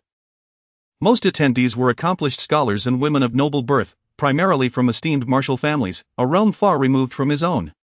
Xu Fengqiu's gaze was drawn to the figure surrounded by admirers. Clad in a simple yet elegant white dress, her delicate visage partially veiled by sheer fabric. Her hair was intricately styled, secured by a wooden hairpin that seemed handcrafted. Seated gracefully, her every gesture exuded an air of sophistication. Ding! Detected the daughter of fortune. Name, Lin Qingzhu, fate value, 6, 900. 190, 6th tier daughter of fortune, age, 26, bloodline, human, physique, celestial Bodhiheart, realm, first stage of the heavenly path, combat score, 80, description, the bearer of the celestial Bodhiheart is the purest being in existence. Untainted by any impurity, possessing extraordinary talent, and poised to become the youngest to attain enlightenment through poetry. Ding! Congratulations, you have triggered the quest, Lin Qingzhu's affection. When Lin Qingzhu's fondness for the host reaches 20, 40, 60, or 80, rewards will be granted, with an exclusive reward from Lin Qingzhu at 80. Lin Qingzhu? Xu Fengqiu's brow arched. She was an exceptionally renowned contemporary fairy, ranked among the top 10 on the fairy list. If the icy mountain represented the ultimate conquest for men, Lin Qingju epitomized the ideal wife every man aspired to marry. with unparalleled grace, breathtaking beauty, intelligence, and poise, she was gentle and virtuous, mastering the arts of music, chess, calligraphy, and painting, with a particular passion for poetry, showcasing remarkable talent. Although she was 2 to 3 years younger than Xu Fengqiu, her verses were cherished by the most esteemed connoisseurs of poetry, earning accolades from the sage of poetry himself. 4 years ago, the poet sage left behind a poignant remark. In his narrow perspective, he considered Lin Qingju and Gu Changxing as the only 2 individuals who might, after him, ascend to the realm of poetry and enlightenment. Xu Fengqiu sat not far away, pouring himself a cup of tea. Miss Lin, I have a poem I would like to have your critique on. Lin Qingju gracefully set down her brush, her crimson lips parting slightly. Young Master Shen, you are too modest. I, as a mere bamboo, lack the qualifications to critique your work, but I would be delighted to appreciate your grand composition. She then took the poem and read it with utmost seriousness several times. Young Master Shen is exceptionally talented, the essence of this poem is exquisite. Ah, Miss Lin, you flatter me. What suggestions might you have? Lin Qingju rose slightly and bowed. Forgive my boldness, but might it be better if the character Guanin Guan Qingqiu were changed to Su as in Suwa Qingqiu? A chorus of admiration arose around them. Upon hearing this, young Master Shen's eyes brightened. Excellent. Merely changing one character has rendered my poem even more beautiful. Thank you, Miss Lin. Lin Qingju humbly inclined her head. Some onlookers besides Xu Fengqiu could not help but exclaim, Miss Lin is truly extraordinary, a paragon of grace and poise. She and Gu Changxing are indeed a match made in heaven, both possessing remarkable qualities and noble backgrounds. Where have the esteemed predecessors gone? Why are we, the younger generation, the only ones present? The eminent poetry enthusiasts, such as the Grand Elder of the Nine Heavens Heavenly Machine Pavilion, Elder Wei from the Nine Heavens Immortal Sect, and the poet sage himself, must have gone to converse with the Empress, as the poetry gathering has yet to commence. At that moment, Gu Changxing entered, his gaze immediately falling upon the encircled figure, Lin Qingju, the woman he admired most. Her purity, excellence, and refined demeanor captivated him entirely. Young Master Gu, I have the honor of meeting you. To encounter you in this life, young Master Gu, is truly a privilege. I was just reading your works and was astounded. Gu Changxing smiled, you all exaggerate. Those who attend this poetry gathering are undoubtedly individuals of great talent, we are all equals here. Ji Buchang interjected, young Master Gu is too humble, while we all gather here, there is still a distinction in talent. For none of us have received the accolades of the poet sage or the Empress. Li Shang concurred, indeed. Both young Master Gu and Miss Lin are figures we can hardly aspire to. Gu Changxing refrained from boasting himself, yet he relished in others doing so on his behalf. Ha ha, you flatter me. He discreetly glanced at Xu Fengqiu, who was savoring tea not far away. Then, Gu Changxing approached Lin Qingju. Miss Lin. She rose and slightly bowed, young Master Gu. Ha, it has been a while, but during these days, I have often had the pleasure of reading your works, which have greatly enlightened me. You are too kind, young Master Gu. Just as Gu Changxing was about to speak, figures began to enter from one side of the grand hall, capturing everyone's attention. Xu Fengqiu turned his gaze toward them as well. The first to emerge was a noble lady, her face partially veiled by a delicate gauze, adorned in a modest blue gown, the Empress of the Shangyao Empire. Today marked a poetry gathering, and even the Empress chose simplicity. However, her breathtaking beauty remained impossible to conceal. Her regal aura rendered the onlookers hesitant to lift their gazes, including Gu Changxing, who felt a tinge of trepidation, let alone the ordinary poets and scholars present. Following the Empress were dozens of ethereal, dignified elders, including the Grand Elder of the Nine Heavens Heavenly Mechanics Pavilion, Zhu Gechen, the Grand Elder of the Nine Heavens Celestial Sect, Wei Yannian, and the esteemed poet Huang Jingshan, along with the renowned poet Chao Chaoran. Your Majesty, we pay our respects to the Empress, they greeted, acknowledging Zhu Gechen, Wei Yannian, and the elders Huang and Chao. The Empress took her seat, nodding slightly. There is no need for such formalities. Today's gathering is for the celebration of poetry, where we shall engage as friends through literature, setting aside all other matters of status. After speaking, her calm gaze swept over Xu Fengqiu. Indeed. Ha ha ha. I wonder what delightful surprises await us from the talented poets tonight. Wei Yannian chuckled, stroking his beard. Gu Changsheng stepped forward. I do not presume to be worthy. I merely wish to learn even the slightest bit from the esteemed predecessors. Wei Yannian smiled at Gu Changsheng. Gu Changsheng, my young friend, I eagerly anticipate your contributions. Thank you, Elder Wei, Gu Changsheng replied. The Empress surveyed the assembly, her crimson lips parting slightly. It seems the poet sage has indulged a bit too much. Zhuge Chen settled into his seat with a smile. The gathering has only just begun, there is no rush. Please, feel free to converse among yourselves. The voices in the room were hushed, and movements were gentle. At this moment, Gu Changsheng exchanged a knowing glance with Ji Buchang, who understood the unspoken cue. Although a hint of fear lingered, he had already prepared himself. Young Master Xu Fengqiu, I have a poem I wish to request your critique on. His voice was intentionally raised. Upon hearing this, the entire assembly, including the esteemed Zhuge Chen and other powerful figures, were taken aback. Xu Fengqiu? Chapter 52. This poem is rather ordinary. Zhuge Chen, Wei Yin and others were unaware of who would attend the poetry gathering. However, it was evident that those who graced the event would possess considerable talent. Aside from the individuals they already knew would be present. It was ultimately the invitation of the Empress Xiangyao that drew them here, as they were all summoned by her grace.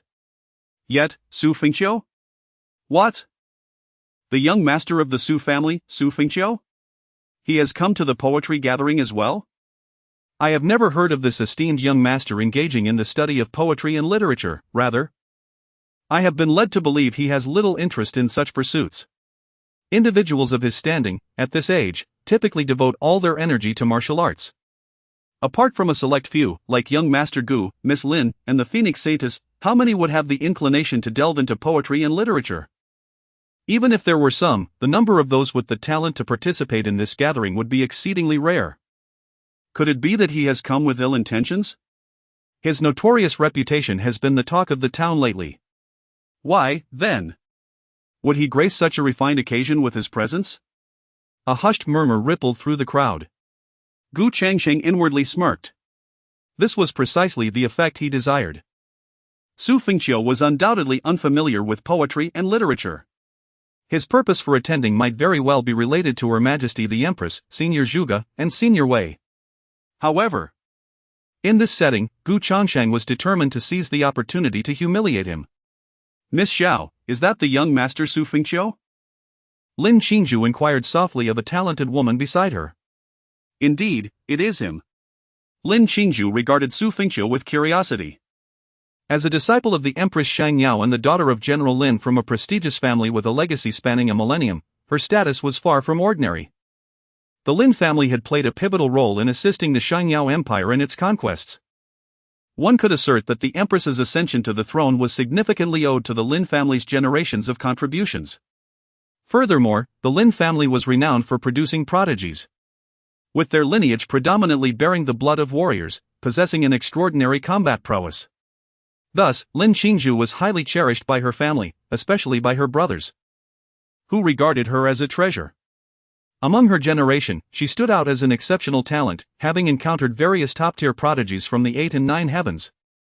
Xu Fengqiu was one among these exceptional individuals. Lin Qingzhu would not have thought much of it, but recently, Xu Fengqiu's rising prominence was undeniable. His remarkable feats were known to all. Even her mentor, the Empress Xiangyao, had personally attended several of his battles. Consequently, Lin Qingzhu felt a sense of curiosity toward Xu Fengqiu. She believed he was different from other prodigies, particularly in how he defied conventional understanding. Xu Fengqiu was well aware of Gu Changsheng's intentions. Enjoying a game? Then let it unfold at its own pace. Xu Fengqiu took a sip of tea and casually inquired. With so many esteemed poets present in this grand hall, what merit do I possess that warrants my commentary? Ji Buchang hurriedly explained, Young Master Xu, as it is your first attendance at the poetry gathering, it is only natural that you possess exceptional qualities, hence I sought your critique. The Holy Empress Xiangyao seemed to have sensed something amiss. Her invitation to Xu Fengqiu was intended to foster a closer relationship, for she sought his assistance, not to subject him to exclusion or humiliation. In theory, what status does Xu Fengqiu hold? even if others believe he lacks understanding of poetry and literature. None would dare voice such sentiments openly. Who could have imagined that someone would inadvertently touch upon such a sensitive subject? This was evidently unreasonable, someone must be obstructing matters. The Holy Empress Xiangyao, composed and unruffled, declared, "Bring forth the poetry, I shall examine it alongside the esteemed poets present." Xu Fengqiu rose and clasped his fist in gratitude. "Thank you, Your Majesty, but it truly is unnecessary." "Very well, then, young Master Xu, please proceed." Xu Fengqiu received the poetry and cast a brief glance at it. Gu Changsheng chuckled inwardly, bemused by Xu's pretense of comprehension. "What do you truly understand?" Xu Fengqiu then passed the poetry to Ji Bochang. "Young Master Ji, what is your opinion?" Xu Fengqiu remarked nonchalantly, "It is rather ordinary." Upon hearing this, many stifled laughter, fear gripping them. To laugh would surely spell their doom that night. Coughing, Gu Changsheng quickly masked his nearly uncontrollable mirth. Li Chang approached and accepted the poetry. "I must say, Brother Ji, this poem of yours is quite remarkable. Young Master Xu, do take a closer look." They were aware of the risks of provoking Xu Fengqiu, yet also understood that Gu Changsheng would safeguard them. In such a setting, even if Xu harbored anger, he would not resort to violence, for with so many powerful figures present, intervention was assured. A figure entered the grand hall, fanning himself. "Is it truly necessary to trouble young Master Xu?" All eyes turned toward him. Li Mufeng, the holy son of Yaoshan Mountain. Ding! Detected the Child of Fortune. Child of Fortune, Li Mufeng, destiny value, 710-1023, 7th order Child of Fortune, age, 35, bloodline, human race, physique, supreme divine body. Holy Fire Spirit Aperture. Realm, first stage of Immortal Emperor, combat rating, 90, description, 7th order Child of Fortune, supreme divine body, unparalleled medical skills. Renowned as the only one likely to surpass the medical sage, medical god, and medical immortal, a prodigy of medicine. Ding! Congratulations on triggering the task. Li Mufeng's destiny value reset, task reward, Heavenly Poison Pearl, destiny value 1 million. Xu Fengqiu was taken aback. A 7th order Child of Fortune. And the reward is merely a heavenly poison pearl? What exactly is this heavenly poison pearl? Xu Fengqiu truly had no knowledge of it. It appeared to be something extraordinary. Li Mufeng closed his fan and, addressing the Holy Empress Xiangyao and the assembly, bowed, "I am Li Mufeng, paying my respects to your Majesty, Senior Wei, and Senior Zhuge." They nodded in acknowledgement. Li Mufeng then turned to Xu Fengqiu, offering a respectful fist salute, "Brother Xu." Upon finishing his words, he turned to Ji Bochang, inquiring, "My dear fellow, do you intend to perplex Brother Xu, or are you genuinely unaware that he lacks proficiency in poetry? It seems you wish to present him with a poem." It could be said that Li Mufeng was perhaps the most astute progeny of fortune that Xu Fengqiu had ever encountered. He appeared courteous. His words devoid of any overt malice towards Xu Fengqiu. Rather, he seemed to question Ji Bochang's motives in presenting poetry to Xu, seemingly aligning himself with Xu Fengqiu. In truth, he had articulated all that needed to be said, shedding light on the underlying issues. Gu Changsheng felt a surge of joy within. He had not anticipated the arrival of Li Mufeng from Yaoshan Mountain. He was acutely aware of the enmity between Xu Fengqiu and Yaoshan Mountain. With Yaoshan Mountain showing signs of weakness, it was certain that Li Mufeng would be displeased. How could Gu Changsheng fail to perceive the implications of his words? Li Mufeng was indeed an ally in this matter. This was splendid, having someone of Li Mufeng's stature, not inferior to Xu Fengqiu, assisting him meant that today Xu Fengqiu would be utterly defeated. However, he was surprised that Li Mufeng dared to step forward. It seemed that after more than a month, Yaoshan Mountain no longer feared Xu Fengqiu. Ji Bochang hastily bowed to Xu Fengqiu, stating, "Young Master Xu, I genuinely believe that someone of your caliber attending the poetry gathering would naturally be akin to young Master Gu and His Holiness from Yaoshan Mountain.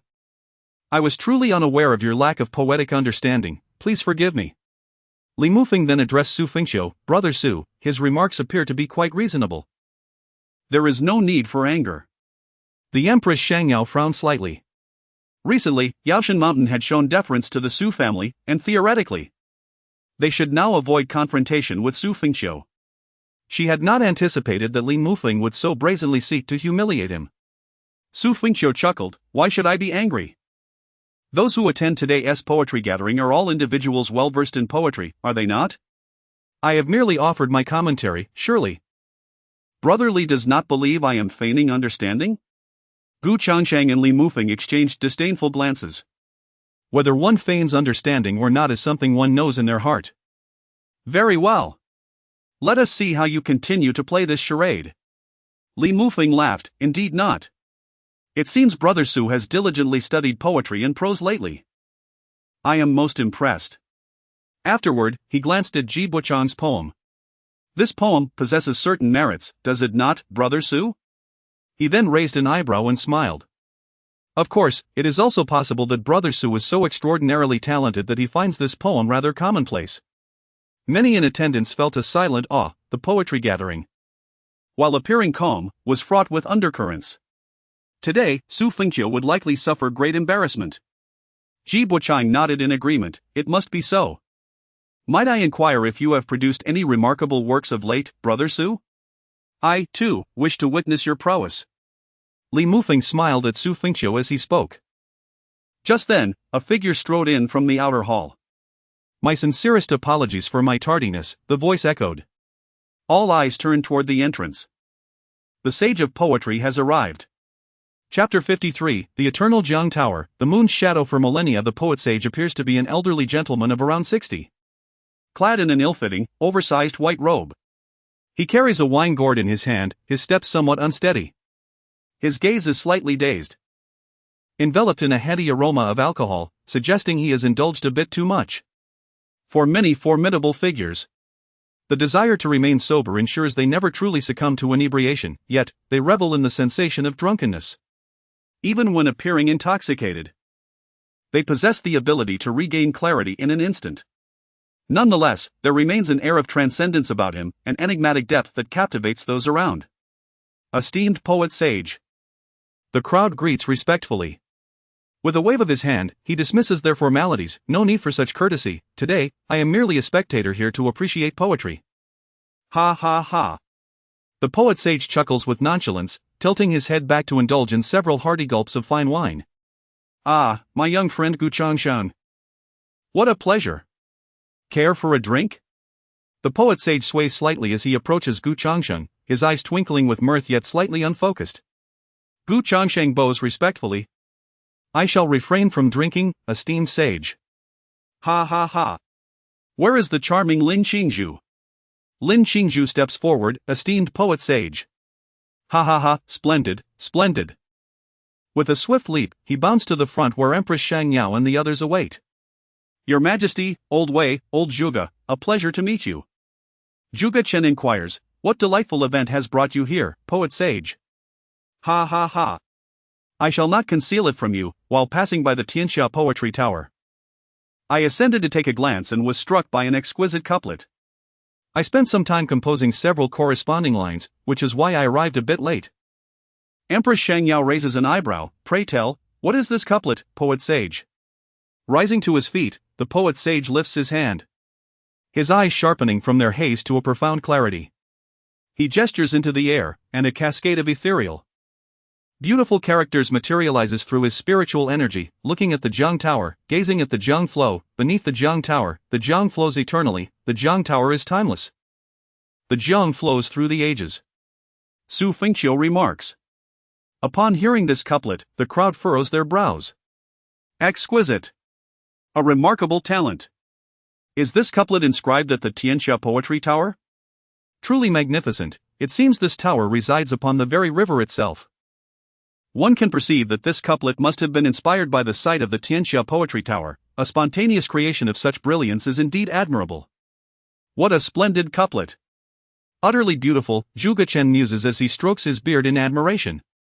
Esteemed poet sage, may I inquire who penned this couplet? Gu Changsheng asks with a bow. The poet sage shakes his head. Alas, this couplet bears no signature. Empress Shang Yao questions.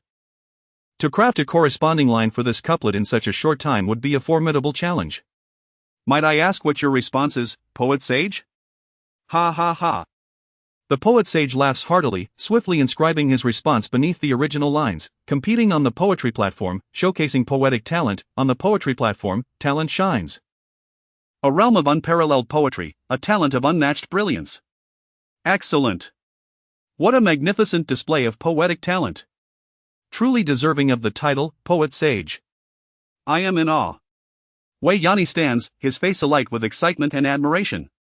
Because these exceptionally talented individuals, upon seeing the first line, had already begun to contemplate the second line in their minds. After a moment of reflection, they realized it was not as simple as it seemed. Upon gazing at the second line crafted by the poet sage, they could not help but marvel at its exquisite symmetry. The poet sage shook his head, remarking, "While it is indeed symmetrical, the first line possesses such beauty that it evokes a picturesque scene at first glance, and the poetic talent throughout the ages does not align. Hence my response to the second line falls short." Zhuge Chen then proposed, "If that is the case, let us commence today's poetry gathering with this couplet from Wangjiang Tower. What do you say? How wonderful!" Yet, this line truly posed a challenge. The old man pondered deeply for a moment, finding it difficult. The esteemed poet, Qiao Lao, sighed in contemplation. If even the poet sage is stumped, we shall surely face greater difficulty. Let us pool our thoughts together. All present are gifted, surely one among us can devise a fitting response today, ha ha ha. Li Mufeng, with a smile, turned to Xu Fengqiu, saying, "Brother Xu, your understanding of poetry is profound, how about showcasing your talent?" The crowd, with an air of anticipation, turned their gaze toward Xu Fengqiu. Dare they provoke or merely spectate? Gu Changchang felt a surge of joy. Li Mufeng's presence was most timely. Just moments ago, the poet sage had interrupted their efforts to save Xu Fengqiu from embarrassment, and now he had returned. Xu Fengqiu remained silent. His left hand concealed behind his back as he raised his right hand, swiftly gesturing in the air. One by one, characters gradually manifested beneath the first line: imprint of the moonwell, reflection of the moon, imprint of the moon, reflection in the moonwell.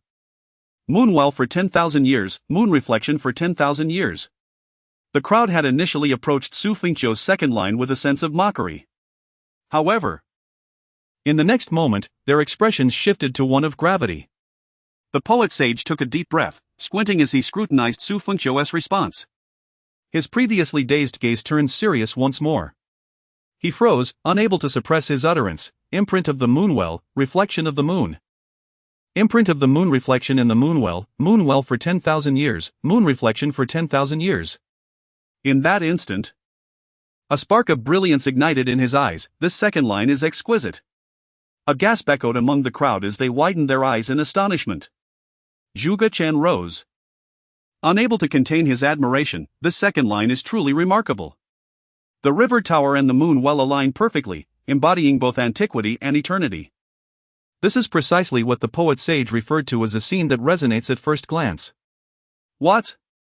Li Mufeng, who had anticipated a spectacle at Xu Fengqiu's expense, found himself utterly shocked. What is happening? How could he craft such a symmetrical response? It is impossible. Is Xu Fengqiu not supposed to be unfamiliar with poetry and prose? How could he, in such a brief span of time, produce such a beautifully structured second line? Gu Changcheng furrowed his brow tightly. Is this real? This brash fellow possesses such talent? Ji Buchang and Li Shang exchanged glances and then looked at Gu Changsheng, their meaning unmistakable. What? Is this the Xu Fengqiu whom you, young Master Gu, deemed devoid of talent? Lin Qingzhu raised her gaze to Xu Fengqiu's couplet and couldn't help but exclaim softly, "The riverside tower stands eternal. The moon's reflection lasts for ages, how beautiful!" Ding! Lin Qingzhu's fondness for you increased by 5. Wonderful! Truly wonderful! What a splendid moonwell, what a timeless moonlight! The poet sage's eyes sparkled with brilliance as he turned to Xu Fengqiu. "Young Xu, may I inquire about your origins?" Xu Fengqiu clasped his fist. "I am Xu Fengqiu, a junior, and I pay my respects to the esteemed poet sage." The poet sage regarded Xu Fengqiu, nodding slightly. "I have long heard of your extraordinary talent. Yet I was unaware of such remarkable gifts. You have certainly brightened my perspective. Might you compose another couplet for us? I await with great anticipation." Gu Changsheng gritted his teeth, cursing inwardly. Today's poetry gathering, he intended to become a disciple of the poet sage. Yet now, it seemed Xu Fengqiu had stolen the limelight. Could it be true? Did he possess such talent? Xu Fengqiu replied, I am but an unworthy junior, this upper line is indeed my own creation. A wave of astonishment swept through the crowd. Chapter 54, The Moon as a Theme. What?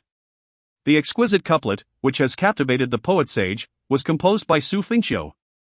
He also crafted the following line, the moonlight spans 10,000 years? The crowd displayed expressions of astonishment. Was it not rumored that Xu Fengqiu had little affinity for poetry and was not a person of considerable talent? This display was indeed stunning. Gu Changsheng furrowed his brow. The upper line was created by Xu Fengqiu? Wait. Both Gu Changsheng and Li Mufeng suddenly came to a realization. They were certain that Xu Fengqiu held no particular fondness for poetry. He possessed scant talent. The ability to create the lower line genuinely astonished them. But now, to learn that he was the author of the upper line? That made everything much simpler. Xu Fengqiu was still the untalented Xu Fengqiu. He had merely prepared this couplet in advance. Furthermore, the lower line was not a spontaneous creation inspired by the upper line he had just seen. It had clearly been prepared beforehand. Most likely, he had anticipated attending the poetry gathering and sought the assistance of more talented individuals to compose it, merely committing it to memory. This explanation felt entirely reasonable. With this thought, their earlier shock dissipated completely. So this is the game being played? Engaging in such deceit? Lacking talent was one thing, but seeking to shine at the poetry gathering? A lack of true ability would ultimately be revealed. Gu Changsheng could not help but smirk inwardly. This was, in fact, good news. Initially, he had only intended to humiliate Xu Fengqiu slightly. But if he were to be exposed as talentless and fraudulent, once the truth came to light, he would be utterly disgraced. Is it true that you composed the upper line? The poet sage inquired, gazing at Xu Fengqiu. Xu Fengqiu nodded. It was my first visit to the renowned poetry building. And I was inspired, though I forgot to sign my name. Li Mufeng clapped his hands. Brother Xu, how impressive. So, upon witnessing the poetry building perched upon the river, you spontaneously crafted Wangjiang Tower, Wangjiang Flow, a remarkable couplet. To have also spontaneously produced the moonlight spans 10,000 years is something even the poet sage himself has not achieved. Such immense talent. No wonder you remarked that this brother is merely ordinary in poetry. That assessment now makes sense. Li Mufeng's words carried an underlying message. The poet sage and many other poetic luminaries had struggled to produce a response in such a short time. Yet, you, on the other hand, claim to have spontaneously written the upper line upon seeing the poetry building? And the lower line, also spontaneously conceived? How truly remarkable! You surpass even the poet sage, the Empress, Zhuge Chen, and Wei Yannian. Thus, upon hearing Li Mufeng's statement, the crowd began to grasp the implication. Xu Fengqiu was clearly putting on an act. The poet sage, discerning the nuance in Li Mufeng's words, posed a seemingly trivial question. Oh? Which poem is merely ordinary? Ji Buchang presented his poem with both hands. The poet sage examined it briefly. There was talent evident, yet when viewed through the lens of Xu's couplet, it indeed seemed commonplace. The poet sage commented. Thank you. Esteemed poet sage, Ji Buchang respectfully replied. The poet sage returned to his seat on the platform. Your Majesty, the poetry gathering may commence, declared the poet sage. Empress Shangyao nodded. Young Master Xu has made an excellent start. Thus, esteemed guests, the poetry gathering officially begins this evening. The attendees bowed in reverence. The poet sage continued, allow me to add a word. This year, I have decided to take on a disciple. And I hope that the one who performs best at this gathering will become my apprentice. Many gazes turned towards Gu Changsheng. And the poet sage also looked in his direction. Changsheng, I hope you can astonish me this year as you did 4 years ago. Gu Changsheng bowed. I shall not disappoint the esteemed poet sage. He indeed possessed talent. However, the poem that had previously captivated the poet sage was one he had prepared long in advance. To be precise, it was inspired by a destitute scholar he had inadvertently discovered, a poetic fanatic who had penned numerous verses that echoed through the ages. Gu Changsheng had eliminated him and memorized all his works. One of those poems had left the poet sage in awe at the last gathering. He believed that with his repertoire of diverse poems, he could surely impress tonight and secure his place as the poet sage's disciple. Although he was aware that his actions mirrored those of Xu Fengqiu, he also recognized that Xu was the target of scrutiny, whereas no one would question his own merit. "Esteemed guests, what shall be the theme for the first round of poetic exchanges?" inquired Zhuge Chen. The empress gazed out of the window and remarked, "The moonlight is exquisite tonight." The poet sage laughed heartily, with Her Majesty praising the moon. "It is fortuitous that young friend Xu has composed the line 'The moon's shadow lasts for millennia,' therefore, shall we adopt the moon as our theme for this first round? What are your thoughts?" Unquestionably, there is no objection. Since time immemorial, poetry inspired by the moon has flourished, and given the multitude of timeless verses on this theme. Crafting something truly remarkable poses a greater challenge.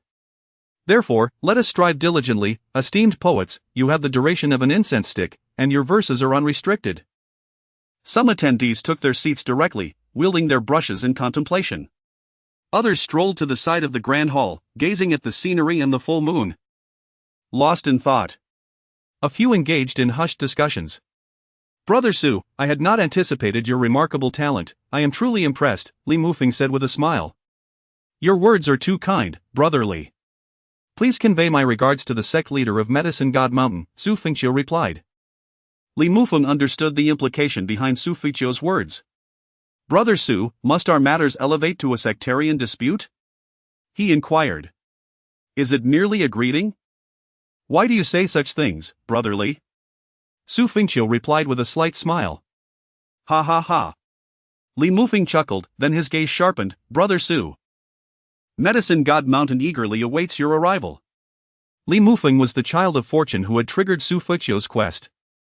Since he dared to confront Xu Fengqiu directly, it was evident that he had the backing of Medicine God Mountain. Simply put, Medicine God Mountain had recently shown weakness. However, now they no longer feared Xu Fengqiu. The reason was straightforward: the ancestral figure of Medicine God Mountain had ascended to the rank of Supreme Immortal Emperor. This was their newfound confidence. However, they certainly lacked absolute confidence in confronting the Xu family. Yet, they were no longer intimidated by Xu Fengqiu. "I shall attend," Xu Fengqiu remarked.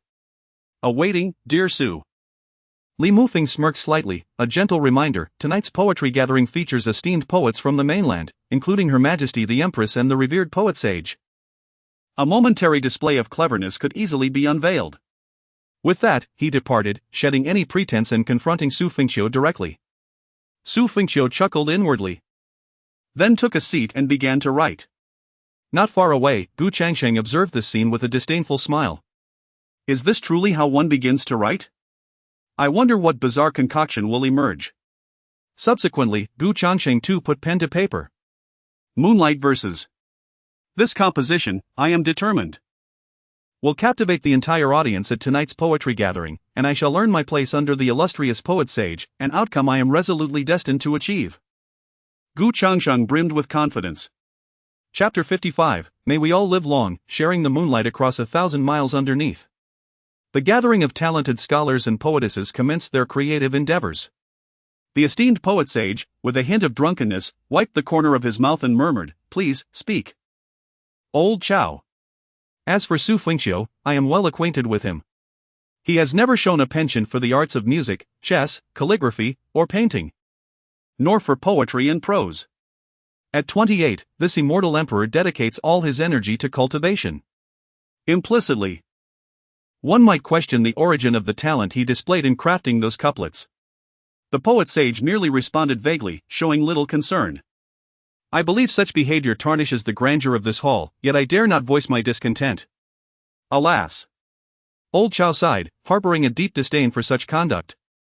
Yet he refrained from speaking out, mindful of Xu Fengqiu's esteemed status. Fortunately, Li Mufeng and Gu Changsheng were present, likely to expose Xu Fengqiu in due time. After a stick of incense had burned, everyone began to sign their names and present their works. Your Majesty, the Empress. Lin Xingzhu elegantly bowed and offered her creation to the Holy Empress Xiaoyao. I eagerly await your work, hoping it shall not disappoint the Empress and esteemed predecessors, said Lin Xingzhu before gracefully departing. As she descended, she encountered Xu Fengqiu approaching. Lin Xingzhu offered a gentle greeting, Young Master Xu. Xu Fengqiu halted, replying, Miss Lin. What a pleasure. Your couplets from earlier were exquisite, young Master Xu. I am truly impressed, Lin Qingzhu remarked. Xu Fengqiu chuckled, Miss Lin. Do you not think like the others, that I had prepared this beforehand?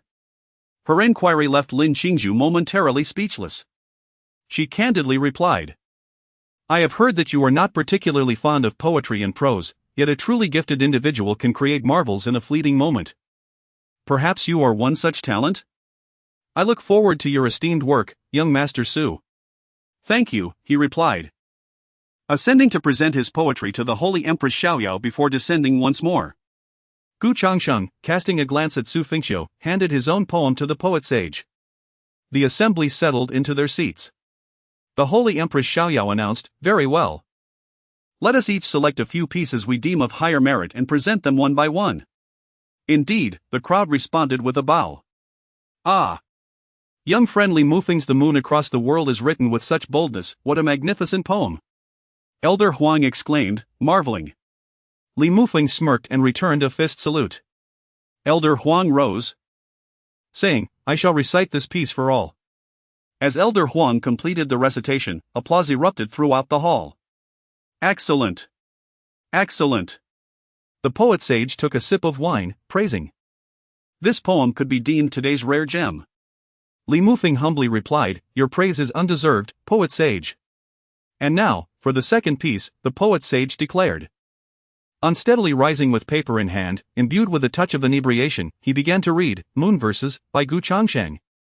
A glimmer of joy illuminated Gu Changsheng's face. Everyone's gaze turned towards him. The moonlight reflected upon the flowing river. As the recitation concluded, the audience erupted in applause once more. Truly, Gu Xiaozhu is extraordinarily talented.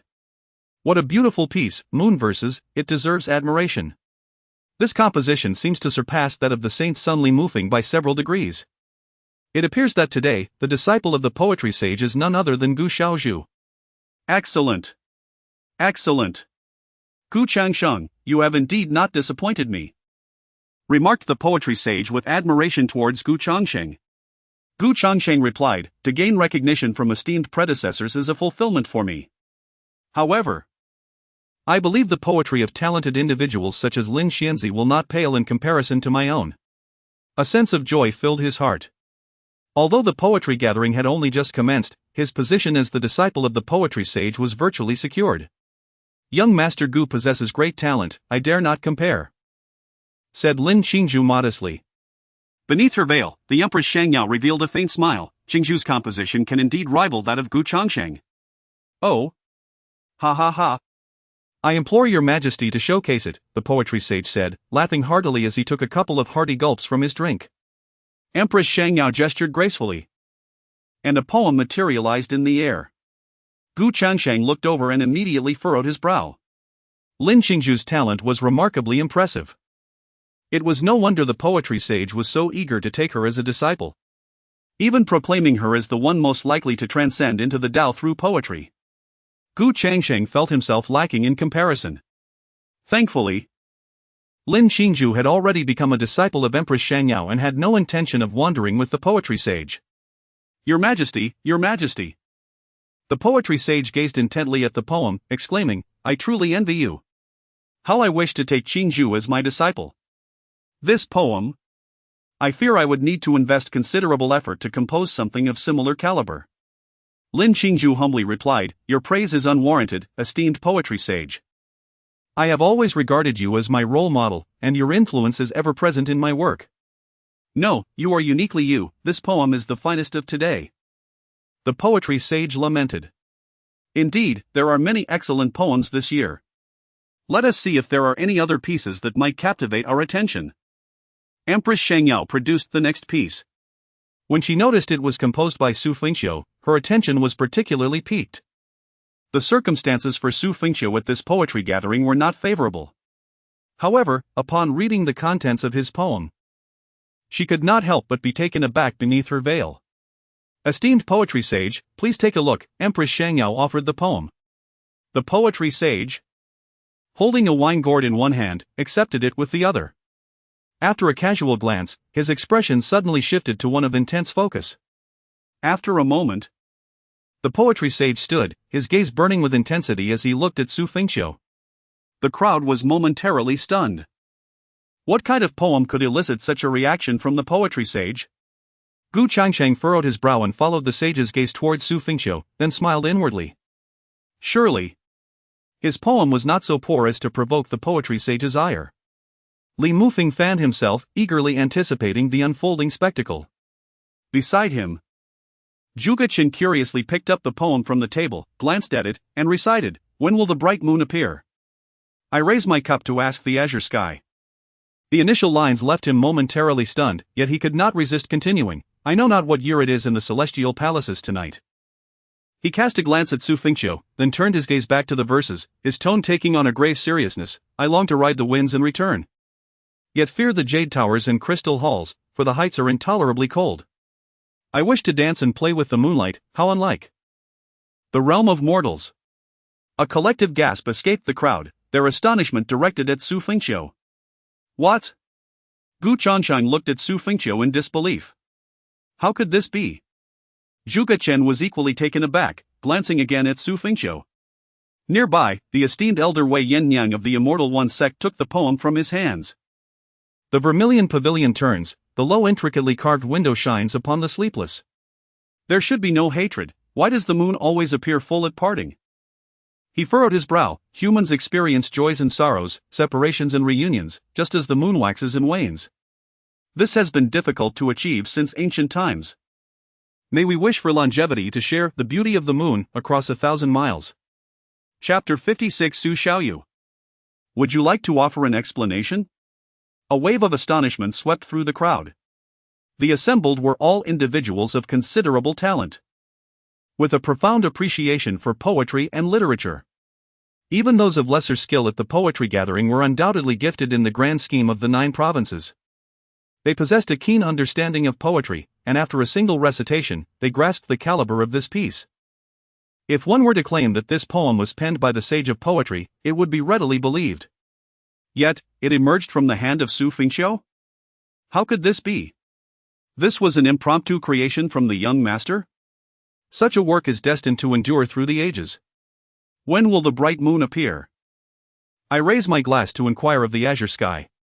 May we all live long, sharing the beauty of the moon, even if we are 1,000 miles apart. Wasn't the young master indifferent to poetry and literature? How could he possess such talent? This could arguably be the most stunning verse I have encountered in recent years. Beneath her veil, Lin Qingzhu slightly parted her lips. Such beautiful words. Such exquisite imagery. Such grand scenes. Her enchanting eyes glanced over at Xu Fengqiu, who was not far away. Young Master Xu, so remarkably talented. She held a deep admiration for poetry, and she particularly appreciated those with gifts. Xu Fengqiu's creation left Lin Qingzhu in awe. Ding! Lin Qingzhu's admiration for you has increased by 5, current admiration, 10. Li Mufeng frowned deeply. Xu Fengqiu had evidently prepared well. His eyes narrowed slightly. It mattered not. Tonight, he would ultimately reveal himself. Impossible. Gu Changsheng felt a chill in his heart.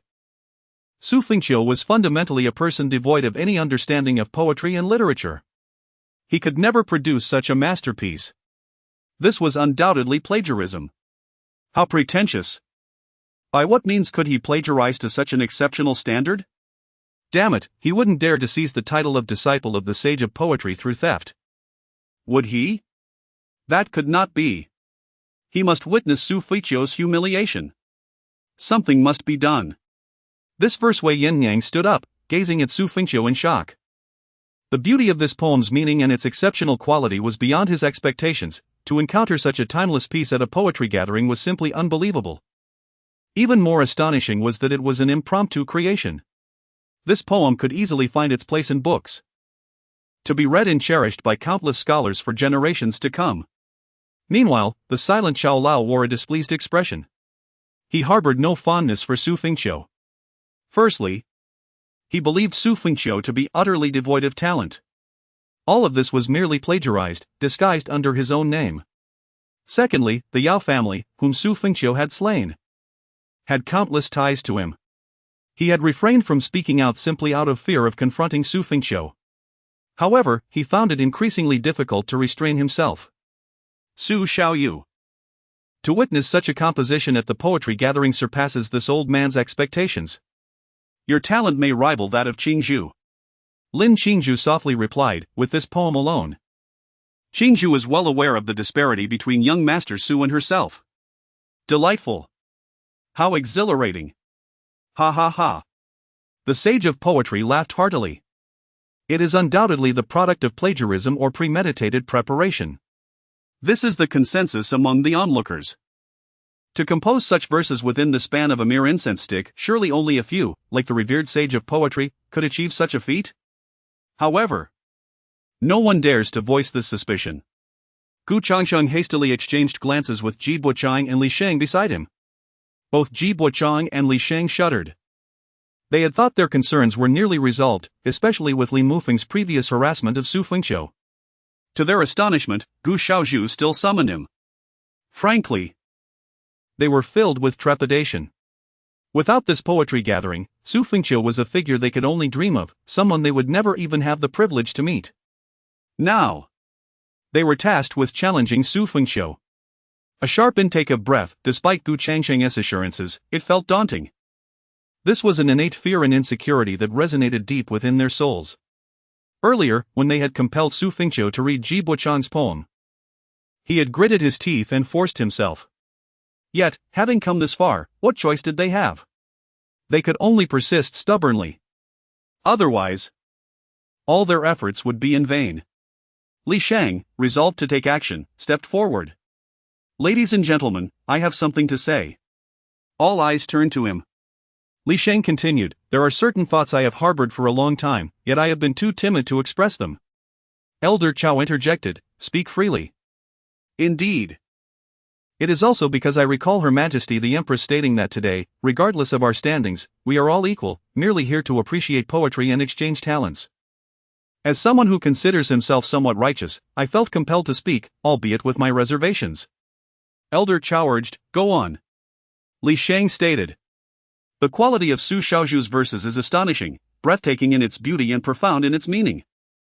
To compose such a lengthy piece within the time it takes to burn an incense stick is remarkable. If it were the esteemed sage of poetry, the Empress, or other great figures, it would not raise my suspicions. Therefore, Xu Xiaozhu, could it truly be that you composed this masterpiece spontaneously within the time of a single incense stick? Li Sheng dared not meet Xu Fengqiu's gaze. Ji Buochang then spoke up, in truth, I too harbored doubts. Of course, I do not deny Xu Xiaozhu's extraordinary talent, but as I understand, he is merely 28 years old and has already attained the realm of the Immortal Emperor, astonishing all. His energies are devoted solely to cultivation. And it is well known that he does not indulge in poetry or literature. He has never produced poetry nor frequented literary circles. Thus, to present such an extraordinary work seems rather implausible. Gu Changsheng inwardly chuckled, reveling in the moment. How delightful it was to have these doubts so openly articulated. Xu Fengqiu was clearly flustered. Gu Changsheng truly was a genius. What a thrill! Li Mufeng cast a glance at Gu Changsheng, fully understanding. Xu Fengqiu was merely putting on a fade, who indulged him. Xu Xiaoyu, do you wish to provide an explanation? Elder Chao inquired, directing his attention to Xu Fengqiu. There were still those who could discern right from wrong. All eyes were fixed upon Xu Fengqiu, awaiting his response. In truth, this was a sentiment shared by many. Even those on the stage, including Zhuge Chen, Wei Yannyang, and the Sage of Poetry, as well as the Empress, harbored similar thoughts. They share a similar sentiment. At least perceiving a possibility. Xu Fengqiu, with a light and carefree demeanor, remarked, there is really no need for explanations. The intricacies of my daily life, the destinations I choose, are not known to everyone. It is akin to the bafflement some feel at how a young emperor, at merely 20, achieved such status. Wouldn't you agree, Brother Gu? Suddenly, Xu Fengqiu tapped Gu Changsheng, causing him to startle. Ah, yes, yes. Gu Changsheng stood up and continued, ahem. Some individuals are akin to frogs at the bottom of a well. They assume that what seems impossible to them is equally unattainable for others, lacking any perspective. Xu Fengqiu smiled. Ji Buqian? Li Shen? Wait, Tai Tai? What is going on? You had me go and create difficulties for Xu Fengqiu. And now you defend him? Didn't you claim to detest Xu Fengqiu? Even if there are reservations, must you come to his defense? Ha! Am I just a jester? Chapter 57 narrates the struggles of Xu Fengqiu and Gu Changsheng, who finds himself in a state of distress. Xu Fengqiu possesses incriminating evidence against him, compelling him to advocate for Xu. Yet, it is of little consequence now, as Ji Buqiang and Li Shang have already brought the matter of Xu Fengqiu to light, albeit without delivering a conclusive blow. There remain ample opportunities for Xu Fengqiu to be exposed for plagiarizing poetry. Should his deceit be unveiled, he would face utter humiliation and become the subject of ridicule across the continent. Empress Shangyao interjects, if this is merely a misunderstanding, let us move past it. Ji Buqiang and Li Shang respectfully bow, replying, as you wish, your majesty. Laughter erupts as Zhuge Chen strokes his beard, exclaiming, however, witnessing Su Xiaoju's poetic talent today has made this gathering worthwhile.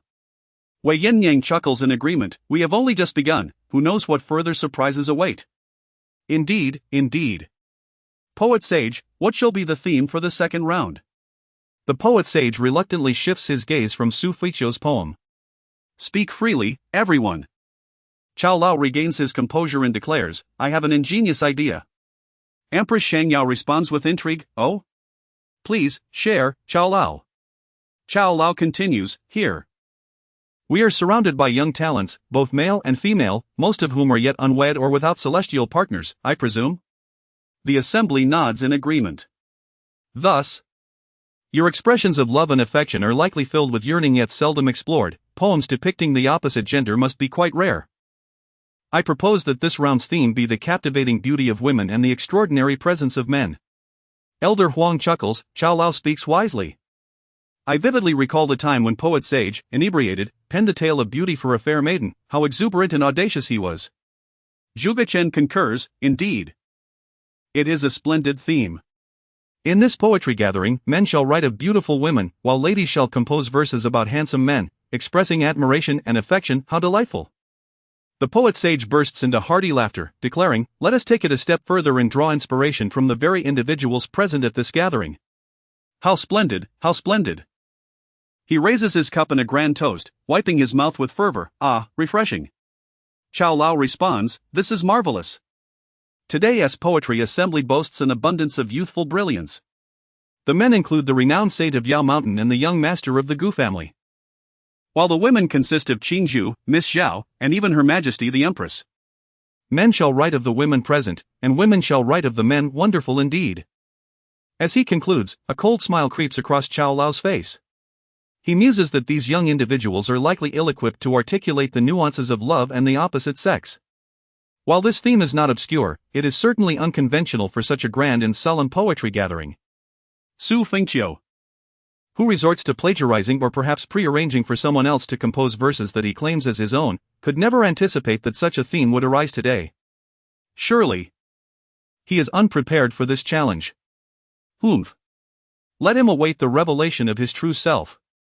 If all else fails, the young ladies may draw inspiration from this old man to compose poetry and lyrics, which need not solely revolve around romance, right?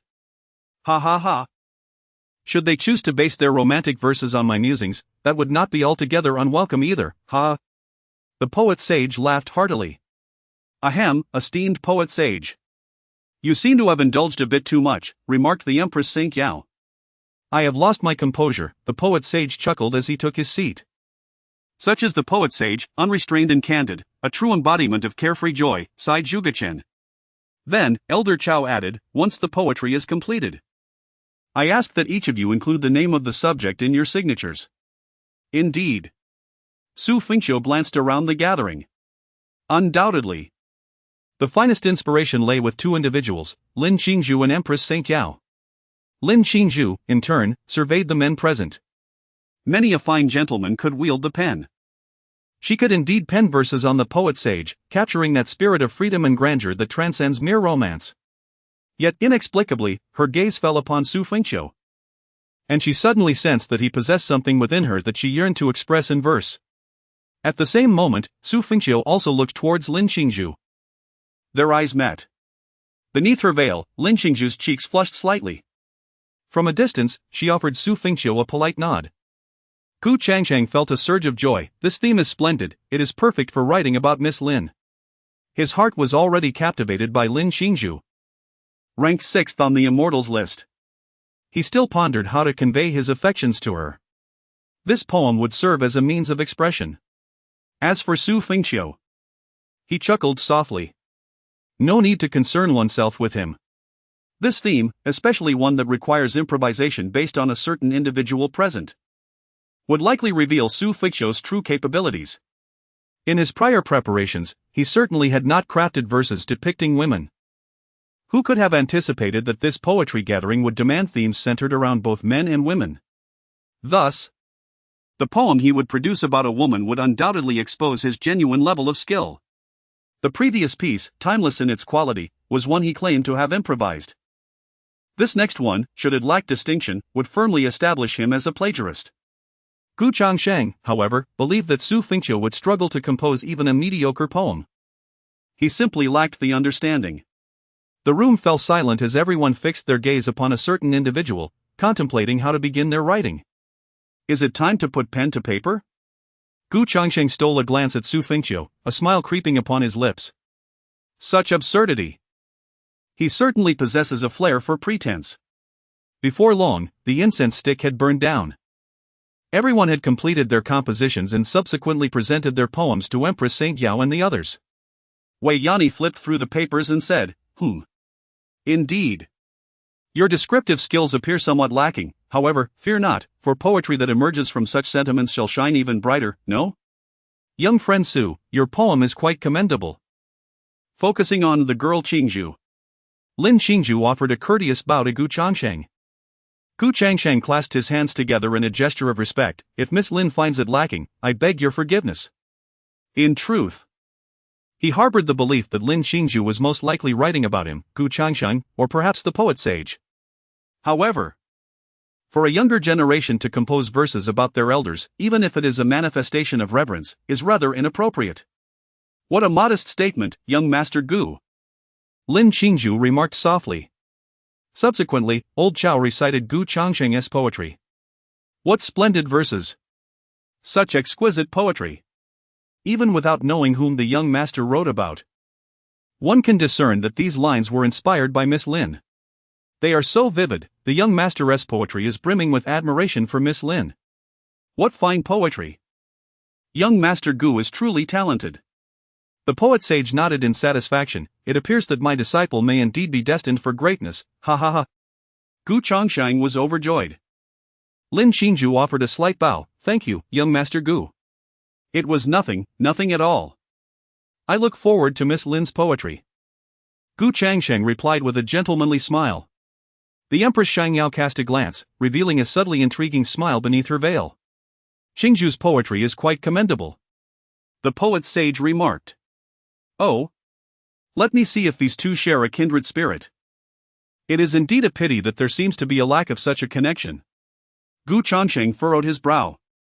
Did she not write about him? Who else could it be? Xu Fengqiu? Surely you jest. Lin Qingzhu would not harbor any fondness for Xu Fengqiu. She must suspect that his poetry is either plagiarized or premeditated. The Empress Xiangyao glanced at Xu Fengqiu. Indeed, it was about Xu Fengqiu. Gu Changsheng? What? He has become the clown as well? Chapter 58, Ethereal as a light cloud veiling the moon. Graceful as the flowing wind caressing the snow, Gu Changsheng was filled with a profound sense of resentment. Xu Fengqiu. Once again, it was Xu Fengqiu. Everyone believed that Lin Qingzhu's writing was undoubtedly about him, Gu Changsheng, and he himself shared this conviction. All were convinced that they were a match made in heaven. Moreover, it was evident to all that Gu Changsheng harbored a secret admiration for Lin Qingzhu. His demeanor, his gaze, all awaited the moment when it would be announced that Lin Qingzhu's work was indeed about him. But now, to his dismay, it was not about him at all. Instead, it was about Xu Fengqiu. On the surface, Gu Changsheng appeared composed, yet within, he was seething with rage. Why? Why did you not write about me? Why? Gu Changsheng, and you, Lin Qingzhu, are a golden couple, perfectly matched in this world. Why then, did you choose to write about Xu Fengqiu? I have known you for several years, and we have often shared our thoughts on poetry. You have clearly held affections for me, so why write about Xu Fengqiu? Very well.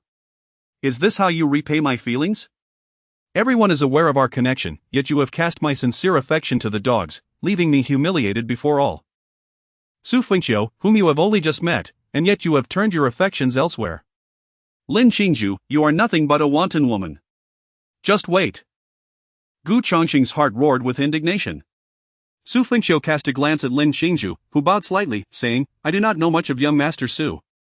And this poem is solely based on my first impression. If it displeases you, I ask for your forgiveness. Perhaps, young Master Xu, you should read it yourself. With a delicate flick of her slender fingers, the Empress Shangyao sent the scroll flying towards Lin Qingzhu. She received it, feeling somewhat embarrassed. It felt awkward to read aloud a poem she had written about Xu Fengqiu. With a graceful gesture, she summoned her spiritual energy, and her poem materialized in the air. Gu Changsheng, maintaining his outward calm, gritted his teeth as he looked on. Damn it! The poem was truly exquisite. Xu Fengqiu. Lin Qingzhu. Ah! Such splendid writing! The words were both beautiful and grand, vividly portraying Xu's character. Alas, had I been a woman, upon reading this poem, I would surely have fallen in love with the man depicted within it, commented Li Mufeng, deliberately stoking the fire between Xu Fengqiu and Gu Changsheng. Gu Changsheng? How dare you? You can love now. Damn! The crowd could not help but express their admiration. What a magnificent poem! Truly a splendid work. Qingzhu's talent is unparalleled in this generation. Ha ha, the poet sage laments the loss of such a fine disciple. However, Li Mufeng, your assertion is somewhat misguided. This poem is not a declaration of affection but rather an expression of admiration for a genius, bold and resolute, yet possessing a tender side. Thank you, Miss Lin, said Xu Fengqiu, offering a fist salute. Lin Qingzhu returned a slight bow. Xu Fengqiu then remarked, coincidentally, the poem I composed is also dedicated to Miss Lin. This was indeed quite normal. Within the hall, 200 men gathered, with over 95% of them writing about Lin Qingzhu. The Empress, however, was not mentioned by anyone. Lin Qingzhu felt a flicker of anticipation. Meanwhile, Gu Changsheng, observing the exchanged glances between the two, was on the verge of losing his composure. So, this is how it is played, is it? Let me see the work of Xu Fengqiu. The Holy Empress Shenyao presented Xu Fengqiu's poetry. Upon glancing at it, her expression shifted to one of astonishment. It seemed that Xu Fengqiu's poem was indeed extraordinary. The poet sage remarked, naturally, it is exceptional. Although he suspected that it was either plagiarized or prearranged by another, he dared only to ponder this in silence. The Holy Empress Shenyao extended her right hand, gesturing in the air before her. A series of heart-stirring words materialized in the atmosphere. The crowd quickly looked up, with Lin Qingzhu among them, filled with anticipation. Like a startled swan, graceful as a wandering dragon. Radiant as autumn chrysanthemums, flourishing like spring pines. As ethereal as the light clouds obscuring the moon. Drifting like the wind-blown snow. A hush fell over the poetry gathering, punctuated by the collective intake of breath from many. The poet sage's murky gaze suddenly regained clarity. As ethereal as the light clouds obscuring the moon, drifting like the wind-blown snow. His body trembled slightly, overwhelmed by a surge of restrained excitement. As if a vision had surged forth in his mind. It felt akin to an unfulfilled aspiration, and in that moment, he believed he had discovered what he sought. Wei Yannian, Zhuge Chen, and the others gazed at the poetry, their expressions a blend of disbelief and awe, instinctively rising to their feet. How beautiful! This is the most exquisite poetry I have ever encountered. Such talent to craft such a perfect verse! They exclaimed. Truly magnificent. Xu, the young master, is indeed a great talent. In this world, not just in this generation, but even a century ago, Xu's brilliance would stand among the foremost. At that moment, If someone were to claim that this was poetry pre-written by Xu, arranged by another, it would be hard to believe that anyone could compose such breathtaking verses. The crowd gazed in astonishment at Xu Fengqiu, who stood with his hands behind his back, as if in a realm of his own. Lin Qingzhu's beautiful eyes sparkled as she beheld his poetry. How beautiful! Perhaps this is the most exquisite poetry I have read in recent years? She was taken aback to discover that this was a poem penned by young Master Xu for her. In that instant, her heart was profoundly stirred. Over the years, she had encountered numerous declarations of love from exceptional men across the continent, yet none had ever made her heart flutter. She had never understood what it meant to feel such a way. However, upon reading this poem, a glimmer of comprehension dawned upon her regarding the essence of being moved. A single poem tugged at her heartstrings, revealing the depth of its beauty. Ding! Lin Qingzhu's affection for you increased by 5, current affection, 15. Gu Changsheng clenched his fists tightly. How could this be? Li Mufeng frowned in contemplation. He pondered whether, despite ample preparation, he could ever craft a poem of such caliber. Does Miss Lin still find it appealing? Xu Fengqiu inquired, glancing at Lin Qingzhu. Lin Qingzhu inclined her body slightly, responding, Master Xu possesses extraordinary talent. I am indeed fond of it. However, I cannot help but feel inadequate in the presence of such exquisite poetry. Xu Fengqiu smiled, Miss Lin, you are being modest. At that moment, the divine Empress Shangyao turned her gaze towards the poet sage, prompting everyone to follow suit. The poet sage lifted his eyes to the poem, motionless. As 2 lines of tears gently streamed down his cheeks, he raised his hand, as if to caress something visible only to him. It appeared he was touching the cheek of a woman. His lips moved slightly, as emotion surged within him. That is my one true love, she has returned with this poem. Did you all see it? Silent tears flowed from the poet sage, his gaze slightly unfocused. Yet a smile of profound happiness graced his lips. She is so beautiful. The crowd remained speechless. After a considerable pause, the poet sage regained his composure and turned his gaze towards Xu Fengqiu. Chapter 59. This poem is the final work of my esteemed mentor, rather than that of Xu Fengqiu. The poet sage gazed at Xu Fengqiu with piercing eyes. Ah, what a remarkable young man! What an extraordinary Xu Fengqiu! A paragon of both literary and martial prowess. The poet sage exclaimed with admiration. Gu Changsheng shuddered at the words. No. Esteemed poet sage? You cannot truly believe this was composed by him, can you? Even if we were to assume it was indeed his own creation, would you genuinely think he could have conjured it in such a brief moment? He is Xu Fengqiu, not the poet sage. A single poem has evoked the essence of a beloved long departed, the poet sage reflected. In my limited perspective, it seems we have discovered a prodigious talent capable of transcending into the realm of poetry. At this proclamation, the crowd erupted in astonishment. Their gazes toward Xu Fengqiu a mixture of envy and admiration. Yet, upon further reflection, it was indeed understandable. The 2 poems and the couplet presented by Xu Fengqiu today were destined to be immortalized. They were simply breathtaking. Could this truly be the spontaneous creation of Xu Fengqiu? A dignified immortal emperor, endowed with martial prowess, could also possess such remarkable talent? The poet sage, with a grave expression, turned to Xu Fengqiu and inquired. Young friend Xu Fengqiu, I genuinely wish to take you as my disciple. What are your thoughts on this matter? The crowd gasped in disbelief. Gu Changsheng was equally bewildered. What? The poet sage wishes to take Xu Shaozhu as his disciple? Shouldn't that honor belong to Gu Changsheng? Hush! From the very beginning, the poet sage was merely favoring Gu Changsheng, and we all believed he would surely become the poet sage's disciple today. Prior to this, only Miss Lin among the younger generation had talent comparable to Gu Changsheng, but now, with these couplets and poems from Xu Shaozhu, are they not astonishing? They far surpass Gu Changsheng. How envious we are! What? Gu Changsheng's expression turned to one of confusion. His identity as the poet sage's disciple was slipping away? No. Today, only he, Gu Changsheng, was meant to become the poet sage's disciple. How had Xu Fengqiu intercepted that opportunity? Xu Fengqiu! Xu Fengqiu! Ah! You despicable wretch! Gu Chongqing's face was filled with resentment. This cannot stand. Gu Chongqing could no longer contain himself and stood forth. Oh! Changsheng, the poet sage remarked. Gu Changsheng pointed at Xu Fengqiu, saying, "Esteemed poet sage, perhaps you have been deceived by Xu Fengqiu. He possesses no such talent. I am certain he is utterly disinterested in poetry and literature." How, then, could he claim such brilliance? Oh!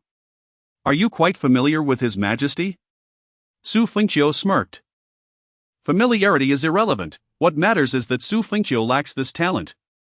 Gu Chongsheng, filled with fervor, turned to the crowd and declared, "Everyone!"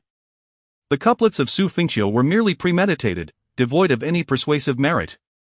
The poetry of the Moonlit Night and the verses dedicated to Miss Lin were either composed in advance by someone else and memorized by him, or they were plagiarized from others.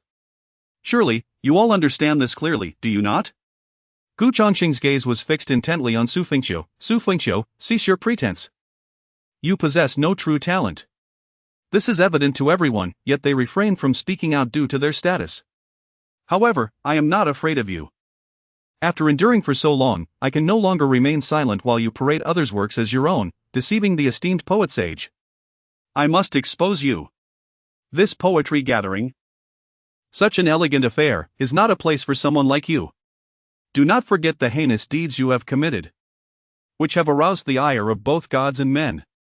How could a person like you possibly compose such exquisite poetry? Ha! It is utterly laughable." Gu Changsheng could no longer tolerate the charade. To remain silent any longer would jeopardize his identity as a disciple of the poet sage. What leverage could they possibly hold against him? It no longer mattered. The crowd exchanged glances, as they shared the same thoughts. Yet, they could not voice them. "Young Master Gu, I mentioned this earlier, but you rebuffed me," Ji Buchang interjected.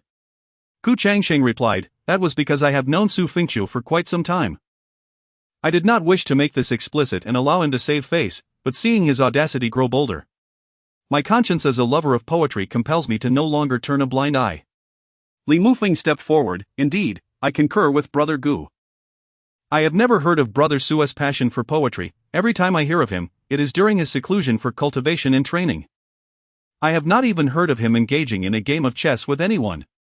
Let us assume, for the sake of argument, that he does have an affinity for poetry. However, the quality of these two pieces is far beyond his capability. Furthermore, let us not forget that this is supposed to be improvised. I cannot believe anyone could spontaneously produce such poetry." Having said this, Li Mufeng turned to the poet sage. "If it were you, esteemed sage, I would believe it." Then he looked toward Wei Yannian, Zhugechen, and the Empress Shangniao. "You esteemed seniors are all exceptionally gifted as well. Perhaps you too harbor doubts regarding this." Wei Yannian and the others remained silent. The world is vast and full of wonders. Though they were indeed skeptical, one could never be too certain. Li Mufeng then addressed Xu Fengqiu. "Brother Xu, in this gathering of poets, standing before the Empress and the poet sage, do you not feel any shame in employing such despicable means to showcase yourself?" The crowd exchanged knowing glances. Indeed, they too doubted Xu Fengqiu's ability to produce such poetry, let alone spontaneously. Xu Fengqiu chuckled. "Very well. Allow me to say a few words. But do not mind me. Speaking from one perspective in such a grand assembly, relying solely on conjecture without any evidence. Every statement is merely hearsay, never witnessed. If I were to admit that these works are not mine, who then do you claim as the true author?" Coughing lightly, Old Chow stood up. "Allow me to share a few words." The crowd turned their attention to Old Chow. Chow Lao turned his gaze towards Xu Fengqiu and inquired, "Young friend Xu, the lines as fleeting as the light clouds veiling the moon, drifting like the winds returning the snow, I have encountered them before." At this revelation, an uproar ensued among the crowd. Even those who had previously believed in Xu Fengqiu's poetic genius, such as Mei Tu, furrowed their brows in disbelief. What? Has Master Lin truly plagiarized? Gu Chongsheng and Li Mufeng felt a surge of delight. Indeed. What? Chow Lao has seen these lines? This implies that Xu Fengqiu has indeed copied them. Such despicable behavior was utterly contemptible, an affront to the esteemed literary hall. Showing a blatant disregard for the venerable elders, how infuriating. Chao Lao surveyed the assembly before continuing. I first encountered these lines when I was merely a teenager. They were left behind by my mentor, the literary sage of the Shangyao Empire, Xu Fengqiu, a gem lost to the sea of time. These verses have never been disseminated. And I have never disclosed them, as they were my teacher's final words. Out of respect for young Master Su's status, I refrained from speaking until I observed him claiming these lines as his own. It is with a heavy heart that I must address this, for I owe it to my esteemed mentor. Thus, young Master Su, may I inquire as to how you came by these lines? Why do you assert that they were your spontaneous creation? In truth, what Chao Lao asserted was entirely fabricated. He had long desired to step forward, and now, with Gu Changsheng and Li Mufeng stating their positions so clearly, it was the perfect moment for him to add fuel to the fire. Although this was a mere illusion, in the current circumstances, his words held weight. For he was certain that these lines were not indeed the work of Xu Fengqiu. With this declaration, everything was laid bare. Xu Fengqiu, how utterly laughable! A dignified immortal emperor, a prominent scion of the Xu family, engaging in such underhanded antics, what a disgrace to the illustrious imperial lineage! Gu Changsheng sneered, pointing at Xu Fengqiu. What will you do now? The laughter echoed, while Xu Fengqiu, undeterred, let out a hearty laugh. Chapter 60. Do you not see? The waters of the Yellow River come from the heavens? The crowd furrowed their brows. Was Xu Fengqiu exposed, using a smile to mask his inner turmoil? The several present were filled with a righteous indignation, causing even the emperor to question himself. Indeed, Xu Fengqiu had borrowed these verses. To be a literary thief is not entirely objectionable. Yet, had this poetry become the final testament of Master Chao? Ah, will you still quibble? Gu Changsheng inquired. Xu Fengqiu disregarded him, turning to Master Chao. Master Chao, do you affirm that as ethereal as light clouds veiling the moon? As drifting as the flowing wind brushing against the snow are the creations of your esteemed teacher? Indeed, Master Chao nodded. Is this all that remains? Xu Fengqiu asked with a teasing smile. Your venerable teacher penned only these lines, which you have embellished and distorted, claiming them as your own. What is the issue with that? Xu Fengqiu then smiled, clasped his hands behind his back, and began to stroll forward, as ethereal as light clouds veiling the moon. As drifting as the flowing wind brushing against the snow. The crowd gazed at him in confusion. Xu Fengqiu's voice echoed, from afar. It shines as brightly as the sun rising at dawn. Upon closer inspection, it dazzles like the lotus emerging from the clear waves. Upon hearing these lines, the crowd was momentarily stunned. The poet sage's eyes sparkled with a glimmer of recognition. Xu Fengqiu continued his leisurely pace, his voice resonating, with delicate grace and balanced proportions. Shoulders carved as if by a sculptor, waist slender as silk.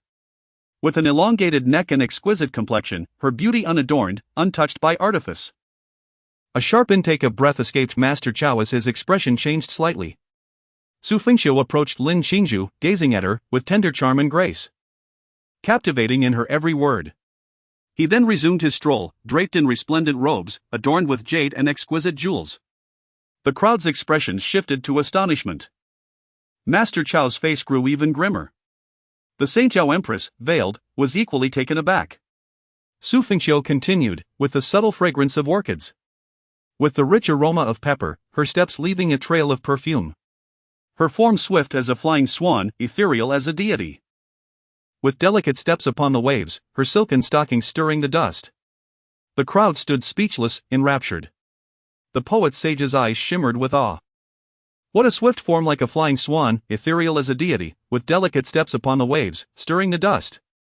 Lin Qingzhu's beautiful eyes even revealed a hint of admiration. Though some of Xu Fengqiu's verses may not wholly pertain to her at that moment, they were undeniably beautiful. Gu Changsheng's countenance darkened significantly. Yet, Master Chao's expression was even more dismal. Xu Fengqiu turned his gaze toward Master Chao, with movements ever-changing, perilous yet secure. The timing of advance and retreat is uncertain, as if to go or to return. Shifting glances like flowing essence, radiant as jade sheen, words unspoken. Breath like the subtle fragrance of orchids. Master Chao sat with his head lowered, trembling slightly as he held the teacup. Xu Fengqiu approached him. Fixing his gaze intently, suddenly unaware of what is forsaken, lost in thought as the night obscures the light. Master Chao. Could it be that your esteemed teacher conveyed the latter part to me while withholding it from you? At a time when I had yet to see the light of day, how strange it would be. Or is it that I have recklessly altered the latter part? Master Chow kept his head bowed, his pallor ashen, unable to meet Xu Fengqiu's gaze. Xu Fengqiu then surveyed the crowd. Everyone remained rooted in place, stunned by the revelation. What was this? Each step a poetic creation? With each step, there exists a remarkably beautiful line. Could it be that Xu Fengqiu, in his every stride, effortlessly conjures such exquisite poetry? Is he truly human? In any case, it appears evident to all that this cannot possibly be the work of Master Chow. For in this brief moment, Xu Fengqiu has undeniably demonstrated, with an unassailable conviction, that as ephemeral as the clouds obscuring the moon, and as ethereal as the wind carrying the snow, are not the verses of the esteemed Zhou Wenshi, as spoken by Master Chow. Xu Fengqiu then turned to Lin Qingzhu and remarked, "Miss Lin, there is another poem that follows." Ah! Lin Qingzhu was taken aback, hastily flipping the paper over. Xu Fengqiu offered a fist to the Empress Shangyao. "This poem is dedicated to your majesty." The Empress Shangyao was momentarily stunned. Lin Qingzhu, with her crimson lips slightly parted, recited, "Clouds envision garments, flowers imagine beauty, the spring breeze caresses the railing, the dew is rich and lush." Her countenance displayed a slight tremor. Were it not for the sight atop Mount Chuanyu, one would meet the moon beneath the Yao Terrace. A wave of astonishment swept through the crowd once more. How is it possible that within the span of a single incense stick, he has composed two such extraordinary pieces? It is utterly astounding. Based on Su Shaozhu's poetic strides, this seems entirely plausible. Such talent exists in the world, it is beyond belief. They gazed at Xu Fengqiu in disbelief. Li Mufeng and Gu Changsheng both wore expressions of deep concern. How could this be?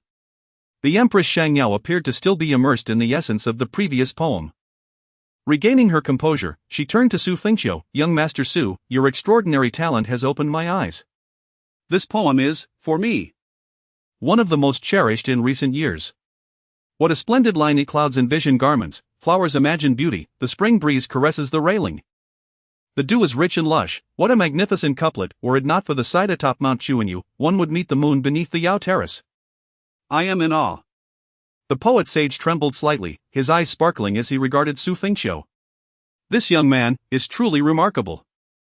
Xu Fengqiu bowed to the Empress Shangyao and then turned his gaze towards Master Chow. "Master Chow, do you still assert that those two lines were the work of your esteemed mentor?" Master Chow lowered his head, his eyes widening slightly, his body quaking. His lips moved. Yet he found himself unable to utter a single word. "Very well."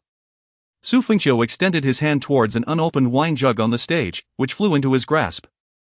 He raised his head and took a hearty drink. "Pen." Lin Qingzhu eagerly offered Xu Fengqiu a brush. "Paper." A talented scholar handed over a sheet. "Not long enough?" "I have just the thing," the poet sage declared, waving his hand. A roll of paper, measuring several dozen meters in length and over a meter in width, unfurled, suspended over a meter high in the air. Xu Fengqiu took another sip of wine and then, with a grand flourish, began to write on the floating scroll. "Have you not seen the waters of the Yellow River come from the heavens, rushing towards the sea, never to return? By heavens!" The crowd surged forward. Xu Fengqiu's opening line struck them like a powerful fist to the heart. "What is this?" As Xu Fengqiu scribbled, he boldly proclaimed, "Do you not see? The bright mirror in the high home mourns white hair, morning like blue silk, evening like snow." The poet sage took a couple of steps forward, stunned by this verse. The crowd swallowed hard. Old Chow, seated not far away, instinctively looked up. One must seize the joys of life while one can. Upon finishing, Xu Fengqiu tilted his head and downed the contents of the wine jug, tossing it aside. "Do not let the golden goblet face the moon in vain." Boom! Meanwhile, outside the grand hall, the void was entwined with thunder. Amidst the dark clouds of night, a phantom of a divine dragon seemed to writhe.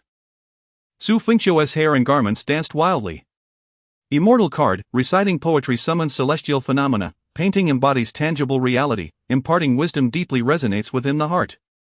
Upon use, the host shall experience an ethereal state of transcendent grace for one day, the specifics of which are left to interpretation. System consumption, 1 million. Usable twice in a lifetime. This. The crowd gaped at the spectacle outside.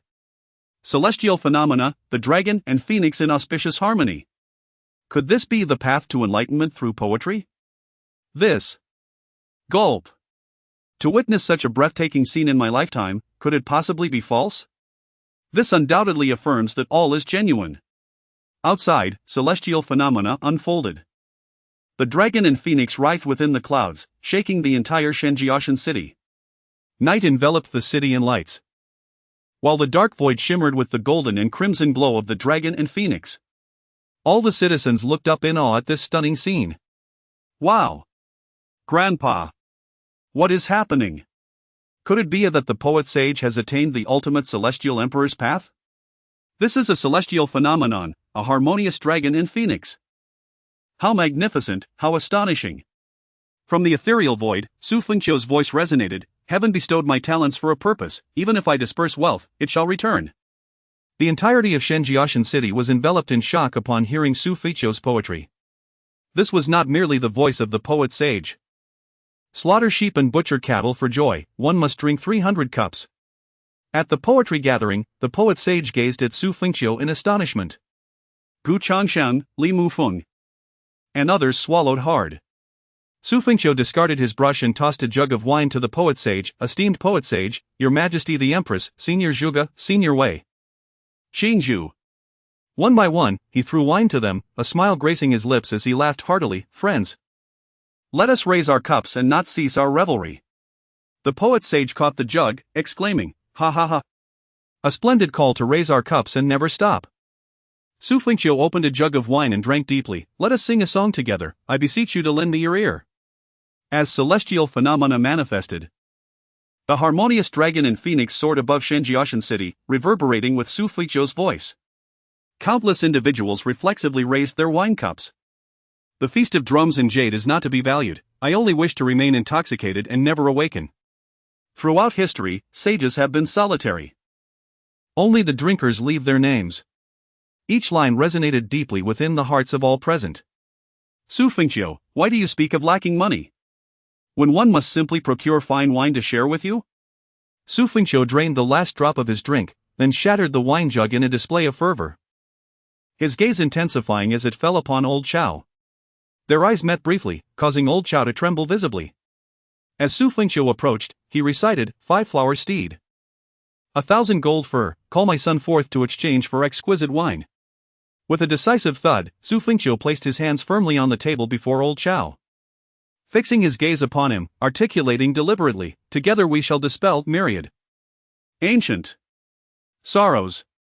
As the final word sorrow echoed through the air, an unseen tempest of thunder erupted.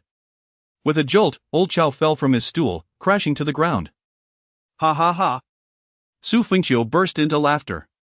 Chapter 61, Entering the Tao through Poetry. The atmosphere at the poetry gathering was utterly silent, with everyone seemingly attuned only to the rapid drumming of their own hearts. Xu Fengqiu recited a poem titled Inviting the Wine. Its carefree, grandiose, and imaginative essence struck deeply within the hearts of all present. Most astonishingly, celestial phenomena unfolded. Xu Fengqiu's hair and long robe danced wildly. His realm ascended dramatically, shattering the shackles of the second tier of the Immortal Emperor. Remarkably, this surge did not cease. The overwhelming force reverberated through each individual. The third tier of the Immortal Emperor. Had he indeed entered the Tao through poetry? In a certain sense, perhaps so. The Immortal card, once activated, could unleash unimaginable celestial grace. As for what precisely would transpire, it remained shrouded in mystery. Just moments ago, Xu Fengqiu's poem had led to his celestial demeanor manifested through poetry, elevating his standing within the Immortal Emperor realm by 2 tiers. This was beyond comprehension. Even within the Xu family, such an elevation in status would typically require decades. For others, absent fortuitous circumstances or extraordinary talent, ascending even a single tier might take millennia. Yet, the effects of the Immortal card were unpredictable. Another attempt might yield no results. One must harness it at the right moment, under appropriate circumstances, and in the right state to achieve optimal effects. Within the holy Yao heavenly city, the common folk were left in awe. This poem. Had someone truly attained enlightenment through poetry? Who could it be? Gu Changsheng? Surely, it must be him. No. No, no. This poem could not have been crafted by him. The essence conveyed is beyond Gu Changsheng, and such grandiosity is certainly not his. In the poetry gathering, Zhu Gechen rose, his excitement causing his beard to tremble, entering the Tao through poetry, indeed. What you have just witnessed is the second individual in the 9 continents to achieve this feat since the illustrious poet sage. Ascending to the throne at the tender age of 28, entering the Tao through poetry at 28. Ha ha ha. I never imagined I would be fortunate enough to witness such a spectacle in my lifetime. What a blessing! Wei Yannian gazed at Xu Fengqiu in astonishment, truly a marvel. This poem stands as the most magnificent and carefree I have encountered thus far. Young Su's exuberance, marked by the birth of this poem, signifies the emergence of the second poet sage in the 9 continents, nay, I would call him a poet immortal. Each line could be savored for years, the entirety, ah. One must enjoy life to the fullest, lest the golden goblet sits empty before the moon. Splendid. This is the Xu Fengqiu who has recently stirred the 9 continents. Zhu Gechen turned his gaze towards Xu Fengqiu. What remains to be doubted? Before all present, entering the Tao through poetry stands as the most unassailable proof. I express my apologies to young Su for any previous doubts. Li Mufeng and Gu Changsheng stood there like clowns, bewildered. How could this be? How could this happen? Xu Fengqiu. Young Master Su. Lin Qingzhu's beautiful eyes sparkled with admiration as she gazed at the figure before her. He is truly astonishing. Lin Qingzhu, oh Lin Qingzhu. You too should feel a sense of shame. In certain fleeting moments, you found yourself doubting Master Su. Ding. Lin Qingzhu's affection for you has increased by 15, current affection, 30. Ding. Lin Qingzhu's affection has reached 20, reward obtained, heavenly reversal yin-yang technique. Xu Fengqiu turned to the rising Elder Chao and inquired, Elder Chao, I shall ask you once more, were those 2 verses composed by your esteemed master? Thud Elder Chao knelt down, trembling, and no. Su Xiaoyu, no, Su Shixian, I was mistaken, it was my error. And what about you two? Xu Fengqiu gazed at Gu Changsheng and Li Mufeng. The 2 exchanged uneasy glances and bowed. We have misjudged your noble intentions with our petty minds. And we humbly ask for your forgiveness, Su brother. Empress Shangyao regarded Xu Fengqiu, her thoughts veiled in mystery. The astonishment of the day was truly extraordinary, destined to reverberate across the 9 continents. Xu Fengqiu flicked his sleeves, directing his gaze toward the poet sage. Standing there, the poet sage's form gradually became ethereal. This spectacle captured the attention of the onlookers. What is this? They widened their eyes, displaying expressions of awe. The poet sage laughed heartily and recited. Do you not see the waters of the yellow river coming from the heavens, surging to the sea, never to return? Do you not see the bright mirrors in high halls lamenting white hair, morning like black silk, evening turning to snow, utterly? Utterly. Ha ha ha. The poet sage spread his arms wide, gazing upward as if savoring something divine. In life's triumph, one must indulge fully. Do not let the golden goblet face the moon empty. Ha ha ha. I was born with talent, surely it shall be of use, 1,000 gold coins scattered shall return again. Raise the wine, let the cups not cease, allow me to sing a tune for you, please lend me your ear. 5 flower steeds, priceless furs. Call forth the boy to exchange for fine wine, let us together dispel the sorrows of eternity. Utterly. Ha ha ha. Swish, the poet sage vanished from their sight. The crowd rushed forward. In the void above, the poet sage stood amidst the thunderous turmoil, cascading down upon him. Ha ha ha. After all these years. This is the very verse I have awaited. The poet sage's laughter echoed through the night. In the emptiness, a pair of colossal eyes materialized. As if the eye of heaven was observing the poet sage. The eye of heaven signifies the proof of the supreme immortal emperor. The crowd was left in profound shock. The poet sage stood in the void, arms outstretched, embracing the deluge of thunder. This scene was, of course, witnessed across the 9 continents. Numerous top-tier powers and strong beings of the 9 continents stood atop mountains and sects, gazing at the eye of heaven on the horizon. The Lord of the Phoenix emerged, followed closely by Luo Linglong. In the 8th heaven, the Eye of Heaven has witnessed another ascend to the Supreme Immortal Emperor. Luo Liuli remarked, Master, who in the 8th heaven can attain the status of Supreme Immortal Emperor? The Lord of the Phoenix replied, the most formidable in the 8th heaven is the 8th rank Immortal Emperor, likely descended from the 9th heaven, and from what I know, at this moment, in this place. It is the poet sage. Over the course of countless millennia in the 9 continents, the immortal emperors have indeed not been few. Yet in comparison to the billions of martial artists, they are scarce. However, the celestial emperor, with each ascension, experiences a transformation that transcends mere having. The disparity of a single tier between celestial emperors is akin to the vast chasm separating the realms of the Tao and the celestial emperor. A mere tier's difference signifies a monumental shift in realms.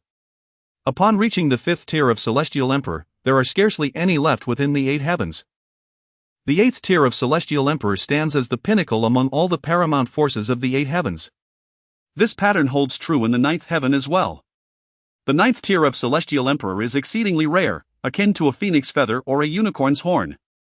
As for the supreme celestial emperors, there exist no more than a mere dozen across the entire 9 continents. Now, yet another supreme celestial emperor has emerged. Just moments ago, there appeared to be an extraordinary phenomenon in the heavens and earth. It signifies the attainment of the Tao, a position suggesting that someone has entered the Tao through poetry. What remarkable events transpired at this year's poetry gathering to create such a profound impact across the 9 continents? Tomorrow, we shall surely uncover the truth. Indeed. Whoosh, the poet sage descends. His entire aura and demeanor have undergone a complete transformation. Ha ha ha. Young friend Xu. The poet sage joyfully approached, embracing Xu Fengqiu. Your poem Bring in the Wine has granted you entry into the Tao, and through it, I have attained the status of Supreme Celestial Emperor. Ha ha ha. Chapter 62, Severing Gu Changxing's fortune. The poet sage, a master who had entered the Tao through poetry, achieved profound insights into the art of verse, which in turn elevated his own path and state of mind. For many years, he had remained at the 9th tier of the Immortal Emperor, unable to take that final step. Even he was in search of a breakthrough, yearning for an opportunity that could manifest in an instant, or perhaps, over a century, a millennium, or even a lifetime.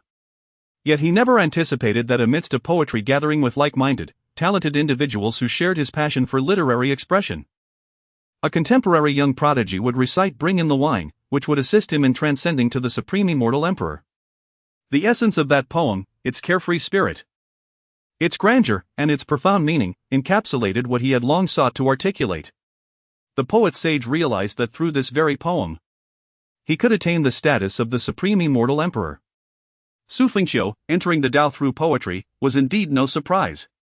With a respectful fist salute, Xu Fengqiu congratulated the poet sage on his ascension to the Supreme Immortal Emperor. Wei Yannyang and Zhu Gachen followed suit, expressing their delight from this day forth. The 9 continents shall have an additional Supreme Immortal Emperor. Congratulations, poet sage. Ah, what a joyous occasion. The poet sage exclaimed with a hearty laugh. Wei Yannyang glanced at Xu Fengqiu and then addressed the poet sage, esteemed poet sage, tonight is indeed a double celebration. With Xu's poetic ascent and your own elevation to the Supreme Immortal Emperor, there lies a third joy. The world has but 2 individuals who have entered the Tao through poetry, and they may now become master and disciple. Gu Changsheng clenched his fists, his expression darkened as he bowed his head.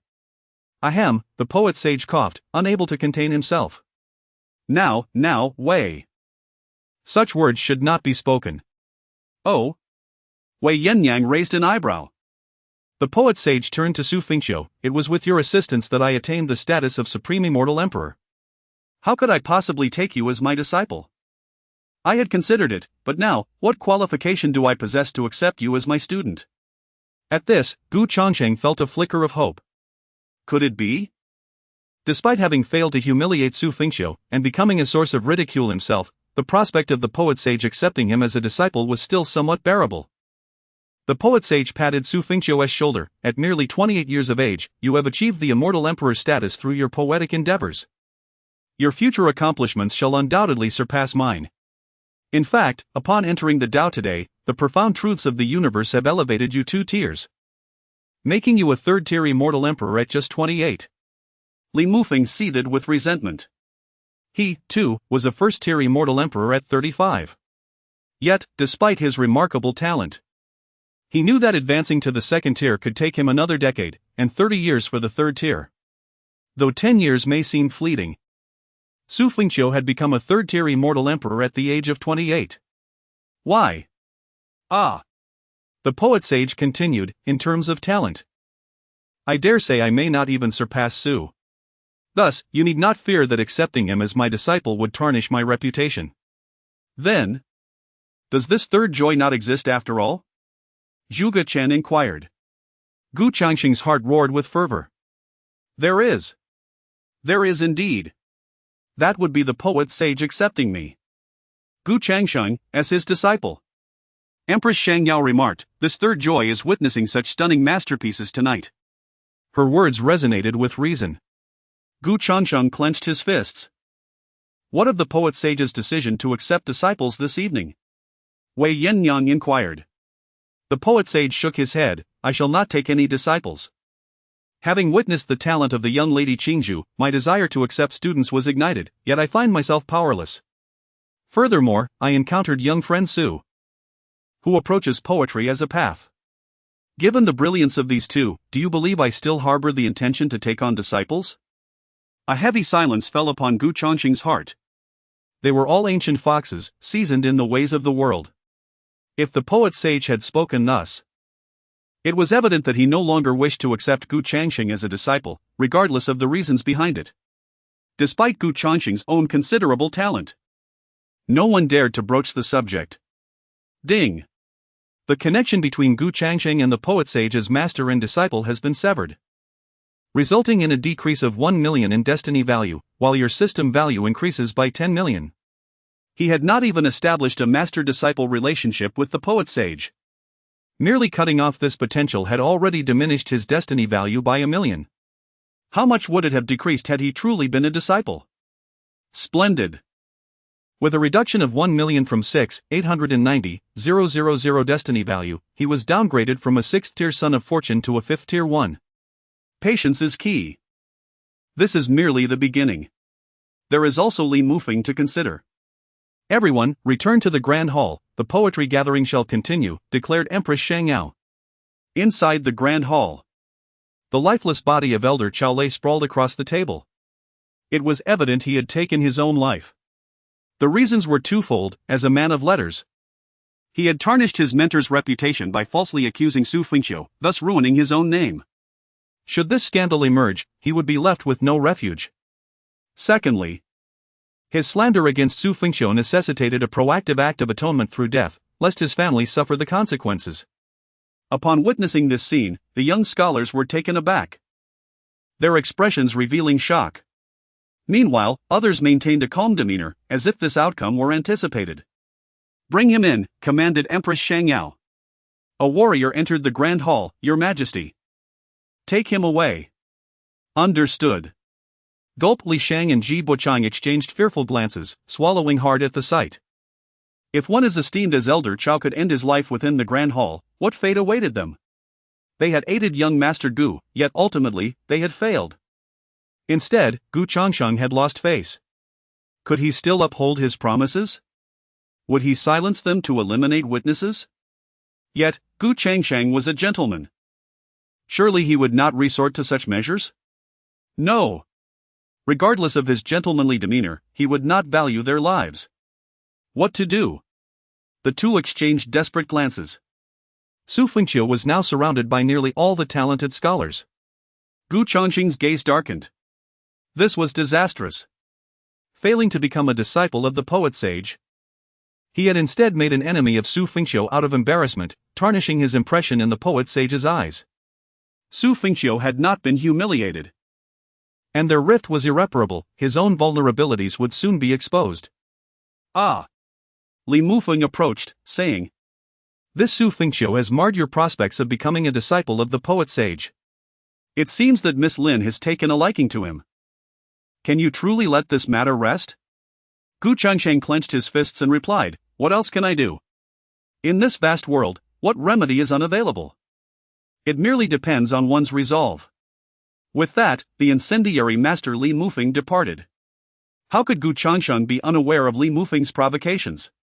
Yet, he found himself unable to contain his emotions. He cast a glance at Ji Buchang and Li Sheng among the crowd. These two must be dealt with following the poetry gathering. As midnight arrived, the poetry event concluded splendidly. During this time, Li Mufeng had found an excuse to leave early.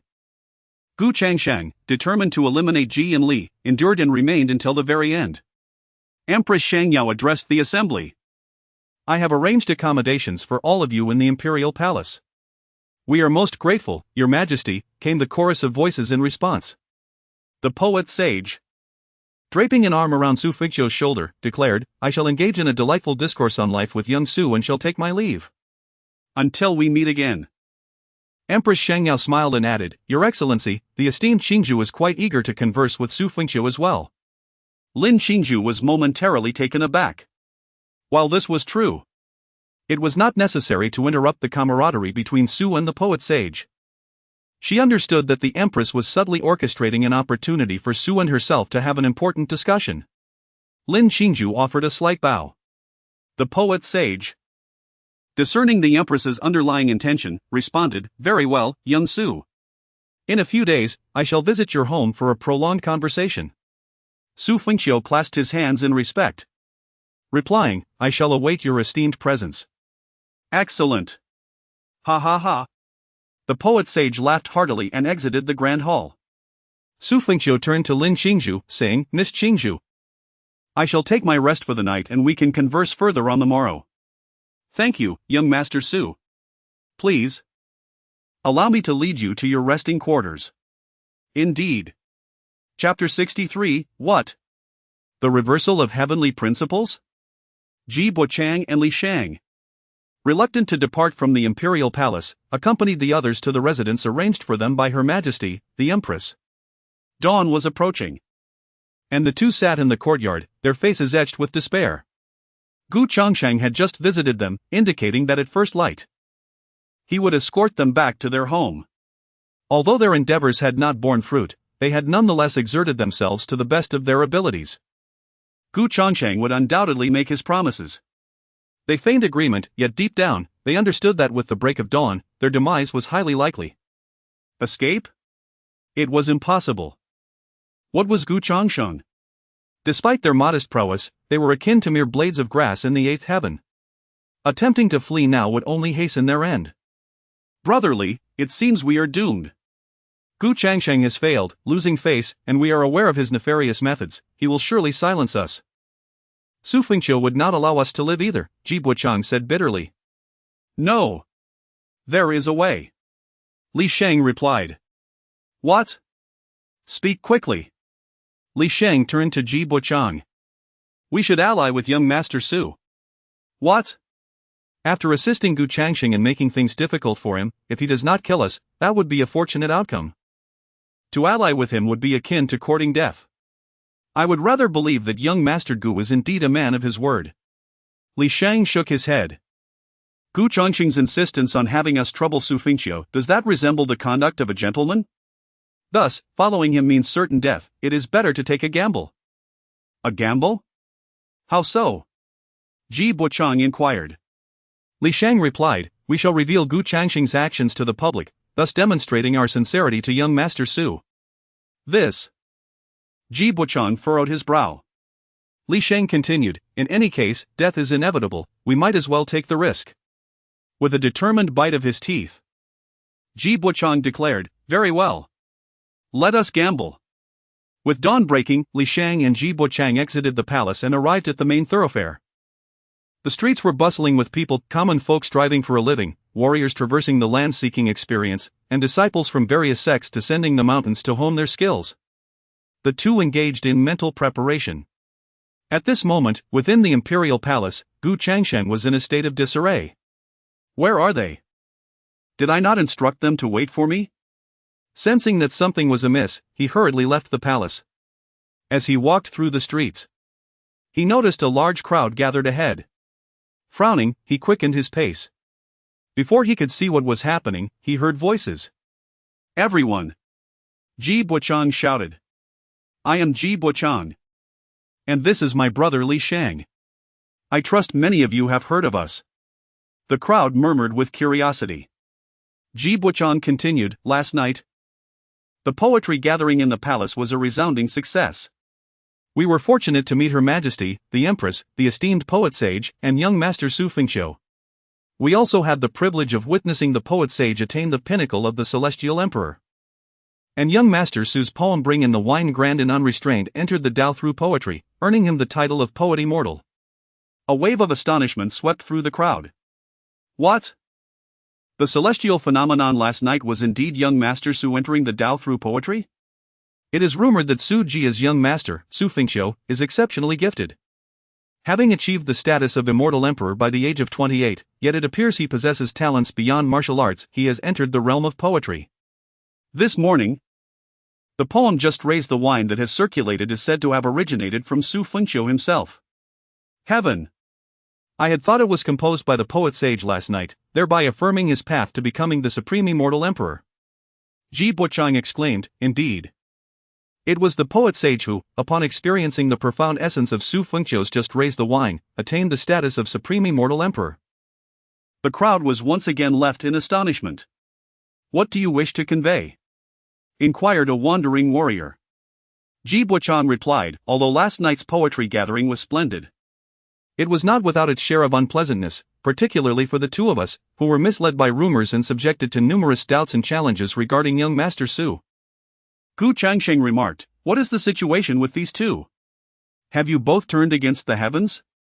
Were you threatened by Xu Fengqiu? Li Shang shouted. Young Master Xu has entered the realm of poetry, awakening my own understanding. Upholding the integrity of a scholar. I felt uneasy and thus wished to clarify matters before you all. With gritted teeth, Ji Buchang resolved, the young master of the Gu family, Gu Changsheng, has grievances with young Master Xu. Prior to the poetry gathering, he lured us under the pretense of bringing us back to the Gu family for training, challenging young Master Xu during the event. Gu Changsheng responded, we were blinded by momentary interests and feared that refusal would lead to dire consequences.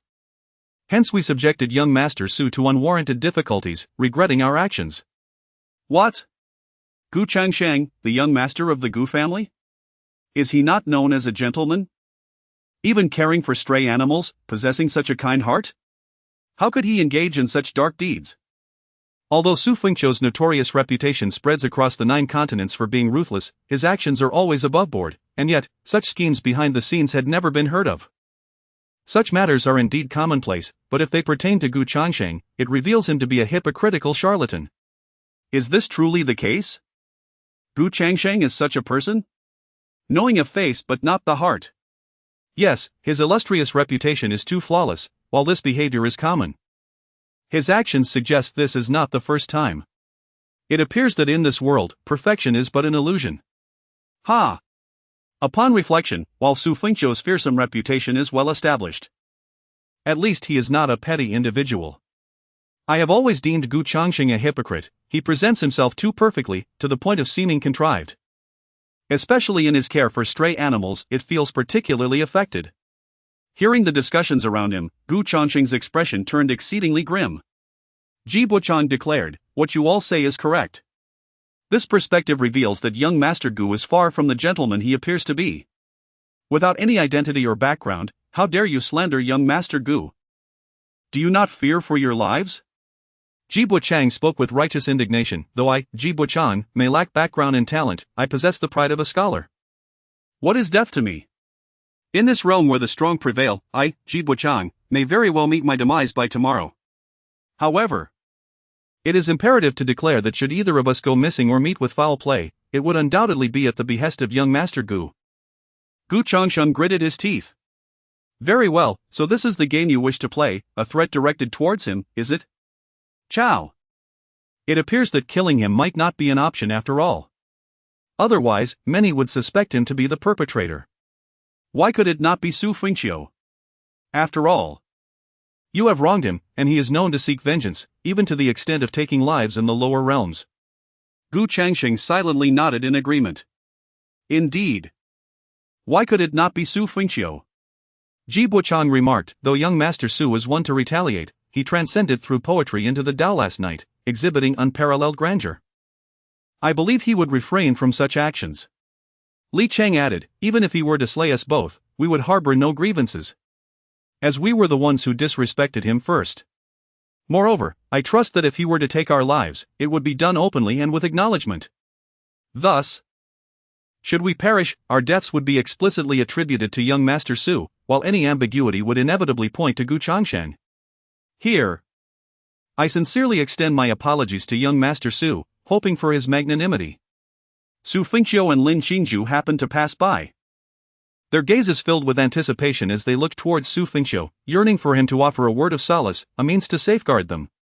Yet, Xu Fengqiu merely walked past, not even glancing back, nor casting a single look in their direction. A chill ran through their hearts. Chapter 64, I am not a good person, Qingzhu, be cautious ding. Gu Changxing's reputation has suffered, destiny value -200, 000, your system value 2, 000. Ordinarily, an individual's reputation does not significantly impact their destiny value. However, over the years, Gu Changxing's reputation has been exceptionally favorable.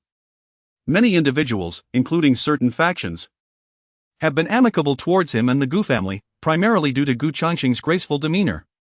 His esteemed reputation has also fostered an instinctive admiration among some formidable beings, thereby facilitating opportunities and assistance directed towards him. This, too, constitutes destiny. Thus, the damage to his reputation does indeed influence his fortunes, and significantly so. Beneath her veil, Lin Qingzhu slightly pursed her crimson lips and softly remarked to the medical sage, the two of them have indeed made efforts to atone. Yet they may still find it difficult to evade death. Xu Fengqiu responded lightly, before embarking on any endeavor, one must consider the consequences. Their previous actions may merely grant this emperor a moment's reprieve, otherwise, if Gu Changxing does not execute them, this emperor shall not spare them either. For reasons unknown, Lin Qingzhu did not feel any aversion upon hearing Xu Fengqiu's words. Typically, it would diminish the majesty of an immortal emperor to engage in disputes with those who are nearly mortal. Yet, Xu Fengqiu unabashedly expressed his thoughts. And despite the potential loss of imperial dignity, she perceived it as genuine authenticity. Ding! Lin Qingzhu's affection for you has increased by 1, current affection level, 31. Mr. Su, your sincerity is admirable, Lin Qingzhu remarked. Xu Fengqiu, with his hands clasped behind him, continued forward and said, what is there to admire? Lin Qingzhu replied, over the years, it has been rare to encounter someone as unrestrained and unafraid of societal scrutiny as you, Mr. Su. No wonder you could compose such an extraordinary and free-spirited work as Wine, Pour It Out, which aligns so well with your character. Thus, it is no surprise that you could attain enlightenment through such poetry. This emperor also aspires to be a gentleman of elegance. Xu Fengqiu chuckled lightly. Lin Qingzhu candidly expressed, in my eyes, Mr. Su is indeed a gentleman of elegance. Oh? Xu Fengqiu glanced at her. Lin Qingzhu continued, it appears that it is not only Gu Changsheng who embodies the gentlemanly spirit, the Mr. Su of this moment, as well as the poet from last night, both exemplify such grace. Ha ha ha, I jest, this emperor does not wish to be a gentleman. Being a rogue is far more appealing, being a villain is even better, no constraints to bind me.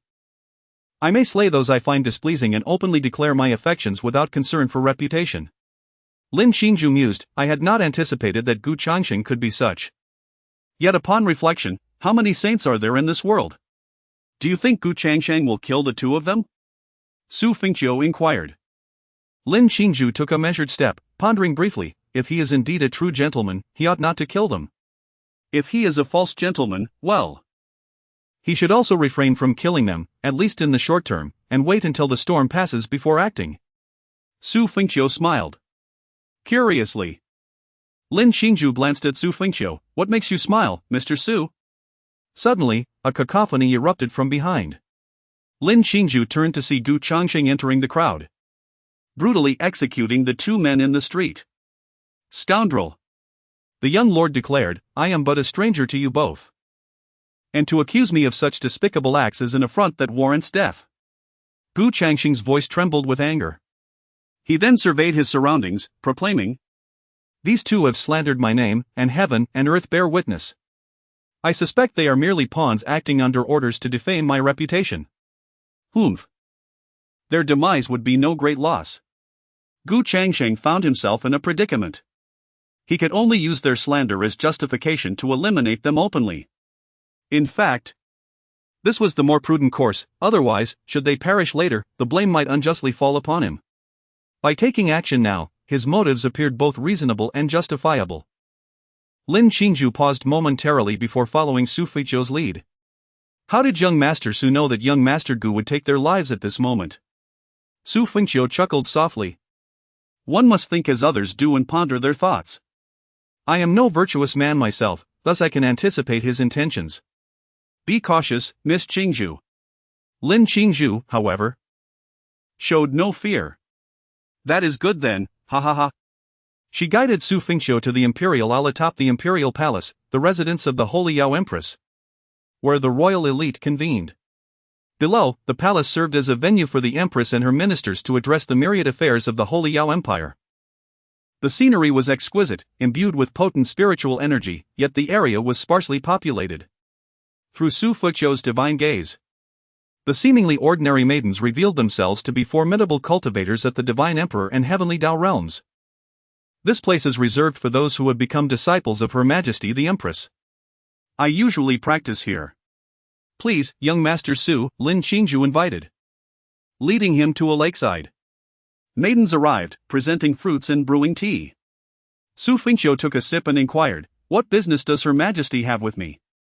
Lin Qingju sat gracefully before him, shaking her head slightly.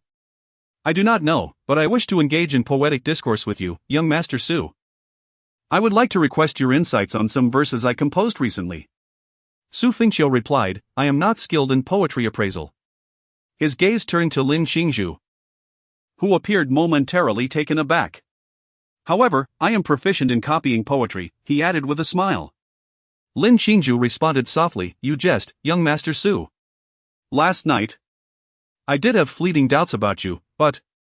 Xu Fengqiu interjected, No harm done. Might I ask if Miss Qingju would remove her veil? Lin Qingju, slightly embarrassed, acknowledged, I have shown a lack of respect towards you. She then slowly unveiled her face, revealing a beauty of unparalleled grace. Xu Fengqiu marveled. A beauty that could captivate nations, neither flower nor mist, a spring breeze that walks 10 miles alone. Lin Qingju was taken aback, profoundly impressed by his talent. Such exquisite verses flowed effortlessly from his lips. You flatter me, young Master Xu, your talent is indeed remarkable. With elegance, Lin Qingju picked up a brush, unable to contain her excitement as she transcribed Xu Fengqiu's poetic lines. Let me see it, she exclaimed. Thank you, young Master Xu. She presented several of her own poems to him, each a masterpiece in its own right. Xu Fengqiu marveled, however, there are a few areas that could be improved. In the distance, the Empress Shangyao observed Xu Fengqiu and Lin Qingju engaged in a poetic discourse, nodding slightly in approval. She had intended to seek Xu Fengqiu's assistance. And after last night's poetry gathering, she felt even more assured of her decision. The Empress turned to depart, deciding to grant them some solitude. An hour later, as the Empress perused ancient texts, a frown suddenly creased her brow. She gazed out the window, noticing an unusual phenomenon by the lake in the back garden. What was this? At the lakeside, two figures were seated, and at that very moment, a phantom phoenix appeared above Lin Qingju, slowly unfurling its wings and radiating brilliance. Yet, Lin Qingju remained blissfully unaware of this occurrence. What was happening? The Empress was taken aback. Her disciple, Lin Qingju, had engaged in a brief poetic exchange with Xu Fengqiu. And it seemed she was on the verge of transcending into the Tao through poetry. Was it possible? Xu Fengqiu was the one to discern this. It was not that Lin Qingju could not perceive it, but rather that she had entered a unique state of immersion. She was deeply engrossed in the poetry recently crafted by Xu Fengqiu, as well as the revisions he had made to her verses. Unbeknownst to her, her long hair was subtly dancing in the air. Why was she able to so effortlessly approach the Tao through poetry? The answer was quite simple. Firstly, she was indeed a rare and prodigious talent. Secondly, there was the influence of the Immortal card. The effects of Xu Fengqiu's immortal card lasted for a day and were not yet concluded. This card did not merely impact Xu Fengqiu himself. It also exerted an effect on those around him. Ultimately, its purpose was to elevate Xu Fengqiu to a status akin to that of an immortal, composing poetry that elicited celestial phenomena, creating art that materialized reality, and imparting teachings that led others to breakthroughs and enlightenment. All of this served to showcase Xu Fengqiu, allowing the world to perceive him as an immortal, a being beyond comprehension. Why was the saint of poetry able to ascend? It was not solely due to the influence of Bring in the Wine on his poetic journey. The immortal card played a significant role as well. With a single poem, Xu Fengqiu summoned heavenly manifestations, and after the saint's epiphany, he successfully advanced to the status of Supreme Immortal Emperor. All of this was designed to highlight Xu Fengqiu's extraordinary prowess, which is the essence of the immortal card. At present, the card's effects were still in play. Lin Qingzhu bore no ill will towards Xu Fengqiu, rather, she was earnestly delving into the depths of his work. The immortal card was assisting her in her own path to the Tao, thereby elevating Xu Fengqiu's stature in her heart and showcasing his exceptional nature. Chapter 65, Your Majesty. The Empress, you truly are the worm in my belly. From a distance, the Empress Shangyao gazed upon Xu Fengqiu and Lin Qingzhu. As one of the most formidable powers on the continent, she was a pinnacle existence of her generation, comparable to the present-day Luo Liuli. Over the course of 3 centuries, she had witnessed the rise and fall of countless prodigies. Among them, Xu Fengqiu was undoubtedly the most extraordinary she had ever encountered. Now, Lin Qingzhu was engaging him in discussions of poetry and literature. Was she truly attempting to attain enlightenment through verse? What an astonishing concept! Throughout the vast expanse of the 9 continents, spanning hundreds of thousands of years, only 2 individuals had ever achieved enlightenment through poetry. One had reached the pinnacle of mastery with the Guqin, becoming the contemporary Qin emperor. 3 others had done so through painting, while the chess sage attained enlightenment through the game of chess, and the fate sage through the concept of destiny. Altogether, those who had achieved enlightenment prior to becoming emperors numbered merely in the dozens, despite the passage of countless years. It was remarkable that she had personally witnessed Xu Fengqiu's enlightenment, but now her own disciple appeared poised to follow suit with his assistance. Lin Qingzhu, at the tender age of 26, had attained the first stage of the heavenly Tao. Should she succeed in her pursuit of enlightenment, she would likely ascend to the imperial realm today. How terrifying was Xu Fengqiu? Wait! Even more astonishingly, from her vantage point, she sensed an impending breakthrough within herself. What? She was at the 7th stage of the Celestial Emperor, having not advanced for several years, and the urgency of her situation weighed heavily upon her. However, reaching the next stage at the Celestial Emperor level was exceedingly difficult. At the age of 300, she found herself among the few at the 7th stage. A source of pride for her. The reason for the prevalence of younger Celestial Emperors was that, according to the predictions of the Heavenly Mechanism Pavilion, the 9 continents were on the verge of entering a second age of gods. We were currently in a golden era, which had only just begun a decade prior, with hopes of rekindling the prosperity of the various divine clans that flourished hundreds of thousands of years ago. Yet, she and Lu Yunyan were renowned for a specific reason. They were among the few who had ascended to the Celestial Emperor realm in the scant 100 years preceding this golden age. Alas, talent sometimes must bow to the prevailing circumstances. Had she been born in this era, it was not unreasonable to envision her surpassing Xu Fengqiu, perhaps achieving the imperial realm by the age of 30. Seated in contemplation, the Empress Shangyao regarded the horizon. Truly, a breakthrough was imminent. What an extraordinary revelation! She was utterly astonished. The reason for her potential breakthrough lay within the celestial card. In a certain sense, individuals of exceptional talent could glean profound insights merely by observing the presence of those beyond their own comprehension. The celestial card had endowed Xu Fengqiu with this remarkable ability. At this very moment, he had withdrawn the effects of the celestial card from Lin Qingzhu. He could not allow her to attain enlightenment just yet. If she failed in her endeavor, there would be ample opportunities for them to bond further and cultivate her affection. Should she succeed, there would be little reason for their paths to cross again. At that moment, an overwhelming force caused the heavens to dim. Lin Qingzhu snapped back to reality. turning to Xu Fengqiu. It seemed the Empress was on the verge of a breakthrough. Lin Qingzhu's face lit up with astonishment. Xu Fengqiu, it is indeed the Holy Yao Empress who has perceived the circumstances here, witnessing my discourse with Lin Qingzhu. Under the influence of the Immortal card, she has achieved a breakthrough. This Immortal card is truly formidable. I still have one opportunity left for its use, I shall consider it later.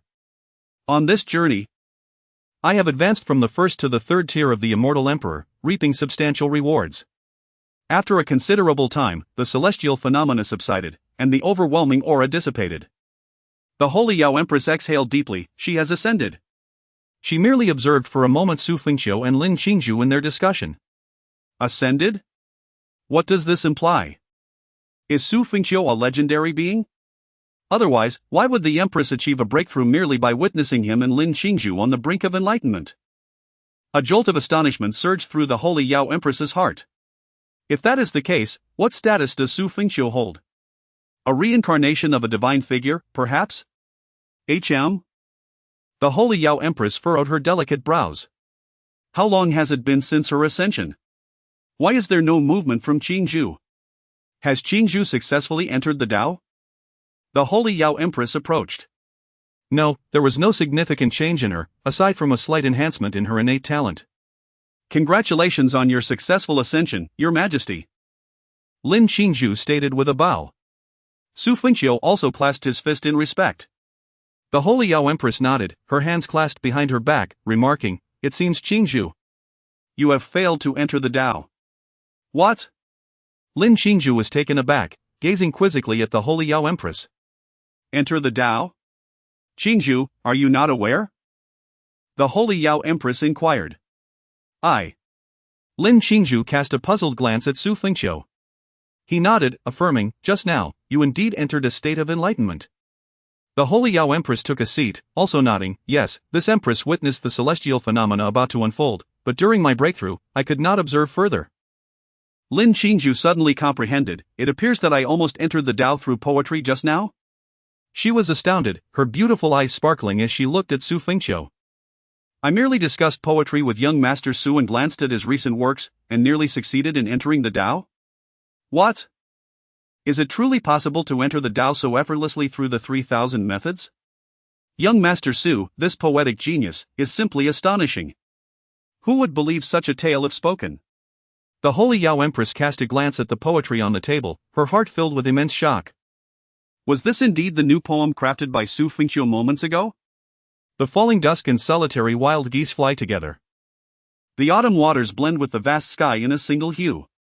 When autumn arrives on the 8th of September, my flowers bloom, and 100 flowers perish.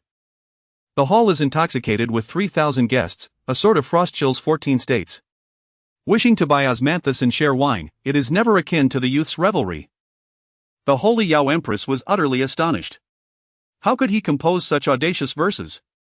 And how was he able to follow them with the poignant line about osmanthus and wine? Encapsulating such profound sentiments?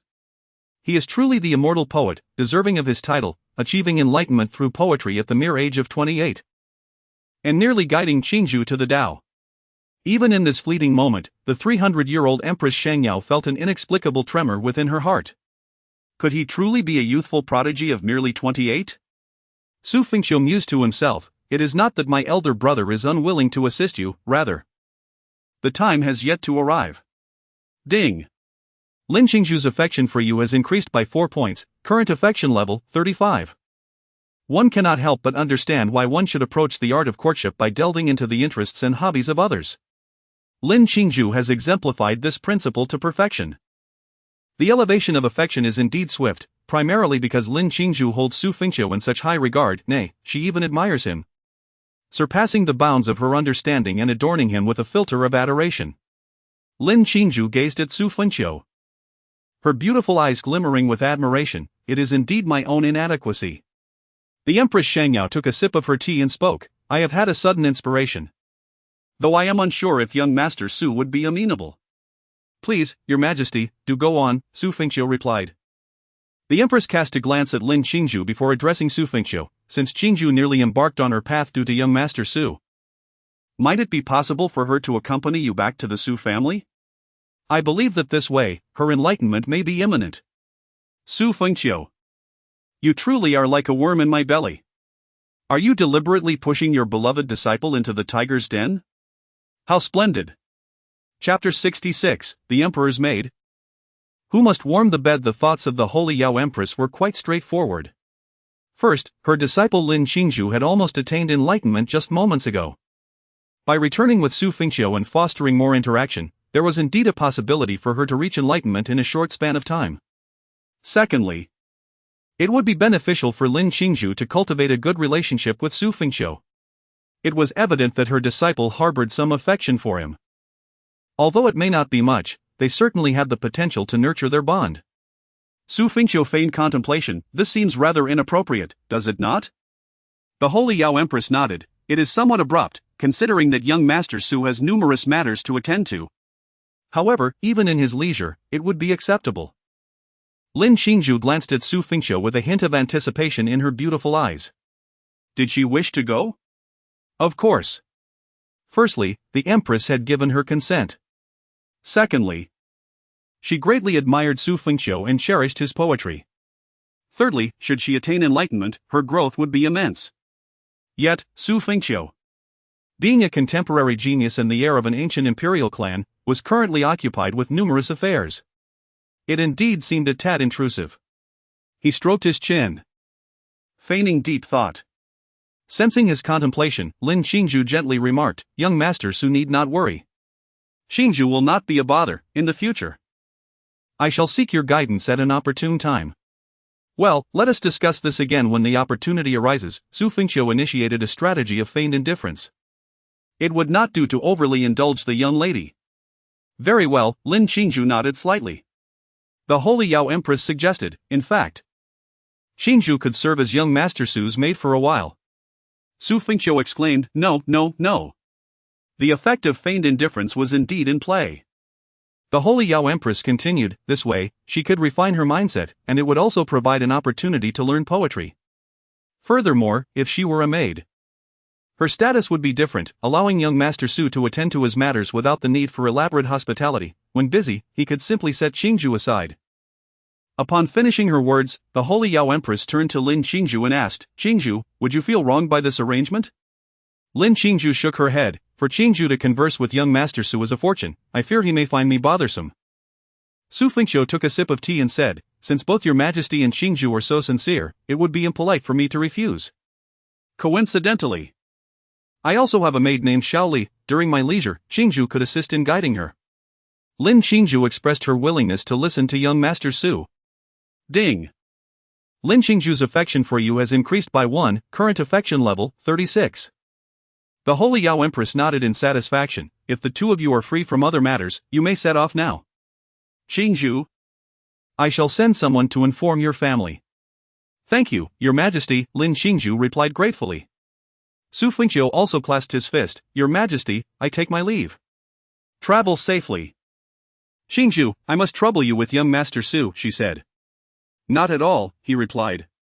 Subsequently, Xu Fengqiu departed with Lin Qingzhu. The holy Yao Empress had initially sought Xu Fengqiu for an urgent matter, but it seemed there was no longer any need to rush. I hope that Qingzhu can cultivate a better relationship with Xu Fengqiu.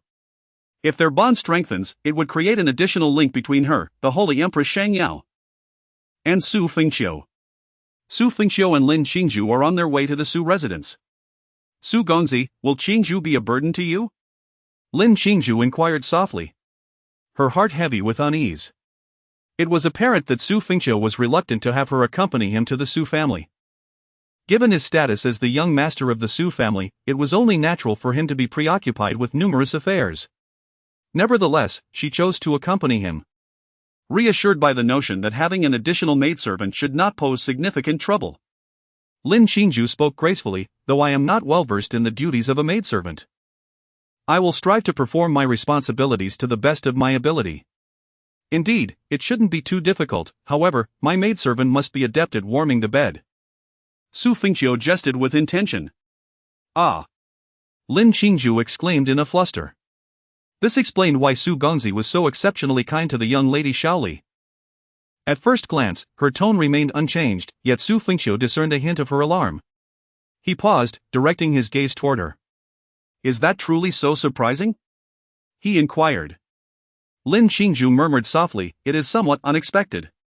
I am unfamiliar with the duties of a maidservant, yet it appears to be quite reasonable. Is this not precisely what Her Majesty the Empress seeks to achieve? Given your intelligence, one would think you could infer this. The Empress likely intended to discuss significant matters with Su Gongzi but had not elaborated, instead assigning Lin Qingzhu the role of Su Gongzi's maidservant. Presumably to foster a favorable connection with the Su family and Su Gongzi, akin to a potential alliance or marriage. Xu Fengqiu was uncertain whether the Holy Empress Xiangyao harbored aspirations for their relationship to evolve into that of celestial partners. Nevertheless, her fundamental intention was clear. She hoped for a harmonious rapport between Xu Fengqiu and Lin Qingzhu, so that when she required assistance from Xu Fengqiu in the future, their connection might facilitate his willingness to help or ease negotiations for collaboration. It is still possible to reconsider, Xu Fengqiu remarked nonchalantly. Lin Qingzhu harbored no doubts regarding the veracity of Xu Fengqiu's words. She believed that a maidservant indeed occupied the lowest echelon within a family. While not all maidservants were expected to fulfill such intimate roles, if the young master requested such, would she dare to resist? This led her to ponder whether her brothers had similarly misused their charming maidservants.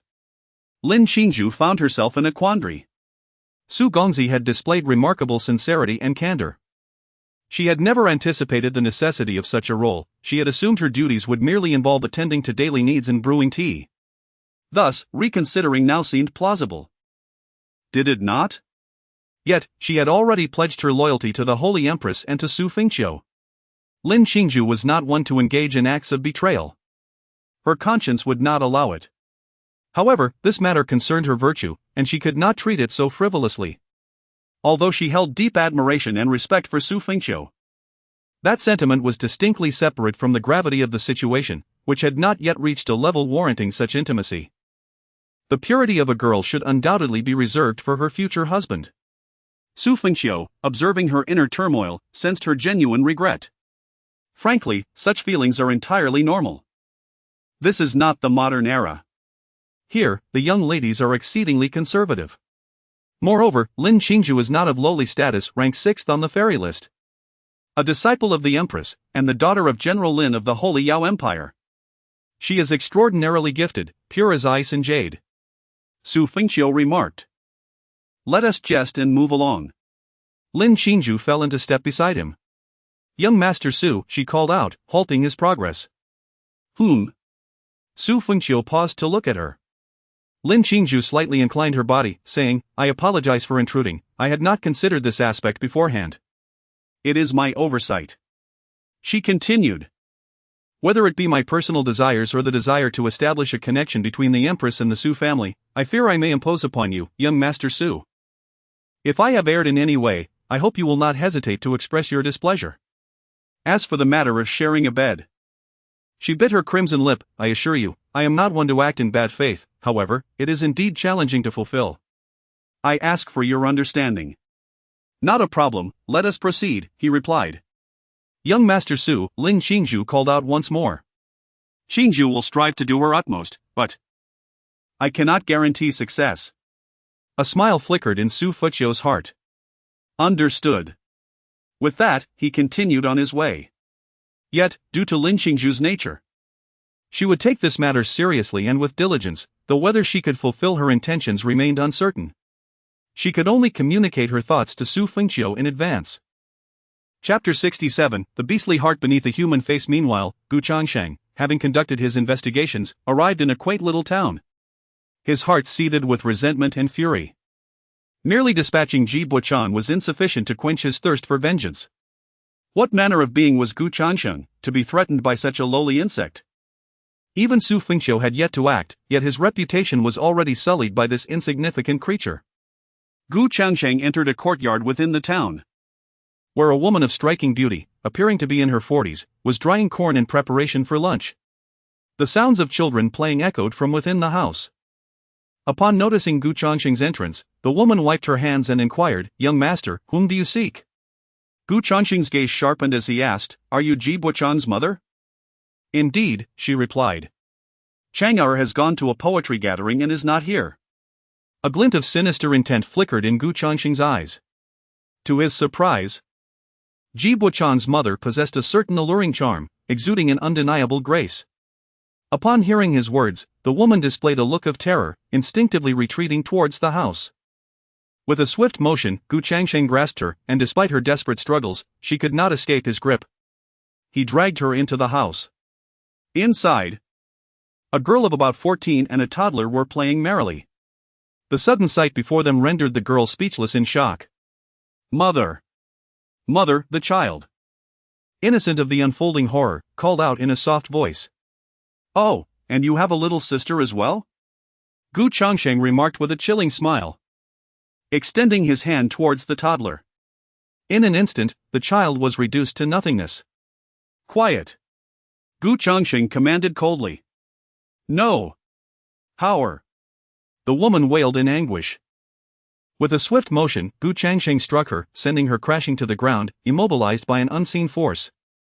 "Do you understand why I have come?" he inquired, as the girl and her mother wept in terror. "Ji Buchan showed me disrespect and has already met his end. You should blame your fortunate son for this fate." "Chang-er. My Chang-er," the woman lamented in despair. Gu Changxing smirked. "Indeed, both of you are rather pleasing to the eye. I happen to have a great deal of pent-up fury that needs an outlet, and simply killing you will not suffice." As he spoke, he adjusted his trousers and advanced towards the terrified pair. Just then, a man, brimming with joy and carrying a large fish, bounded into the courtyard. However, upon noticing the scattered corn kernels, his expression darkened. "Wife! Daughter!" He cast aside the fish and rushed into the house. Inside, he found a woman, lifeless and leaning against the wall, her eyes wide open in disbelief. "No! My wife!" he screamed in horror. Who did this?" Grabbing a knife, he stormed outside, only to find Gu Changxing seated calmly in the courtyard. "I will kill you!" he shouted, charging at Gu Changxing in a fit of rage. Yet, how could he possibly stand against such a formidable opponent? A scream pierced the air as Gu Changxing severed his arms and legs. Then, Gu Changxing crouched before the man, thrusting his hand into the man's mouth with a sinister expression.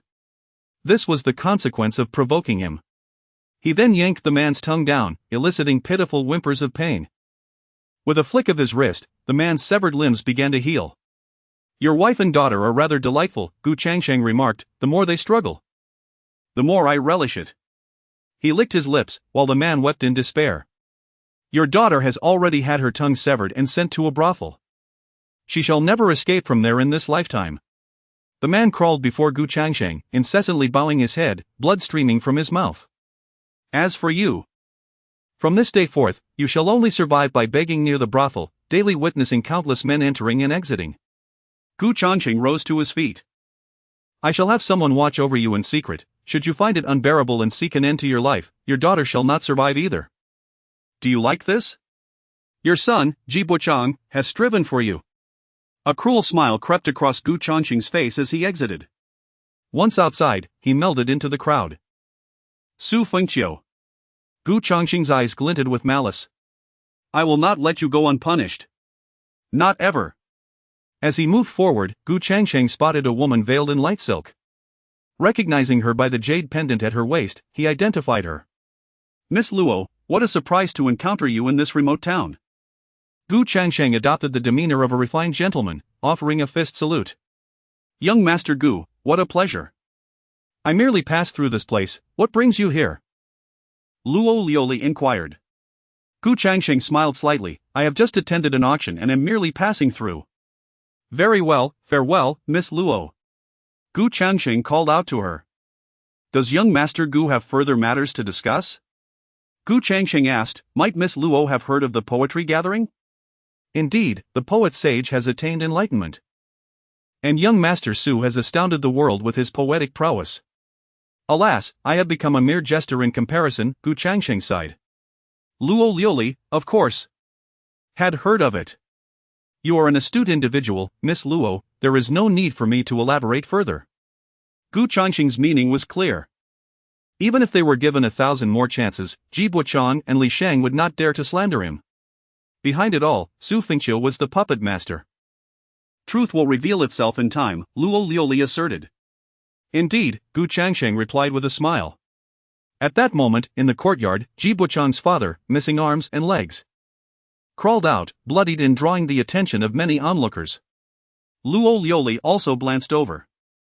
Gu Changsheng remarked, "Ah, the sufferings of the world. This is precisely the endeavor we, as martial artists, must undertake. May there be less suffering in this realm." Young Master Gu speaks wisely, Luo Liuli replied. Let us depart.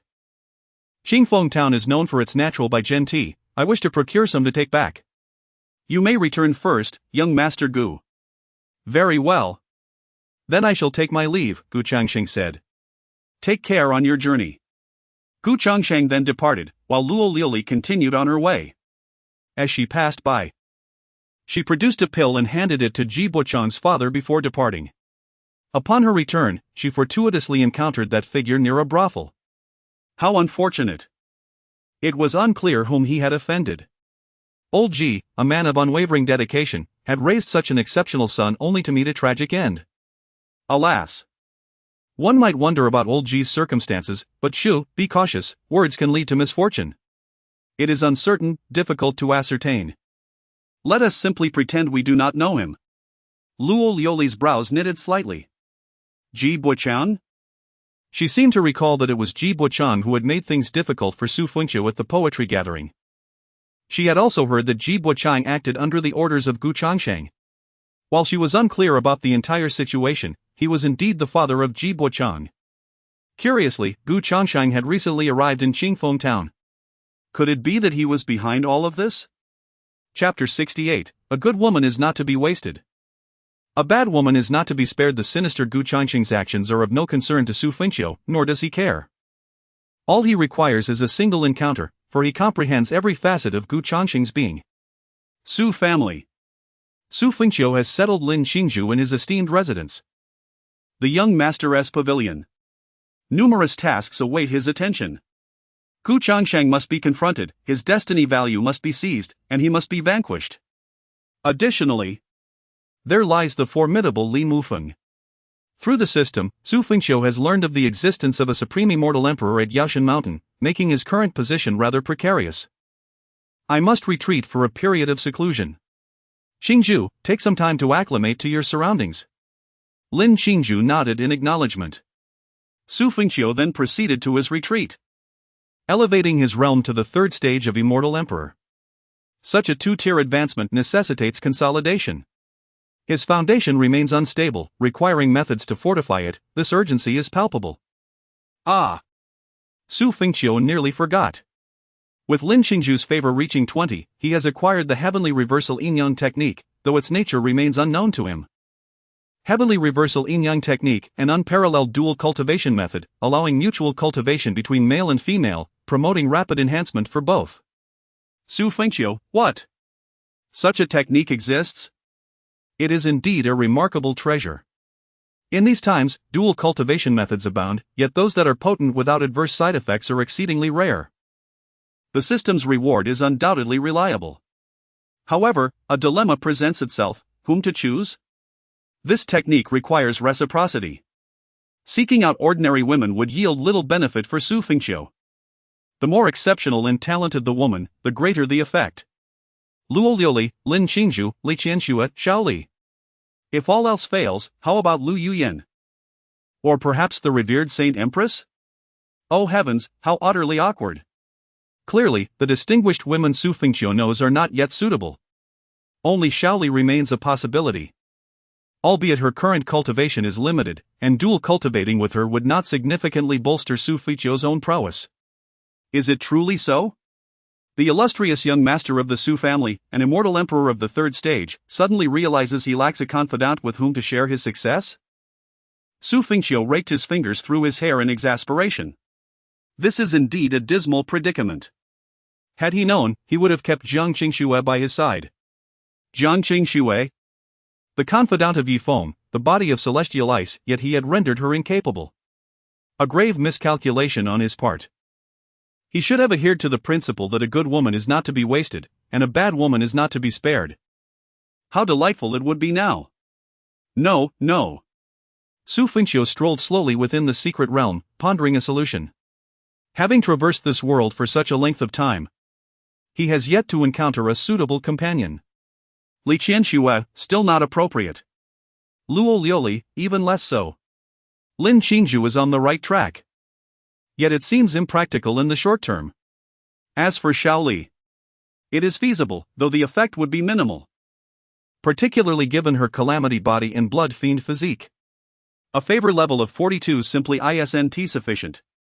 As for the matter at hand, perhaps it is wise to seek out some formidable sects, particularly those renowned for their celestial maidens listed among the divine beings, and consider a matrimonial alliance? Xu Fengqiu pondered for a moment. Never mind, it is not pressing, I shall first solidify my own realm before proceeding further. Outside, Lin Qingzhu strolled through the young master pavilion, familiarizing herself with her surroundings, yet she encountered no one. Suddenly, Xiao Li approached, her gaze drawn to an extraordinarily beautiful figure. At first glance, she mistook her for Li Qianxue, but upon closer inspection, she realized it was not her. Lin Qingzhu also noticed Xiao Li.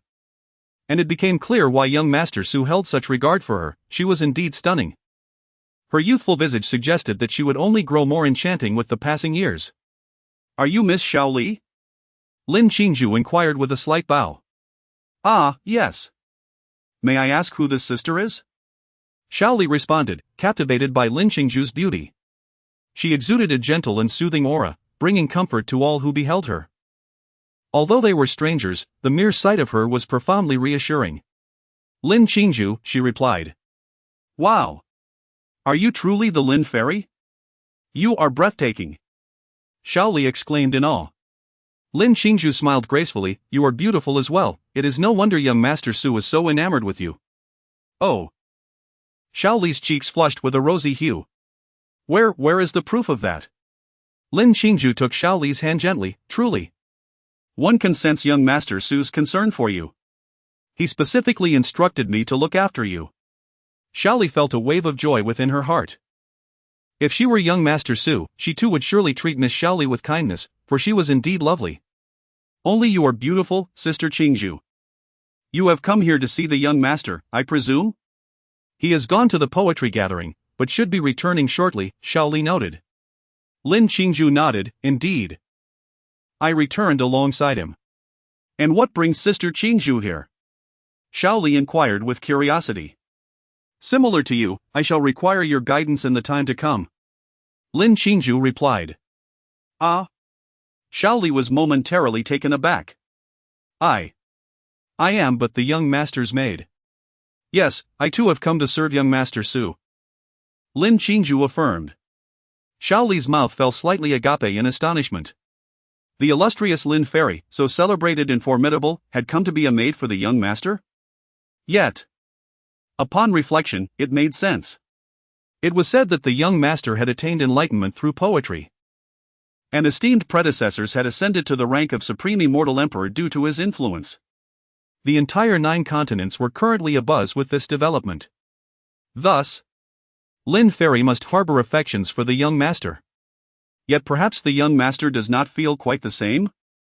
Could Lin Fairy be pursuing the young master out of her fondness for him, willingly taking on the role of his maid? Wow! Nevertheless, the young master is indeed remarkable. "Sister Qingzhu, being so exceptional, he must certainly be fond of you as well," Xiao Li mused to herself. "I shall assist Sister Qingzhu," Xiao Li declared earnestly. "Very well. I shall learn from you, as I have young Master Su to guide me in martial arts. I am certain you will thrive, but given young Master Su's busy schedule, I can frequently engage in discussions with you. Should you have any uncertainties, feel free to seek me out, after all, we reside together." In the courtyard, Little Li suddenly recalled something. "What is it?" Little Li's face flushed crimson. It's nothing at all." She hastily shook her head. Lin Qingzhu grasped Little Li's hand and said, "Little Li, you can share anything with me. However, since we reside in the same courtyard, if the young master were to visit Sister Qingzhu's room, would that be inconvenient for you? I apologize, I may have overstepped." Upon hearing this, Lin Qingju gleaned a revelation. In little Li's eyes, a maid's role was to warm the bed. It was evident that she often thought this way. However, little Li did not intend it that way. She merely speculated that Lin Qingju harbored deep affections for Xu Fengqiu, pursuing him actively and even willing to serve as a maid. Therefore, it seemed plausible that Xu Fengqiu could share a chamber with her. And if they were to share a courtyard. It was not insurmountable, though she was not entirely prepared. She had steeled herself psychologically. Lin Qingju smiled and said, "Hee, the young master is quite amiable." Just then, Su Tianyi approached. Head of the family, little Li promptly stood and bowed. Little Li? May I ask who this is? Lin Qingju quickly stood as well. Esteemed Su, I am Lin Qingju, the maidservant of young Master Su. I beg your pardon for the impertinence. Su Tianyi was taken aback. This lad, after attending a poetry gathering, has stirred such commotion throughout the 9 provinces. And now he has even managed to recruit Fairy Lin as a maid? Are you certain this is a legitimate role? The young rascal. He truly lacks the charm of his father, being so sentimental. Nevertheless, it seems this young man has brought honor to Su Tianyi. To have deceived even Lin Qingju into becoming a maid? If this were to spread, the 9 provinces would surely tremble. After all, behind Lin Qingju stands General Lin and the Holy Empress. What methods does this lad possess? It is indeed Qingju. My relationship with your father is rather intricate. Su Tianyi chuckled. Lin Qingju performed a respectful bow. I have heard whispers, but my understanding is limited. You will come to know in due time. This is indeed splendid news. Should you encounter any discomfort at the Su residence, do not hesitate to inform me. I must visit your father and reminisce. Esteemed Su, please take care. Oh, and little Li, he called. Yes, little Li quickly responded. Su Tianyi handed her a spatial ring. Inside, you shall find numerous cultivation resources, along with a few garments tailored just for you. No need to dress so plainly henceforth. With that, Su Tianyi departed. Little Li stood momentarily in astonishment, then opened the spatial ring, revealing several exquisitely beautiful celestial skirts, even woven from golden threads and exceedingly precious spiritual silk. Little Li's mouth fell agape. It was evident that such attire was not befitting a mere maid. Lin Qingju felt a slight shock within her heart. Little Li was indeed Xu Fengqiu's maid, yet now even the head of the Xu family had bestowed such invaluable celestial skirts upon her. Garments of this caliber were typically worn only by individuals of renown, such as Luo Liuli, signifying that she had already gained the acknowledgement of the Xu family head. She had gathered some knowledge of this. Xiaoli appears to have been adopted many years ago, seemingly as a child bride. She then smiled and remarked, such a splendid celestial gown. Could it be that I am soon to attend the grand wedding of my dear sister Xiaoli? And no, that is not the case, Xiaoli replied, visibly startled. This revelation was quite telling. Lin Qingju smiled faintly. Xiaoli shook her head. No, I heard from the young master that he intends to propose at Phoenix Terrace. Lady Luo? Yes, indeed. Furthermore, the young master already has sister Qianxue. Sister Qianxue?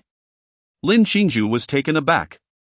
Yes, she is exceptionally beautiful. The most stunning woman I have ever seen. Sister Qianxue is bound to be the primary wife, Xiaoli whispered. Where is she?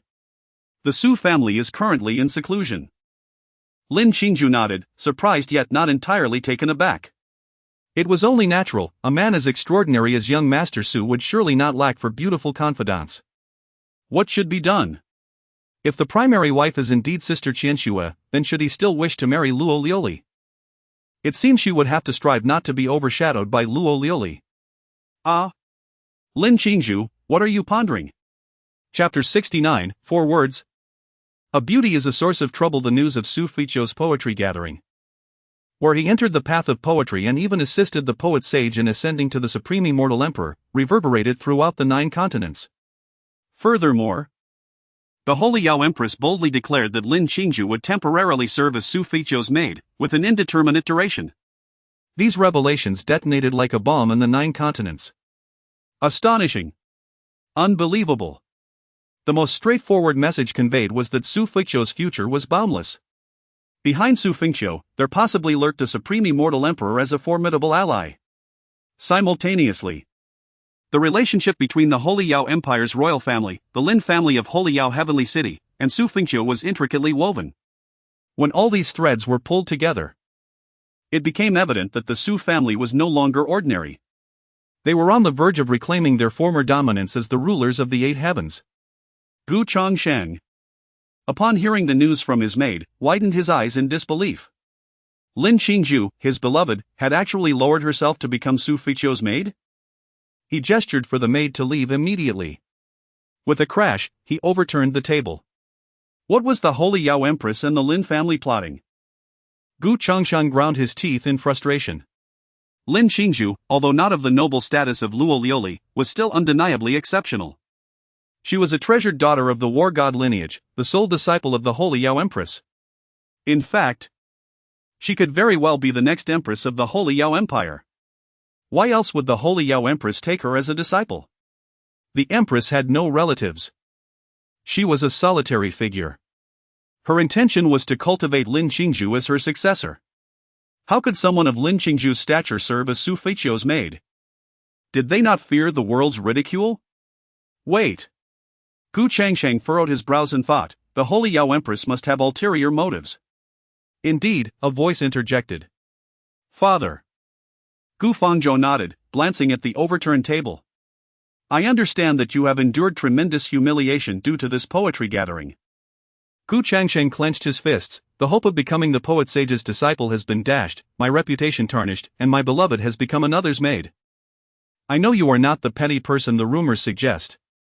You would never stoop to such actions in your lifetime, I know my son well. Gu Changsheng nodded, it is all Xu Fengqiu's cunning schemes, I have suffered greatly. Gu Fengqiu replied, you need not say. I am well aware that it is Xu Fengqiu's doing. This man is exceedingly shrewd and ruthless, and you are naive and innocent, thus you cannot contend with him. However, this incident may serve as a catalyst for your growth. You must understand that in this world, refined gentlemen do not endure. It is individuals like Xu Fengqiu who are truly astute, you must adapt. I understand, father. I will no longer remain so benevolent. I have now come to realize the folly of kindness being exploited. Gu Fengqiu nodded, there is no need for concern.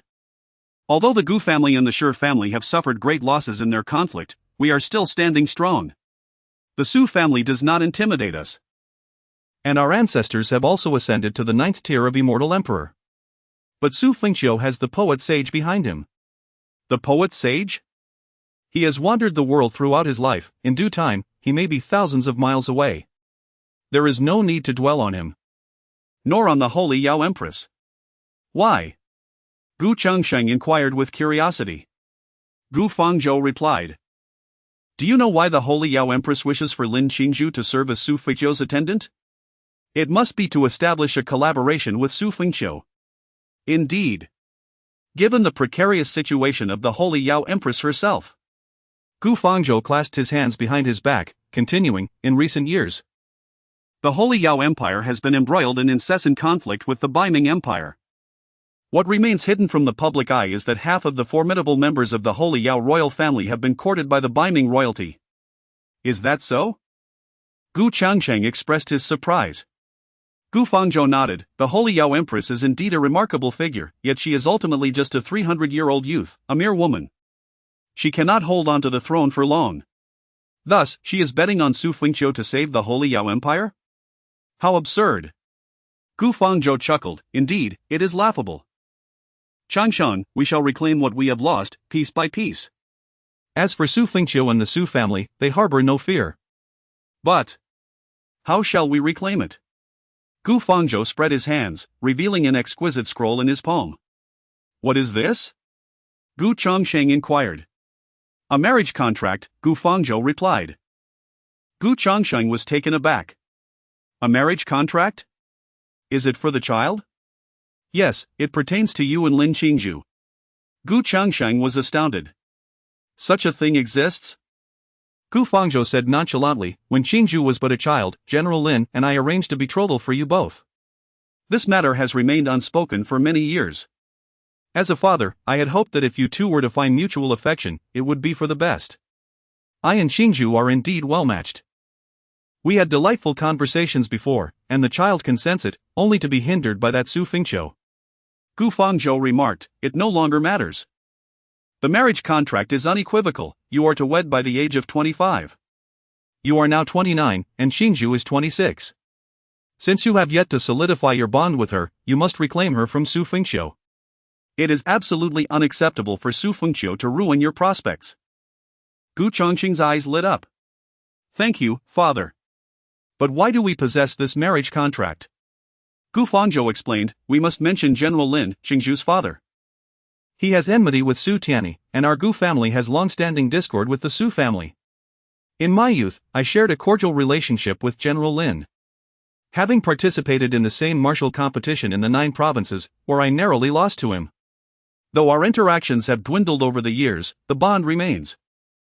A promise made by parents carries weight, General Lin's word is his bond, and this marriage must come to fruition."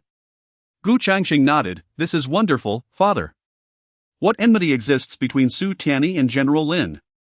4 words, a beautiful disaster. At the Lin residence, Lin Zhan was venting his frustrations. Damn it! Damn it! I will peel the skin off that Xu Fengqiu. And Xu Tianyi too. Damn! He cursed while drinking alone.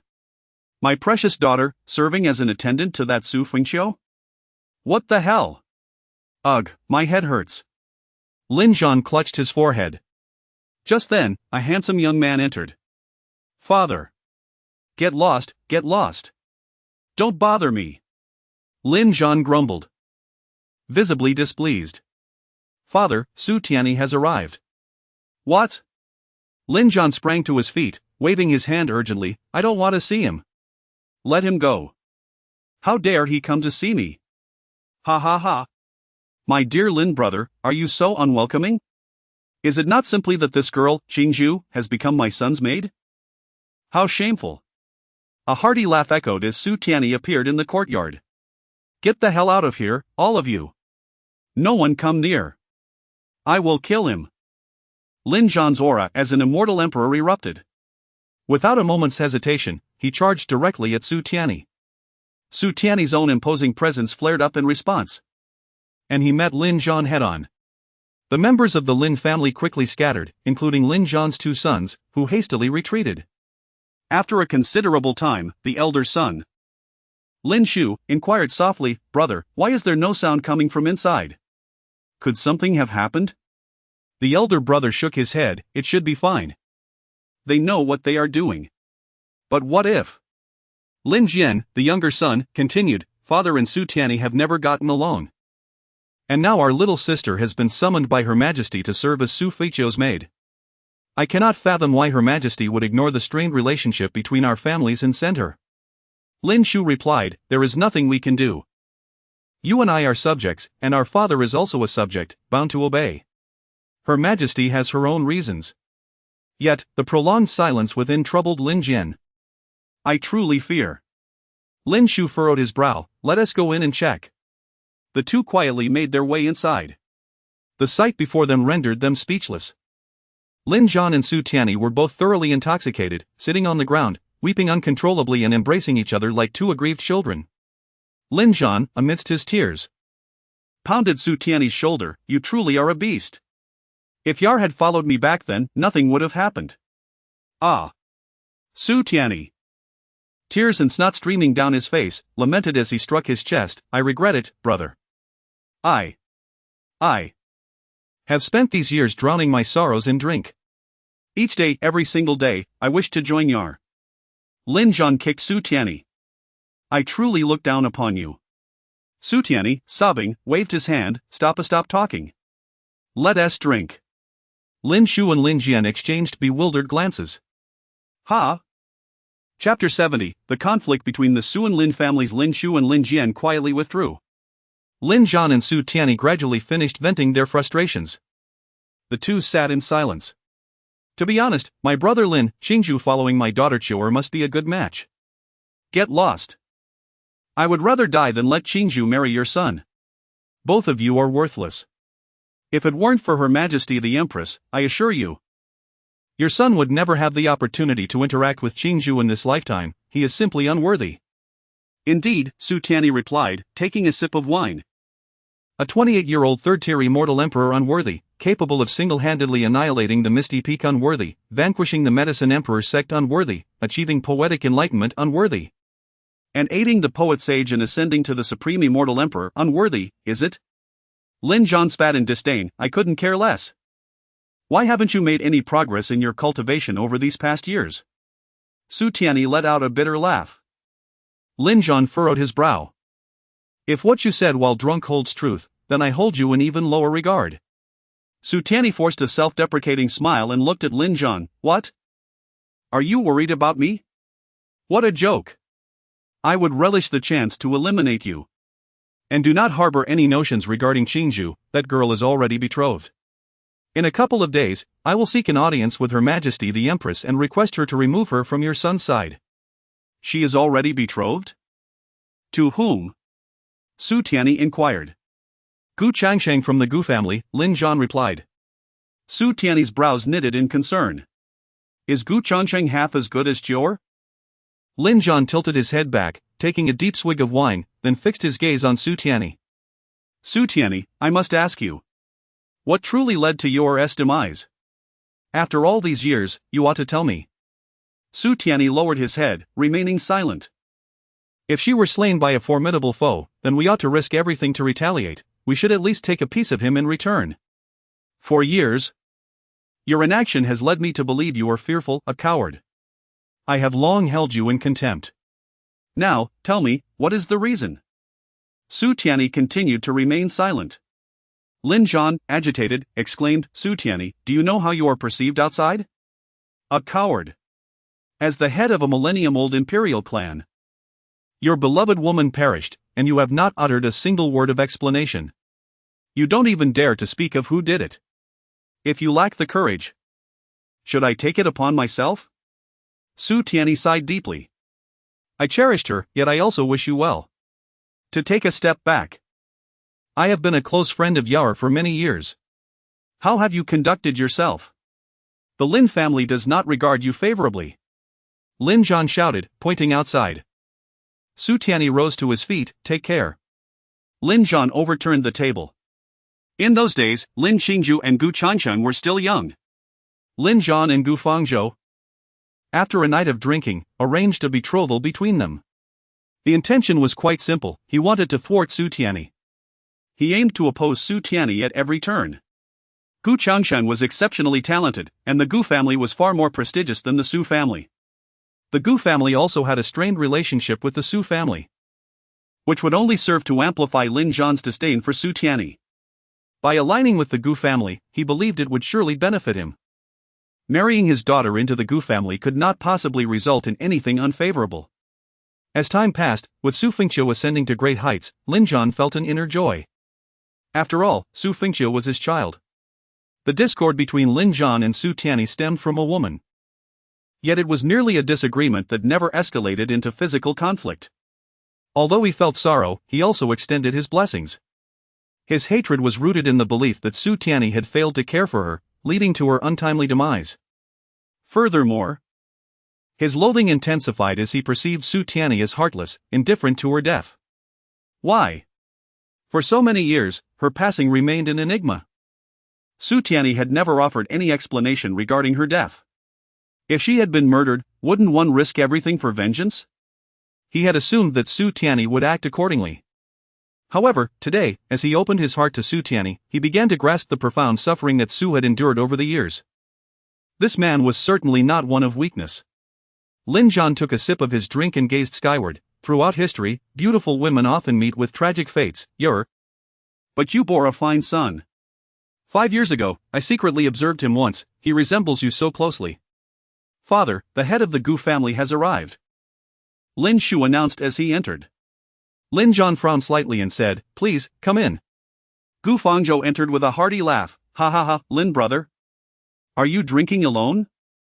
Lin Zhan replied, Gu brother, please take a seat. Gu Fengqiu settled down and remarked, Have I come at an inopportune time? I can see the redness in your eyes. a few days prior had marked her memorial. Xu Fengqiu sighed, Lin brother, your true feelings are evident. Even after all these years, you remain unable to forget. Su Tianyi is indeed a despicable person. To this day, I still do not know the reason behind Xianzi's downfall. If she was murdered, shouldn't there be some indication of that? Why must this matter remain so ambiguous? Xu Fengqiu then spoke in a lower voice, I have heard rumors that Su Tianyi may have secretly conspired with another woman to bring about Xianzi's demise. Lin Zhan clenched his fists, what brings you here, Gu brother? Oh, it's about this, Xu Fengqiu said, smiling as he produced a marriage certificate. Cheng Zhu and Chang Shang have a good rapport, and given her age, I thought it was time for such a union. A marriage between our two families would indeed be a splendid alliance. Lin Zhan responded, but Cheng Zhu is now a maid to Xu Fengqiu. Wouldn't it be better to discuss this matter with Her Majesty the Empress? I am but a subject. Xu Fengqiu pondered for a moment, what is your view? Lin family head? As Qin Zhu's master, Xu Fengqiu currently possesses the authority to decide her fate. My words may hold no weight, it must be resolved through him. Either you, Xu family head, convince Her Majesty to retract her decree, or you gain Xu Fengqiu's consent. Sighing, Xu Fengqiu continued, I can understand your anger. As the Xu family is indeed most despised, and your own daughter has been reduced to the position of Xu Fengqiu's maid. There is a third option. Please, do tell. Xu family head. Xu Fengqiu replied, eradicate the Xu family, and thus Cheng Zhu would be liberated. Should you manage to accomplish that, it would indeed be for the best. Brother Waken and I joined forces. Lin Zhan shook his head, how could I ally with you when Her Majesty the Empress extends goodwill to the Xu family? As a loyal subject, I cannot betray that trust. If Cheng Zhu could coordinate from within and without. Lin Zhan frowned, it is impossible. She harbors feelings of admiration for Xu Fengqiu. Understood, then I shall return and contemplate my strategy anew. The head of the Lin family should wholeheartedly support my endeavors. For we are connected by marriage. This statement bore a subtle undertone of threat. Naturally, take care, brother Gu. After Xu Fengqiu departed, Lin Zhan sighed, alas, Cheng Zhu. I am not a good father. I never anticipated that a moment of drunken impulse would lead to such dire consequences. I fear Gu Changsheng may not be a good man. Clearly, Lin Zhan has been regretting this for quite some time. Today, Su Tianyi met him for the first time in many years, sharing heartfelt words. His regret over past actions deepened. Zhu. Lin Shu entered. Send someone to the Xu family to inform Su Tianyi to be wary of the Gu family, and also, please ask Su Tianyi for a favor. Certainly. A week passed in the blink of an eye. Meanwhile, in the secret realm, 2 months had elapsed. Xu Fengqiu opened his eyes, unaware of the events unfolding outside. His affinity with Shaoli surged by 10 points, reaching a total of 52. Exiting his seclusion, Xu Fengqiu made his way to the courtyard. He had intended to propose at the Phoenix Terrace, confident of success. Why? Although the Xu family and the Phoenix Terrace did not match in status, he possessed a unique item from the system's marketplace, the Heart's Deceit card. First, he would secure the beauty, no matter the means employed. However, Lin Qingzhu's arrival temporarily interrupted Xu Fengqiu's plans. At home, there were Shaoli, Lin Qingzhu, and Li Qianxue, not to mention Luo Liuli. He could hardly keep up with their affections. Patience is key. Li Qianxue's affection was only 11, he would seek opportunities later, after all, she hailed from the 9 heavens. First, he must resolve the immediate matters at hand. Lin Qingzhu sat in the courtyard, lost in thought. What occupied her mind? Was she troubled? Xu Fengqiu remarked as he approached her. Chapter 71, No, there has never been such a thing. Hearing the commotion, Lin Qingzhu quickly rose to her feet. Young Master Xu. Xu Fengqiu took a seat. Lin Qingzhu poured a cup of tea for him. As the daughter of Xu Fengqiu's fortune, her innermost thoughts were as transparent to him as if they were written in the stars. It was not a matter of great significance. Merely that Qingzhu was uncertain about how to proceed. Speak, he urged. Lin Qingzhu began, yesterday, the Gu family publicly announced a marriage contract. And it was only then that I learned that my father had arranged a betrothal between me and Gu Changsheng many years ago. Then simply annul the engagement. Xu Fengqiu remarked nonchalantly. But there is no justification for it. It concerns my father's reputation and that of the Lin family. The Gu family seems to be apprehensive about such a development, which is likely why they made the marriage contract public, seeking blessings from the world, but in truth, it could sever the Lin family's prospects. The reasoning is straightforward: if the engagement were to be annulled without cause, the Gu family would accuse the Lin family of looking down upon them and of mocking them, resulting in retaliation against us. Although the Lin family is of the war god lineage, our influence is rather limited. We cannot compare to the Gu family, nor can we rival the Xu family. We are merely a powerful martial family, and our strength lies only in the prowess of Lin Zhan and a few generations. Our foundation is weak. While they excel in individual combat and can dominate on the battlefield during imperial-level wars, when it comes to the realm of personal power, the Lin family would be utterly outmatched by the Gu family. Young master, young master. Shaoli rushed over. Oh. Xu Fengqiu raised an eyebrow at Shaoli, a smile gracing his lips. Has your father prepared garments for you? Yes, yes. Shaoli, clad in a fitted celestial dress, was so stunning that one might mistake her for a saintess of a prestigious sect rather than a mere maid. Young master, the Gu family has sent representatives. Very well. I shall make an appearance. You may remain here, Xu Fengqiu instructed. Young master. Lin Qingzhu gazed at him with concern. Do not worry. I shall handle this matter, Xu Fengqiu reassured her before proceeding to the grand hall of the Xu family. Within the grand hall, several formidable members of the Gu family, including Xu Fengqiu, were present. Lin Zhan had also brought along a few members of the Lin family. He now found himself regretting his earlier impulsiveness. However, weighing the pros and cons, he realized he could not afford to sever ties with the Gu family. Thus, he had to swallow his pride and seek Su Tiany's assistance. Su Tiany and his associates greeted them with appropriate decorum. Although there was no love lost between the Su and Gu families, they had never openly clashed. Su family head, you are aware of our purpose for this visit. Changsheng and Xingzhu are mutually affectionate, having been betrothed since childhood. The Gu family wishes to unite with General Lin, and the Su family must certainly be involved. Xu Fengqiu declared with a smile. Su Tiany was already privy to the situation, having been informed by Lin Zhan. In summary, Lin Zhan regretted the impulsive decision he had made years ago to arrange the marriage. He requested Su Tiany's assistance in temporarily preventing Xu Fengqiu from releasing Lin Qingzhu from the engagement. Thus, the marriage could be postponed for the time being, and he would devise another plan for the future. This matter is decreed by Her Majesty the Empress. If Zhou were to sever her ties with Qingzhu, it would be difficult to explain to Her Majesty. Would it not tarnish the reputation of the Su family? Su Tiany wore a troubled expression. Ah, indeed. That is the case, Lin Zhan sighed. Xu Fengqiu interjected, there is no need to end the relationship. Qingzhu can continue to serve as Xu Fengqiu's maid, provided that Xu Fengqiu consents. The wedding between Changsheng and Qingzhu can proceed as planned.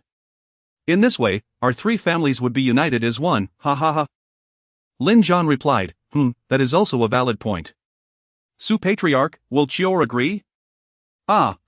Difficult to say. Difficult to say, or definitely will not agree? Lin Zhan inquired further. Perhaps she definitely will not agree, we are all aware of Chior's temperament, Su Tiany responded. Lin Zhan gazed at Su Tiany. Good brother indeed. However, one matter must be kept separate from another. I owe you a favor in this instance. Accounts are to be settled individually. Xu Fengqiu remarked. Changsheng and Qingzhu share mutual affection, and there exists a marriage contract, along with brother Lin's support.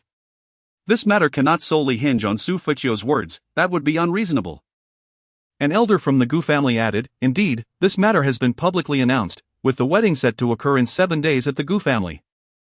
Invitations have already been sent out. If the marriage does not take place, the Xu family's reputation will suffer thus. We must trouble the Xu patriarch regarding Xu Fengqiu. Lin Zhan frowned. Well, Zhou is on her way, let us hear her opinion shortly, Su Tiany suggested. Xu Fengqiu added. Or if there are any conditions, feel free to mention them. Xu Fengqiu entered. What if my conditions are beyond the Xu patriarch's means? All eyes turned towards her. Lin Zhan looked at Xu Fengqiu as well. Remarkable. Indeed, it is striking. Young friend Xu, what conditions do you propose? Speak freely, Xu Fengqiu said with a smile. Xu Fengqiu punched her fist towards Lin Zhan. Uncle Lin. Lin Zhan quickly nodded. Xu Fengqiu addressed Xu Fengqiu. My condition is that the Xu family must align with the Xu family and become part of our influence. Can the Xu patriarch fulfill this? Xu Fengqiu's words left Xu Tianyi astounded. Goodness! This youth truly speaks with authority. The faces of the Xu family shifted. Xu Fengqiu, are you jesting? Xu Fengqiu retorted. Cannot comply? It seems the Xu family does not intend to negotiate properly, does it? Xu Fengqiu's gaze sharpened slightly. Then let us not negotiate, Xu Fengqiu declared. Very well. Xu Fengqiu rose, his gaze fixed on Lin Zhan, his tone laced with threat. Brother Lin, prepare for war with the Xu family. Lin Zhan furrowed his brow. Oh? Are you certain, Xu patriarch? Xu Fengqiu asked. Xu Fengqiu replied, the Xu family disregards the dignity of both the Xu and Lin families, even going so far as to humiliate us, insisting on withholding Lin Xingzhu. Out of sentiment and reason, Xu Fengqiu, you have no right to dictate terms. With this marriage contract, the wedding is set for the Xu family, and no one can obstruct it. Xu Fengqiu continued, you, Xu Fengqiu, have indeed shaken the 9 continents recently, but I believe your means have now run dry, have they not? Though the internal strife within the Xu family has been quelled, their power has significantly dwindled. The Xu family has no fear of you, we shall take our leave. Wait. Xu Fengqiu interjected. Regretful, are you? Xu Fengqiu chuckled derisively. Xu Fengqiu inquired, I merely wish to reconfirm, is the head of the Xu family truly intent on waging war against the Xu family? Naturally. Well then. You all heard that, did you not? Uncle Lin, you heard as well? Lin Zhan furrowed his brow. Since we are now at war, we are indeed adversaries. Xu Fengqiu and the others frowned deeply. Subsequently, a surge of spiritual energy emanated from Xu Fengqiu as he lightly pressed his right foot against the ground. Instantly, the entire great hall was lifted into the air. Beneath them, a vast area spun with a diagram of yin and yang. The formation had been activated. Everyone was ensnared within the formation. What is this? The Xu family members were taken aback. When did this formation come into existence? Xu Fengqiu had mastered the diagram of heavenly communication. He was adept in myriad formations. It seems that there are always those who come to the Xu family to show off, much like the Xu family. Knowing full well that they were at odds, they still chose to flaunt their prowess? Xu Fengqiu's grand formation was precisely prepared for such arrogance from the Xu family. Xu Fengqiu and Xu Tianyi. What is the meaning of this? Xu Fengqiu shouted angrily, pointing at them. Xu Fengqiu replied, did not the head of the Xu family declare war? Then you are now our enemies, should I allow the enemy to leave? What nonsense is this? Xu Fengqiu retorted, this cannot be. Since time immemorial, such a thing has never been done. War is war. You must let me go first, and then we can fight. How can it be like this? Is this not a form of deceit? Chapter 72, a misaligned beam below, distorting the one above? Xu Fengqiu, defying common sense, decided to take action directly against the Xu family. The Xu family was evidently in a state of panic, and the Xu family was equally unsettled. After defeating the Pill Emperor sect and subsequently cleansing their own ranks, they had scarcely caught their breath before they were confronted with yet another battle against the Xu family, who were far stronger than the Pill Emperor sect. In these times, such a large-scale conflict could lead to irrevocable consequences from a single misstep. Was it truly feasible to act so rashly? However, there was no alternative. The Xu family was under the dominion of Xu Tianyi, who had granted Xu Fengqiu the freedom to act as he pleased. Thus, it was effectively Xu Fengqiu who held the reins. After all, his illustrious achievements rendered him beyond reproach within the Xu family. What do you mean by this, Xu Fengqiu? Xu Fengqiu exclaimed, pointing an accusatory finger at him. Isn't the initiation of battle primarily the responsibility of the Xu family? Can you not exhibit some semblance of a warrior spirit? Just because you are reckless does not mean the Xu family should follow suit. Is there no sense of honor left? If this were to leak, where would the Xu family's dignity reside? If we are to fight, let it be with genuine valor. Not this farce. Xu Fengqiu retorted, who cares about honor and righteousness? Are we playing house here? Xu Fengqiu? Lin Zhan observed Xu Fengqiu and was struck by an uncanny resemblance. His demeanor mirrored that of his mother, who was known for her unconventionality, mischief, and cleverness. A surge of power emanated from Xu Fengqiu as he activated the formation. With a resounding hum, 9 ethereal dragons, adorned in black and white, ascended into the heavens, stirring the winds and clouds. This was the Yin-Yang dragon god formation? Any lingering hope dissipated upon witnessing this formation. Xu Fengqiu was engulfed in despair. The Yin-Yang dragon god formation was a 9th-tier array. Without the means to dismantle it, even a 6th or 7th-tier celestial emperor would perish within its confines. The strongest ally he had brought was merely a 7th-tier celestial emperor, a precautionary measure. Nevertheless, who could have anticipated such a blatant disregard for martial ethics from the Xu family? With a commanding shout from Xu Tianming, charged together. The Xu family's strong warriors surged forward. Outside the formation, the Xu family members were bewildered. What? Why are they fighting among themselves? This was akin to declaring war between nations while respecting diplomatic envoys. Lin Zhan was equally perplexed. What the hell? They truly engaged in battle over a disagreement? This is not child's play. Such actions require careful deliberation. The Elders' Council must approve. This conflict would capture the attention of the entire 9 continents. Not something as trivial as an ancient imperial lineage extinguishing a minor sect. Such large-scale confrontations occur only once in decades. The Xu family and Xu Fengqiu. The power of a 9th-tier formation is beyond comprehension. Although they are formidable, they are entering the 9th-tier formation utterly unprepared. Even today, within the formation, no other forces intervened. They merely lingered for a while longer. Due to this formation, their chances of breaking free were slim. Gasping members of the Xu family were spitting blood uncontrollably. Those with slightly lower realms had already succumbed, lying lifeless on the ground. The formidable formation connected heaven and earth, stirring the winds and clouds of the void. With a roar, the 9 divine dragons surged towards the sky, then descended with a fierce force. Those celestial emperors could exert their utmost efforts to resist, but ultimately, they could not endure the relentless cycle. Master, if we do not devise a plan, we shall truly perish here. A blood-soaked strongman from the Xu family flashed to Xu Fengqiu's side. Xu Fengqiu gritted his teeth. Xu Fengqiu, I was merely jesting with you earlier. How could one simply declare war? Xu Fengqiu, with hands behind his back, replied nonchalantly, but I took it seriously. Xu Fengqiu, anxious, retorted. A conflict between our 2 clans would undoubtedly lead to mutual destruction. I was merely speaking in anger, please do not take it to heart. Pardon? What did you say? Xu Fengqiu feigned ignorance. I said, please do not take it to heart. So you are serious? Very well. Xu Fengqiu pointed skyward.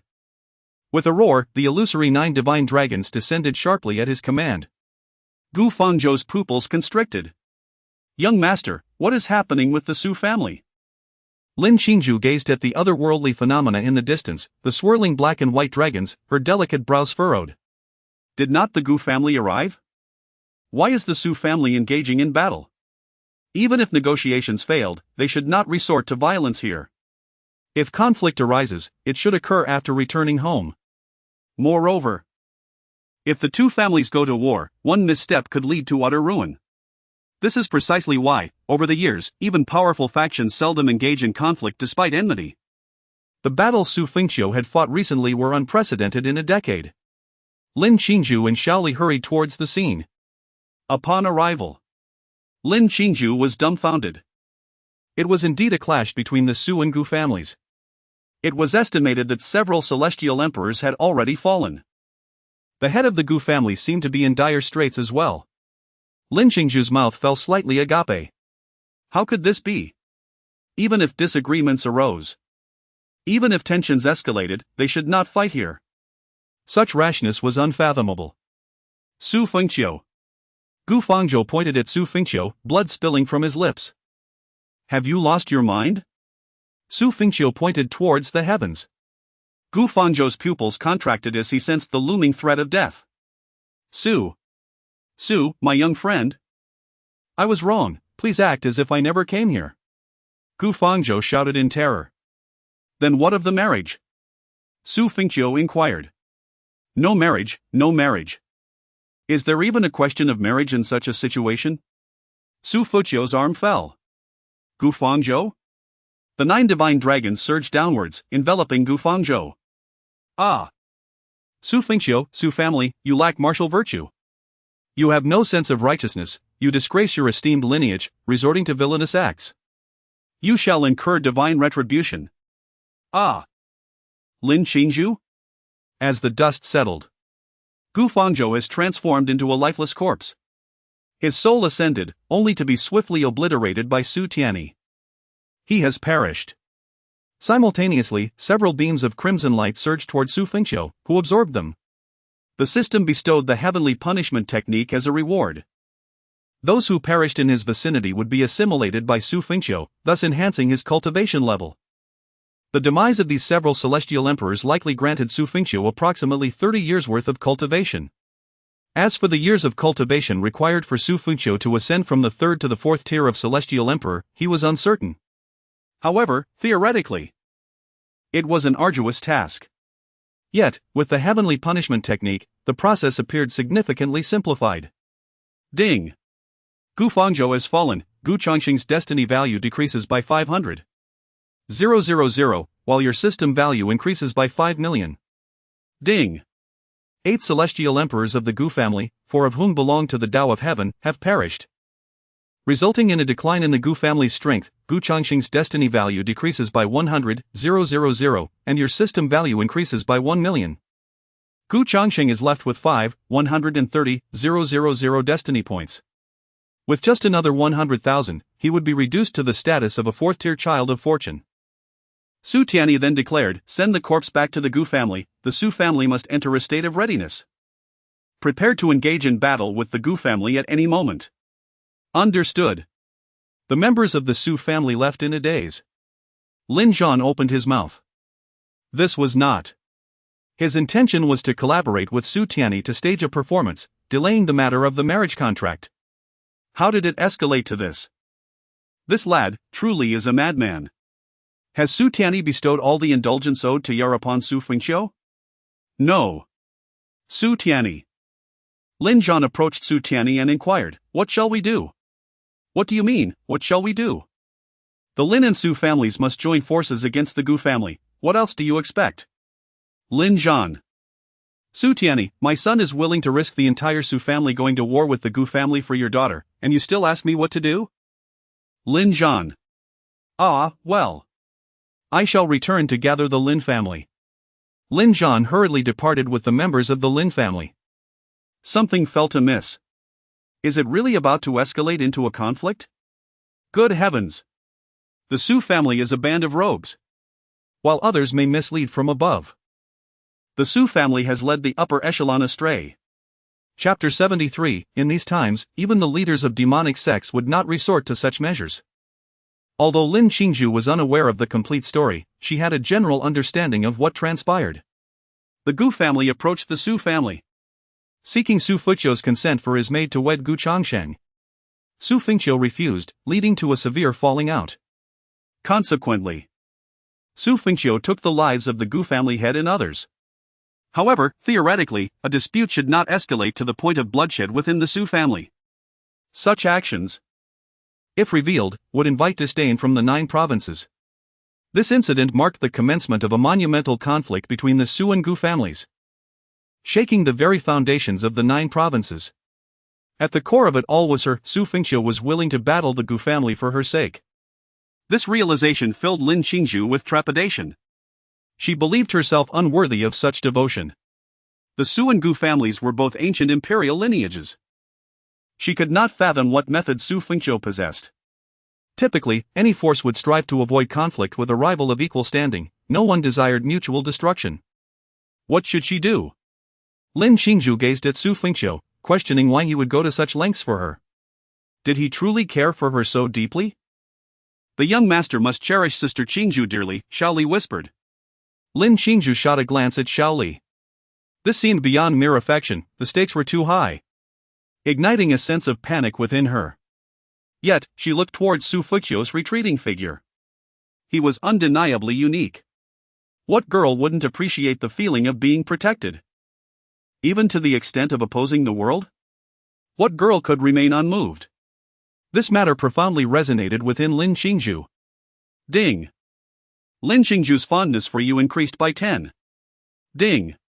Lin Qingju's fondness has reached 40, you have received the reward, Book of Destiny. Xu Fengqiu turned to glance at Lin Qingju, who wore a worried expression and offered a slight bow. Remain in the young master's pavilion, leave the rest to me. Su Gongzi. Qingju does not deserve such treatment. Why would Su Gongzi? Lin Qingju's words trailed off as Xu Fengqiu gently pressed his finger against her crimson lips before departing. This gesture spoke volumes, resonating more deeply within Lin Qingju than 1,000 words could convey. In the Gu family, Gu Changsheng sat within the young master's peak courtyard. In 7 days, he would wed Lin Qingju, you cannot escape my grasp. Humph. Although Lin Qingju served Xu Fengqiu, which irked Gu Changsheng, the world recognized her status. He was not overly concerned. The only variable was Xu Fengqiu, what if he refused? Yet, the Gu family had proclaimed to the world that the wedding would take place in 7 days. And Xu Fengqiu understood that refusal would be tantamount to slapping the Gu family in the face. He was well aware of the consequences. Though Xu Fengqiu possessed extraordinary abilities. When confronting the mysterious peak and the Medicine Emperor sect, he had exhausted all means. If he truly had unrivaled power, would he have spared the Medicine God Mountain? Indeed. If Xu Fengqiu truly possesses such capabilities, he would not overlook Yaoshinshin. Thus, the Xu family now represents a mere semblance of its former strength. Perhaps they retain a hint of the Xiantian poison artifact, yet they pose little threat. He has merely crafted a reputation and aura through those 2 fierce battles, resulting in a situation where no one dares to provoke the Xu family, even those stronger than them. However, Gu Jia remains unyielding, refusing to succumb to such superstitions. Young master! Young master! A maid rushed in hastily. What is it? Gu Changsheng inquired. The family head and others, they. Gu Changsheng furrowed his brow, speak. They were slain by the Xu family. Gu Changsheng's body trembled. What? His eyes widened in horror as he rose. Shock and disbelief etched across his face. Indeed. The Gu family and the Xu family are at odds. Today, negotiations may very well collapse. Yet, my father and several immortal emperors from the Gu family went to visit the Xu family for discussions. In such a situation, could the Xu family dare to commit murder? Is there no sense of morality, no law left? Does the Xu family hold no regard for their own dignity or authority? In this era, even the forces of the demonic sect would refrain from such actions. Should a powerful sect member venture into a demonic sect, both parties being adversaries, they would not resort to murder even if negotiations faltered. At most, they might eliminate a couple of insignificant individuals as a warning. Xu Fengqiu has killed his father, the head of the venerable Gu family. Has he lost his mind? That scoundrel Xu Fengqiu. Gu Changsheng gritted his teeth, his face contorted with rage, instilling fear in the trembling maid before him. He approached, gripping the maid's shoulders and shaking her violently. Why? Xu Fengqiu. Why? The maid, terrified, wept silently, too afraid to utter a sound.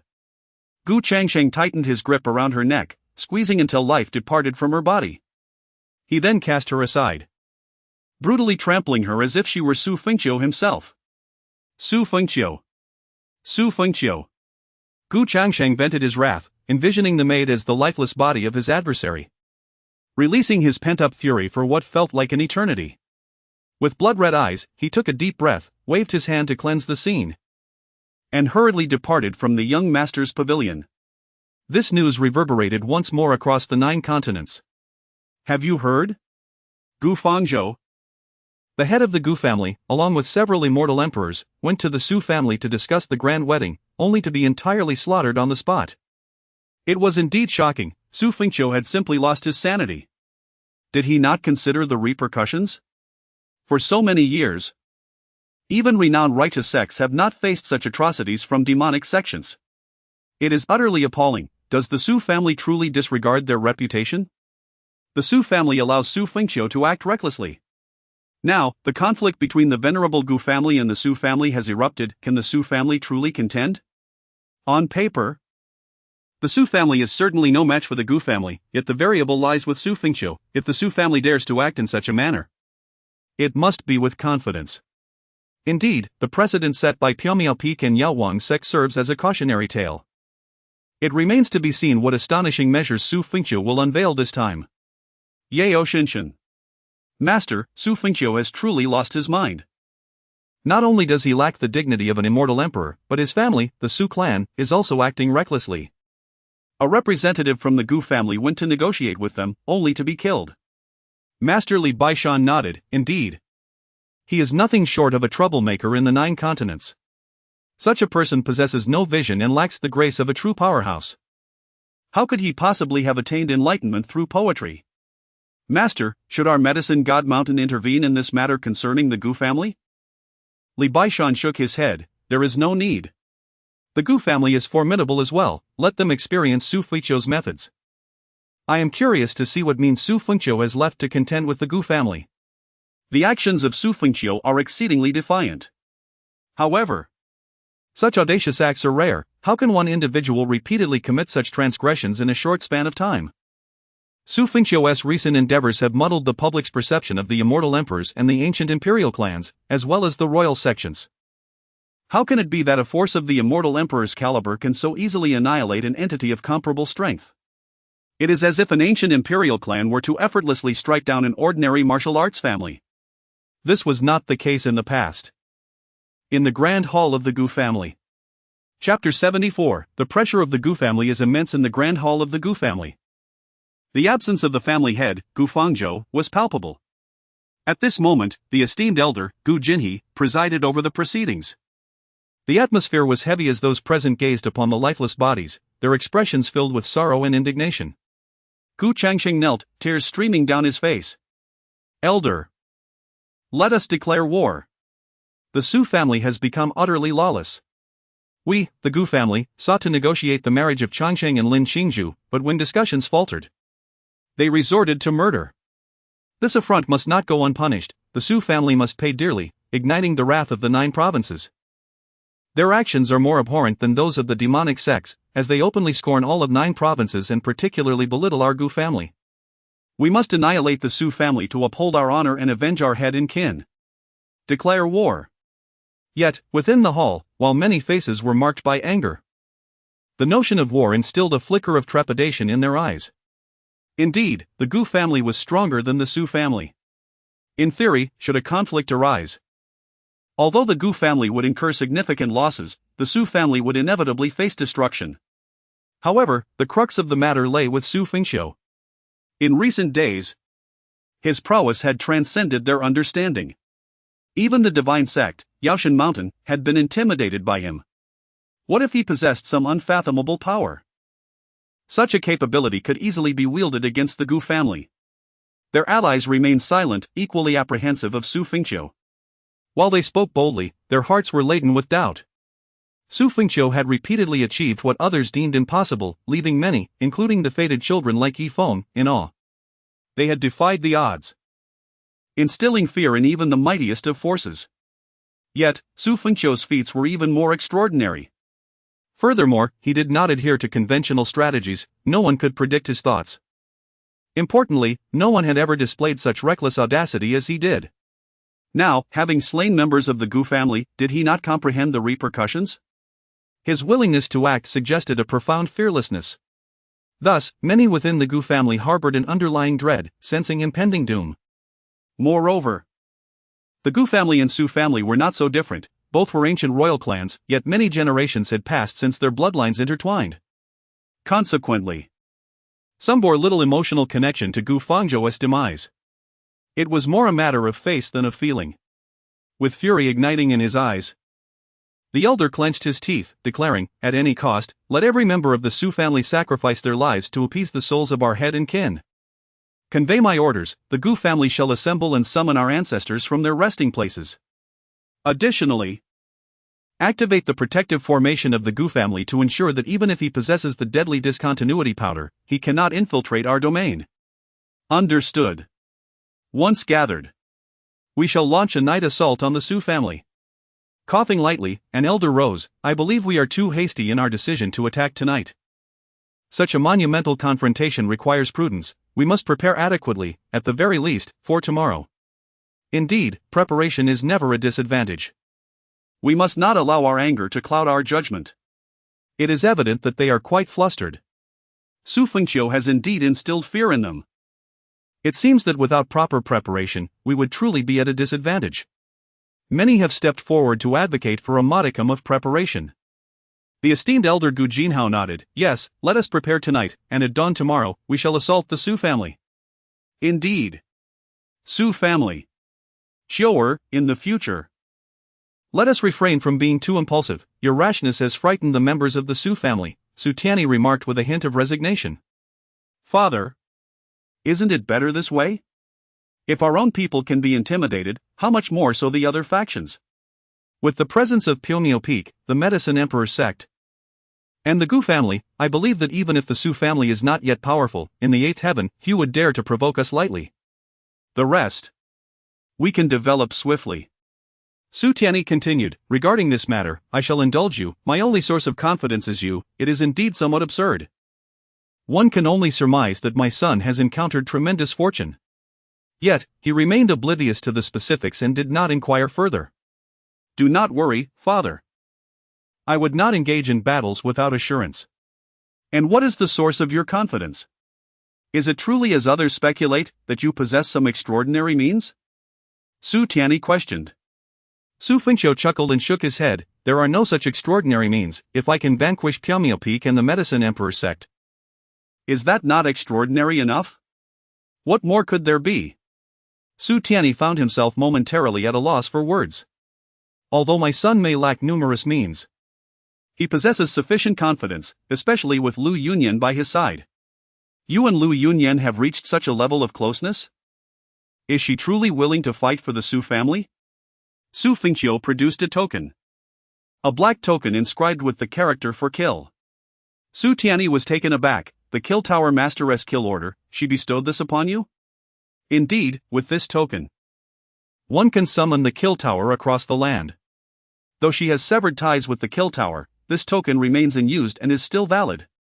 Thus, summoning the Kill Tower should ensure the annihilation of the Gu family, solidifying the Xu family's foundation in the 8th heaven. This battle should be guaranteed.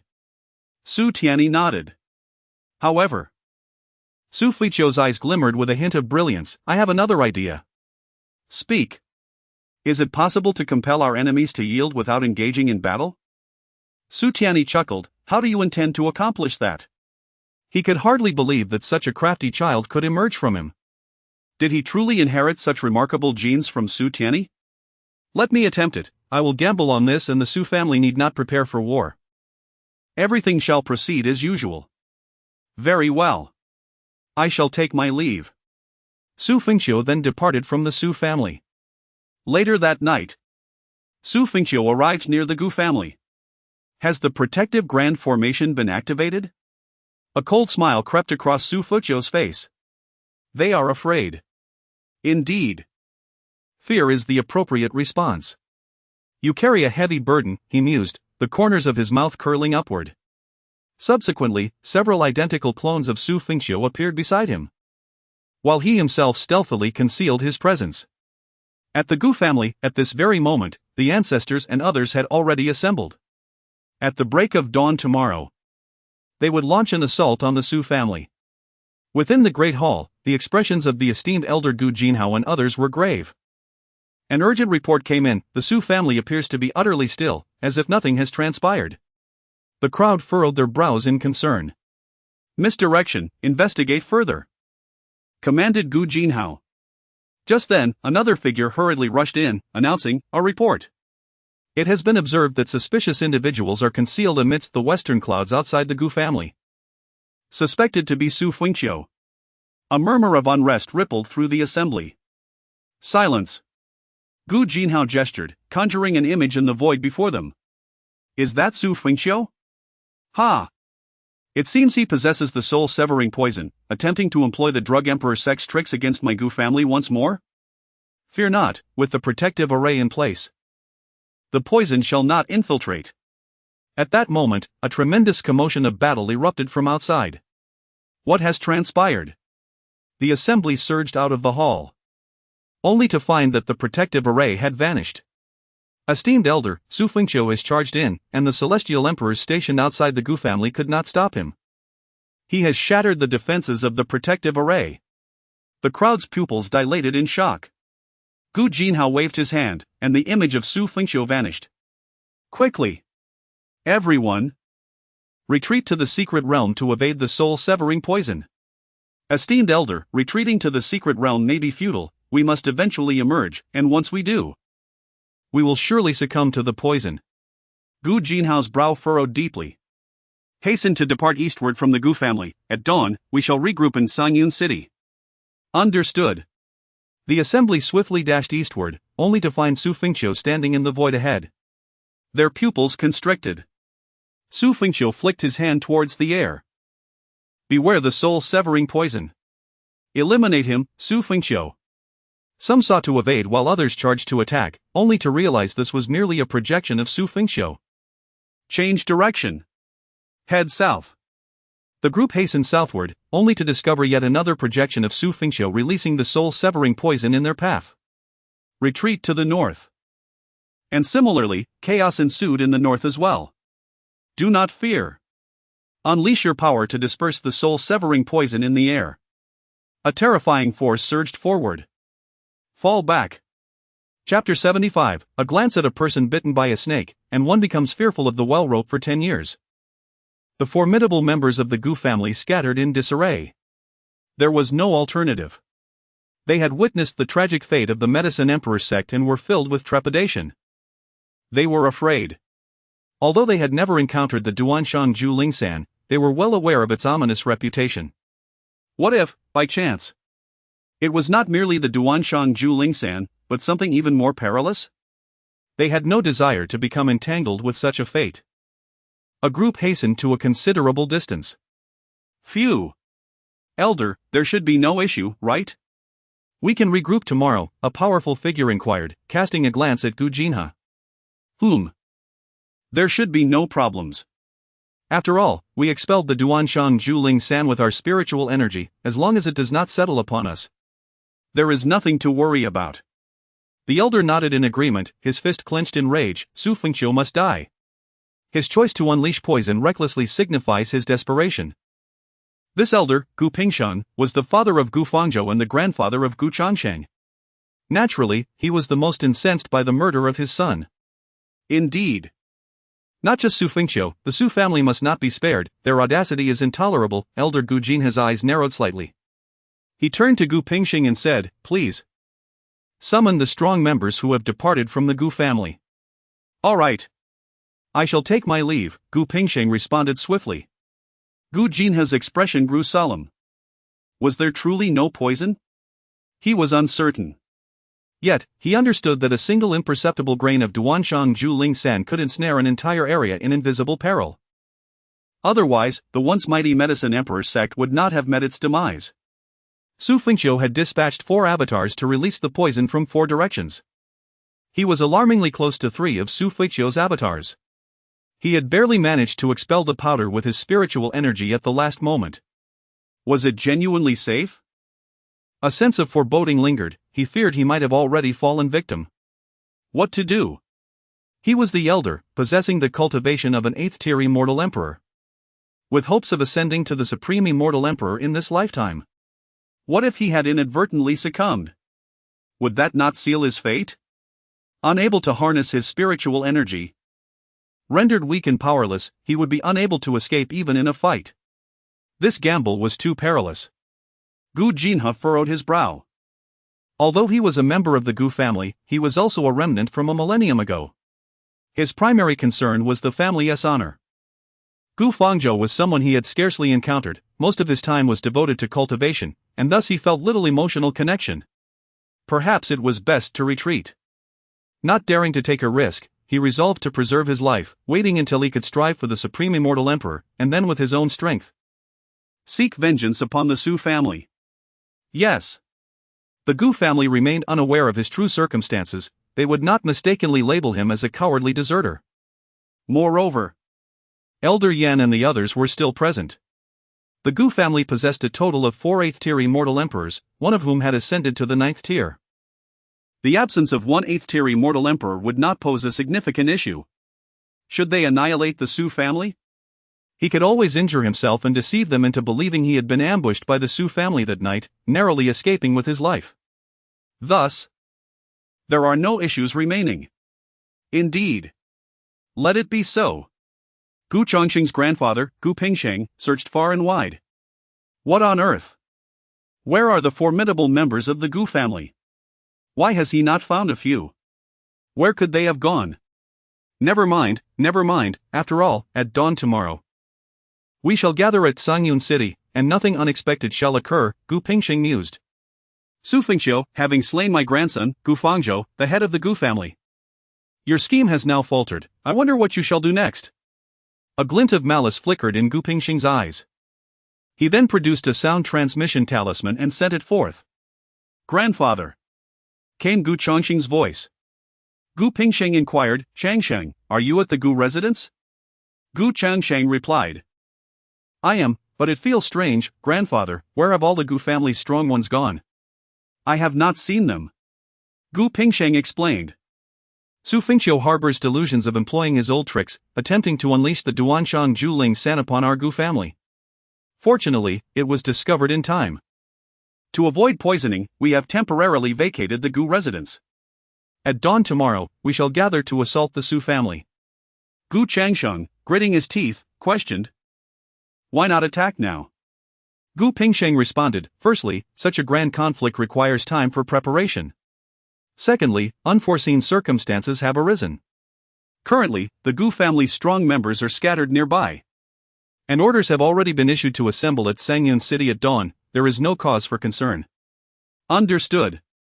Gu Pingsheng reassured, you need not worry. The Gu family's strong members should be in the vicinity. If the Xu family makes a move, they will return at the first opportunity. Even if you are poisoned at the Gu residence, it is of no consequence. This poison is not lethal. In this battle, you will not play a role. Simply remain at the Gu residence with peace of mind. Yes. I understand, grandfather.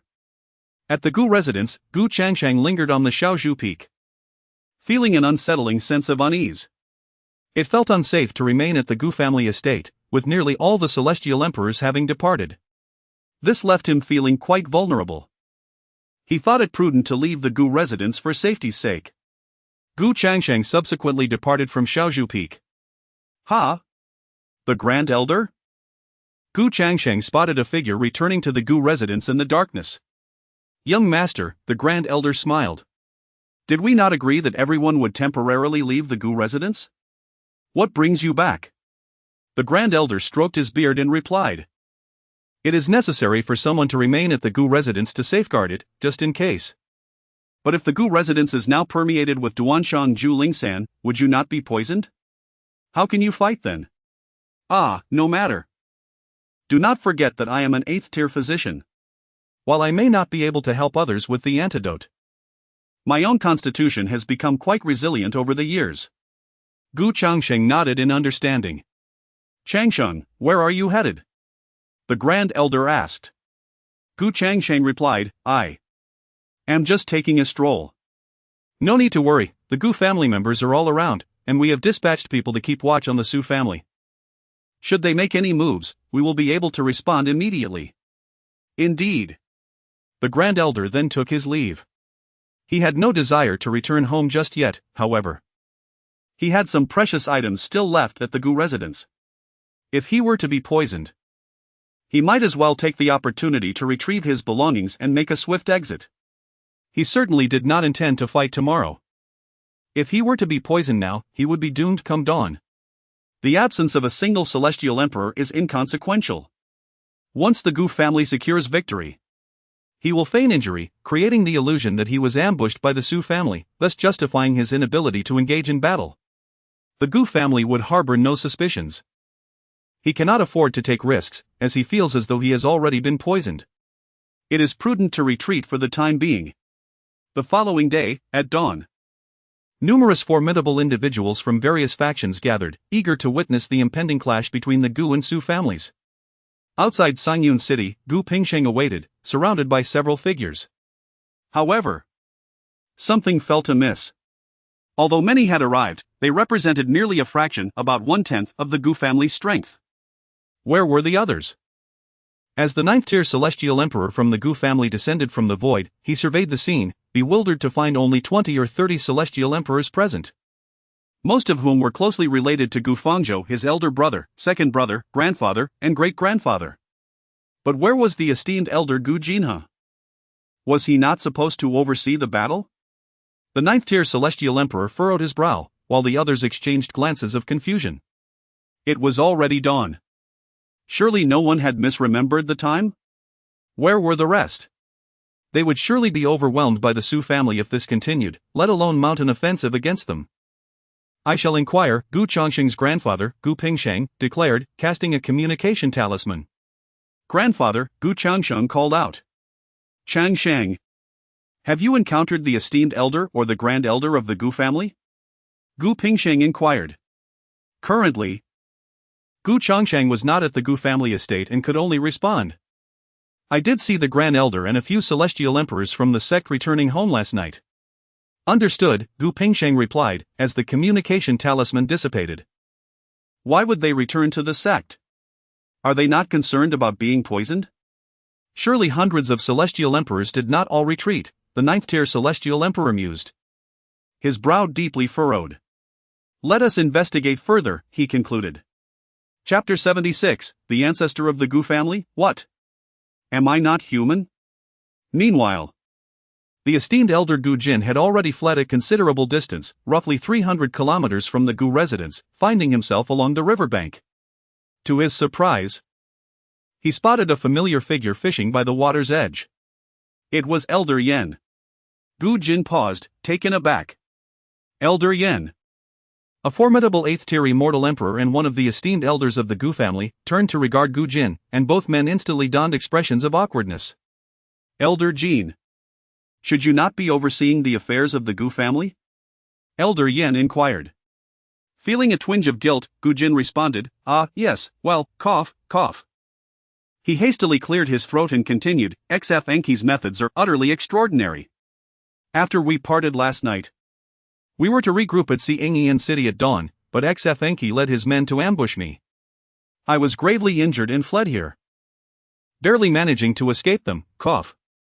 Elder Yen was momentarily speechless. What is this?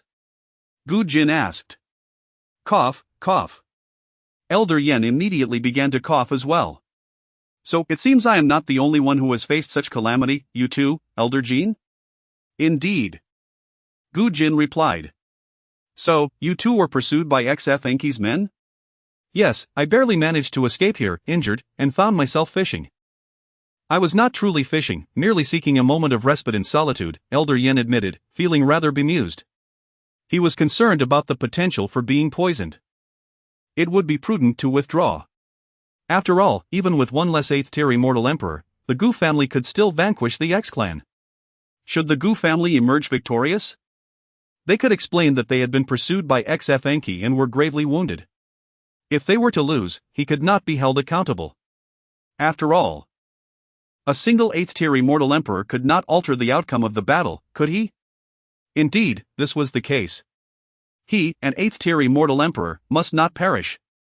Little did he expect that the esteemed elder Gu Jin shared the same sentiments. This created an awkward situation, as the absence of two 8th-tier Immortal Emperors could pose challenges. However, with the presence of a 9th-tier Immortal Emperor, the situation might not be dire. Gu Jin nodded in agreement. The two men understood each other tacitly. Then, I shall tend to my injuries and, after recuperating, hasten to assault the X family, Gu Jin declared. Yes, I shall do the same. Be cautious of encountering Xu Fengqiu's men again, Elder Yen warned. Indeed, Elder Yan, Xu Fengqiu is no ordinary adversary. Yes, farewell. In the Gu family estate, a group of powerful figures dared not enter, remaining outside. They were apprehensive, fearing that the Gu family had succumbed to despair and despairing dissolution. Strangely, they attempted to communicate with those inside using sound transmission talismans, but each attempt was met with silence. What was happening? They dispatched an individual to investigate. Meanwhile, other powerful figures from various sects, gathered to observe, were left bewildered. What was the Gu family up to? Why were they dawdling? They should hasten to engage in battle with the X family. Before long, the investigator emerged. Where are they? An Immortal Emperor of the 9th tier inquired. Uncertainty loomed as the crowd furrowed their brows. What? They are all gone? Were they not supposed to return? If they came back, what was their purpose? And even if they did return, they have since departed. They should have gathered by now. Gu Pingsheng appeared utterly bewildered. Could it be that these individuals have fled? Surely, they wouldn't abandon their post out of fear of being poisoned by Xu Fengqiu, would they? Indeed. For those formidable figures outside the Gu family, fleeing was quite a reasonable course of action, provided they cast aside their pride and reputation. These strong individuals had allied with the Gu family due to its strength. Akin to disciples of various sections. They benefited from the resources and support of the Gu family, contributing their strength in times of conflict. This is a necessity for any faction, for relying solely on one's own kin will ultimately yield limited power. The recruitment of talent is essential. Last night, they were afforded an opportunity to escape, and so they did with ease. In a direct confrontation, they might have lacked the chance or the courage to flee. Their departure was inconsequential. The Gu family merely suffered a minor reduction in combat strength. Yet, how could so many powerful figures of the Gu family have vanished? What of the venerable elder Gu Jinhai, overseeing the situation? And Elder Yan? 2 8th-tier celestial emperors were missing? No, 3 8th-tier celestial emperors had fled? Only the 9th-tier ancestor remained? The 9th-tier celestial emperor's lips curled in irritation. By the heavens! You 3 8th-tier celestial emperors have abandoned me. Can a mere 9th-tier celestial emperor defy fate alone? Am I not human? What shall I do now? This fight cannot proceed. He seethed in frustration. This 9th-tier celestial emperor of the Gu family could not simply flee. Should he do so, the Gu family would be utterly lost. How could these individuals be so heartless as to forsake their own clan? Was Xu Fengqiu truly such a formidable threat? It was one thing for the newcomers to abandon the Gu family, but for their own kin to flee? Did they not care for their own family? Was this not a jest? A celestial emperor who had joined the Gu family 50 years ago gazed in disbelief at the others. What? They have all fled? Why did I not think to escape? With so many members of the Gu family having abandoned ship, what purpose did his presence serve? Was he to remain a mere jester? A pack of beasts. To be ridden upon and ridiculed was one thing, but to forsake one's own dignity? Today, regardless of the outcome, the Gu family would become a laughingstock across the continent. Gu Pingsheng gritted his teeth in indignation. The others turned to the 9th-tier celestial emperor, ancestor, what shall we do? At this rate, the Gu family cannot contend with the Xu family, let alone annihilate them. Cracking his knuckles, the 9th-tier celestial emperor pondered, what can be done? Those beasts cannot be contacted. The communication talismans are unresponsive. Surely, we cannot claim that they were all harmed by Xu Fengqiu last night? That is impossible, there has been no disturbance. However, if a conflict were to erupt now, could he, as a 9th-tier celestial emperor, truly turn the tide?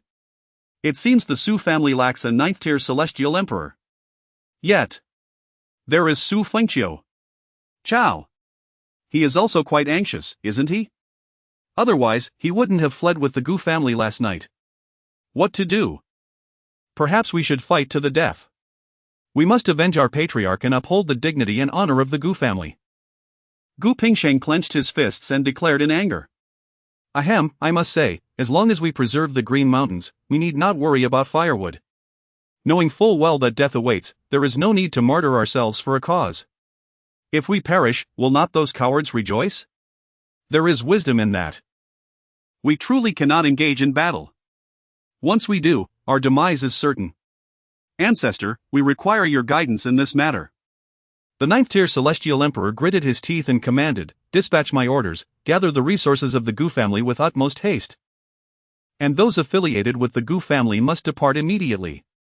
As long as we preserve the Green Mountains, we need not worry about firewood. We shall seek vengeance against the Xu family in due time." Upon hearing this, some individuals breathed a sigh of relief. Thankfully, this ancestor is not particularly obstinate, otherwise, they would all be doomed. They quickly rushed into the Gu family estate.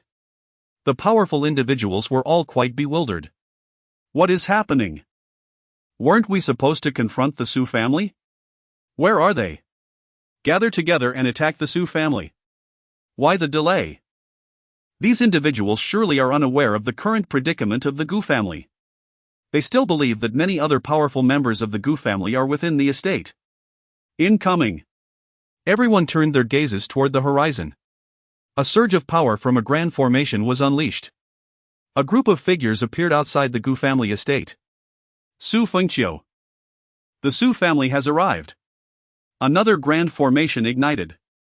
The Shi family. Strong members of the Shi family have also come? What? Are they here to assault the Gu family? Is that General Lin? Shouldn't he be considered an ally of the Gu family? Moreover, the Lin family has a poor relationship with the Xu family. Why would they unite against a common foe? How peculiar. Lin Zhan stood there, hands clasped behind his back, and bellowed, "Gu family, Gu Changsheng. I have come to annul the engagement." Gu Changsheng is exceedingly hypocritical, appearing righteous while being the scion of the esteemed Gu family. Yet he dares to harass a mate of the Xu family with the most despicable words. "You, Gu Changsheng, are unworthy of my Qingzhu." The crowd was taken aback. What? Chapter 77. Xu Fengqiu, am unyielding. Lin Zhan stood there with his hands clasped behind his back. He had learned of this matter through Xu Fengqiu. Lin Zhan had also sought out Xiao Li for clarification. This included the eldest elder of the Xu family, who had witnessed Gu Changsheng inflict harm upon himself in a moment of contrition. Coincidentally, this provided Lin Zhan with a justification for the annulment of the engagement. What? Gu Changsheng is such a person? If this matter were to be disclosed by the Xu family, it might not be entirely credible. However, since it was relayed by General Lin Zhan himself, it was highly likely to be true, for the Lin and Xu families were at odds. And the Lin family had no reason to slander Gu Changsheng on behalf of the Xu family. If this were indeed the case, Gu Changsheng could be deemed the epitome of hypocrisy. Uncle Lin, let the Lin family withdraw, Xu Fengqiu said, addressing him. The revelation from Xu Fengqiu might not hold significant persuasive power, but it was fortuitous that Lin Zhan had articulated it. No need, the Lin family stands united. Lin Zhan replied. That suffices, the Lin family lacks an absolute reason to wage war against the Gu family, Xu Fengqiu asserted. Is that enough? Lin Zhan furrowed his brow. Xu Fengqiu smiled, "It is sufficient, Uncle Lin, rest assured." Very well. Lin family, retreat. Lin Zhan commanded, leading his people away. At this juncture, Shi Sandao, the head of the Shi family, clasped his fists toward Su Tianyi. Xu family head. Young Master Xu. Shi family head. It is an honor to meet you. Su Tianyi responded with a salute. It is indeed fortunate to join forces with the Xu family today. We shall ensure that the Gu family is drenched in blood. Upon finishing, Shi Sandao's gaze sharpened. Gu Fengqiu fights ferociously. Despite the absence of any significant grievances with my Shi family, he engaged us in a fierce battle without hesitation, infuriating me. Xu Fengqiu cleared his throat. Indeed. The Gu family is not to be trifled with, Xu Fengqiu remarked. You speak the truth, young Master Xu, Shi Sandao concurred. This time, they had nearly dispatched all the formidable members of the Shi family, including 2 8th-tier Immortal Emperors among their ancestors. Their sole objective was the annihilation of the Gu family. Following this battle, the Shi family and the Xu family would have reconciled. In a certain sense, they would emerge as the Xu family's subordinate. However, That was of little concern, they were in dire need of the protection of a powerful force. Although the Xu family was not vastly superior to the Shi family. After this confrontation, coupled with previous engagements, the Xu family was poised for genuine ascendance. It was a worthwhile endeavor. The reason Shi Sandao dared to join the Xu family in their assault on the Gu family was due to Xu Fengqiu's presentation of the Killing Tower order. Shi Sandao understood that with the assistance of the Killing Tower, victory was assured. Young Master Xu, where are the experts from the Killing Tower? Shi Sandao inquired. Xu Fengqiu replied, there is no need for the Killing Tower. What? The members of the Shi family were taken aback. Xu Fengqiu continued. The Gu family's current strength is less than 1/10 of its former self, are we unable to defeat them? This? The Shi family members exchanged glances, perplexed. What did this mean? Why was the Gu family's strength diminished to less than 1/10 of its previous capacity? Oh, they heard about last night's events. The Duanshang Zhu Lingsan, was it? That could suffice. In that case, we shall exert our utmost efforts, Shi Sandao declared. Let us strike. With a commanding shout from Su Tianyi, the two formidable forces surged into the Gu family estate. The protective grand formation of the Gu family was activated, only to be effortlessly dismantled by Xu Fengqiu's ethereal hand. Witnessing this, Shi Sandao and the other members of the Shi family were struck with terror. Is this the power bestowed by the Supreme Bone? The protective formation, the very foundation of any sect in an imperial lineage spanning millennia, was rendered nearly irrelevant. Its strongest barrier obliterated. How many could those formations truly ensnare? Xu Fengqiu and his allies charged forward, leaving the onlookers in bewilderment. Something was amiss. While Xu Fengqiu could indeed disregard the Gu family's protective formation, what of the numerous strong warriors within the Gu family? Why did they not emerge to engage in battle? Surely, the forces from the Xu and Shi families could not extinguish the Gu family single-handedly. Yet, the observers noted with confusion that no Gu warriors appeared. Instead, chaos erupted within the Gu family itself. This was peculiar. Despite their evident strength, why did they allow the invaders to breach their inner sanctum? Were the Gu family members in a stupor? As the Xu and Shi families pressed on, the Gu family was utterly unable to mount a defense. Kill them! Gu Pingsheng bellowed, but upon turning, he found his kin devoid of any fighting spirit. They seemed intent on seizing whatever remnants of the Gu family's ancient heritage they could. Knowing that continuing the fight was futile and would only lead to unnecessary sacrifices. The outcome of this conflict was already beyond doubt, the Gu family would surely fall. It was better to preserve their own lives. Gu Pingsheng stood frozen, perplexed. How could this be? Ancestral! He cried out again. Impudence! The might of a ninth-tier celestial emperor surged forth, instantly instilling fear in hundreds of celestial emperors. Do you not possess the dignity of a true warrior? Will you not heed reason? The ninth-tier celestial emperor roared. Standing in the void, Xu Fengqiu laughed heartily. Reason? Ha! I, Xu Fengqiu, have never been one to discuss reason. Do you truly believe the Gu family lacks defenders? With a single sword, I can level the world. One blade can sever the lives of the masses. 9 swords can determine the fate of kingdoms. The ninth-tier celestial emperor, indeed a pinnacle existence, was even more formidable than Xu Fengqiu had anticipated. It was no exaggeration, a single ninth-tier celestial emperor could, under normal circumstances, potentially vanquish 100 celestial emperors from the Xu family. Yet, Xu Fengqiu possessed an advantage. Everyone, be cautious. As they beheld the terrifying scene, many celestial emperors felt as though they were suffocating. Die! The ancestral force of the Gu family merged 9 swords into one, and none dared to stand in its path. As if being brushed by this overwhelming might would lead to their demise. Xu Fengqiu charged forward, wielding the authority of a celestial emperor. His comrades knew he had an ace up his sleeve. Rebound card, for the next 30 seconds. Any and all attacks received will be returned to the attacker in their original form. System cost, 100,000, usable once per day. Sure. Su Tianyi gasped in astonishment. Though he felt that his son possessed a hidden strength, concern gnawed at him. Today, I alone am sufficient to obliterate the Xu and Shi families. The ninth-tier celestial emperor bellowed, Xu Fengqiu, do you dare to obstruct me? I shall slay you first. Beware, ancestor. Xu Fengqiu is up to something. Gu Pingsheng shouted.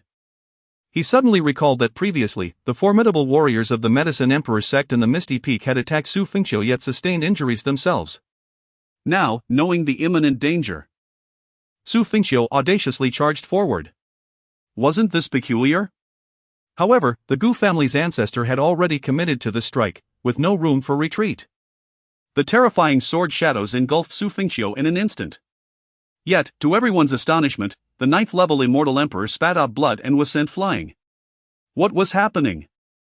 Su Tianyi had only heard of such occurrences before. This was his first-hand experience. He could not fathom the cause. Was it some arcane technique that reversed the heavens? But to redirect the attack of a ninth-level Immortal Emperor back upon himself seemed utterly implausible. Ancestor! Gu Pingsheng cried out upon witnessing this scene. It was over. If even the ancestor was in peril, how could they continue fighting? Su Shaozhu is magnificent. Shi Sandao exclaimed in delight. Xu Fengqiu and the Su family had proven their worth. Though he was puzzled about the whereabouts of the Gu family. It was clear that the Gu family was beyond saving. Xu Fengqiu emerged from the dust, proclaiming, "Kill." Members of the Gu family scattered in all directions. The once mighty Gu family fell effortlessly to the Su and Shi families. The remnants of the Gu family did their utmost to escort their descendants and wives away. The onlookers from various powerful factions stood in stunned silence, unable to believe their eyes as they watched the Su and Shi families clearing the battlefield. The Gu family was decimated, some lay dead, while others fled. The millennia of heritage of the Gu family was laid bare before them. Why was it all so hasty? So easily accomplished? What was happening? Was the Gu family truly that strong? Why were only a handful of immortal emperors left to contend with the Su and Shi families? Moreover, it appeared that half of them had fled without even fighting. Where had all the Gu family's strong warriors gone? What had transpired? How could a millennia-old imperial lineage be so easily usurped by the Su family? What a strange affair! What extraordinary capabilities did Xu Fengqiu possess? The Gu family's rich heritage had likely been reduced to a mere fraction, along with several top-tier sacred artifacts taken away. Yet, it mattered little. For what they had secured was still significant. Under the decree of heavenly retribution, some of the Gu family's powers were absorbed by Xu Fengqiu, elevating his cultivation by over a decade. He sensed that it would not be long before he reached the fourth level of Immortal Emperor. Is it truly possible for an Immortal Emperor to advance so swiftly? This was indeed preposterous. A conflagration ignited, consuming the Gu family. Unopposed, the Su and Shi families returned triumphantly, laden with countless resources. Chapter 78, 30 years east of the river, 30 years west of the river. Do not mock the elderly in poverty. Gu Jia's esteemed elder, Gu Jin, had arrived in a town situated over 100 kilometers from the Gu family estate. He sought to ascertain the current state of affairs between the Gu and Su families. Upon entering the town, he was met with the undeniable reality that nearly everyone was engrossed in discussions surrounding this very topic. The young Master Su was deemed an extraordinary talent. Every action he took regarded as nothing short of miraculous. The once mighty Gu family had seemingly vanished overnight. Gu Jin? What? Vanished? That cannot be right. It has only been a brief moment since just because one Gu Jin and one Elder Yan are absent, along with merely 2 8th-tier celestial emperors. Could they truly have been eradicated? Surely not. The Gu family has enjoyed a period of supremacy over the years. Even if their rise to prominence has only been in the last century, they remain formidable. Their ancestors have even ascended to the 9th tier of celestial emperor. I have scarcely heard of a 9th tier celestial emperor in the entire 8th heaven, and yet they are gone? Rumors suggested that the Gu family had suddenly dwindled to just a handful of powerful individuals, and those remaining were not even the renowned ones. How could they possibly withstand the combined forces of the Su and Shi families? Gu Jin? Gentlemen, what has become of the numerous celestial emperors of the Gu family? Gu Jin approached hastily to inquire. An elder replied, "Who knows? Yet, it is indeed the case that those who remain possess less than 1/10 of the Gu family's combat strength. How can they contend with the Xu and Shi families? Gu Jin? What? They have all fled? No, he had assumed that only he and Elder Yan had escaped. Everyone has run away? They all share the same sentiment? Incredible. A band of cowards. The Gu family has simply vanished? What? With clenched fists, Gu Jin departed the town. Xu Fengqiu. He ground his teeth in frustration. Even now, he bore no signs of poisoning. Coupled with the mass exodus of Gu family members, it dawned upon him this was a trap set by Xu Fengqiu. Xu Fengqiu had anticipated their fear and the ensuing panic that would compel many to flee. Perhaps he had not foreseen the Gu family's descent into such absurdity. Neither had Gu Jin. Yet he understood that, if a dignified 8th-tier celestial emperor could flee, how could others resist the opportunity to escape? They were a venerable imperial clan with a lineage spanning millennia, outsmarted by a mere 28-year-old Xu Fengqiu. He had not truly severed their spirits, he merely staged a performance around the Gu family, instilling such terror among them. Outrageous! Outrageous! Gu Jin seethed with indignation. No! He required vengeance. Although the Gu family's resources had been depleted, their foundation remained intact. Including himself, there were still 3 8th-tier celestial emperors and a significant number of fleeing celestial emperors. Together, this force was still extraordinarily formidable. They must rally together. As long as the Green Mountains remain, one need not worry about firewood. 30 years east of the river, 30 years west of the river. Do not mock the elderly in poverty. Gu Jin's eyes glimmered with malice. Ding! The Gu family's vitality has sustained severe damage. Gu Changxing's destiny value decreases by 2 million, your system value increases by 20 million. In Xu Fengqiu's mind, a reminder echoed. Although the Gu family had been decimated, its members remained. 3 8th-tier celestial emperors and numerous other celestial beings had fled. Therefore, the Gu family could not be considered obliterated. Gu Changxing's destiny value stood at 3 million, still a 3rd-tier child of fortune. In truth, had the killing tower been deployed, the Gu family could have been eradicated. Yet he believed that the favor owed to Lu Yunyan would yield greater benefits. Xu Fengqiu felt immense satisfaction at the success of his plan. As for the roots of the Gu family, there would still be opportunities. For now, Xu Fengqiu had achieved the desired outcome and returned to the Xu family. Lin Zhan awaited him at the Xu residence. Uncle Lin! Xu Fengqiu greeted with a fist salute. Lin Zhan stepped forward, patting Xu Fengqiu's shoulder.